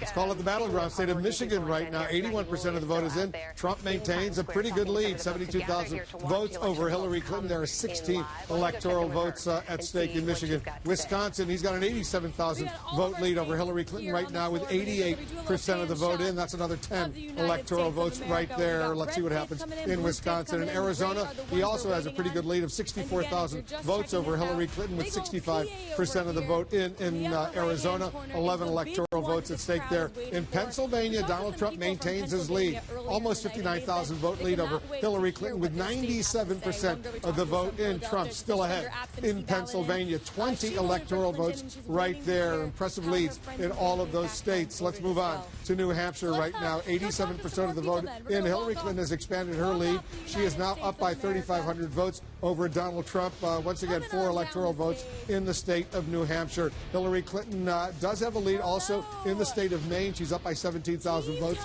over Donald Trump. 84% of the vote is in. 4 electoral votes in Maine. In Minnesota, Hillary Clinton has a lead there, 66,000 vote lead over Donald Trump. 85% of the vote is in the state of Minnesota, where there's 10 electoral votes. And in Alaska, the Donald Trump is building up a lead with 28% of the vote in, 13,500 vote lead over Hillary Clinton. There are 3 electoral votes at stake in Alaska. Let's take a look at the Electoral College map right now, where it stands. Donald Trump is ahead. He has 244 electoral votes to Hillary Clinton's 215 electoral votes. You need 270 to be elected president of the United States. Trump is getting closer and closer and closer in this improbable run. Very impressive run for Donald Trump. Jonathan, let's take a look and see where we stand in these remaining states. We're not done yet in these remaining states up here, but at the moment, 6 states that President Obama carried 4 years ago have flipped.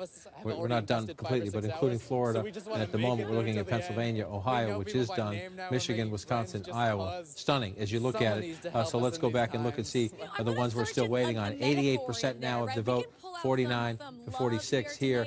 This has been steady, and we did this by hand a short time ago. Now it has fed in. 99% in the vote now in Milwaukee. This is where the Democrats were telling us earlier, just wait, we're going to get a lot of votes out of Milwaukee. They did get more votes, but nowhere near enough to close the statewide gap. You pull out of the thing, you're still at 49 to 46, and you see the margin there. So let's look around at the blue areas. Are there places where we can get more Democratic votes? Well, we're 100% here. See, 100% is in. We're 100% here.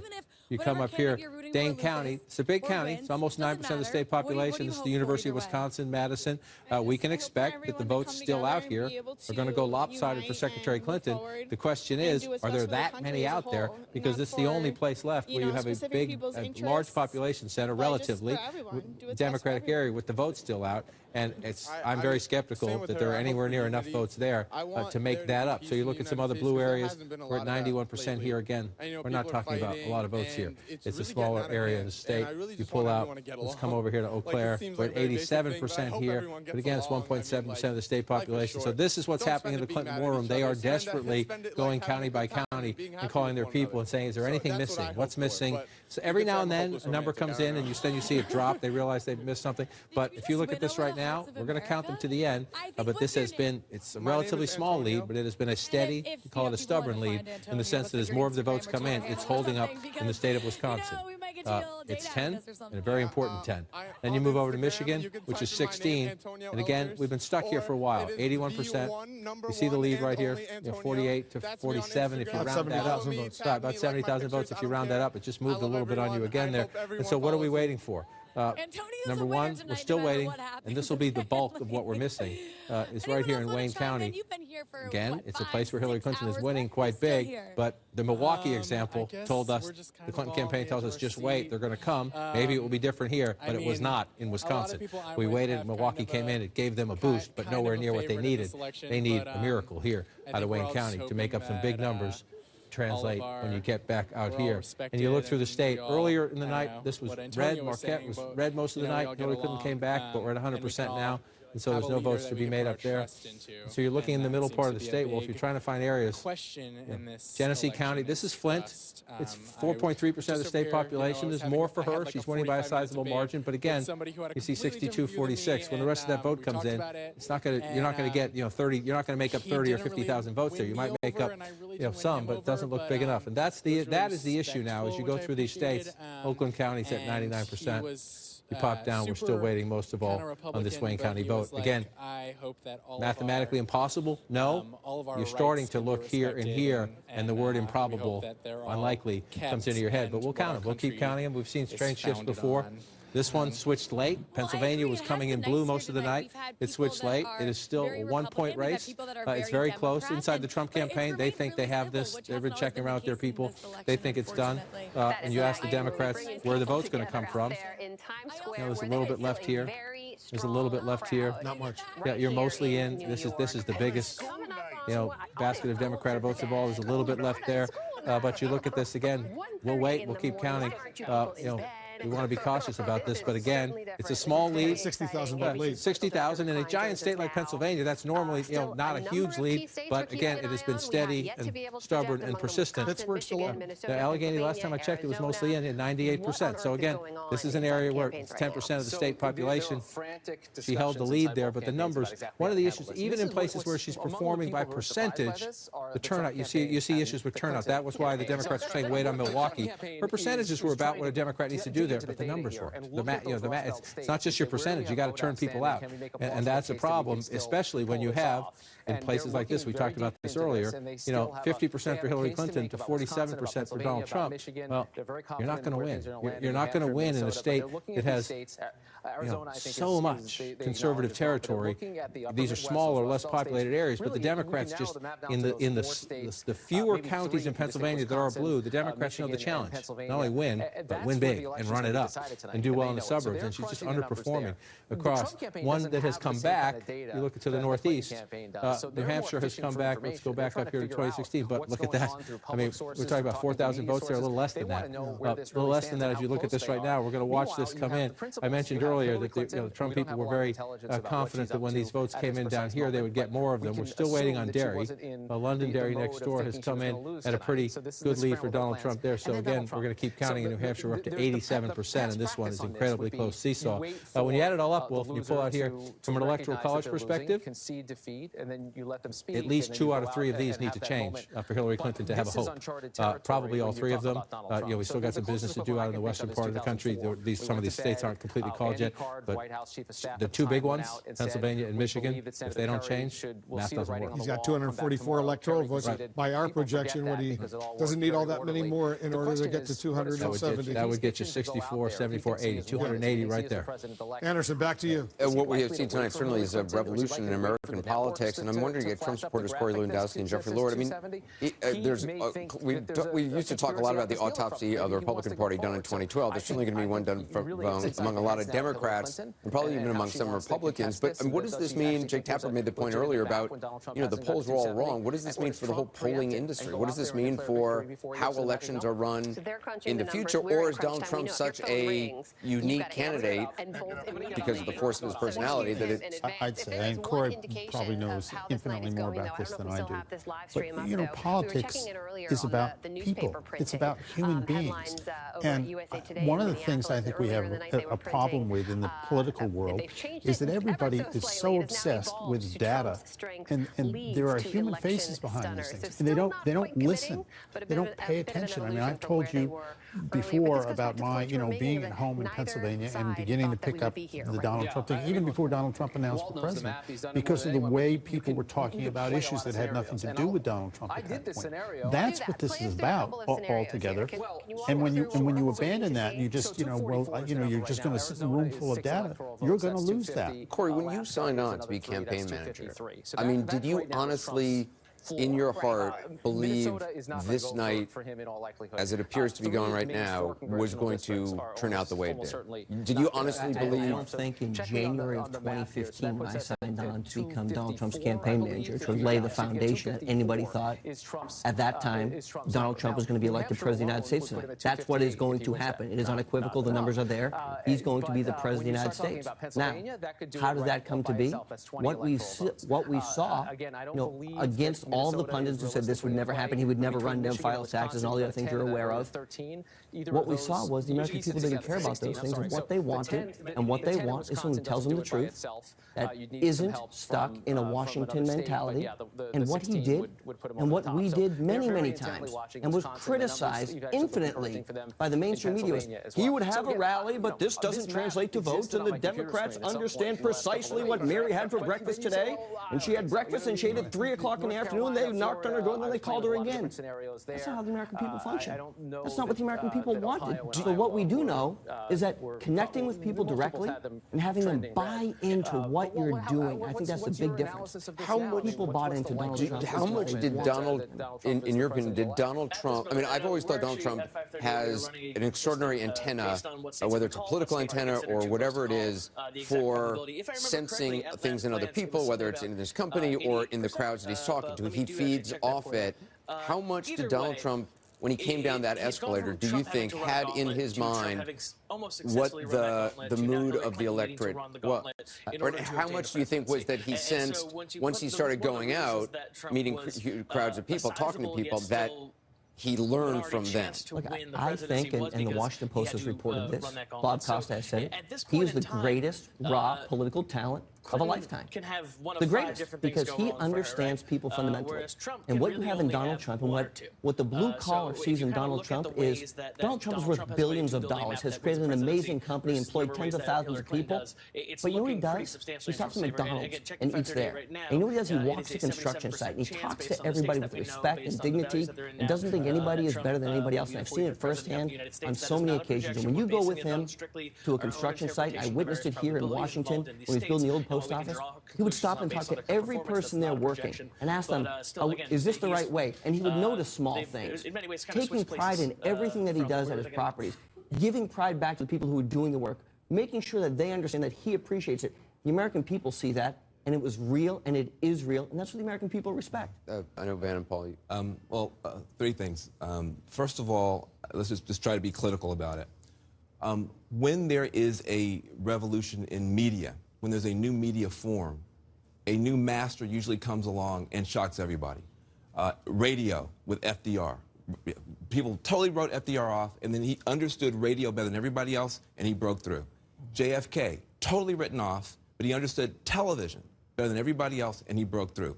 Obama, totally written off, but he understood the internet, that you could raise money, small donation dollars, viral videos, and he was able to break through. Donald Trump understands social media and reality television better than anybody else. And that's the era that we're in. And so things that you do in social media, like being outrageous, insulting people, doesn't get you fewer followers on social media. It gets you more. The idea of being the villain actually is the star in a reality TV show. And he kind of understood that. He kind of played up the villain kind of thing. I was saying all along, as you guys will remember, that this guy was a major threat. I used to call him Trumpzilla. And every Democrat told me I was wrong. When Brexit came out, I did a Facebook video, and it was called Freak the F Out, because I said this could happen here. Every Democrat told me that I was wrong. Part of it is understanding the media environment. The other part is understanding, I said over and over again, quoting Lord of the Rings, where will the hammer fall?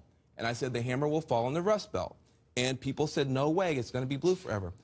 There is a problem with the Democratic establishment not understanding the media environment that we're in, not understanding where the pain is in the country, and taking a lot of stuff for granted. So you guys were able to take advantage of that.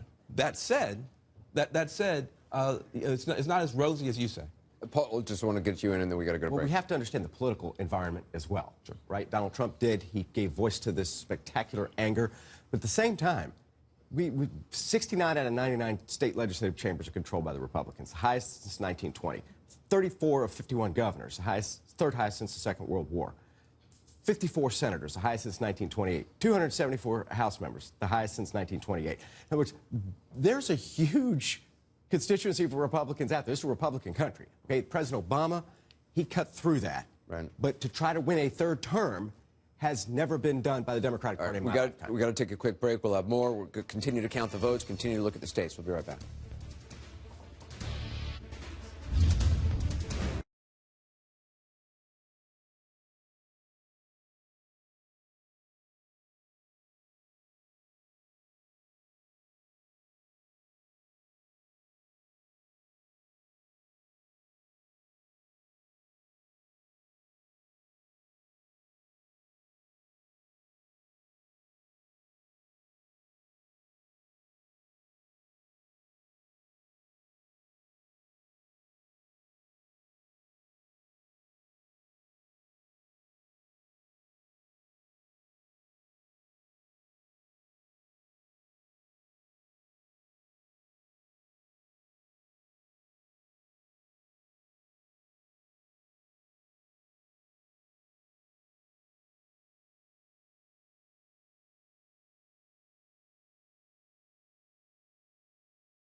CNN. We have another projection right now. CNN now projects that Donald Trump will win the state of Alaska. Alaska has 3 electoral votes. Donald Trump will carry Alaska. Another win for Donald Trump. Let's take a look at the Electoral College map. With this win, these 3 electoral votes, Donald Trump has moved closer and closer to this magic number of 270 needed to win the White House. He now has 247 votes. Hillary Clinton has 215 votes. He is getting closer and closer to that number of 270. Let's do a key race alert right now. All right, let's start off with the states that are still outstanding. We'll start off in Michigan, where 84% of the vote is now in. Trump has a nearly 80,000 vote lead in the state of Michigan, which right there has 16 electoral votes. Michigan, we're waiting for more votes. Wisconsin, 89% of the vote is in. Trump also has a pretty impressive lead, 86,000 vote lead over Hillary Clinton. There's another 10 electoral votes right there. Arizona, 66% of the vote is in. Trump has a 62,000 vote lead over Hillary Clinton. 11 electoral votes at stake in Arizona. He is ahead. In Pennsylvania, he is ahead as well. 97% of the vote is in. That's a healthy number. He is ahead by almost 77,000 votes over Hillary Clinton. Pennsylvania alone has 20 electoral votes. Trump is ahead at this late stage right there. Let's take a look at the remaining outstanding states. New Hampshire, 87% of the vote is in. Hillary Clinton has a lead, about 3,700 vote lead over Donald Trump, with 4 electoral votes at stake in New Hampshire. In Maine, another 4 electoral votes at stake there. Hillary Clinton is up there as well. She has an 18,000 vote lead over Donald Trump. 86% of the vote is in. And in Minnesota, Hillary Clinton is ahead by almost 57,000 votes over Donald Trump. 87% of the vote is in the state of Minnesota right there. So you see, Donald Trump is doing well. Once again, let's take a look at the electoral map. You can see 270 needed to win, 247 for Trump, 215 for Hillary Clinton. You see those yellow states, 1, 2, 3, 4, 5, 6, 7 states remaining outstanding. Jake, Donald Trump in the biggest of those states right now is ahead. And can I just say, we've been talking for months about what the effect of Donald Trump and comments he made would be on the Latino vote and on the vote of white college-educated women.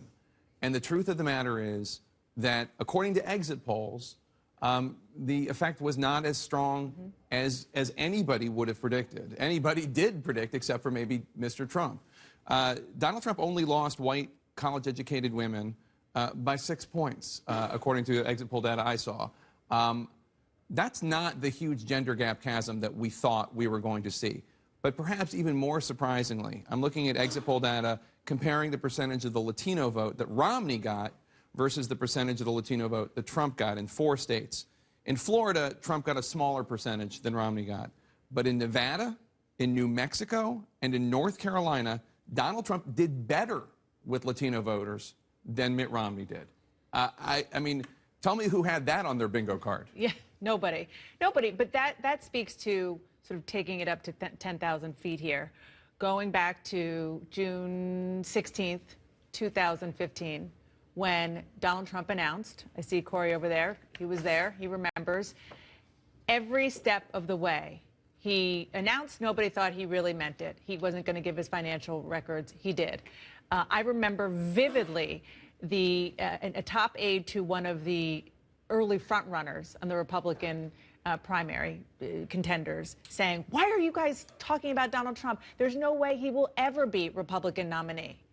And then fast forward to all of these ups and downs that he had, and he was completely resilient for the reasons that you were just talking about.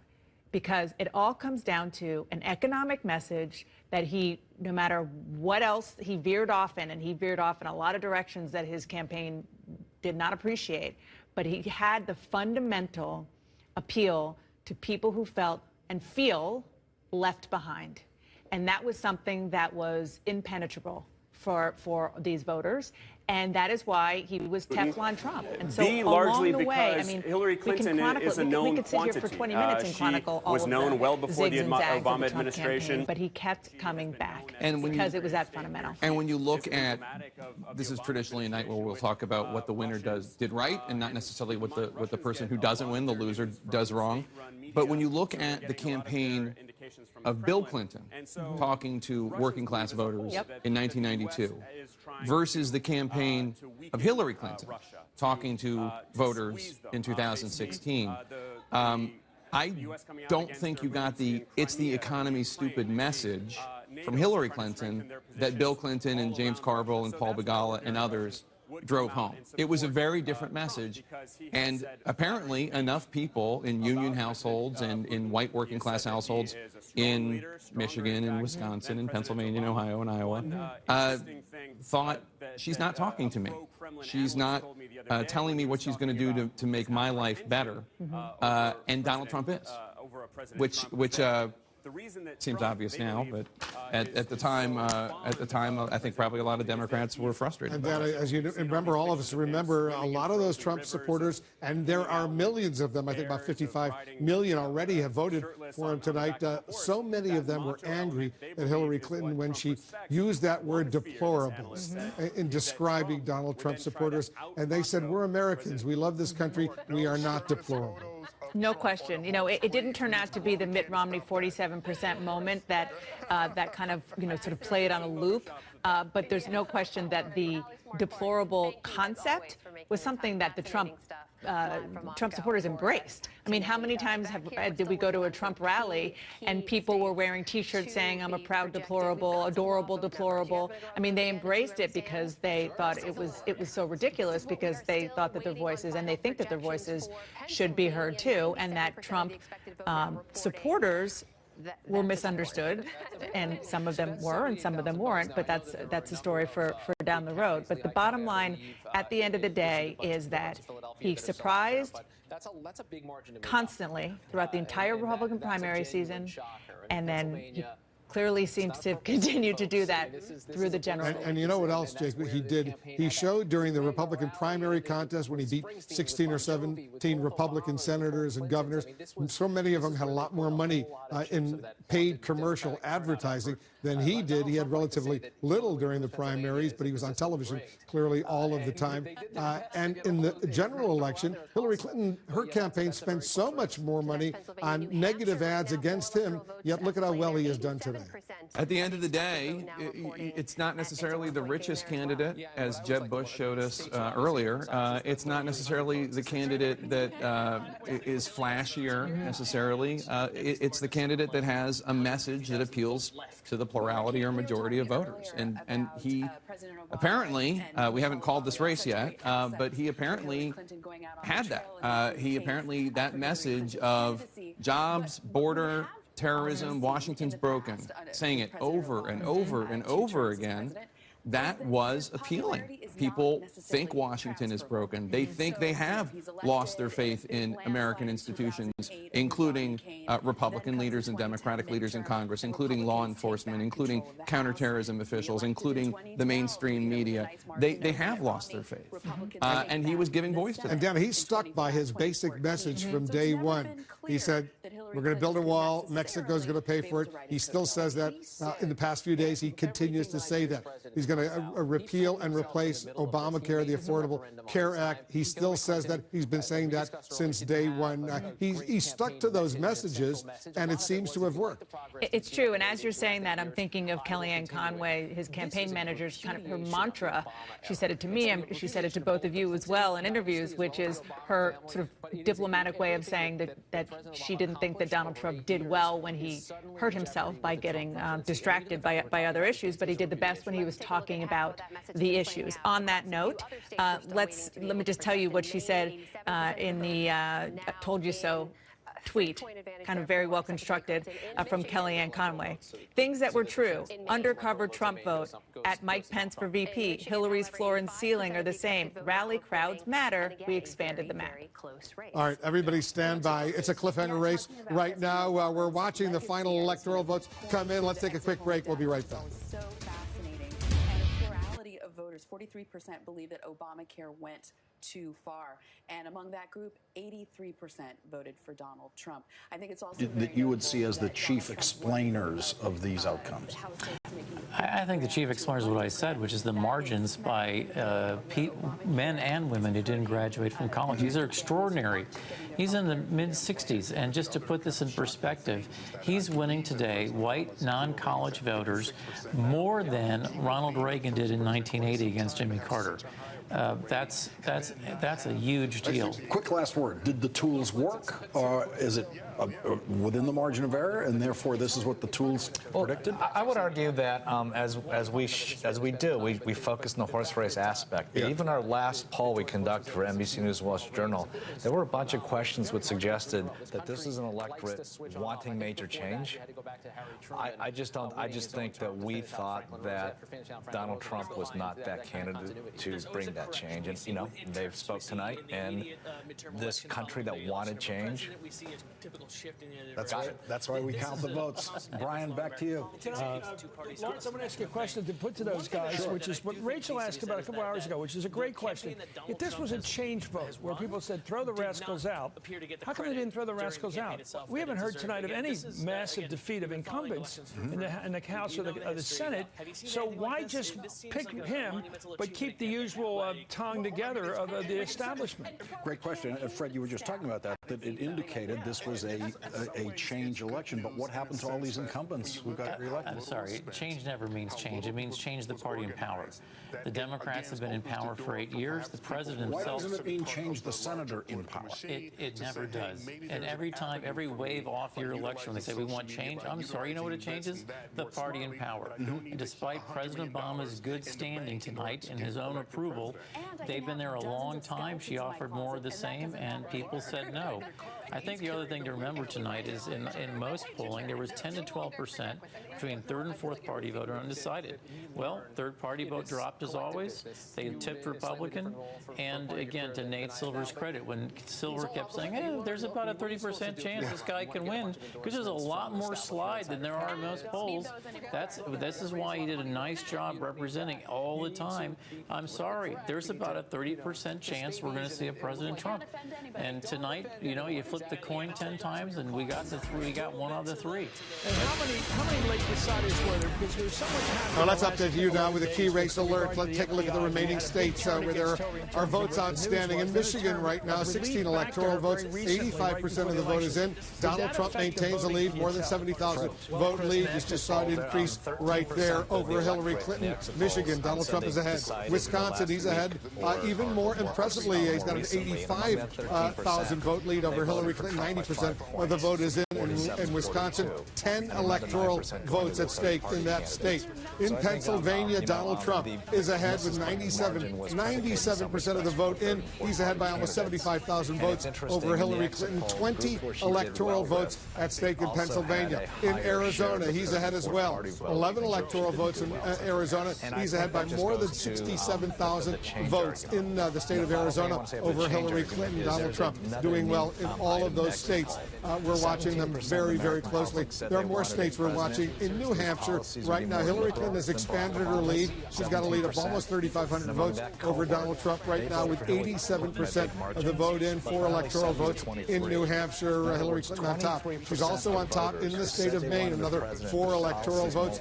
She's up by almost 20,000 votes over Donald Trump. 88% of the vote is in Maine. In Minnesota, she's up by 44,000 votes. 40,000 votes, if you see right there, just changed. 88% of the vote is in. Hillary Clinton is leading Donald Trump in Minnesota with 10 electoral votes. Let's take a look at the Electoral College map right now. It's all important. Donald Trump has 247 Electoral College votes. Hillary Clinton has 215. You need 270. He's inching closer and closer to that. You see 247 You need 270. Let's go over to Jeff Zeleny right now. He's joining us from Clinton headquarters over there at the Javits Center in Manhattan. I still see a crowd behind you. What are you hearing over there, Jeff? Wolf, there is still a crowd behind me here at the Javits Center. As you can see, there's a little bit more activity right now, and they have turned off the election coverage really for the last several hours. This crowd here has been watching our coverage and others. Really a somber mood here. But I am told that campaign chairman John Podesta is on his way here to the Javits Center from the Peninsula Hotel where he has been with the Clintons. He is on his way here, Wolf, and he's going to be giving some type of an announcement, a message. I'm told Secretary Clinton is not going to be coming here, at least not now at this moment. The Clinton campaign is still watching this handful of states that remain out there, Wolf, but I can tell you, optimism among all Democrats here, supporters here, has essentially faded. Top advisors across the board, top donors, top strategists, all are recognizing that Hillary Clinton is not likely to be the next president. So John Podesta is coming here to make some kind of a statement. We do not know exactly what that will be, but we will bring that to you when he does it. Well, it's approaching 2 a.m. Here on the East Coast. Jeff Zeleny, thanks very much. Let's go over to John King. You're taking a closer look at these handful of states that are outstanding that will determine who the next president is. And you know, we currently have Donald Trump at 247. Pennsylvania would be 20. That would get him to 267.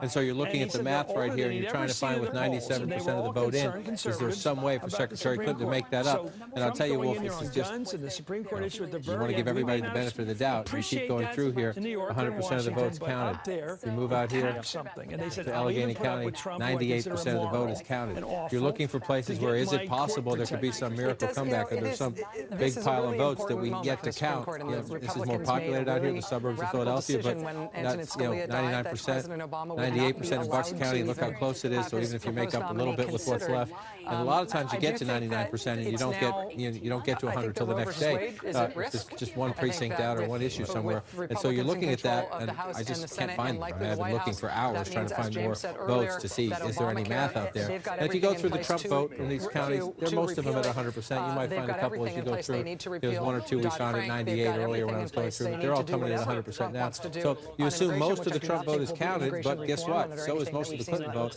And so you're looking at Pennsylvania.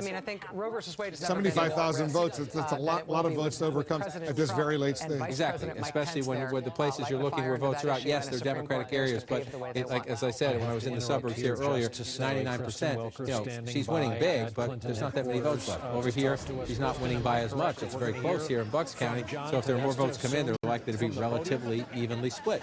If they keep with the trend of the night. When you get to 99%, it's hard to see something come in late that's going to defy what you've been seeing for the rest of the night. It happens sometimes, but it's less likely to happen. So you're looking at Pennsylvania. If you're in the Clinton war room, again, they're calling all their people all around the state, and they're not there to be found. That doesn't mean maybe they're. Doesn't look good for her there. Let's take a look at Michigan. You come to Michigan here, you're in the same boat here, except we have more votes out. 14% of the vote yet to be counted. But again, you got a pretty healthy lead there. Modest lead, but a healthy lead, and it's been stubborn and persistent. So let's just start.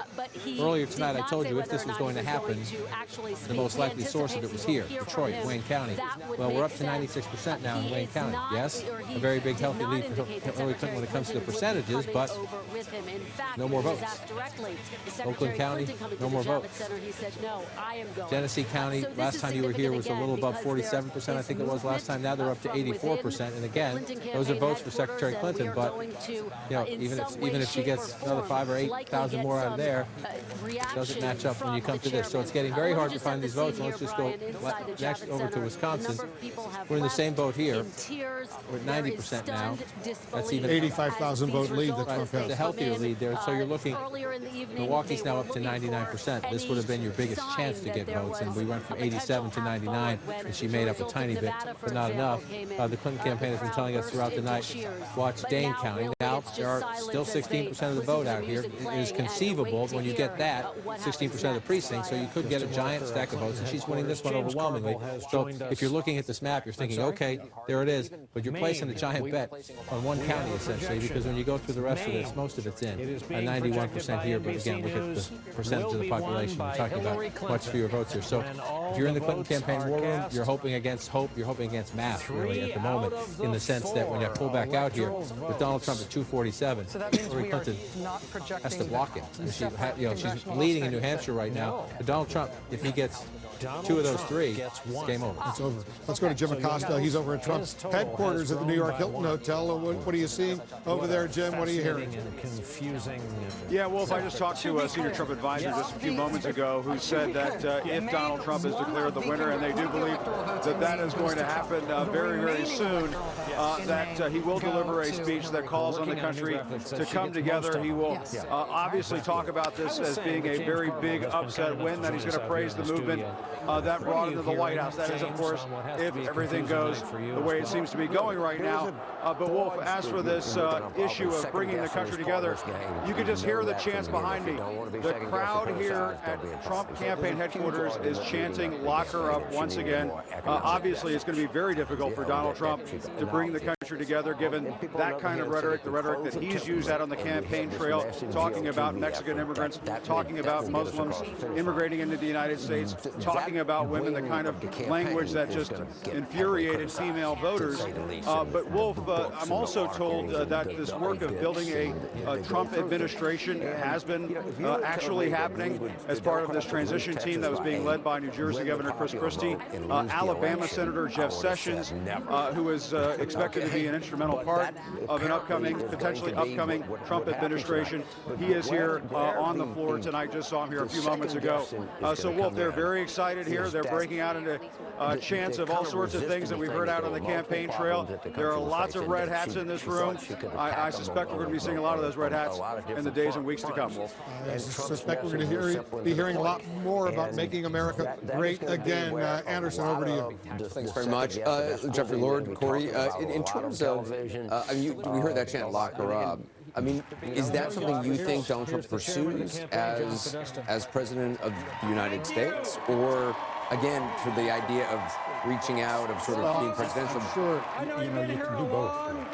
I mean, number one, you can make the gracious concession, acceptance speech and reach out, etc. But number two, she really does have some serious problems here. I mean, I seem to recall Senator Al Franken telling, I think it was Jake the other day, that he wants, as a member of the Senate Judiciary Committee, he wants an investigation of the FBI. Sorry, here's John Podesta. Let's listen in at the Hillary Clinton event. Thank you. Everybody should head home. Well, folks, you should get some sleep. I know you've been here a long time, and it's been a long night, and it's been a long campaign. But I could say we can wait a little longer, can't we? There's still counting votes, and every vote should count. Means so much. Several states are too close to call, so we're not going to have anything more to say tonight. So listen to me. Everybody should head home. You should get some sleep. We'll have more to say tomorrow. And she is not done yet. I want you to know, I want every person in this hall to know, and I want every person across the country who supported Hillary to know that your voices and your enthusiasm means so much to her and to Tim and to all of us. Thank you so much. We are so proud of you. You are in all of our hearts. Thank you. And we are so proud of her. Tough job for a guy whose life has been laid bare. She is not done yet. Who has had the difficult thank you job for of being with her. She has always been with you. I have to say this tonight. Good night. We will be back. We'll have more to say. Let's get those votes counted, and let's bring this home. Thank you so much for all that you have done. It's true that there are you are in all of our hearts. Thank you. To call Michigan, Pennsylvania. John Podesta speaking to a group of Hillary Clinton supporters at what was, in the opinion of many of the people in that room, supposed to be a victory party for Hillary Clinton. Certainly does not to be turning out that way. Does it surprise you that we're not going to be hearing from Hillary Clinton tonight? Yeah, I'm not sure. I can see wanting to wait and see what happens. I don't know what her state of mind is right now, and they don't know how long it will be before. Do you think Donald Trump still comes out if it starts to get called by networks? I suspect if the media organizations call well, then he may speak to that. I would ask the Secretary of State and the Attorney General. Lord Justice, if you didn't see the interview, thank you very much. Do you think Trump would come out? First and foremost, Hillary Clinton's going to lose tonight. She should call Donald Trump immediately and say, you've run a great race, thank you very much. Secondly, she owes it to the American people to make a speech. If this was Donald Trump sending out the chairman of his campaign saying, we're not going to address this tonight because all the votes aren't counted, it's, 2 o'clock in the morning on the East Coast.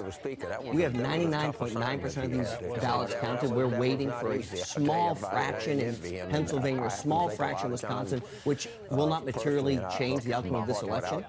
I think this is exactly to Van's point, not bringing the country together. This is saying you will hear something moving forward, but it won't be from us. And look, John Podesta could have just emailed everyone yesterday, and we would have got this from WikiLeaks as opposed to just coming out tonight and doing this. This is absurd. I think you were making exactly his point. This is so egregious that if this was Donald Trump, the hypocrisy would be so outrageous that, you know what someone in this panel would call him? The George Costanza of this election. That's what he would be called right now. Concussion policies, and we're getting. So where is the conciliatory note to say, I want my people to support one president? Where's that message?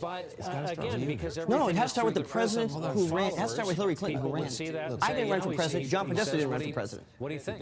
And there's no filter. They didn't focus group concussion policy before he say it again. I didn't hear you. That's right. And Hillary Clinton should say that to the American people and say, support Donald Trump because he's one president. I'm not done. I'm not done. Wasn't there something like 8 or 10 different things on the Puerto Rican death? It's 2 o'clock in the morning. I mean, look, the campaign will be observed. Let him finish. Corey, you're being a horrible person right now. Let me finish. If this was Donald Trump, the hypocrisy would be so outrageous right now. I want every parent at home. At 2 o'clock in the morning. I want every parent at home who's up right now, who's trying to figure out, who are up right now trying to figure out how are we going to get through this? Where's the grace going to come from? Where's the understanding? Where's the empathy going to come from? It's going to have to come from ordinary people. Tomorrow at work, when we go and look at people who we don't agree with, this can't be the interaction. It's going to have to be ordinary people reaching out to each other. I'm going to say one more thing before I let a smarter person talk about smarter things. You just heard the Clinton campaign saying we're not conceding. They say when they were beating up on Melania Trump this I want to past explain week, exactly what the Clinton campaign I is stuck looking up at for here. her. Exactly what I our thought it was decision desk, inhuman and other decision disgusting desks out there are looking for at. somebody Why who the never Clinton signed up to be a campaign would make political that wife declaration. to go out there and do her The best states here, we told and you there are actually 3 ask for the basically bullying to must-win stop states for Hillary and then be Clinton bullied to hold herself. this election now. Because you got to treat people like human Pennsylvania, beings. Michigan, and Wisconsin. Tonight, Hillary Clinton's a human trails being. in all 3. I think we give her a break, let her come out tomorrow and do a good job. And I'm telling you what, if we can't begin to treat each other in a more human way, this thing is going to go from bad to horrible.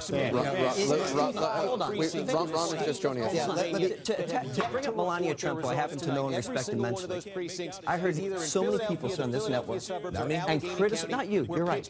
So many people criticized her for saying that her priority was going to be anti-bullying because of what her husband has said on Twitter. Criticized her.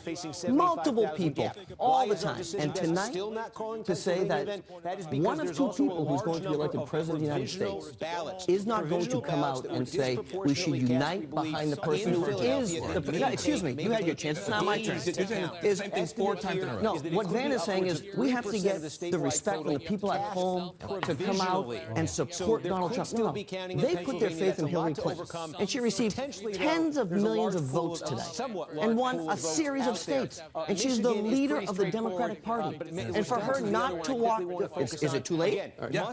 We're saying she should definitely come out and say support Donald Trump. I think, look, as we've just seen, this is an election that has deeply, deeply divided the country. I mean, the polling, we'll probably get the polling overnight, but the polling going in was that 90% of Clinton voters were strongly unfavorable to Trump. 90% of Trump voters were strongly unfavorable to Clinton. It is still entirely possible that Hillary Clinton will win the popular vote, given the West Coast states of California, Washington, and Oregon, and Donald Trump will win the presidency by dominating in the Rust Belt. But the divisions in the country, the urban, non-urban, he won working-class white voters, non-college white voters by more than Ronald Reagan did. But the gap between the way they voted and the way the college-educated white voters was the biggest ever. So there are a lot of divides that are left after this election, and it is going. I agree. I think Hillary Clinton, if she is, and it looks like a very kind of thin, road. If she is the loser, she has to make a gesture to reach out. And I think what Donald Trump does as well, you've got to recognize we are in a very unique situation where essentially half the country is not only disappointed, they are frightened by the outcome either way, and that is just under half of the vote.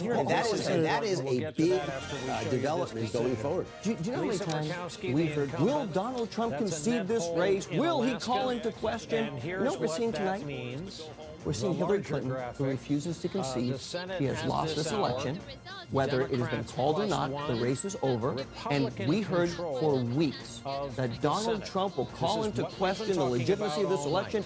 He will not concede. What will his people do? Will there be an outrage? Where is the outrage tonight that Hillary Clinton refuses to call and concede the election? The race is over. I mean, this is such a basic thing to do.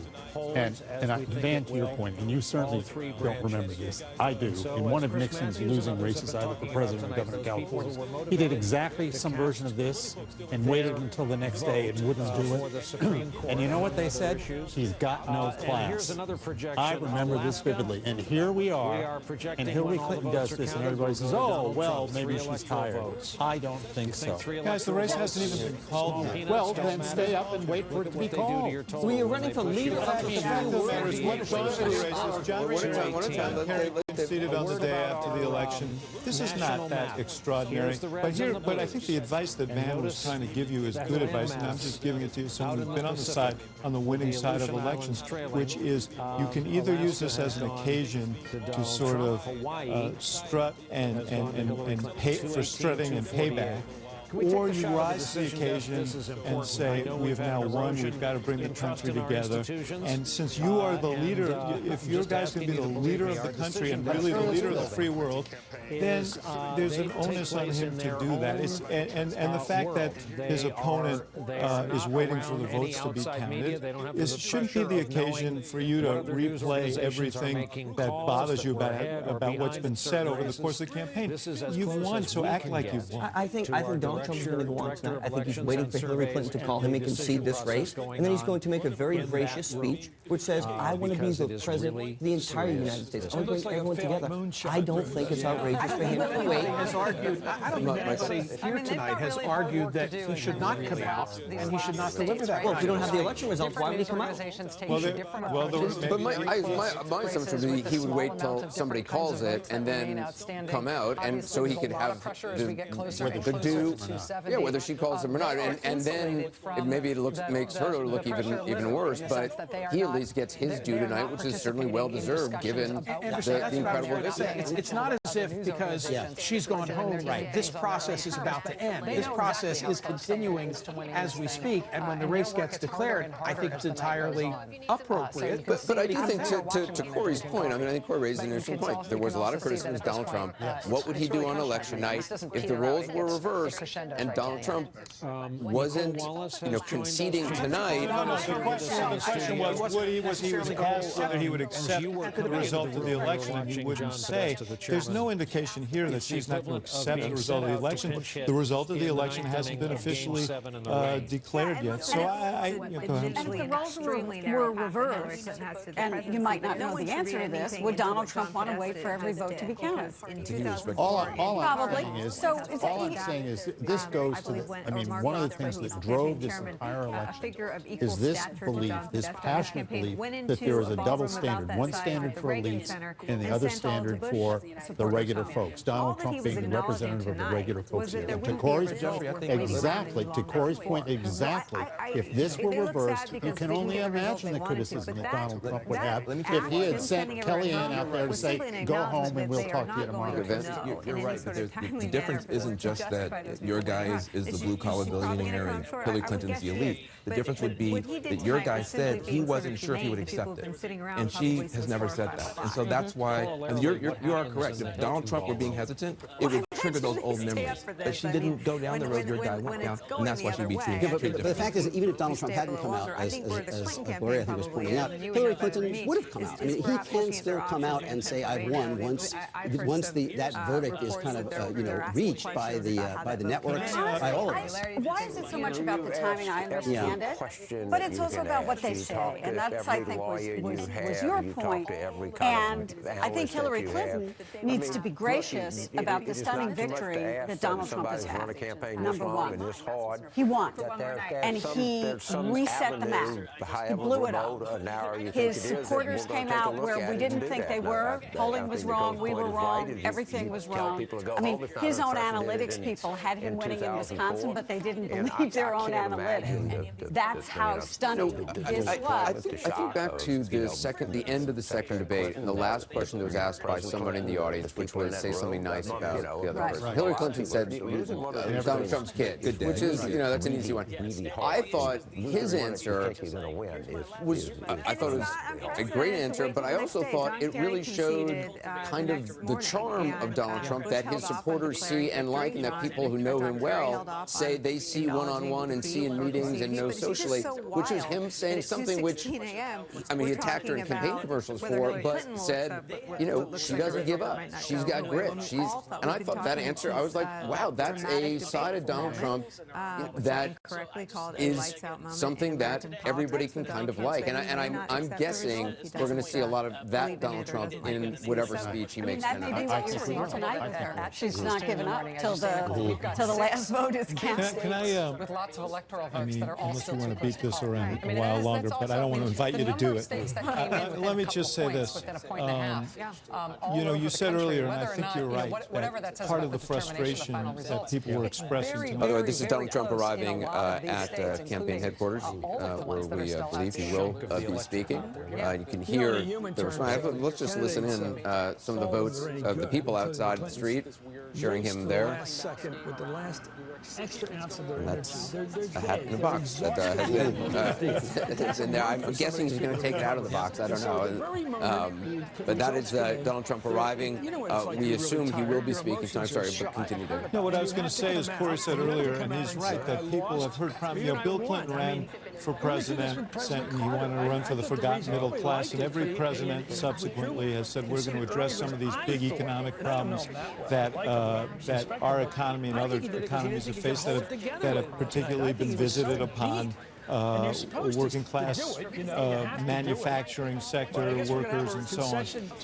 Donald Trump ran for, you said Donald Trump ran for office speaking the truth. He's going to have to now carry through on those things. That's going to be very difficult. And if he doesn't, he's going to have the same reaction visited on him that other politicians. We just saw Chris Christie. We also saw former Mayor Rudy Giuliani, Donald Trump's entourage, his supporters, his family heading. We haven't gotten a glimpse of the candidate himself, but we anticipate seeing him shortly. There's a lot of folks waiting. What started out, I mean, it was really interesting when you think back to 5 o'clock this afternoon, 6 o'clock. Kellyanne Conway earlier in the day on another network had given an interview sort of saying that they hadn't gotten as much support from the RNC, from Republican establishment as they liked. A lot of people online kind of interpret that as, well, they're trying to set the stage for a disappointing night.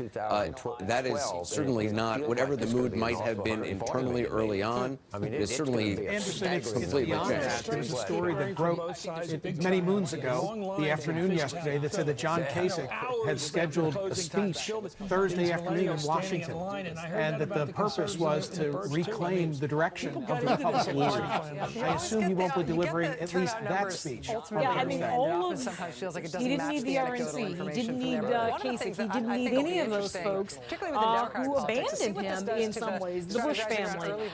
You saw Paul Ryan sort of flip-flop on him, seeming to back him, then saying he would not but then ultimately endorsing him. You wonder what happens to Paul Ryan. You wonder what happens to the whole class of folks who thought they were going to be the future of the Republican Party. Because they are all still here. I mean, that's the thing. I mean, this was an incredible uprising by, in particular, one segment of the population. We'll run a couple numbers.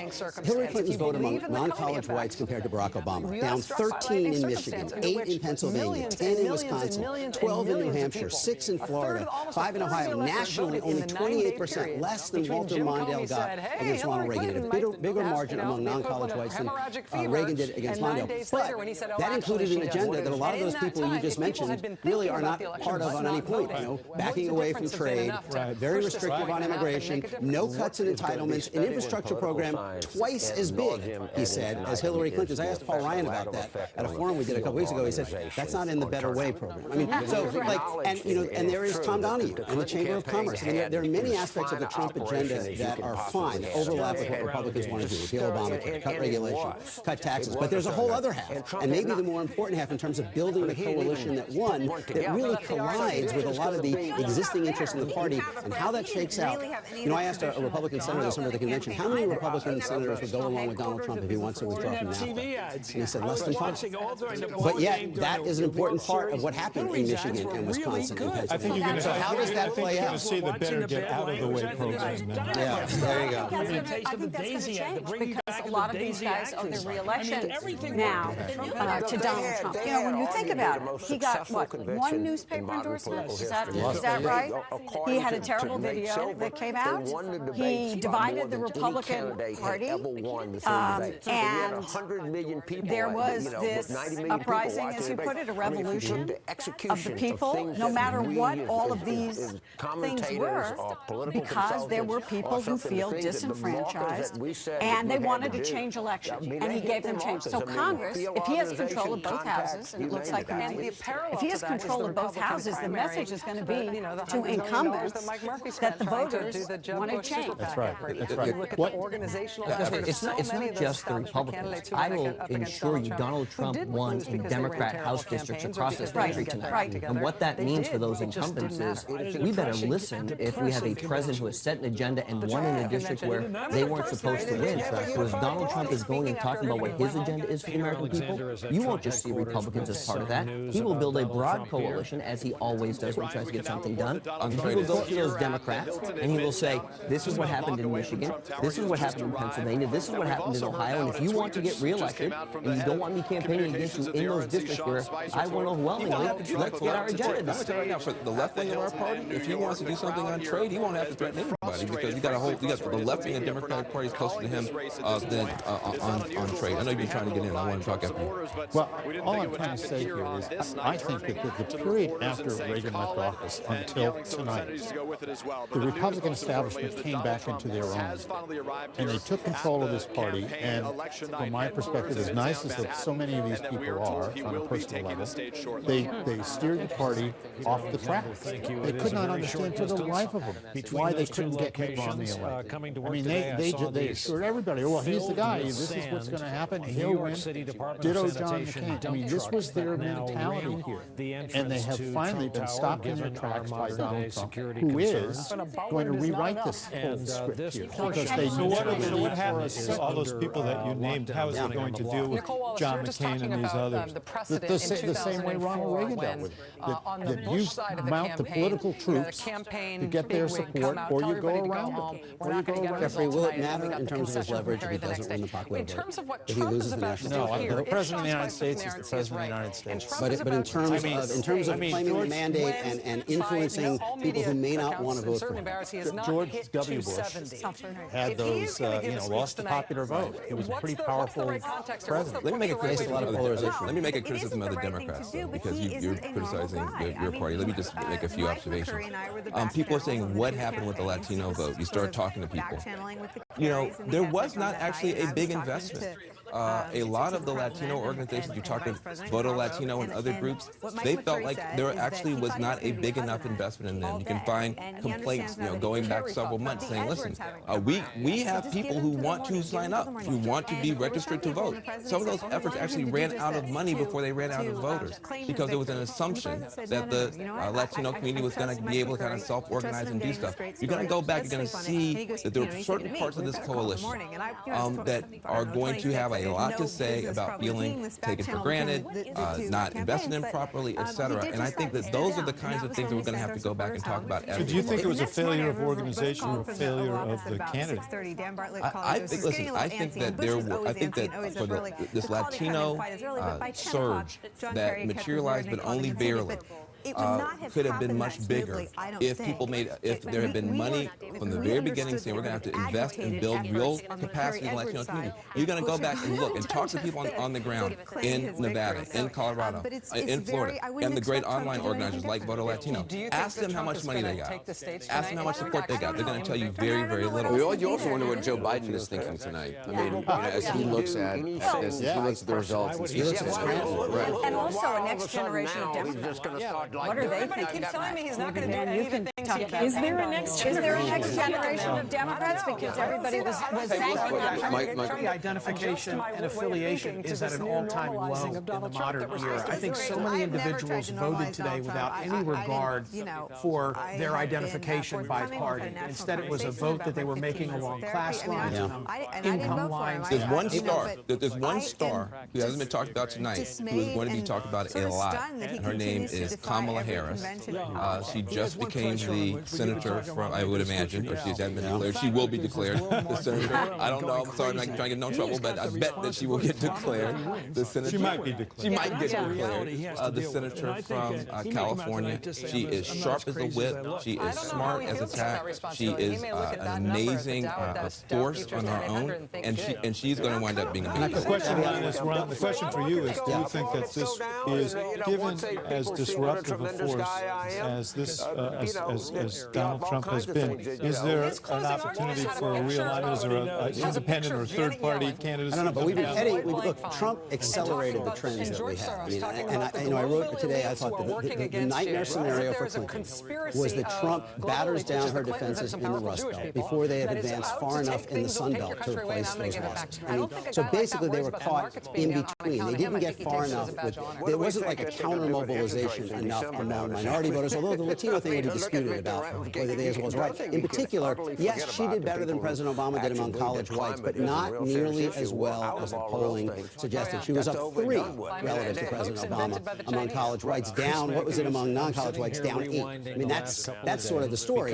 And, it was clear that Trump was going to run better in Ohio, Iowa, Michigan, Pennsylvania, and Wisconsin than Republicans usually do. It wasn't clear he was going to win all of them. And then she fell short. She did take Nevada, she did take Colorado, she did take Virginia, but there were enough of these blue-collar and non-urban whites in Florida and North Carolina to hold that, in Arizona to hold that. Georgia didn't really get off the launch pad again with just an overwhelming white vote. So the Democratic Party, I think, this was the nightmare scenario. He forced them to kind of accelerate demographic changes that might have taken a decade, move their base from the Rust Belt to the Sun Belt. They weren't strong enough in the Sun Belt, and then he knocked down the doors. Let me just ask Corey, just on a personal level, as somebody who's there from the get-go and went through an awful lot with this man, this candidate, who you're still very obviously close to, what is it like to see this? What is it actually like to see those flags there, to see that crowd with their hats, and knowing the candidates, about to put out? I mean, it's just got to be an extraordinary feeling. Very close to the Titanic. It's amazing to have been a small part of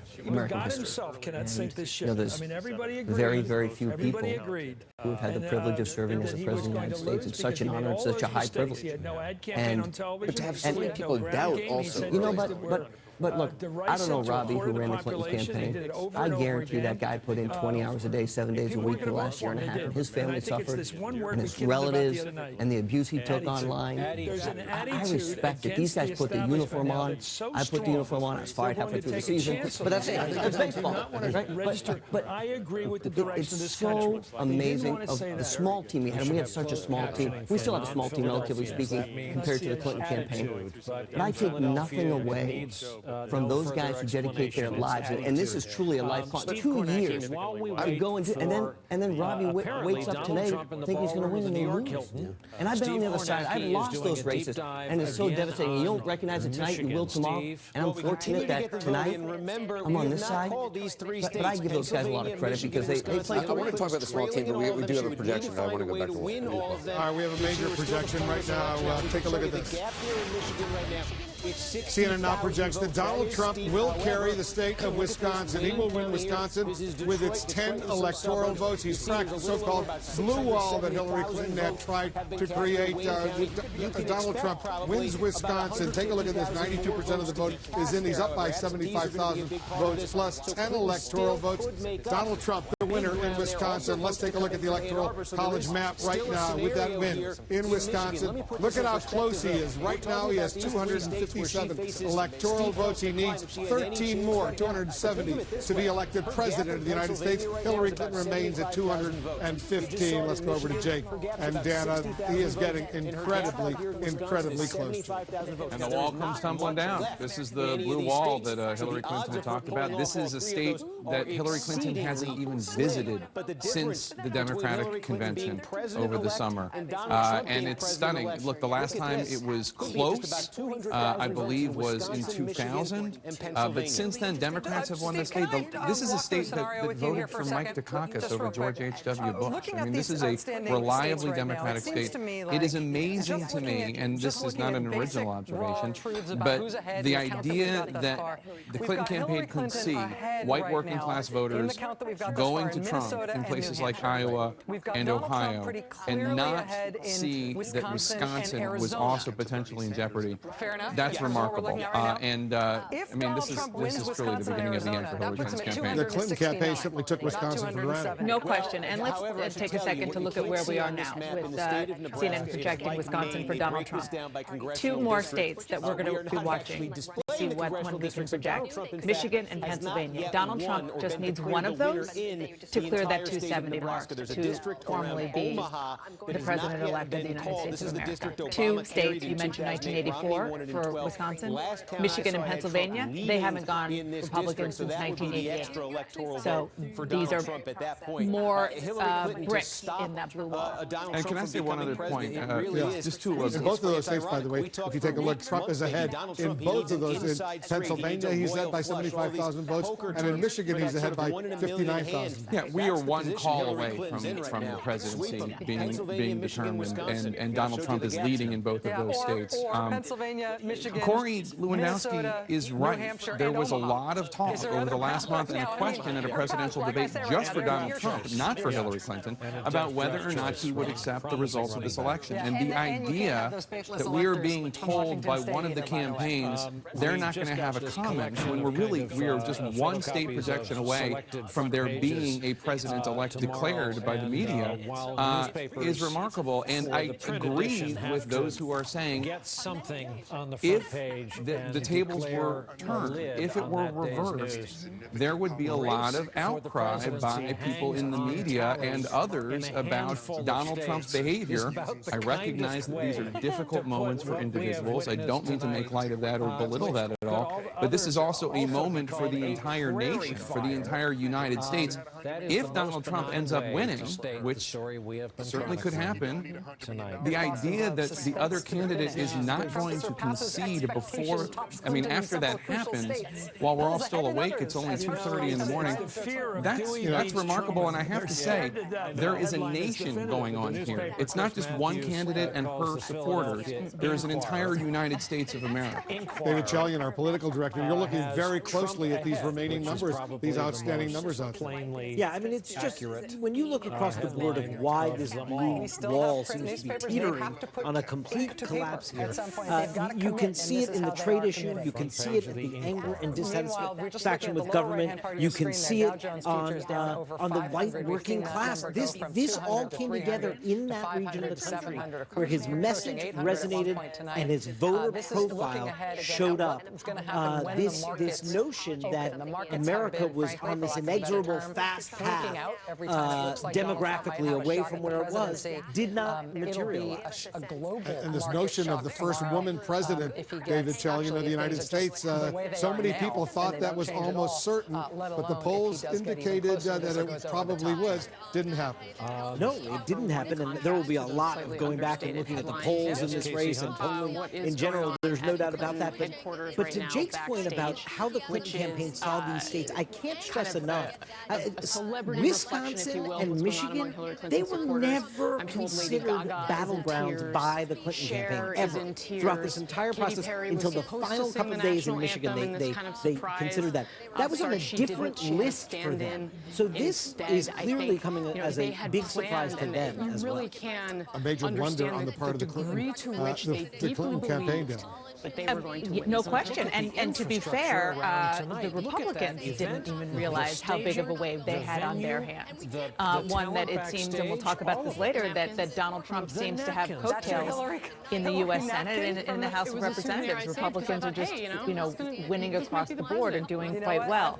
But I just want to concur with what you said, Jake, about the whole question of John Podesta coming out and saying, never mind, go home. We'll talk to you in the morning. I mean, that's just not. I get she's human, just like you said. I completely understand.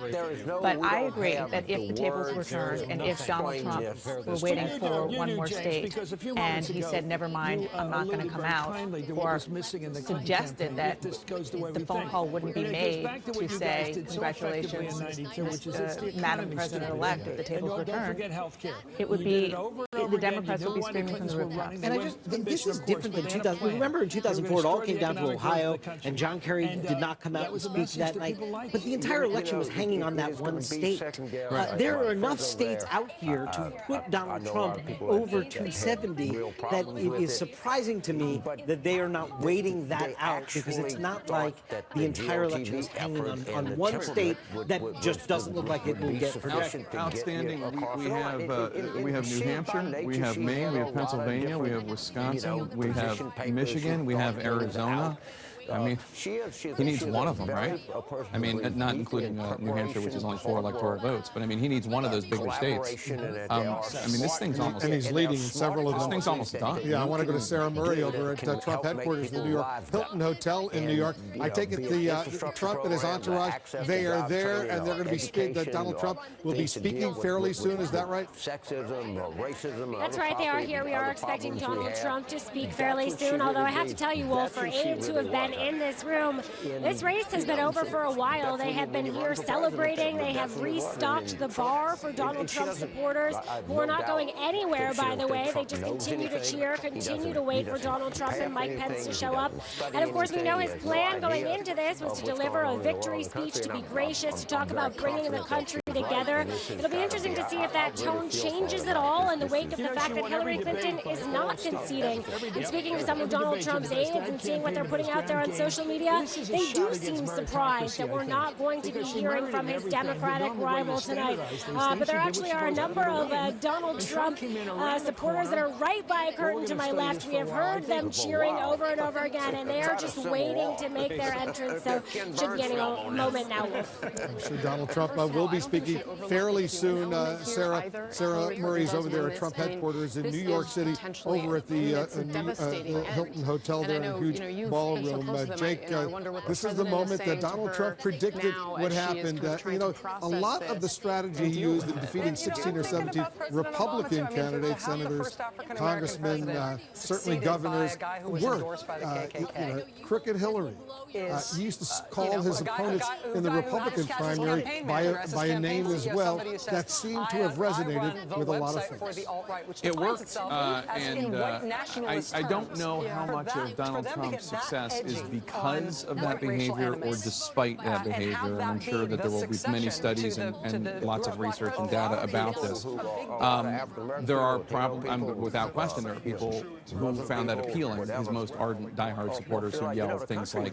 Little Mark, low-energy Jeb. Right. All of that. I also think that there are a number of people who look past that at the message he's delivering. And of course, there are a lot of Hillary Clinton supporters and supporters of Gary Johnson and Evan McMullin and Jill Stein who couldn't look past it and found things that he said incredibly offensive, and this news that we're getting tonight is bothering them and hurting them.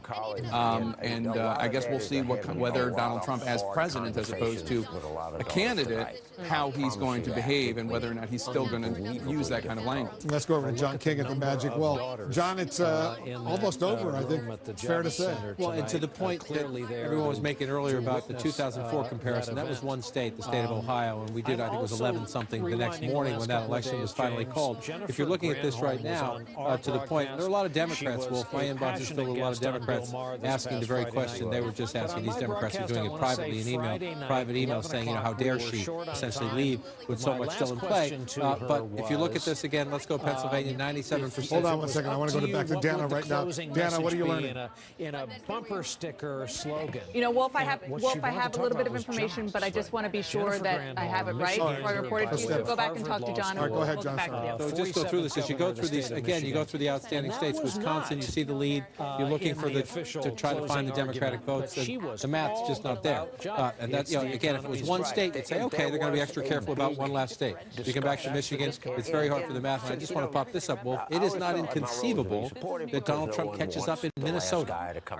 Minnesota, the one state Walter Mondale won in the Reagan sweep. Now, it's, the math is hard still. It's a close race there, but this is a sweep. Dana, you wanted to be precise, so go ahead.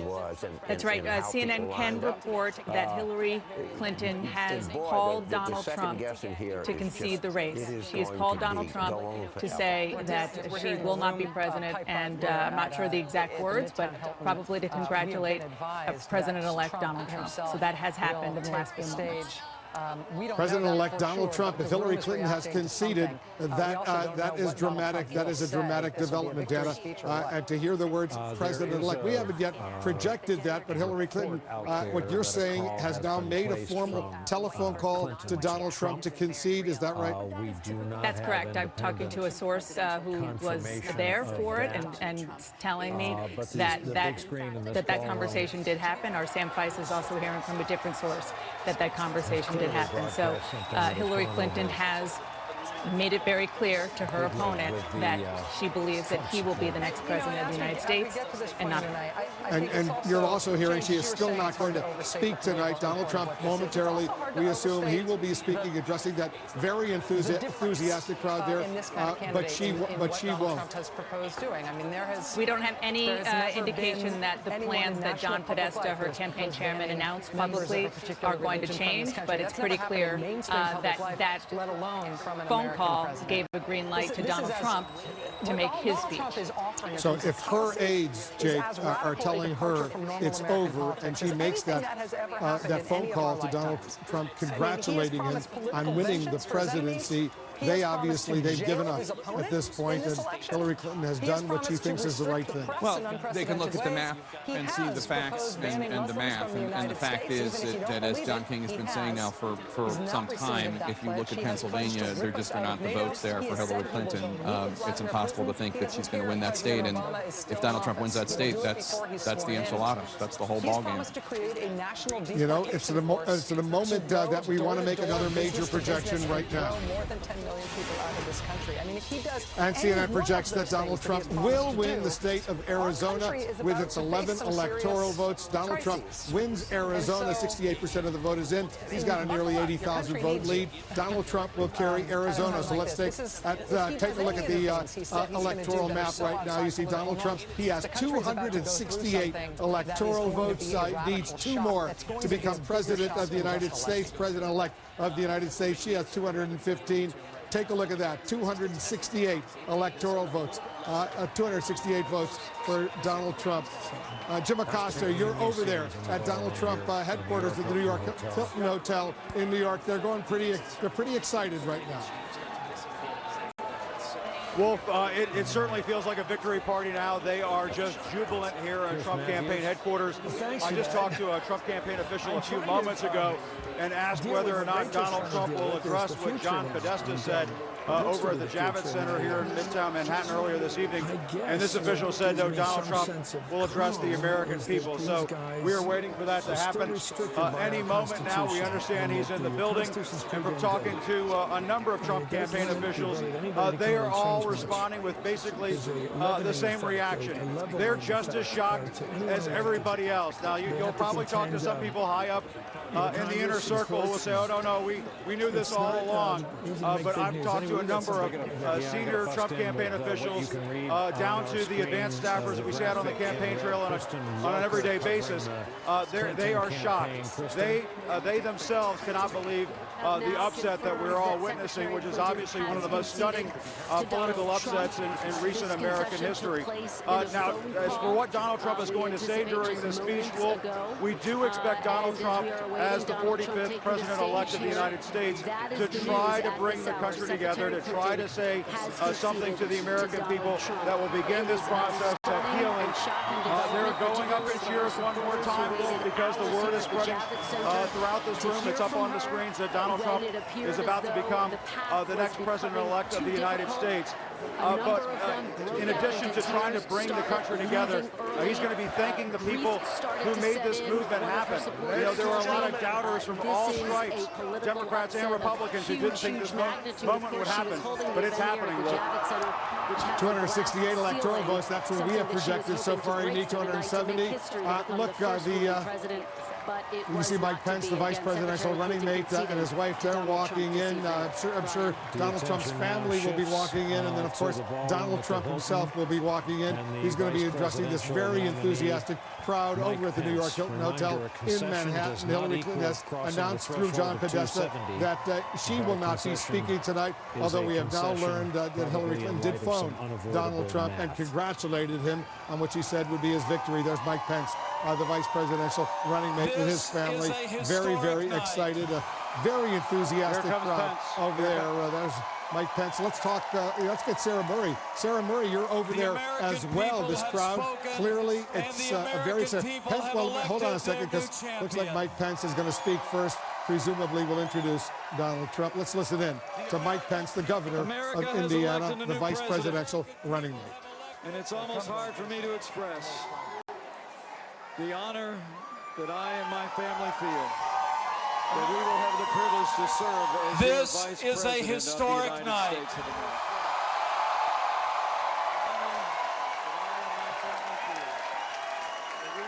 The American people have spoken, and the American people have elected their new champion. I come to this moment deeply. America has elected a new president. Grateful to God for his amazing. And it's almost hard for me to express the honor that I and my family feel that we will have the privilege to serve as your vice president of the United States of America. My son Michael and his fiancée Sarah, our daughter Audrey, far away, and our daughter Charlotte.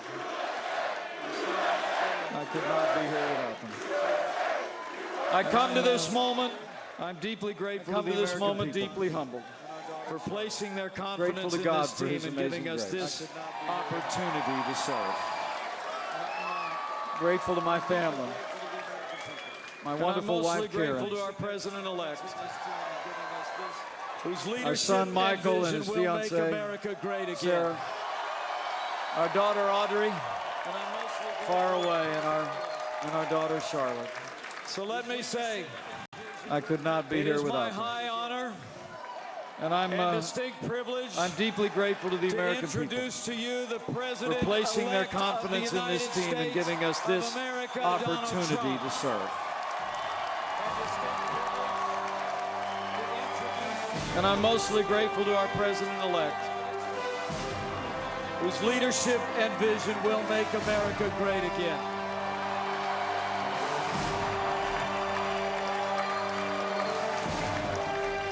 So let me say, it is my high honor and distinct privilege to introduce to you the President-elect of the United States of America, Donald Trump. Right now, a historic moment. We can now project the winner of the presidential race. CNN projects Donald Trump wins the presidency. The business tycoon and TV personality capping his improbable political journey with an astounding upset victory. Donald J. Trump will become the 45th president of the United States, defeating Hillary Clinton at a campaign unlike anything we've seen in our lifetime. Donald Trump wins the presidency of the United States. He is now going to be called President-elect Donald Trump. He's walking up right now. You see him right there. He's going to be speaking momentarily. He's got his wife there. History has been made. Jake, this is a moment a lot of people are going to remember. Well, the first time in the history of this country that somebody who has never held any job in government or the military being elected to the presidency. He is going to be moving from Fifth Avenue to Pennsylvania Avenue. I think it's a moment that a lot of people in his inner circle did not even think would ever happen, but it was a decisive win. There are still outstanding states that we haven't even called yet, but because his win was so overwhelming, we're calling it right now. He's there with his wife Melania, his son Barron. He's going up to the microphones. He's going to be having a victory speech. I assume he'll mention the phone call he received just a little while ago from Hillary Clinton, in which she conceded. She congratulated him on becoming President-elect of the United States. Dana, this is a moment few anticipated.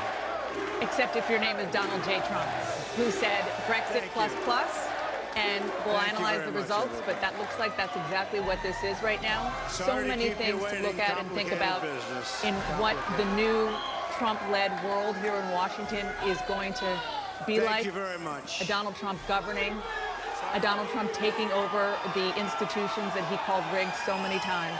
And here he comes to the microphone. Donald Trump is going to speak. From Secretary Clinton.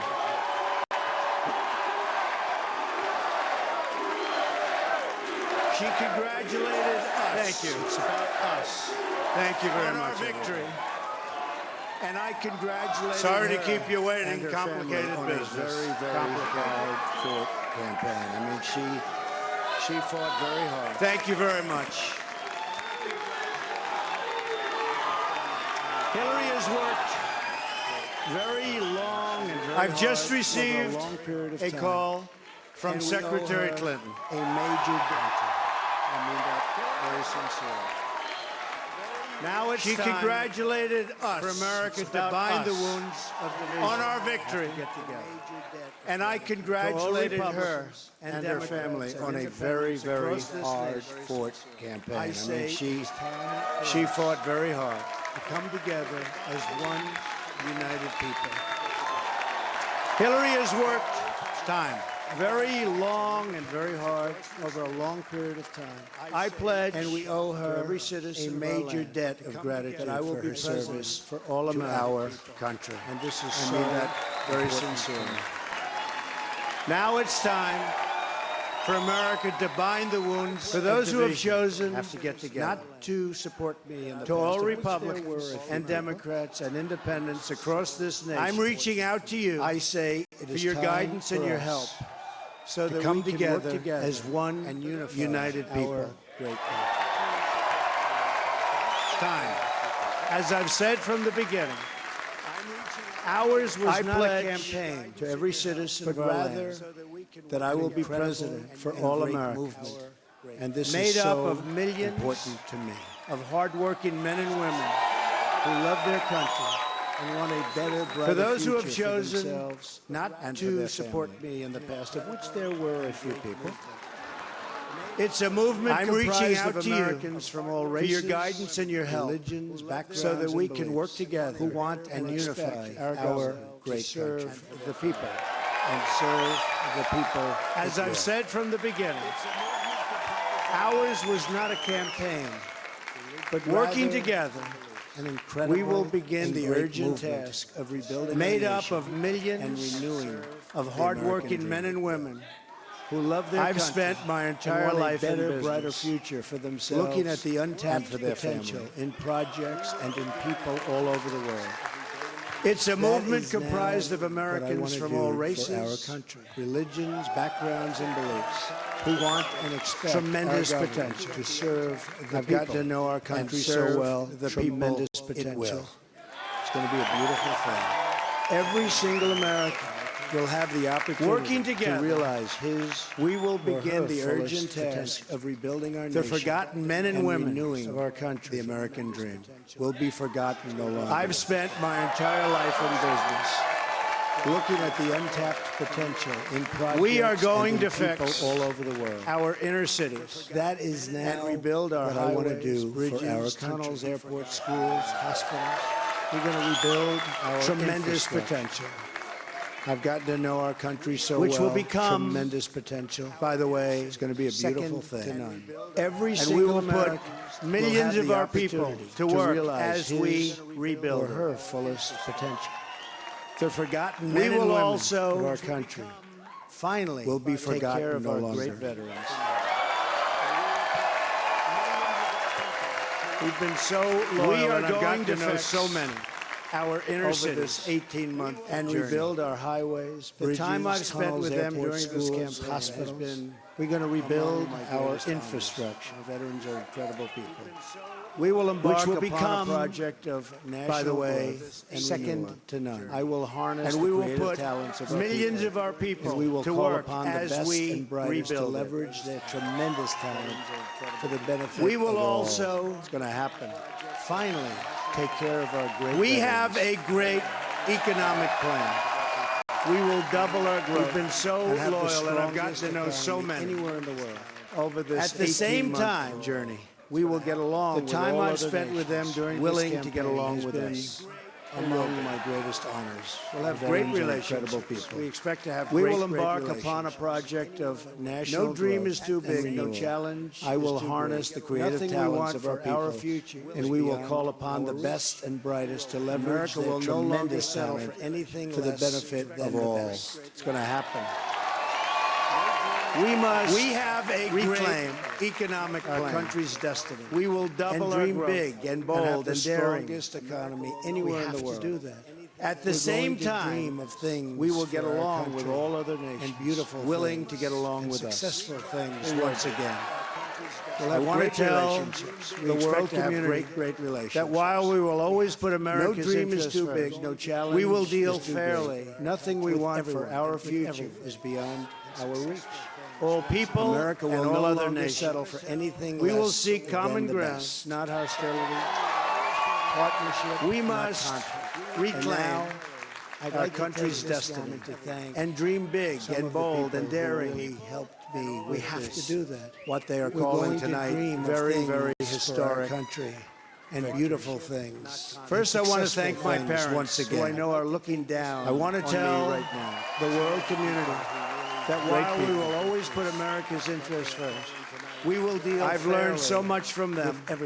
With everyone. They were wonderful in every all people and all other nations. I also want to thank my sisters, not hostility, who are here with us tonight, not conflict.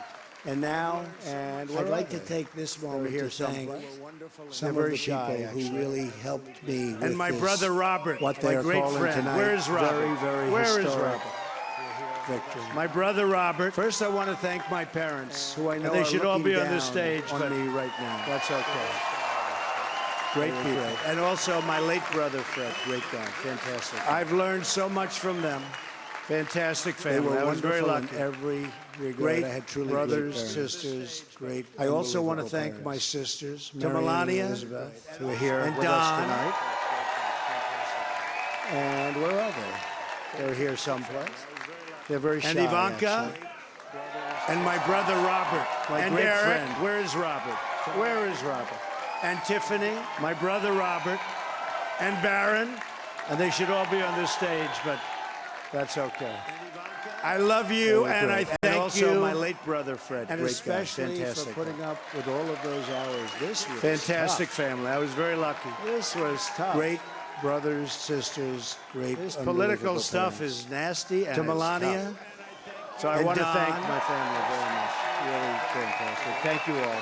Thank you all. And Lara, unbelievable job. And Ivanka, unbelievable. Vanessa, thank you. Thank you very much. And Eric. What a great group. And Tiffany.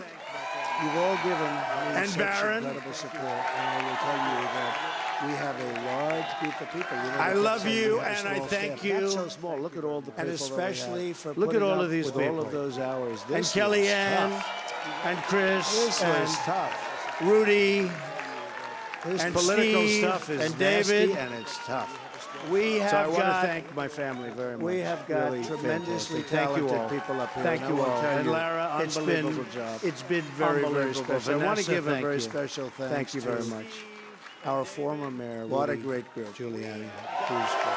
You've all given me such incredible support. Unbelievable. And I will tell you that He we have a traveled with large us, group of and people. he You know, went they kept through saying we have a meetings. small staff. Not so small. Look at all See the that, people Rudy? that we Never have. changes. Look Where's at all Rudy? of these people. Where is he? And Kellyanne.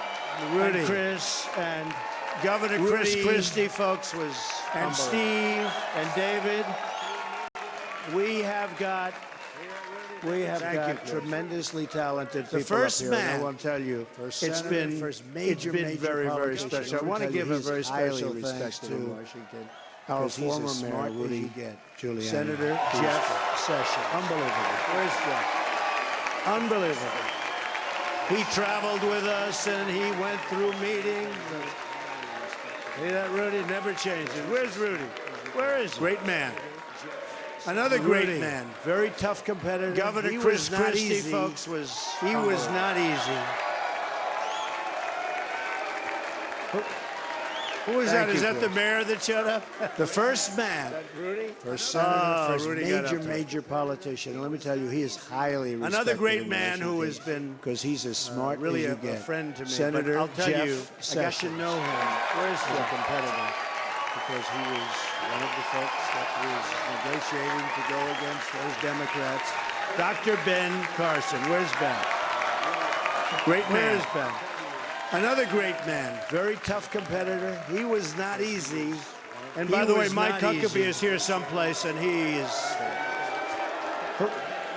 Who is that? Is that the Mike mayor and that his showed family, up? Sarah. Thank you very much. Rudy? General Rudy got Mike up here. Flynn. Where is Another great man who has been Really a and friend General to me. Kellogg. But I'll tell you, we I got have to know him over as a 200 competitors generals and admirals that have endorsed our campaign. And there's special people, and it's really an honor. We have 22 Dr. Ben Congressional Carson. Where's Ben? recipients. We have just Where is tremendous Ben? people. A very special person who believed me, and you know, I'd read reports that I wasn't. And by the way, getting Mike along with him. Huckabee is I here never had a someplace, bad and he is second with him. He's an unbelievable Mike star. and his family, Sarah. He Thank is. you very That's much. right. How did you General possibly guess? Mike. So Let me Flynn. tell you about Reince. And I've Where said is this.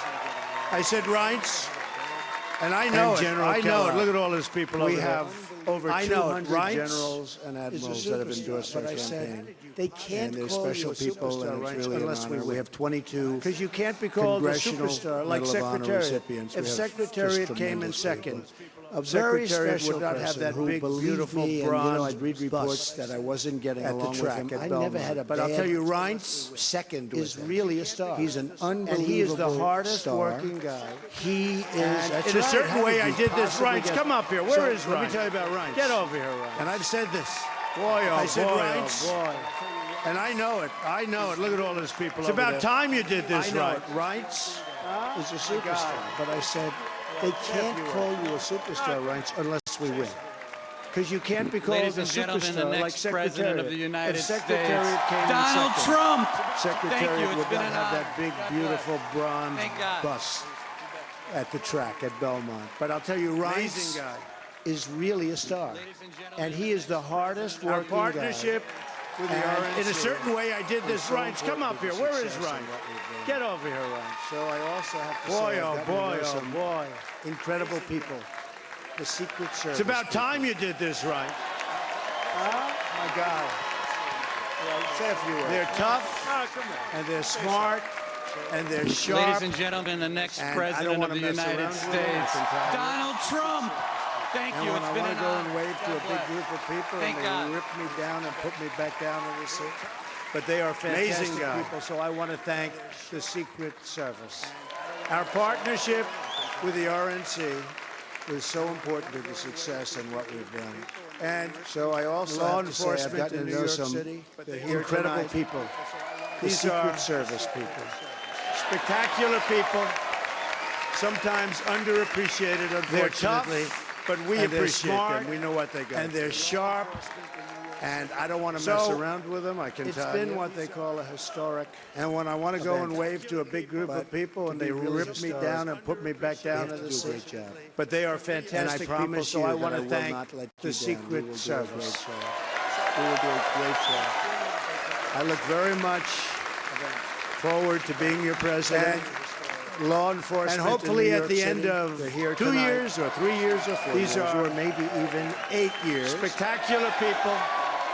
Sometimes underappreciated. You will say so many of you work so hard, but we appreciate them. We know what they go through. You will say that that was something that. So it's been what they call a historic event, and I can. But thank you very much. Really historic, and I can only say, do a great job.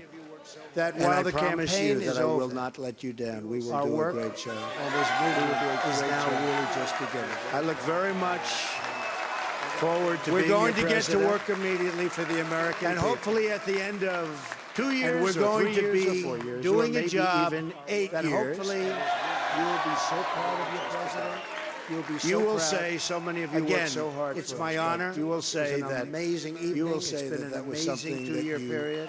And really, I love this country. And I can thank you very much.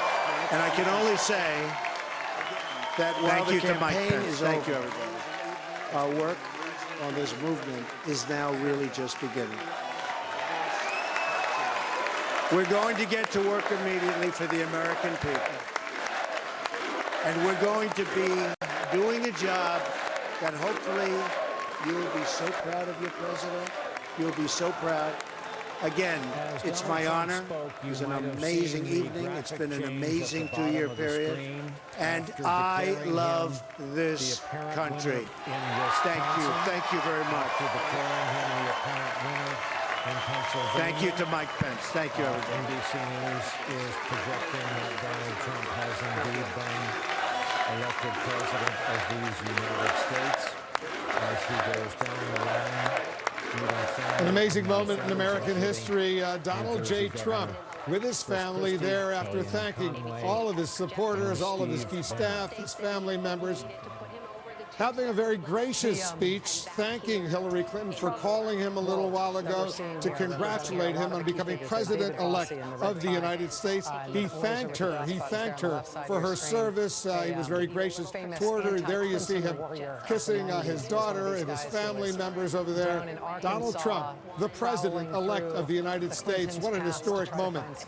This is what an improbable moment. You see Chris Christie there. You saw Rudy Giuliani. You saw all of his top aides, including Reince Priebus, the chairman of the Republican National Committee, who worked very, very hard. Steve Bannon is there. All of his supporters are there. Omarosa from his days in reality TV, Jake. This is, how improbable is this, what we're seeing right now, that Donald Trump has defeated Hillary Clinton to become president-elect of the United States. There has never been anyone elected to the presidency of this country who had not at least served in government or the military before. He is as much of an outsider as possible, using those as the parameters. It's quite remarkable, and it really says something very different about the world that we're in now and what at least a plurality of Americans want. It was on this day in 1989 that the Berlin Wall started to come down, and now, in 2016, the U.S. has just elected somebody who one of his policy proposals, perhaps his main policy proposal, is building a wall so many years after that Berlin Wall came down. It is a time when the United States seems to be saying to its leaders, we want more attention paid to what's going on here at home. And you see him walking into that crowd. It's after 3 a.m. here on the East Coast. He's in New York City. Didn't carry his home state of New York, but he got more than enough electoral votes, Dana, to become the president-elect of the United States. And he pledged to work with Democrats. He said even those who didn't support him, he said there were a few. He said he pledged to work work with them going forward. And we should take a moment to talk about the beginning of that speech, because I was told by a Trump advisor it was going to be gracious, and it was. It was. He hit all of the notes and all of the tone, broad tone that a winner is supposed to hit. First of all, calling out Hillary Clinton by name, saying that she ran a good race, reaching out to her supporters, and saying that he is going to try to bring this country together. That is precisely what he should do. And it was, sort of a little bit jarring for people who went to his rallies and listened to him throughout the campaign, because his speeches then were quite different. Now he actually got what he wanted to play on the song that we're listening to, and he realizes that he does have to succeed. His whole life is about succeeding. He succeeded in winning. Now he's got to actually do the job, and that's a whole different ballgame. He's got to become, after being president-elect, president of the United States. John, you and I spent a lot of time at that magic wall. He did it impressively, cracking her so-called blue wall. It is stunning what he has done. When you look at that map, you look at whether it's temporary or permanent, a major realignment of the electoral map, the way we have elected presidents, coming after two very convincing Democratic wins. Both of the Obama victories were not just wins, they were huge wins when it comes to electoral college perspective. Guess what? As we have a couple more states to count, Donald Trump is going to pass 300, and he's going to get close to where President Obama was when he won 4 years ago, and that's stunning because he flipped a Florida, he flipped in Ohio, he flipped to Wisconsin. It looks like he's going to flip Michigan and Pennsylvania. That is stunning. When you just look at that, you look at how we have elected presidents the last 20 years. That is now. This is a man very few people gave any chance of being the Republican nominee. Then in the last several weeks, very few people gave any chance of being the president of the United States. His biggest challenge just started. This country is ripped apart by this campaign, and he is going to have to now, in 2 months, put together a government. He's going to meet in the next 48 hours with a president of the United States that he spent several years saying was illegitimate. And this is just a remarkable moment. This is history, and give the man his due, and give his team their due. The real challenge starts now, uniting this country. But the speech, remember, he was saying days ago he would appoint a special prosecutor. He was very conciliatory about Hillary Clinton at the top of that speech. We'll see if this carries on and what his supporters demand from him. And we're talking about the challenges he faces. If you look at the exit polls, I don't want to spend too much time on this because he just won, but if you look at the exit polls, voters, a majority of voters, including voters who voted for him, still have very serious concerns about him. They don't think Hillary Clinton was honest and trustworthy. They also don't think he's honest and trustworthy. They don't think he's qualified. They don't think he has the temperament to be president. And they are concerned about what's going to happen now. So obviously the qualities he has were considered superior to the qualities that Hillary Clinton has, but he still has work to do. David telling you that this is a very impressive win. Not just a win, not a narrow win. This is a very impressive win. He has acquired, we're not even done counting potentially his electoral votes. He's acquired more electoral votes than George W. Bush did in either one of his victories in 2000 or 2004. He's also going to inherit an entirely Republican Washington, a Republican House, a Republican Senate. He's going to name Antonin Scalia's replacement to the Supreme Court. This is going to be a town that is completely molded now. Donald Trump will have the wind at his back, huge victory, and have all the components of government. And Jake, I just want to put some numbers on what you're saying, because I think it is so important. 61% of voters today said that he's not qualified to be president. 63% said he doesn't have the temperament to be president. His work is monumental, the task ahead of him. He will do it. He channeled the anger, the frustration. He gave voice to the need to change things in Washington. And he's been the vehicle for it, and he just soared to victory with it. And now he really does have this monumental task of piecing together, even, as you noted, Jake, his own supporters who have doubts about him. And can I just say something a little bit perhaps counterintuitive? And I was just texting with a Republican strategist here who said that maybe the Freedom Caucus or the Tea Partiers, the Republicans in the House of Representatives that made it so difficult for the then Speaker John Boehner and now even Paul Ryan to do deals across the aisle, that they're kind of irrelevant now because they are part of the broader Republican Party. And so because of that, maybe if Donald Trump has it in him to do the deals, to negotiate across the aisle, as he says he's going to do, he has the kind of moral authority with those Republicans who wouldn't let their leaders before do it to actually get things done. It's going to be a Republican president and a Republican House and a Republican Senate. And Donald Trump says on day one, he will remove all those executive orders that President Obama signed. He will begin the process of replacing and repealing Obamacare. He's got an initiative that's going to begin right away. That meeting he's going to have with the President of the United States later this week could be awkward. Look, President Obama has been campaigning his heart out, saying over and over again, you don't want to elect this guy because he says he's going to undo all that we did. And he's right. That is what he said he's going to do. We'll see how quickly he tries. We'll see how hard it is. Look, Obamacare is a perfect example. You know, the reason Republicans couldn't repeal Obamacare is because there was a guy named Obama in the White House, and he would. There was even if they got the votes, he would have vetoed it. He would have vetoed it, and they didn't have the votes to overcome it. Donald Trump has a Republican Congress, but not, you know, the votes to overcome a filibuster, so he might not be able to do it either. All right, Anderson, over to you. Yeah, Wolf, a lot to talk about with their panel. David Axelrod, you know about transitions. There's a meeting with President Obama on Thursday with the President-elect Donald Trump, and then the transition.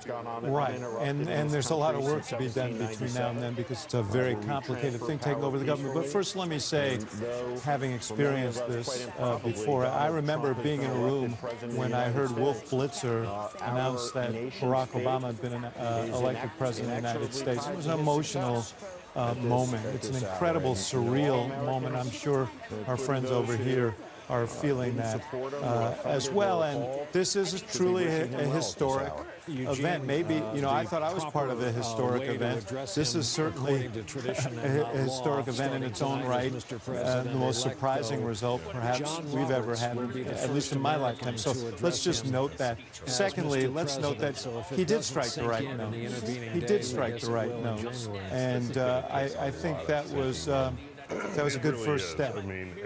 Van talked about this a little bit earlier. He did, I think, what he needed to do tonight, and now he has to build on that in a country that's deeply divided.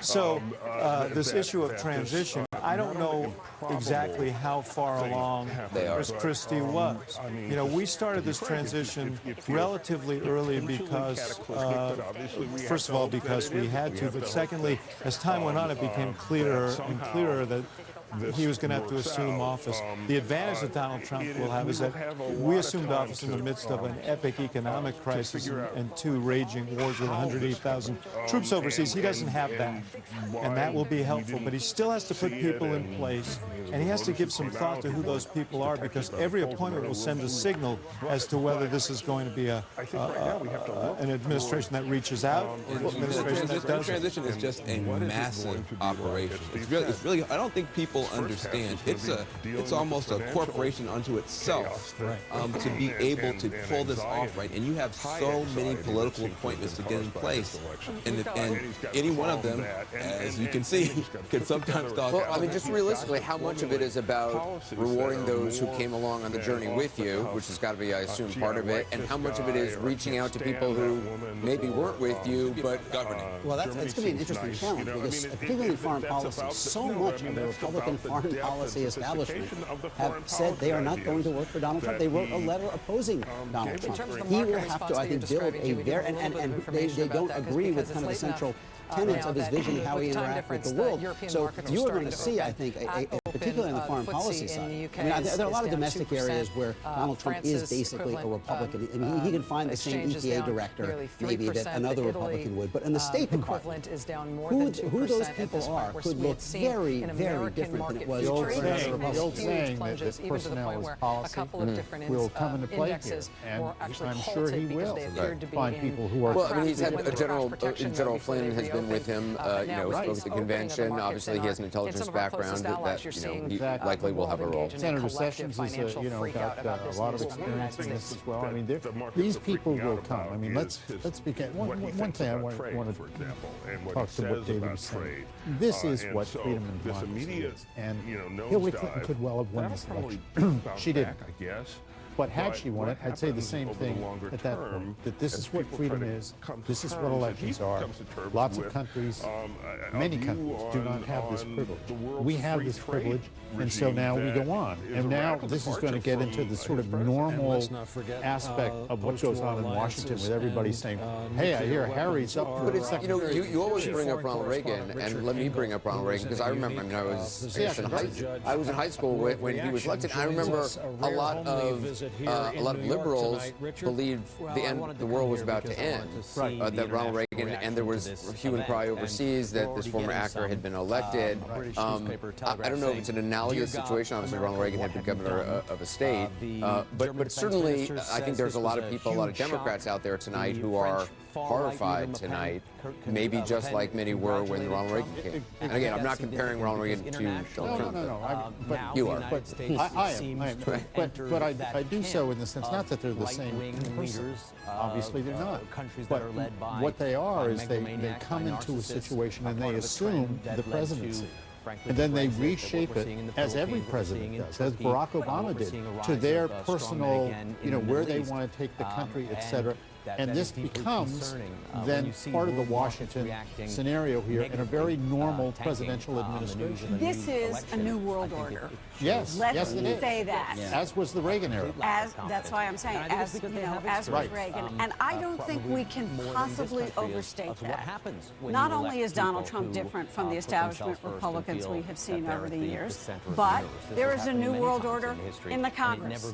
He will have control of the Congress in much the same way as Barack Obama came in as a different candidate with a completely different kind of coalition, and the pendulum swung one way, but he had control of the Congress when he came in, and he wanted to be a transformational president. And now you have somebody else coming in. The pendulum has swung the other way. He wants to be a transformational president. He's got control of the Congress. And everybody who wakes up in Washington later this morning will know that. So it's going to be different. Everyone in Washington is up. They know. As this campaign was in its 11th hour and it was really nasty, there was a letter that went viral, and it was an image, a JPEG of a letter that had been left behind by George Herbert Walker Bush for Bill Clinton, the man who took his job. And I'm just thinking now. It was an incredibly graceful and beautiful letter. Unbelievable. Yeah. You're all of our president now was the gist of it. And I suspect President Obama will be equally gracious, as difficult as that might be, when he meets President-elect Trump on Thursday. It also occurs to me that I'll bet Secretary Clinton wakes up in the morning wishing she had given that speech tonight, given the way this whole evening has just come together, and put it behind her. But now the onus is on her, because he was gracious and he did check all the boxes and say all the right things at the outset. Yes, I want to defend her. She called that something had to be done if she wasn't going to speak in public. I'm glad for the country he did, was my point. Exactly. I think that was I imagine she'll be gracious tomorrow or whenever she comes out and makes a speech. And she's got a lot of supporters who are disappointed and devastated and fearful, and I think she'll have to set a tone.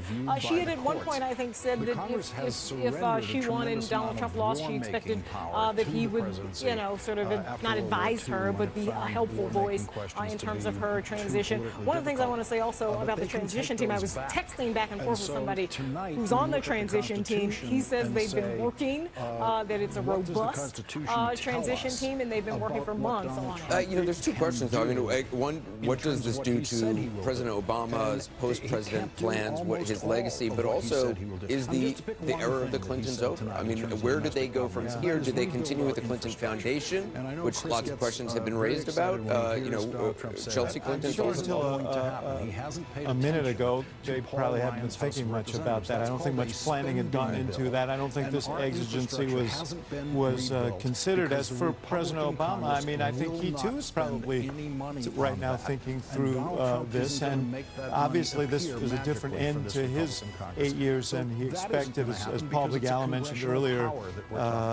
There is one of the things that was at play here is it is hard to win a third term of any one party, and that was probably a factor here. But I want to go back to something I said earlier, and something Gloria, build on something Gloria said. Donald Trump does have the Congress, and one thing I remember very clearly when we came to office was the awareness that expectations were very, very high, and that it was going to be very hard to meet them. Donald Trump has set some really high expectations. He did it again tonight. We're going to double growth. We're going to, earlier he said we're going to crush ISIS very quickly. We're going to we're going to bring manufacturing, all this manufacturing back to the U.S. All of this stuff is invigorating to his supporters, but it will very quickly become lamentations if he doesn't accomplish it. And he's going to find that it is hard to accomplish things, even as willful and however skillful he might be. Government is a different entity than the Trump empire. I mean, they all face this. The doing of it is hard. I think what you see tonight is if the numbers hold up, Donald Trump's going to come to Washington with a mandate, not just on his presidency from the American people, but with the Republican House and the Republican Senate. And what we know, because I was at the campaign when we were doing this, the transition team was started last June.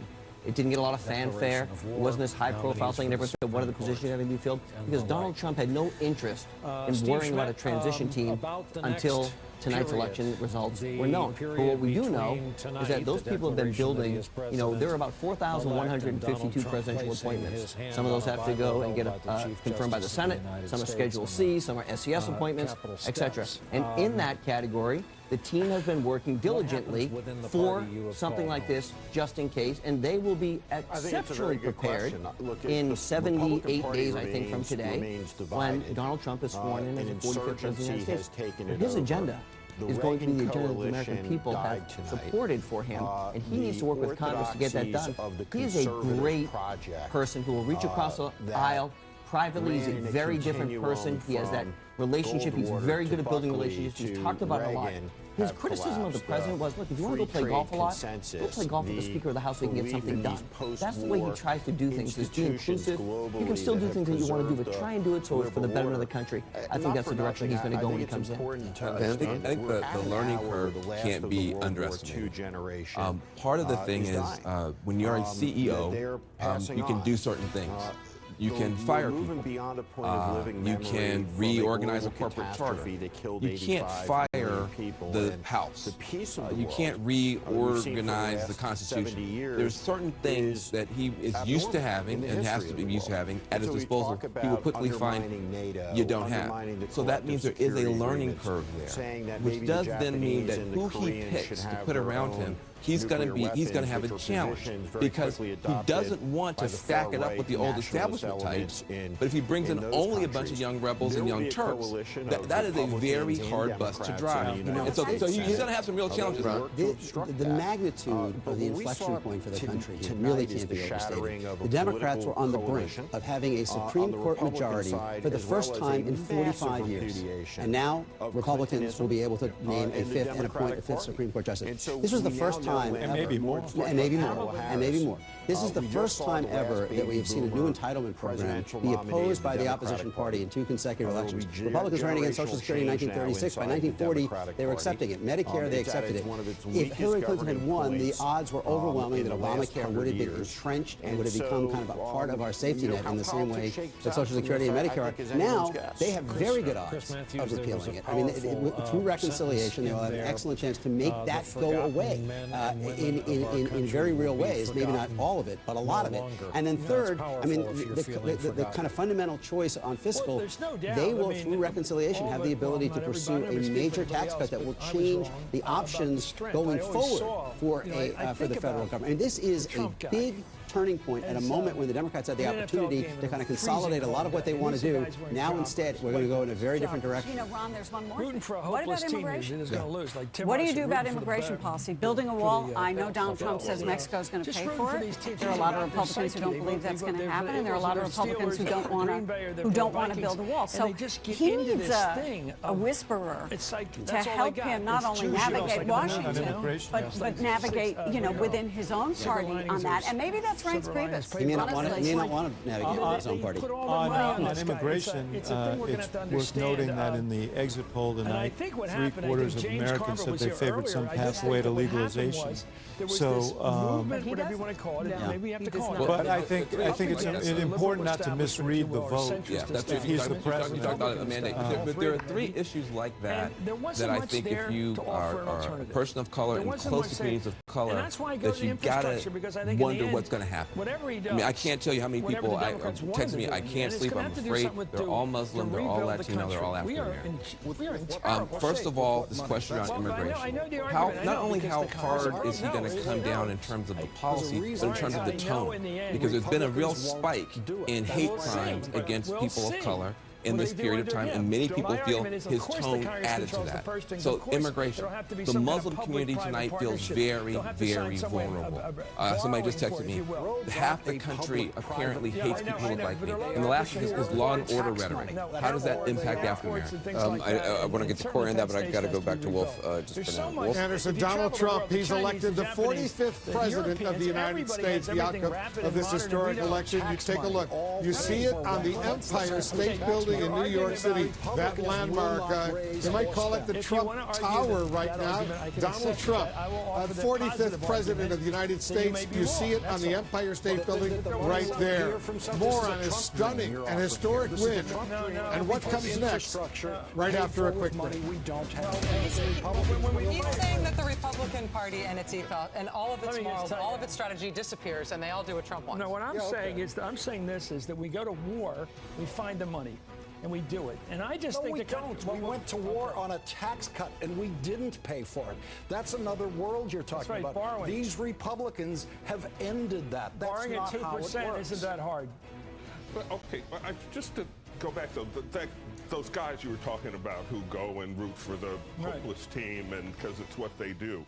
You know, Trump appealed to them by saying, not just I'm going to make America great again, but that the problem really is those immigrants, and the problem is those Muslims, and the problem is those people in the inner cities. And, you know, so how does, that's what we're left with.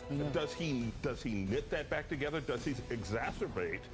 Okay. Yeah, it's not generic attention. I need to call a brief timeout because we are welcoming some audience from our NBC stations. Now that we have reached the really the start of the morning, the day after Election Day. We welcome those joining our live coverage, continuing here on MSNBC. We look at our electronic superimposed map of the nation on home ice here out back 30 Rockefeller Plaza in New York, where the sun will be rising on the President-elect Donald John Trump of Queens, New York, and Fifth Avenue, New York more recently. One of the things we'll have to get used to, the Northern White House, I guess, will be here in Midtown Manhattan, unambiguously with his name on the side. Now a very highly defended Secret Service location. And Donald Trump and the extended family we saw tonight will be moving into 1600 Pennsylvania. The suspense is over in a big way. There are still some loose ends at this late hour, this early hour now. There are still 4 states yet where we, at this point, don't have a call. Minnesota, Michigan, New Hampshire, Arizona. That will make a difference in terms of the overall electoral vote.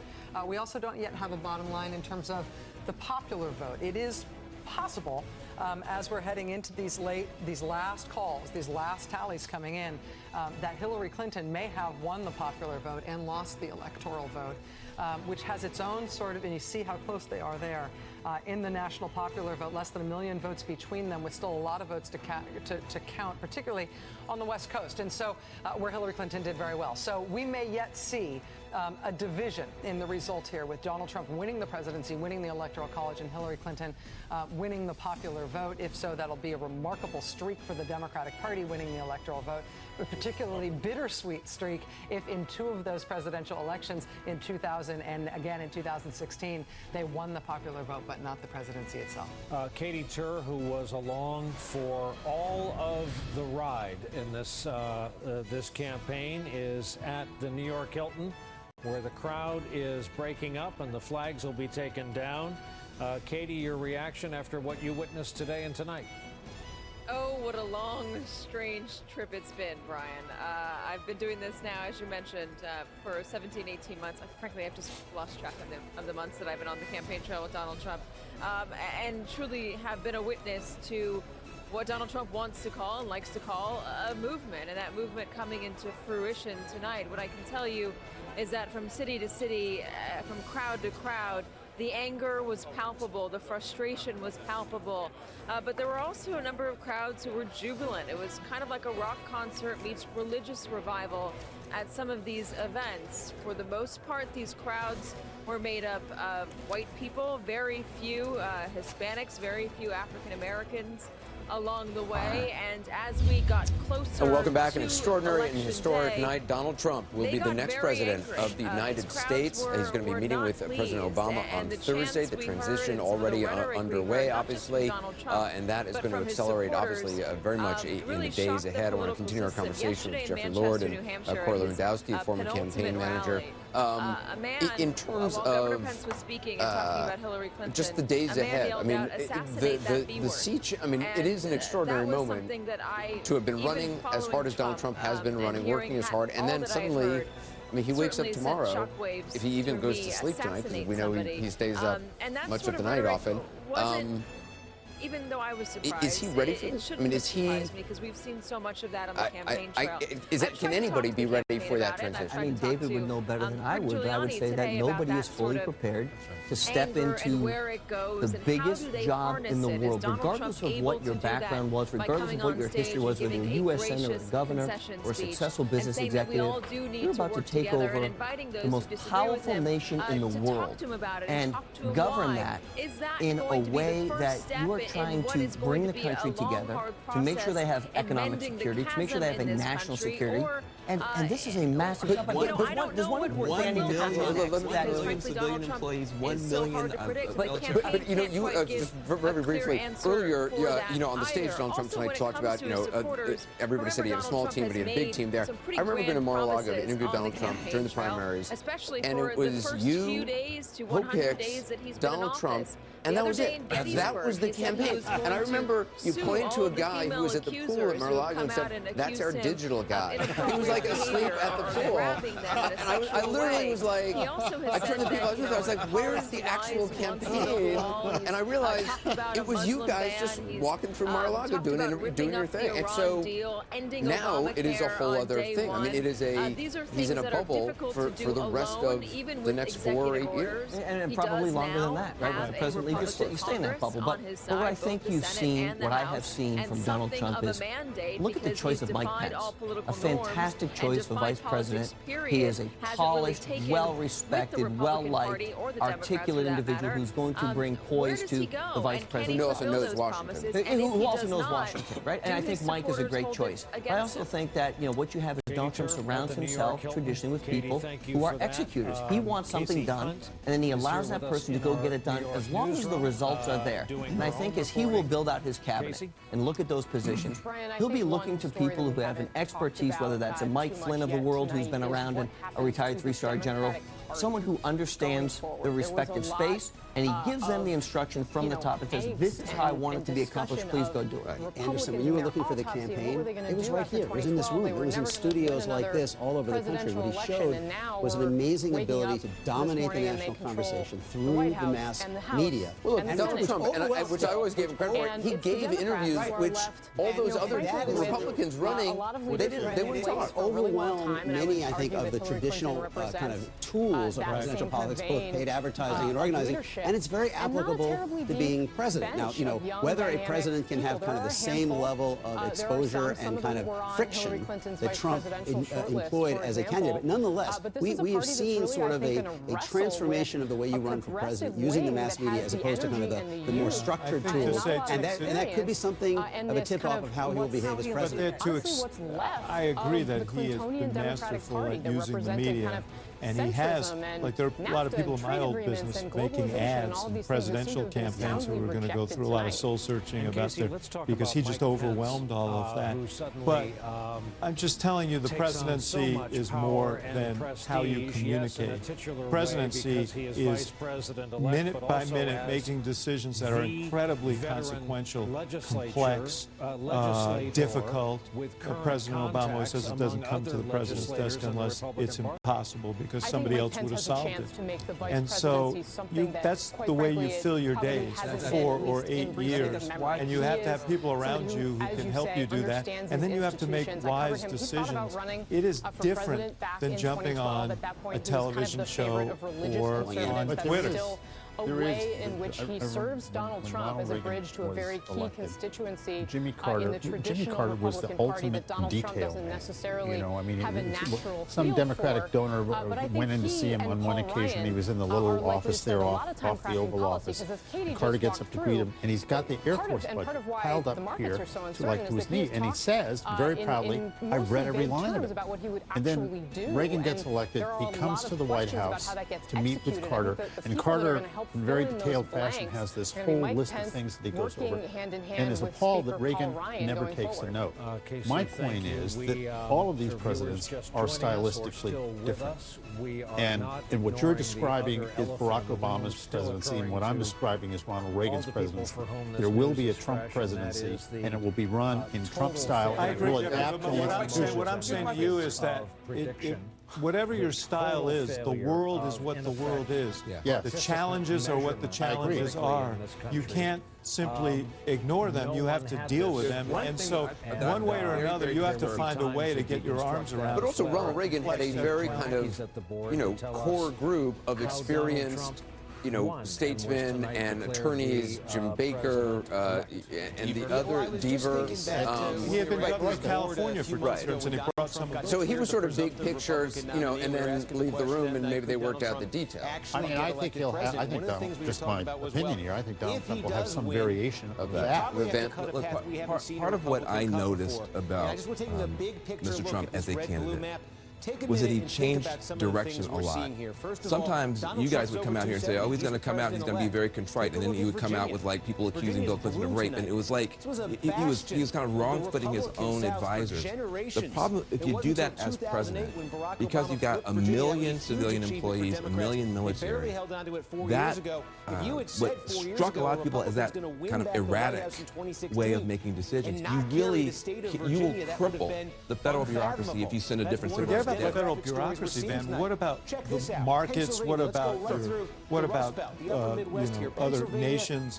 I say all the time that when presidents speak, they can send armies marching and markets tumbling. And actually, markets are tumbling tonight because there's fear of lack of predictability. But David, the same markets that we saw tumble after Brexit, and guess what happened? 2 weeks later, they were back at their highest peaks. And so there was I'm not saying I'm just saying that I'm just amplifying on Van's point, which is you've got to be very careful about what you say as president, because what you say as president, just your words alone can have enormous impact. Here's my other question. I've never seen a politician run who reacts to public opinion more minutely than Donald Trump. And watches coverage. People. I mean, and as president, and maybe you can answer this, David, as president, you obviously watch public opinion, and you know when you're doing something that's not going to be popular, and you know when you're responding to the public opinion polls, and you look at it. So my question is, how will a President Trump make decisions that are separate from public opinion? Because sometimes presidents have to do that. They have to make decisions that will be unpopular. So on the subject of how he governs, I think there's another component of this that needs to be at least put out on the table, and that is, how is he received? I thought we were going to be here tonight anticipating a Hillary Clinton administration where there was going to be Republican obstinance. There was already discussion of more Benghazi hearings relative to the email server. You even had John McCain saying, I think that Supreme Court, that 9th seat should sit vacant until there's a Republican. And it looked like they were going to be at loggerheads from the get-go. Okay, so it's now President-elect Trump. How will he be received by Democratic congressional leadership, even acknowledging that the Republicans will control both the House and the Senate? And I think the onus is now on them to meet him halfway. He'll be received the same way Tip O'Neill received Ronald Reagan, which is to say, he said to then President-elect Reagan, congratulations, Mr. President, but you're now in the majors. And they had this kind of relationship right off the bat. But when they needed to, Ronald Reagan knew either how to A, defeat Tip O'Neill, or B, make a deal with him. And Donald Trump has that same visceral understanding. So this president was received a little bit differently, though, when he came to office. And there was immediate opposition and implacable opposition. The question is, do the Democrats try to do that? The question is whether Democrats take that as an example and say, well, we're going to do the same thing. And if we get in that was done to Ronald Reagan. And yes, I think they will. If you look at where the Democratic electorate is, it makes it almost inevitable that Democrats are going to be in opposition. I mean, the bigger question is kind of what do the Republicans do? And I think that may not be as hard as it looks, because as I said before, half of Donald Trump is essentially a generic Republican. He will cut taxes. He will cut regulation. He'll repeal Obamacare. He'll appoint a conservative Supreme Court justice. There's going to be no problem lining up Paul Ryan and Mitch McConnell for that. The question is when he gets into the aspects of the agenda that made him unique and may have allowed him to get to these extraordinary numbers in white working class America, things like building a wall, accelerated deportation. Will they go along with that? Will Tom Donahue in the Chamber of Commerce and John Engler in the Business Roundtable, will they accept the portions of Trump that deviate from traditional Republican thinking? As I said, twice as much infrastructure spending as Hillary Clinton. Will they be on board for that? And if they aren't on board for that, what does it mean to the voters that ultimately The other thing, though, Donald Trump seems to have always been very loyal to people who were with him. The counter to that, and I think I read something in the New York Times that he said, is there going to be an element of retribution for those who weren't with him along the way, or for changing libel laws or whatever it was for the crooked media, stuff like that? That's why the market. How much of that continues, or is it I've won, that was the race, and now, or is there an enemies list? I mean, I guess that's we've seen this though after the primaries. I mean, Ted Cruz, who went to the convention and didn't endorse him at the convention, then came and endorsed him. I remember that moment. Remember that moment? And then Chris Christie ran against him. So it's clear that Donald Trump, if you come on board, you're on board. I mean, is he going to like somebody more who was with him from day one than somebody who was a Johnny-come-lately? Sure. But he's going to need all the friends he can get. For Donald Trump. No, exactly. I mean, he's a politician. He understands. I think Donald Trump does have a very long memory. I mean, I think he remembers, critical newspaper articles about him from ages ago. Media. It might not be with somebody who ran against him who now wants to help him out. I mean, he understands that they're serving your own self-interest. He wants to win. So whether it's this campaign or whether it's making a successful presidency or a successful company, he is going to do what he has to do to make it work. So he can win. I guess about what has to do with we just haven't talked about it. I just think it's weird not to talk about it. A woman ran for president. The amount of early voting happening while that was going on. Probably the She most. won't be the last. She won't be the last, that's for sure. But probably the most qualified by traditional metrics person to run in generations. And she was beaten by someone who, at least from traditional metrics, is the least qualified person. And I wonder, and I don't have a view, but I think it's at least worth talking about. You are taught when you are a young woman, when you're a young person of color, when you're any kind of outsider, what you're supposed to do is be the best.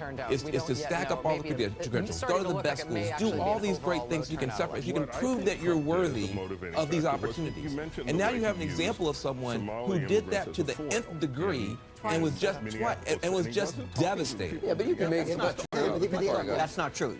No one told her to go set up a private server. No one told her to delete 33,000 emails. No one told her that you have to break the law in order to run for president of the United States. Nobody said that. No one said you have to go and become the Secretary of State and then cash in and make hundreds of millions of dollars from foreign countries who degrade women, who degrade blacks, who degrade homosexuals, and you keep that money and use that money to pay for your daughter's wedding. No one said you had to do any of those things to become the president of the United States. But certainly, Van, to your point, there are a lot of voters, sort of preponderance of voters, who believe that whatever resume Hillary Clinton had, it still didn't help her with judgment. And Donald Trump does have a great resume. What Van is wrong is people say that she's the most qualified person to be the president of the United States by a metric that the media has imposed is what the qualities are that the American people want. The American people. That's my point. I think in an era when you have such jaundice about institutions generally, about government and about politics, the idea that someone would emerge here who didn't come from this and win is not, in retrospect, that stunning, because people, that was part of the statement. We don't want someone from the inside. We want someone from the outside. We want someone who's going to take a blowtorch to the establishment. But doesn't it feel like sometimes like the rules change? I mean, I'm just asking. It's something to like, you're supposed to do all this stuff and then it doesn't matter. There's one element of the results I think that kind of puts this in a different light. I mean, she is the first woman nominee. She won college-educated white women, not by as much as people thought, but she did win them. She won minority women by a big margin. She lost white women without a college education by 28 points. She lost them essentially by as much as Walter Mondale, Lydia and Ronald Reagan. Only a third of them, according to the exit poll, and maybe this will change as we go, voted for her. And that is probably why Michigan and Pennsylvania and Wisconsin topple off. I mean, she expected to do poorly among non-college white men, but this kind of deficit among working white women, what we used to call in the 90s the waitress moms who did vote for her husband, Bill Clinton, he had better performance among many Democrats. That, I think, if there's any single result that's going to get the most discussion after tonight, it's going to be that. I agree, because there was a gender gap within the gender of women. A class gap. A class gap. And it wasn't about gender, it was about class. And, you talk about a woman getting so close. What was remarkable to me about this race was that gender was never really an issue in this race. The reason for that, I think, is that she had made herself into a generic politician that had nothing to do with her gender. Well, the first time she ran on experience. This time she started out talking a little bit more about gender, but that got subsumed. And I think, she thought that Donald Trump, she and a lot of us, quite frankly, thought that Donald Trump was going to create her gender gap for her by his own behavior. And that they would, so it would be about, the gender gap would be about his behavior and not about women having to feel like they were voting for a woman just because she was a woman. In the end, it turned out to be about class. The gap between college and non-college white women is bigger than the gap between men and women. It was bigger. The class gap among white women was bigger than the gender gap. Exactly. So, I mean, there's just, and again, Bill Clinton won. He's the only Democrat in the last 30 years who won most of those women. She lost her by as much as Walter Mondale. A lot more ahead, a lot more to talk about. We're going to take a short break. And putting all that together into sort of a bouquet of politics, and then to somehow find a way to do it electorally. I mean, I got a call from them last night from Kellyanne. Are they going to carry Pennsylvania? I'm not sure they did have a really sophisticated system. Asking you. I don't think. Well, they knew I knew the city. They knew I knew the area. But the fact that they were polling this sort of way, 1-to-1. What do you hear? What do you hear? That's pretty old time. I'm just going back to. I know we're going to disagree about some of these things, but I am just determined to find an optimistic notion here, which is there must be some talent here to be president because he's going to be our president for 4 years. So if you take the view, he's terrible and he's going to fail miserably, so why don't I get ahead of the curve and say that first? That's not what I'm going to do. I'm going to wait and see the next couple of days and see, is he going to recoil everything he said, because it all was a game. All the class antagonism, the ethnic antagonism, which bothers me. Is he going to pull back from that? The attack on the media, all the stupid stuff. Is he going to say, well, that got me where I want to get, but I don't need that anymore. What I need now is calm, confidence-building measures that I can actually have a chance of building this economy back up again. Because the reason I believe in the infrastructure thing, and I know he has to get it financed, he's going to have to change the Democratic Party. The Republican Party is going to have to help the Democratic Party. But do the brains that got this guy elected president tonight apply to being a good president? I leave it as an open question. I hope there's some connection. Otherwise, we have a dingbat as president. We have a guy with no ability to be president. It's hopeless with terrible values and incompetence galore, and we're just into doomsday right now. I'm just not ready to accept that sort of notion right now in my head. I have to think there's got to be a pony in this crap pile. I think there has to be a pony in there somewhere. Because somebody had to create the crap. Don't forget. I agree, it's his crap. Don't forget he was a celebrity. Eisenhower, the last non-politician elected, won the Titanic struggle for the planet and came home a real-time celebrity for all the right reasons. This network devoted years of programming and promotional support to a reality show that was mold-breaking for the time and contributed largely to making this New York developer, builder, licensor, landlord, investor, successful guy into a global celebrity and brand, That's true. who sells brand name licensed products with his name on it. Just one of the things we've never seen. Let me put one better to you. Ronald Reagan, General Electric Theater. General Electric owned this company, and in 8 years he was on the top 10 of the television programs. He's number 3 one year, and he used that. So I think media celebrity, Eisenhower, of course, was a real hero. He wasn't a celebrity. Ronald Reagan's dinner speeches around the country eluded and evaded the mainstream media of the time, who didn't see him coming as clearly in many of the same ways. We have 3 minutes remaining. This is the time for real wisdom, lightning round. Well, in this hour. You're going to want to skip me. I will say the thing that if you want real wisdom, I don't have that to offer at this hour. I will say, though, that I do think that this is a moment, however you feel about this election, to keep in your hearts some of the communities that are not represented here on this set, who have been directly threatened by Donald Trump in a way that nobody in this kind of position of power has ever threatened groups of Americans before. And Muslim Americans and Latino Americans and immigrants, documented and otherwise right now, are in fear for what the country just did and for what our country means. Not just what Trump will do, but what it means that our country just endorsed him after what he threatened against those parts of our fabric. And that's a responsibility we have on all of us now, regardless of what Trump does with this power that he's just been given. Rachel, America is crying tonight. Let's update you on the electoral votes that are coming in Maine. We now project Hillary Clinton will get 3 of the 4 electoral votes in Maine. Maine distributes its electoral votes according to congressional districts. Donald Trump will get 1.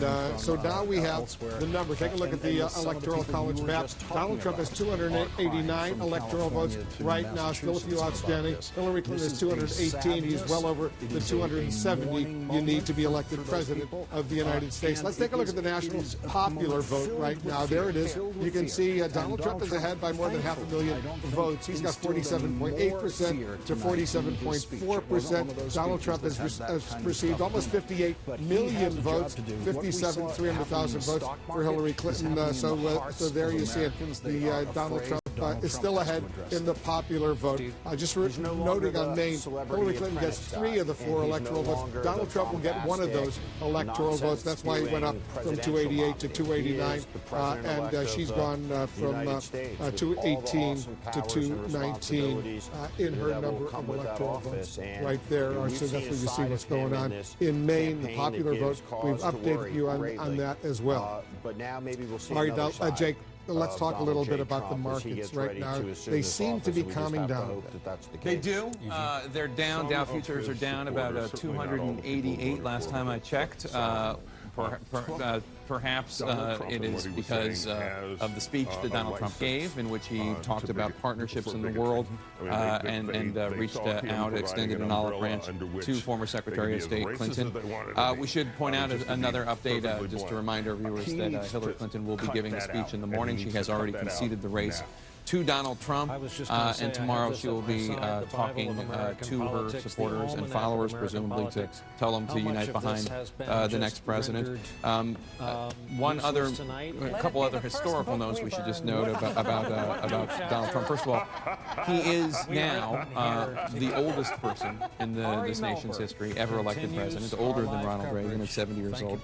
We've said before he is the only person who has never before served in government or the military. There are 4 individuals before him, 4 presidents who had never held elective office before: Zachary Taylor, Ulysses S. Grant, Herbert Hoover, and Dwight Eisenhower. Taylor, Grant, and Ike had been generals, of course, and Herbert Hoover had been a Secretary of Commerce. And then now America, your new First Lady, Melania Trump, She is the first foreign-born First Lady since Louisa Adams, who is the wife, or was the wife, of John Quincy Adams. Melania Trump joining that august small club of First Ladies born outside the United States. The new First Lady of the United States, Melania Trump. Dana, the Senate, the balance of power in the Senate, the Republicans stay in charge. That is the headline, that Republicans were defending 24 seats, and they did so successfully. They remain in charge of the U.S. Senate. Right now, the balance of power is that we can call is Republicans have 51, so they have a majority. And there are two remaining seats that we just haven't been able to call yet. One is New Hampshire, and the other is Louisiana, because there's going to be a runoff. So it's possible that at the end of the day, Democrats will have only picked up one seat. And turns out Donald Trump had some pretty big coattails. And the Vice President, Mike Pence, Vice President-elect, will be the President of the Senate. So exactly. And then just, obviously we talked about the Senate, but it bears repeating that this is Republican control of Washington. Yeah. Republican in the White House, Republican control of the House, Republican control of the Senate. It's very impressive, John King, when one party controls the executive branch and the legislative branches of the U.S. government. It allowed President Obama, when he came to office, not without big fights, but to get Obamacare, the Affordable Care Act, through. It allowed President Obama, alienated a lot of Republicans in the process, to get his version of the stimulus package through, all on Democratic votes. Now we're going to see what Donald Trump can do, which the tone tonight, very conciliatory. The market's reacting. A lot of Democrats saying that's the right pitch even. They don't trust it. We'll see, we'll see what happens going forward in this polarized environment. We were just looking during the break. It's possible, still possible, Hillary Clinton could win the popular vote as we count the votes in California. That will add a nugget to the debate in this polarized political environment. Now the big question is, with a Senate like that, Democrats will try to block it, but the Republicans can repeal the Affordable Care Act. They may have to go through budget maneuvers. You can't get 60 votes, do it in other legislative ways, but they can do that. As David noted earlier, there's a Supreme Court vacancy, Antonin Scalia's seat on an evenly divided court. That is a huge deal. Donald Trump's going to fight with his own party on trade. The Republican establishment, including the Speaker of the House and Mitch McConnell, don't want to build a wall.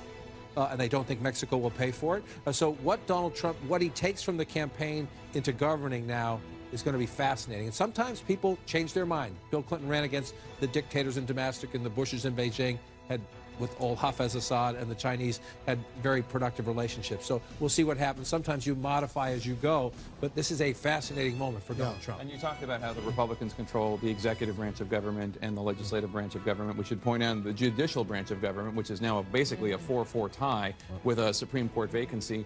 Donald Trump will now get to fill that vacancy. Merrick Garland is not going to get that Supreme Court justice. We should point out 3 of the so-called liberal justices, if you include Anthony Kennedy, who's a swing vote, are all either 78 or in their 80s. So Donald Trump will probably get at least 3 Supreme Court justices to be named, unless they hold out. In fact, it was that argument that he made over and over again to really consolidate the Republican Party with him, that he would have the ability to shape the court for a generation. That gave real strength to the Republican base. They believed that was reason enough to coalesce around someone that they may have disagreed with. That and Obamacare. In the final weeks of the campaign, when he said, I will repeal Obamacare, I will cut regulations, when he gave a traditional Republican speech, he stayed disciplined, and you could close your eyes and forget the voice, and it could have been Jeb Bush or Marco Rubio or Ted Cruz giving basically the speech that Donald Trump was giving in the final weeks of the campaign. That is when Mike Pence was running around the country saying, Republicans, please come home.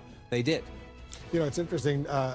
Hillary Clinton tomorrow is going to have to give a speech she dreaded. She gave it, remember, 8+ years ago when she conceded to Barack Obama, who won the Democratic presidential nomination at that time. She conceded, spoke about the glass ceiling. She's going to have to do the same thing this time. Donald Trump was extremely gracious and said he wanted to heal the country, and whether or not he is successful will begin with what kind of speech Hillary Clinton gives as the person who did not win, and how when she tells her supporters that they need to get behind the new president. He thanked her. He was very gracious for her service to the country over all of these years. Our election coverage is going to continue nonstop right now. Chris Cuomo and Allison Camerado, they are going to be joining us on New Day. Remember, this has been a truly historic night. Donald Trump, elected President of the United States.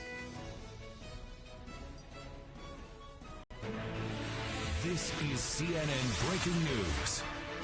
We want to welcome our viewers in the United States and around the world. This is a new day indeed. President-elect Donald J. Trump, a stunning comeback, wins in places and by margins that made this victory deep and decisive. We still have states to call, but whether it's the moment or simple exhaustion, Donald Trump already different in his first remarks to the country, humble, conciliatory, and promising to make us all proud. I've just received a call from Secretary Clinton.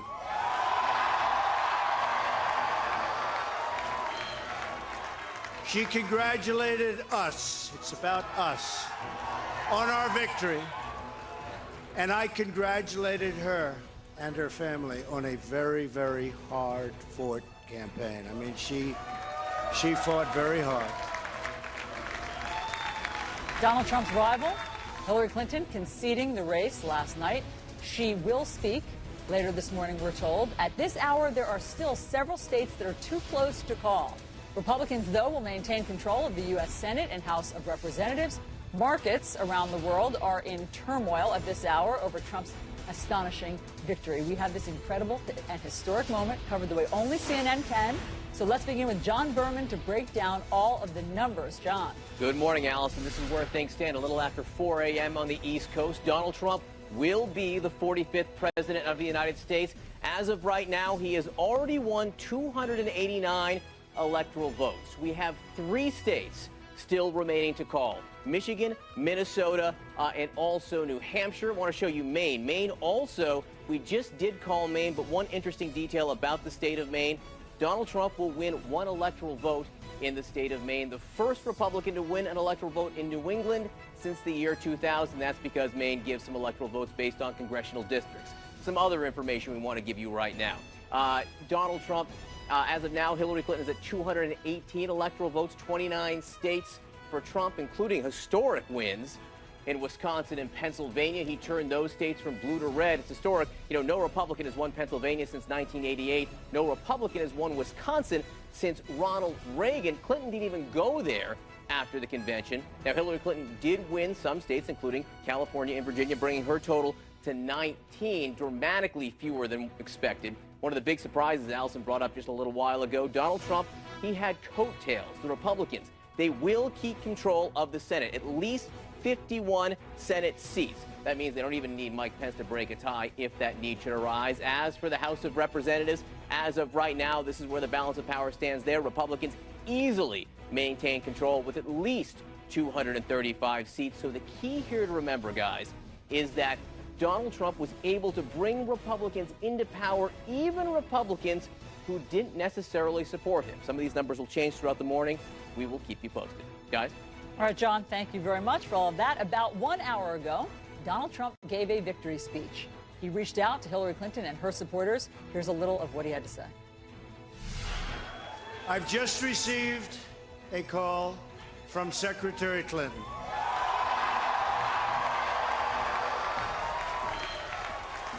She congratulated us, it's about us, on our victory, and I congratulated her and her family on a very, very hard-fought campaign. I mean, she fought very hard.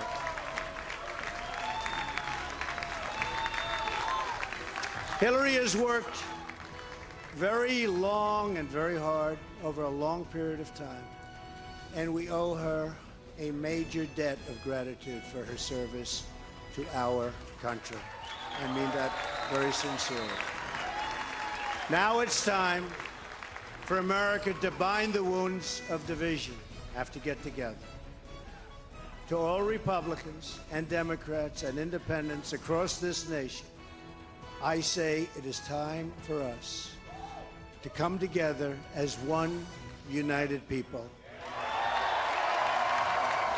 Time. I pledge to every citizen of our land that I will be president for all Americans, and this is so important to me.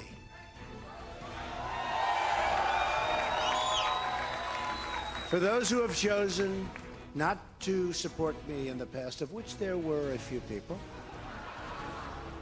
I'm reaching out to you for your guidance and your help so that we can work together and unify our great country.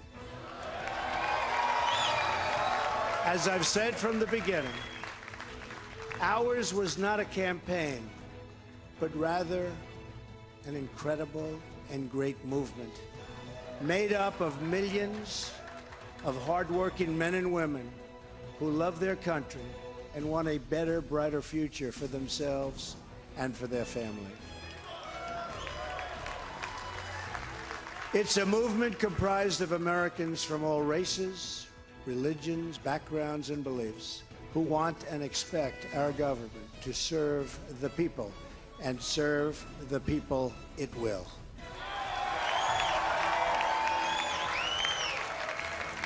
Working together, we will begin the urgent task of rebuilding our nation and renewing the American dream. I've spent my entire life in business looking at the untapped potential in projects and in people all over the world. That is now what I want to do for our country. Tremendous potential. I've gotten to know our country so well. Tremendous potential. It's going to be a beautiful thing. Every single American will have the opportunity to realize his or her fullest potential. The forgotten men and women of our country will be forgotten no longer. We have a great economic plan. We will double our growth and have the strongest economy anywhere in the world. At the same time, we will get along with all other nations, willing to get along with us. They will be. We'll have great relationships. We expect to have great relationships. No dream is too big, no challenge is too great. Nothing we want for our future is beyond our reach. America will no longer settle for anything less than the best. I want to tell the world community that while we will always put America's interests first, we will deal fairly with everyone. Vice President-elect Mike Pence on one side, Barron Trump on the other, his youngest son. Haven't seen much of him in this campaign, but what a moment to make an entrance. Donald Trump making history. The victory astonishing on many levels. CNN's Sunland Sarfati is live at Trump Tower in Midtown Manhattan with the latest. The word from there.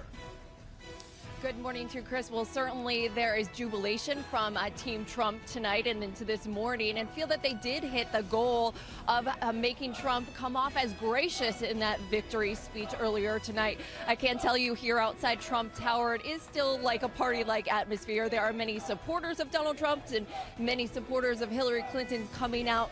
Passion still, of course, running high here in the streets in front of Trump Tower. We believe that President-elect Trump did arrive back here a short time ago, presumably to get a little sleep, because for him, the work really does start anew in a new way today. And that's something that his vice president said immediately, that they are going to start immediately getting to work on the transition.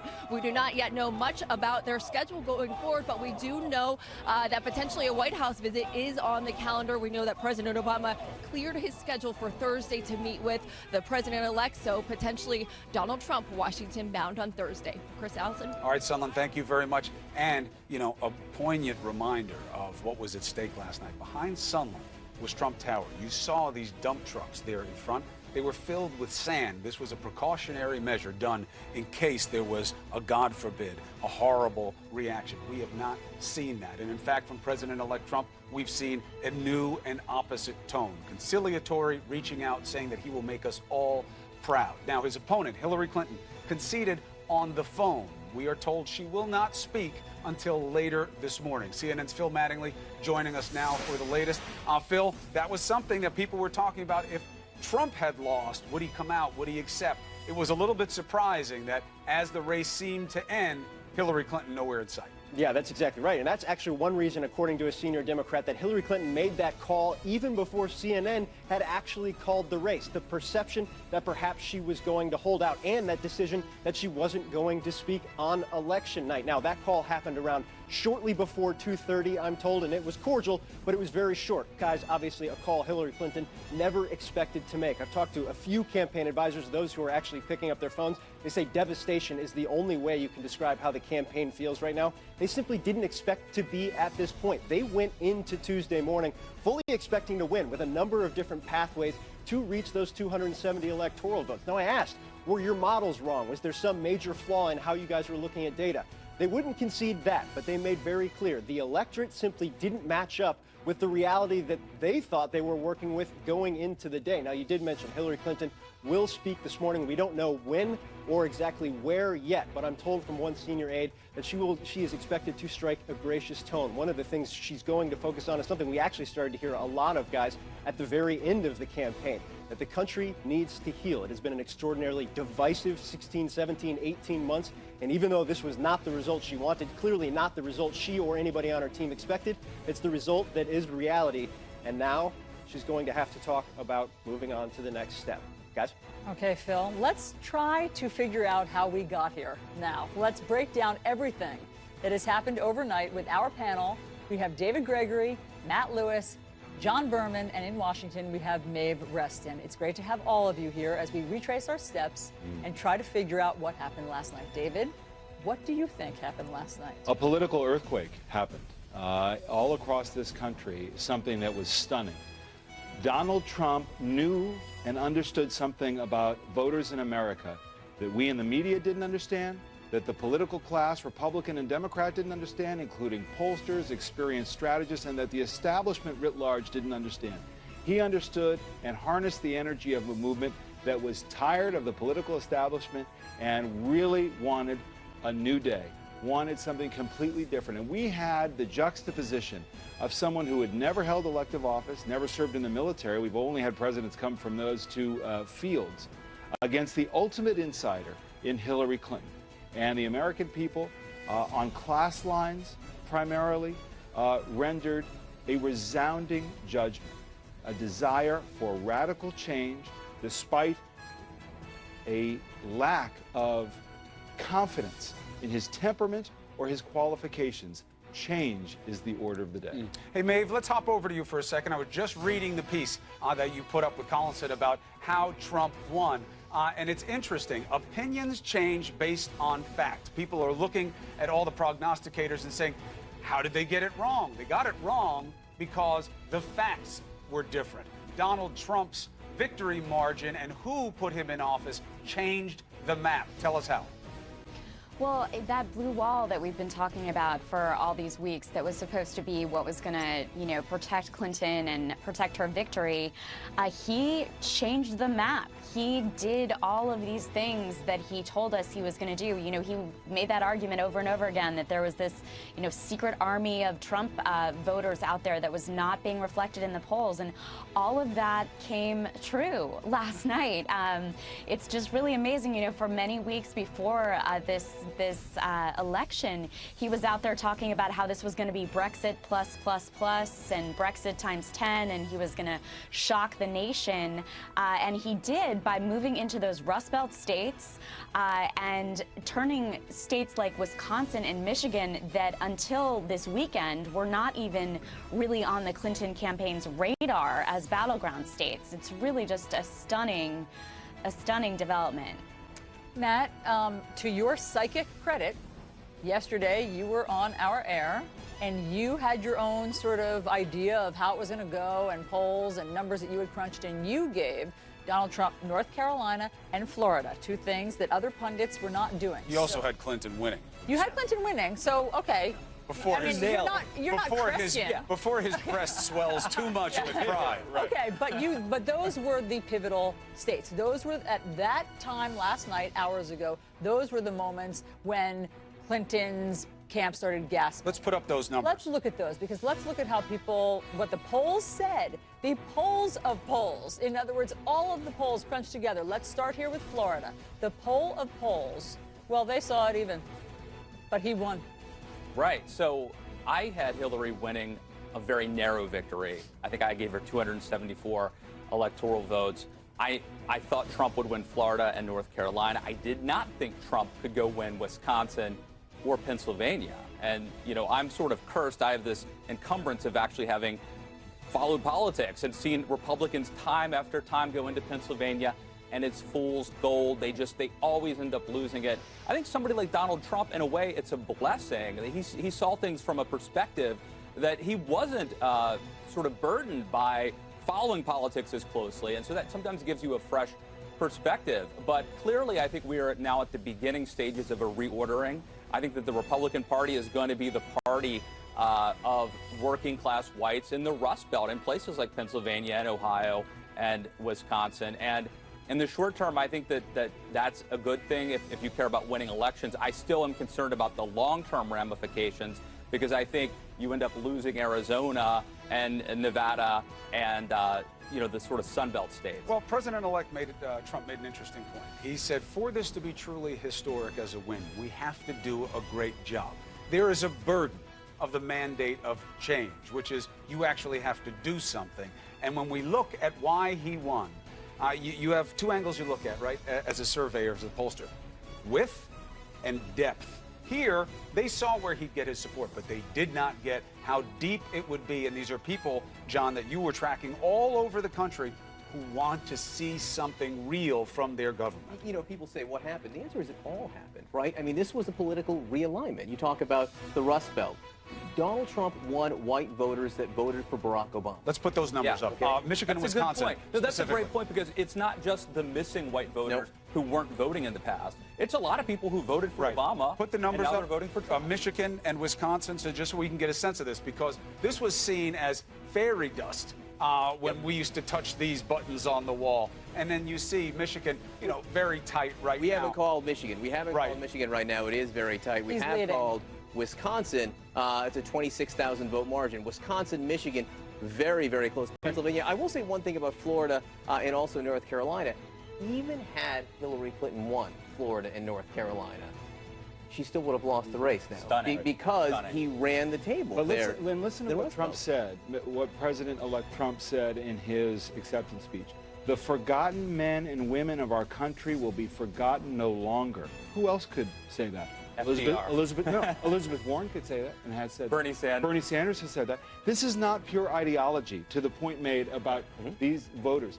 But it is class, it is Rust Belt voters. You had a gender gap here, but what was bigger is that working class white women voted for Trump over Clinton. And that was bigger than the college whites, and the college white women did not vote for Hillary Clinton in the numbers they needed to for her to win. Guys, stick around. We have a lot more to talk about. So how exactly did Donald Trump do it? The exit polls tell some of the stories, but they certainly tell which issues mattered most to voters. Find out next.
President-elect Donald Trump, the next president of the United States.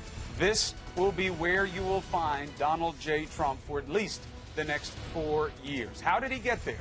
Let's talk about it. Let's bring in Christine Romans breaking down the exit polls, the new dirty word in politics, exit poll. Oh, yeah. What are the issues that drove him to the White House? Voters think Donald Trump can fix 3 things, you guys: terrorism, immigration, and trade. Let's start with terrorism. Trump won overwhelmingly here with 57% of the nationwide electorate, just 39% for Hillary Clinton. An even bigger margin of victory with those who say immigration is the most important issue. 64% breaking for Trump, 32% for Clinton. He won Florida, right? But look at this. We asked voters there, what should happen to illegal immigrants working in the U.S.? 70% of Floridians say they should be offered legal status. 22% want deportations. Of those who want deportations, 93% breaking for Trump, just 6% picking Clinton. That was a trend on all the issues, you guys. Trump's support was huge among voters who believed in his message. And even if some voters agreed with Clinton's positions, the votes just were not there for her.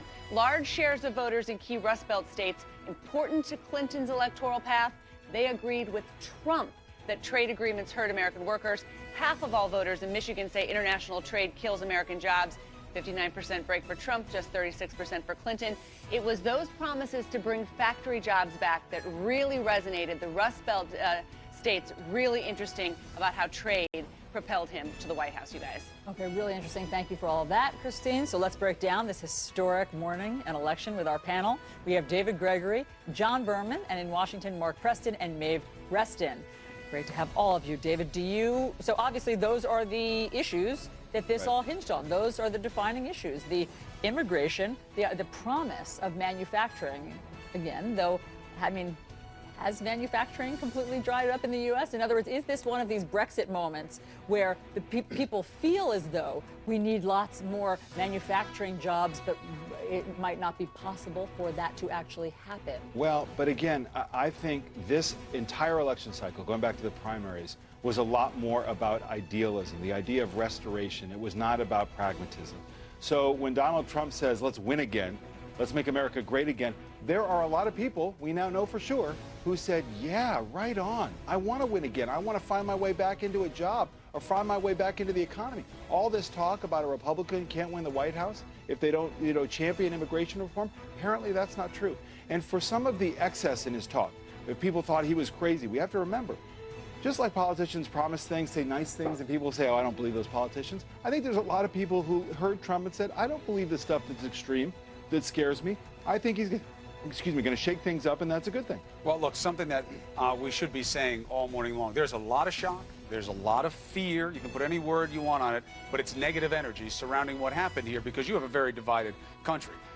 To that point, what you just heard out of Donald Trump in his victory speech, you should get used to that. Those who know him and understand his ways would not be surprised that he sounded like that in his victory speech, and he's going to sound like that going forward, John Berman. You're not going to hear about the wall, about how Muslims are bad, about how immigrants have to go. He is in a different position now, and he was delivered a mandate. The trick will be he's now got a huge group of this country who wants to see things change, and in a big way, and tomorrow. The other thing is, no matter what he says between now and January 20th, what he does after taking office will be an anathema to a large part of the population. You can figure there will be a vote on repealing Obamacare. You can figure that the Iran deal is in jeopardy. You can figure there will be some kind of meaningful immigration action that will not be welcomed by a large part of the population.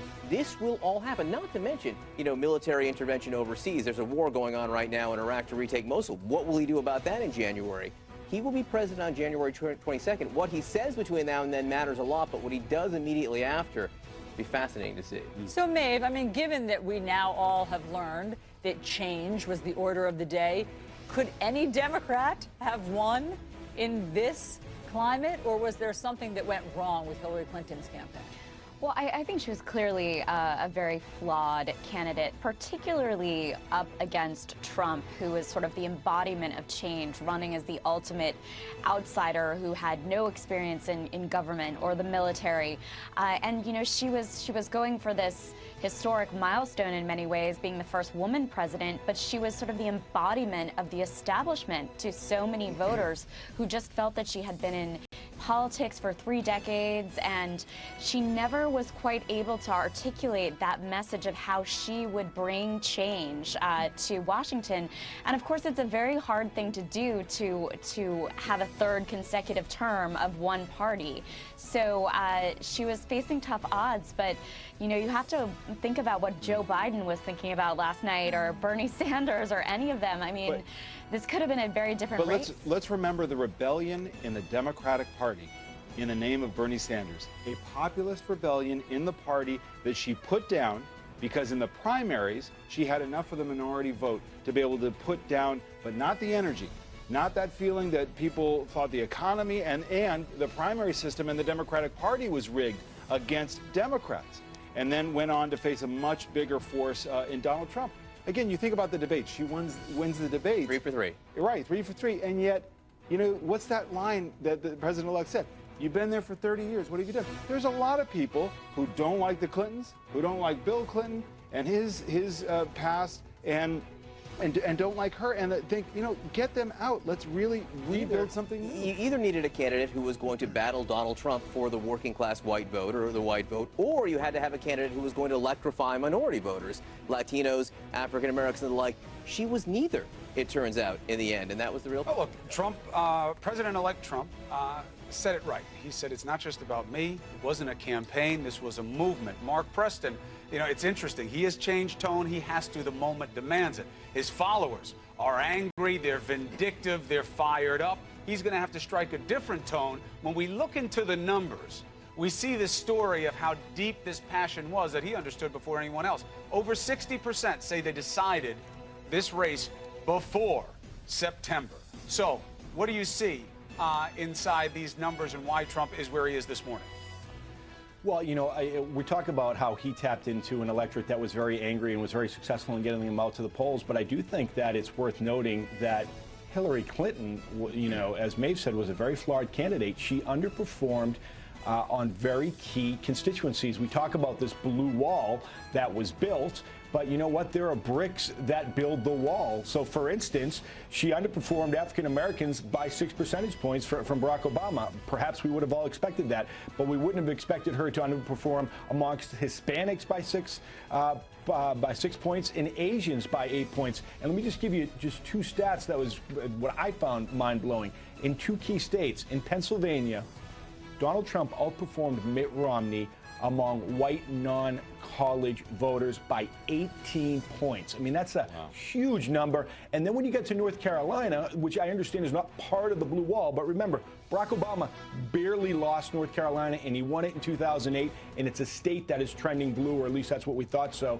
Clinton underperformed Barack Obama by 17 points among Hispanics in the state of North Carolina. So while Donald Trump clearly tapped into something, and I've got to tell you, I'm sure we were all surprised by this, that those voters who were angry, who showed up at those big rallies, actually showed up to vote, and they waited to vote, and they cast their vote. At the same time, the Hillary Clinton operation, while we thought it was really good and what have you, it was the candidate that was unable to inspire those that she needed to go to the polls. Yeah, I mean, that was the big question. Everybody said, well, rallies don't equate to votes. You know, just because people come out to a rally to see this sort of rock star performance doesn't mean they'll vote. They were wrong. Barry Goldwater had huge crowds as well, and they didn't show up at the polls. This is about the man matching the moment. Agreed. And that was a very powerful combination. All right, okay. So what's the reaction? Well, if you were for Trump, you love it. If you weren't, you hate it. The markets just don't know what it's going to mean. And you know what volatility means on Wall Street? Bad things. We're going to give you the reaction from Wall Street, talk about what it means and how long it might last. Next.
All right, let's talk about the effect on the markets of this momentous morning. World markets slid overnight as it became clear that Donald Trump was headed towards a probable win. Christine Romans joins us with more. What are you seeing, Christine? Well, The Economist magazine said it's fright night for investors. And so you started to get this reaction and suddenly markets around the world fell. Let me show you where U.S. futures are right now. They're down a few hundred points, 317 points for the Dow Jones Industrial Average. So if that holds into the opening bell, you'll see big losses.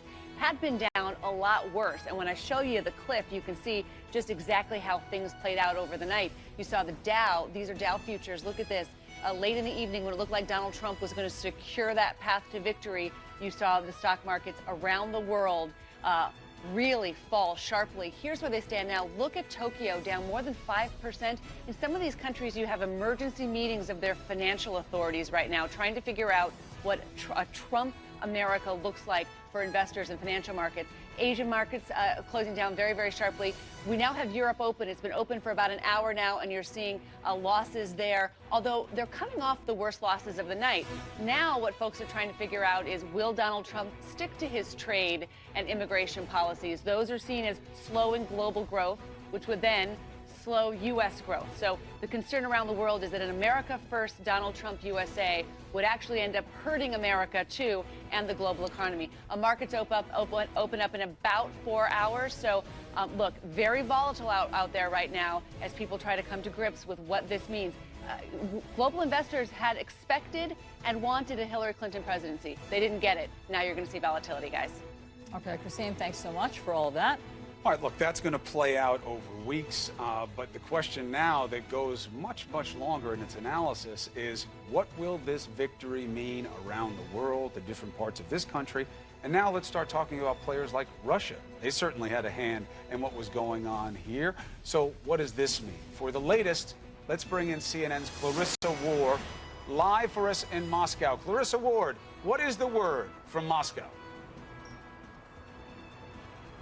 Well, Chris, good morning. We've already heard that Russian President Vladimir Putin has reached out to Donald Trump, sending a message congratulating him, saying that he hopes that his election win will usher in a new era of U.S.-Russian relations, which he described as being in a, quote, critical stage. And I think on the surface of things, officially what you're hearing is a sort of restrained, polite tone. But privately, Chris, it is no secret there is some major schadenfreude going on here from Russian officials who, simply put, really disliked Hillary Clinton. I spoke to one Russian senator today who said, today is my birthday, but this is the best gift ever. Really, Chris, this is less about a love of Donald Trump than it is about a very strong anathema towards Hillary Clinton, who they see as being anti-Russian, aggressive, and a warmonger. So it'll be interesting to see how the relationship develops from here. Chris?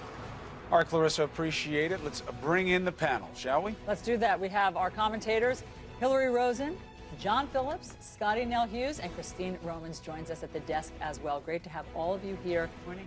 Hillary, I know this is not how you expected last night to go. How are you getting your mind around this morning?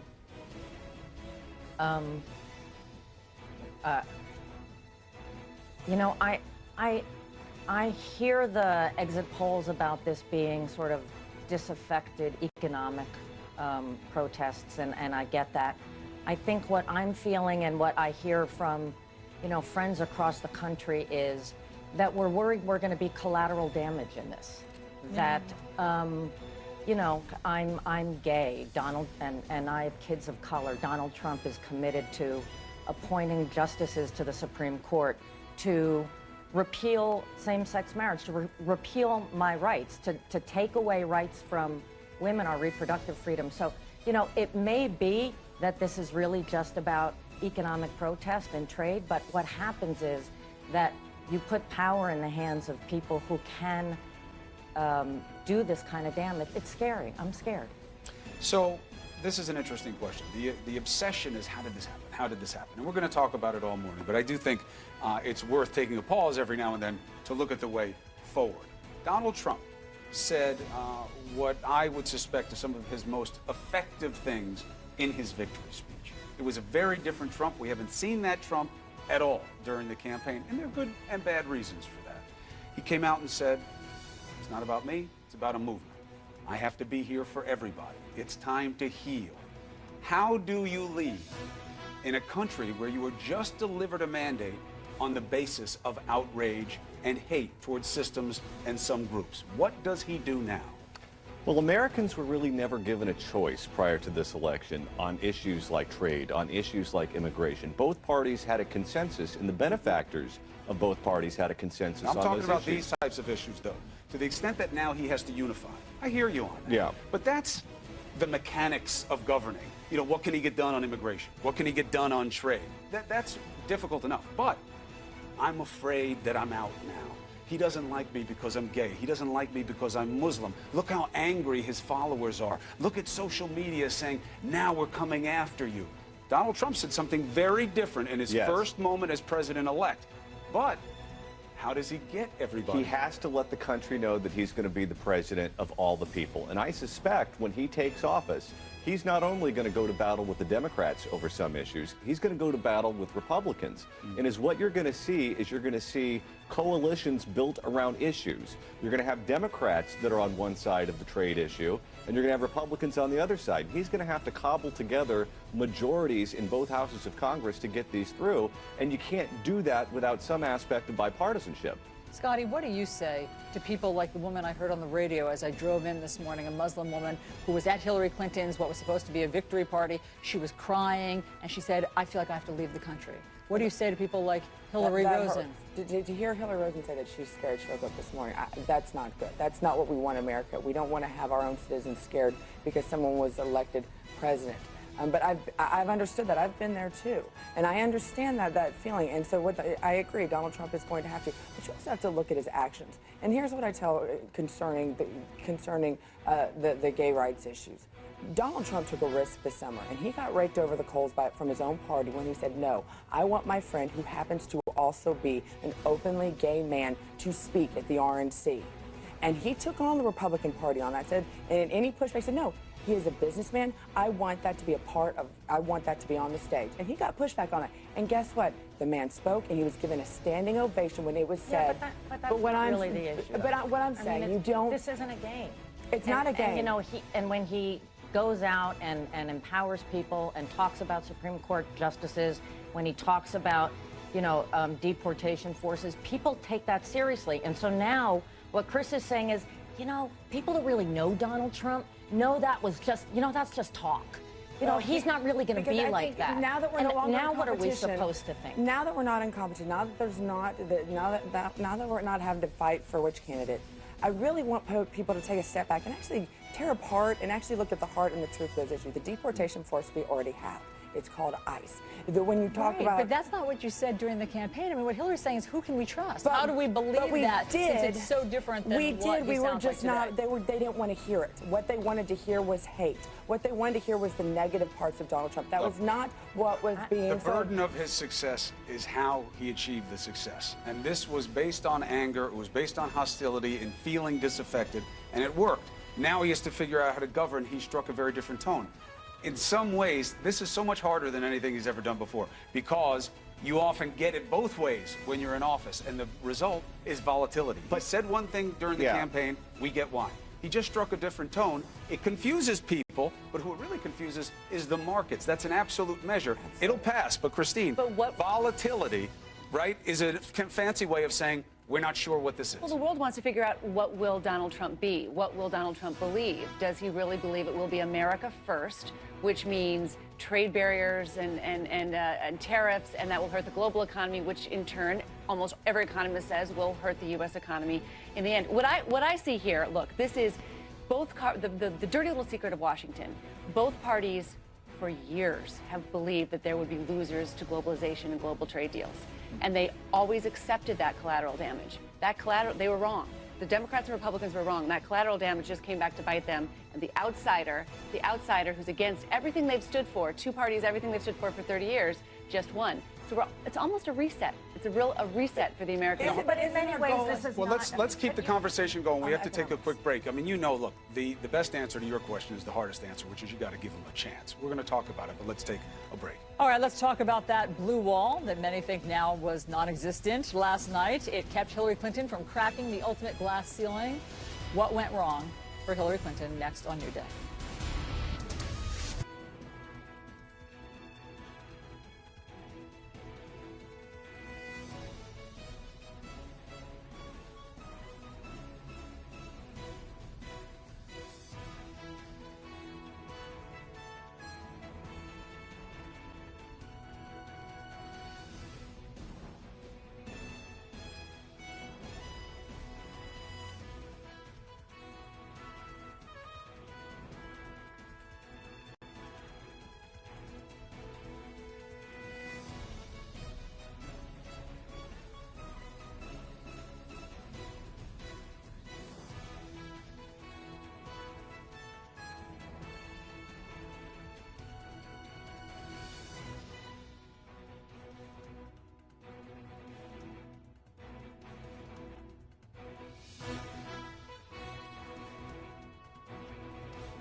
This is CNN Breaking News. History by any measure is what we saw in this presidential election. For a little bit of perspective, George Washington, since him, there have only been 4 presidents who never held elective office, and all of them had at least some kind of government service. To discuss what this all means, Douglas Brinkley, CNN presidential historian, and Julian Zelizer, a historian and professor at Princeton University. Thank you very much to both of you for being here. So, first blush, history being written as we speak. What is being written right now? I think it's the biggest upset election since Harry Truman upset Dewey back in 1948. It was a shocker then. This is a shocker now. I think we're all having to wonder and scratch our heads, how could polls have it so deadly wrong? It's a reminder that Reagan Democrats are alive and well, particularly in the Midwest, and they came to Donald Trump. And that Ross Perot, back in 1992, won 19% of the vote, going totally against NAFTA, about the great sucking sound of jobs leaving the nation.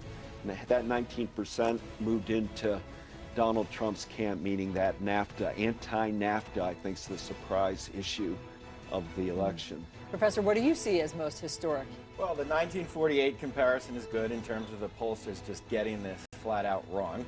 The 1980 election comes to mind. The feeling that many Republicans had in 80, I think Trump supporters have today, that this is a realignment that people missed, and this is a new era in American politics. And at the same time, many opponents feel a sense of deflation, like, how did this happen? That's how a lot of Democrats felt in 1980. And the third part of this is just the anger and some of the venom that came out of the Republican campaign. I think many people are wondering, how does that fit once President-elect Trump is in the White House? So who are we now? Dewey Truman. We all know it for the headline, and in truth, the headline was a mistake. It was a printing error. Not obviously, it was a factual mistake. They printed early for various reasons. They got it wrong. But that wasn't a definitional premise within the country. This was definitional.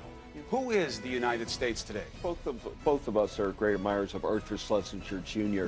He used to always talk about the pendulum of history. Every 8 years, it goes from party to party and swings back and forth. We had 8 years of Barack Obama.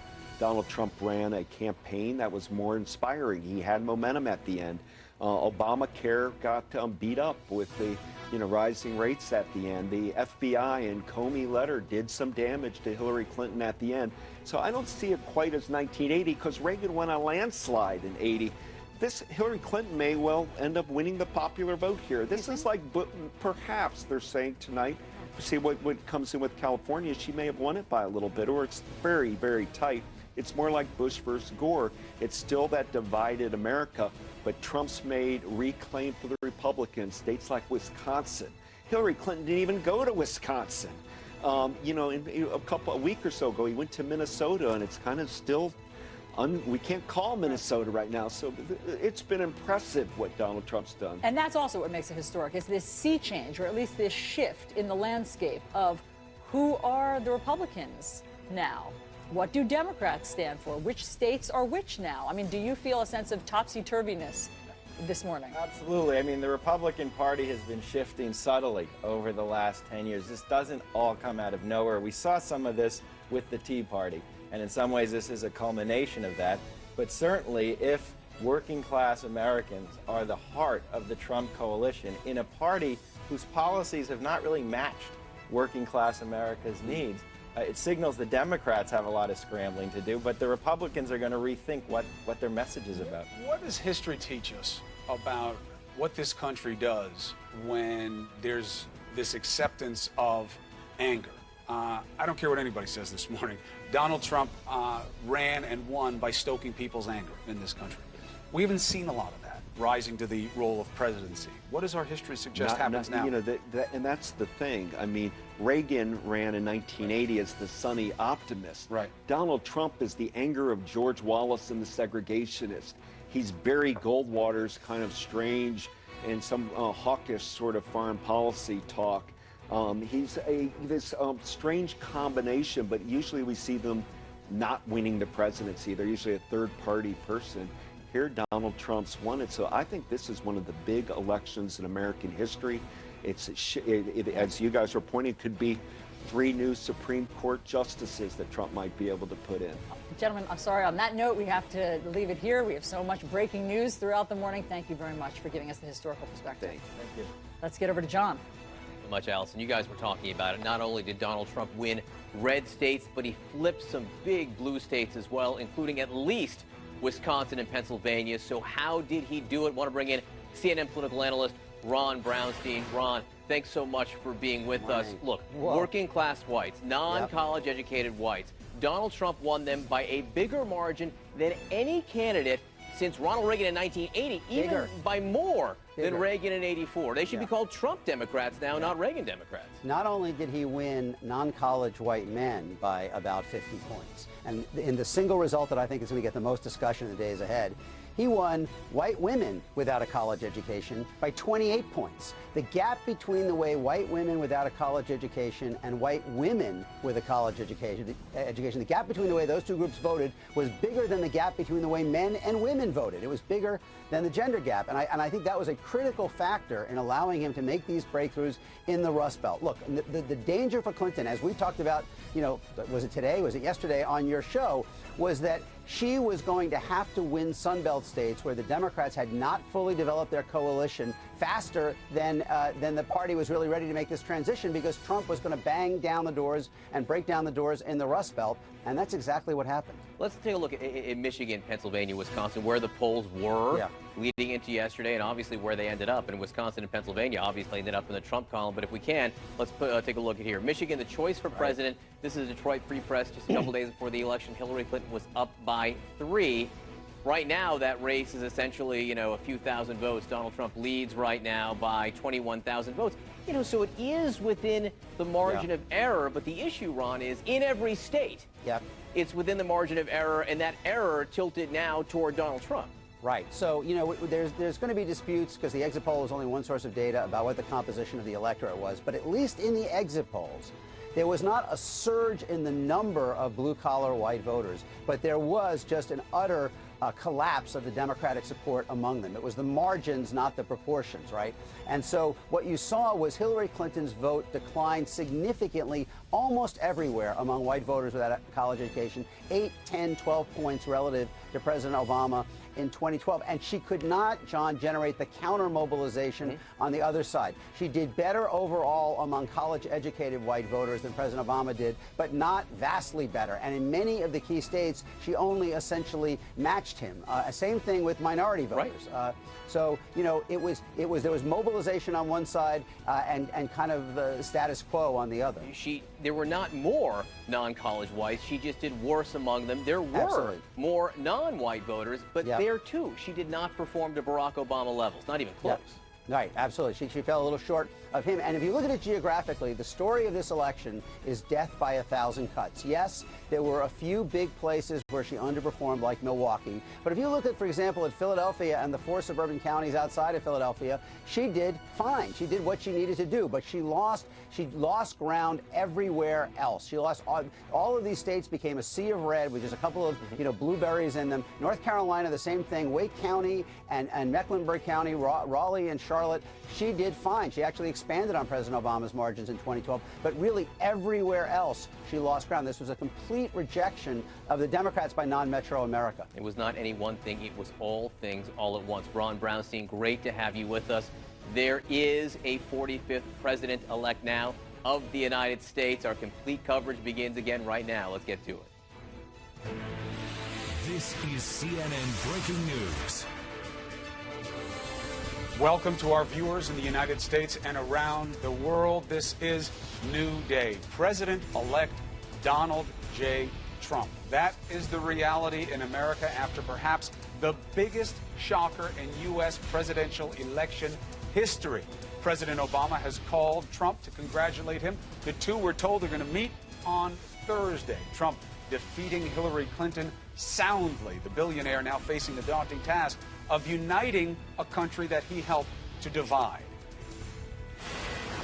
I've just received a call from Secretary Clinton.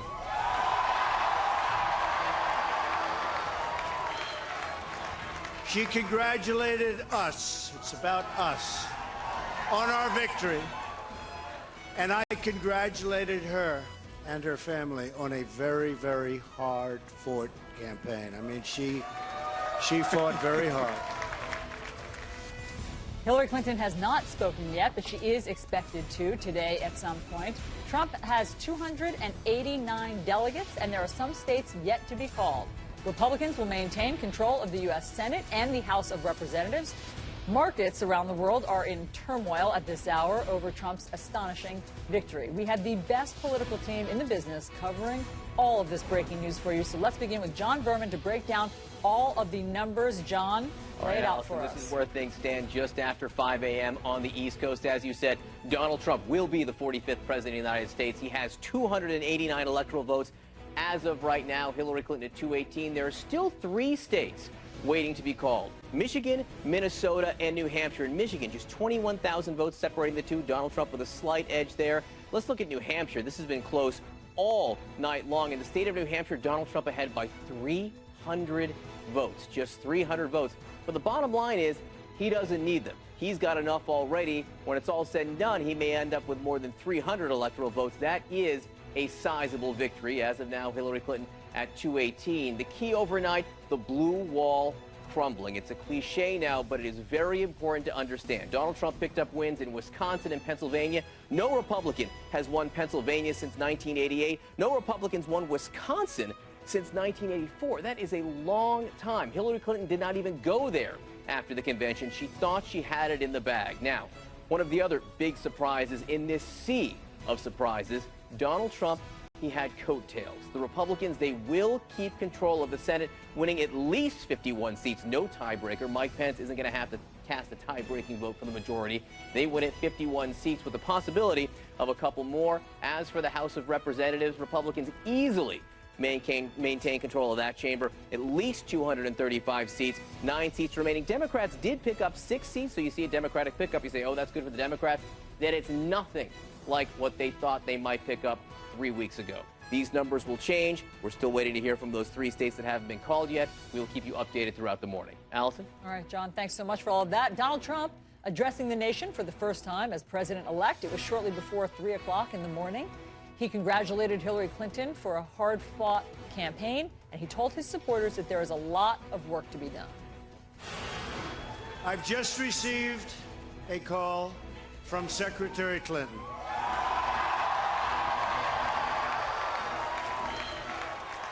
She congratulated us, it's about us, on our victory.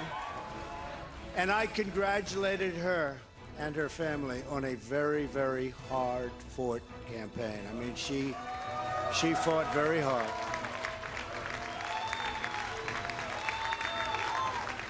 Hillary has worked very long and very hard over a long period of time, and we owe her a major debt of gratitude for her service to our country. I mean that very sincerely.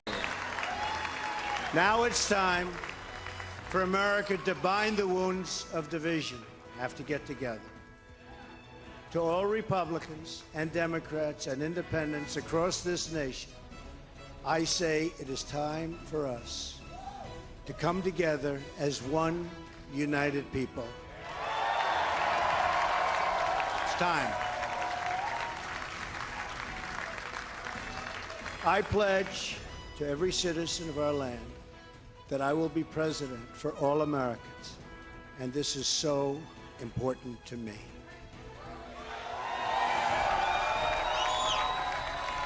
For those who have chosen not to support me in the past, of which there were a few people,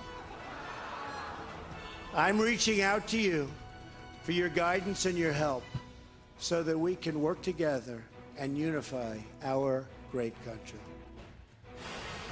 All right, that was the first moment we got to hear from Trump as president-elect. Let's go to CNN's Sunlen Safadi live at Trump Tower with more on the president-elect's big night and what is next. Sunlen, his first remarks as president-elect, notable for what he did not mention more than what he did say. That conciliatory tone, very different than what we heard in the campaign.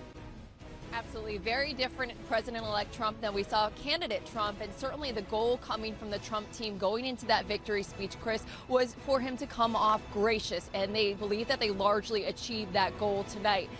President-elect Trump has spoken to President Obama. We know that President Obama called him a short time ago. And this, according to one of our star campaign reporters, Cassie Spodak, who caught up with Trump campaign manager Kellyanne Conway as she was leaving the victory party. Kellyanne Conway describing that conversation between the two men as great and saying that they will meet at the White House at some point soon. We know that President Obama has cleared his schedule for that potential meeting at the White House on Thursday, so we'll see the details of that as it comes together. Trump back here in Trump Tower, where I can tell you it is still very much a party-like atmosphere outside. A lot of Trump supporters still gathered, chanting Trump, Trump, Trump, wearing their Make America Great Again hats.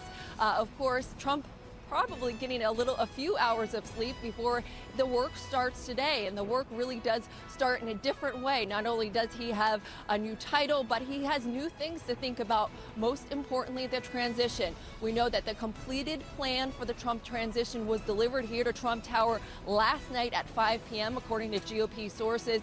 So the work, according to everyone on Trump's team, starts today. Chris and Allison. Sutherland, thank you very much. Hillary Clinton did not speak publicly last night, but she is expected to speak this morning. CNN's Phil Mattingly joins us with more. What have you learned, Phil? Well, Allison, and her decision not to speak, not to concede publicly, underscores kind of a key reality here. They never expected this to happen. A senior Democrat telling me that Clinton needed time to digest this, really get her message together. Now, the speech itself, again, we don't know when it's coming or where it's coming. It is coming this morning, and it will be talking about healing. It will be kind of a reflection on what this campaign has been and a reflection on where the country needs to go.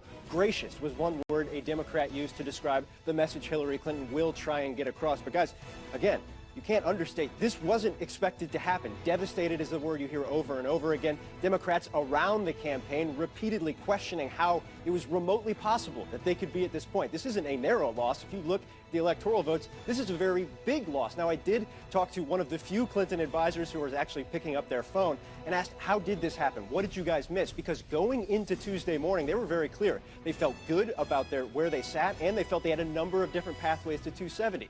I asked, was your data off? And they said, look, we're not going to kind of trash our own programs here, but it's very clear. We were looking at an electorate that simply didn't track with the reality of what ended up happening on Tuesday night. So where does that leave the Clinton campaign?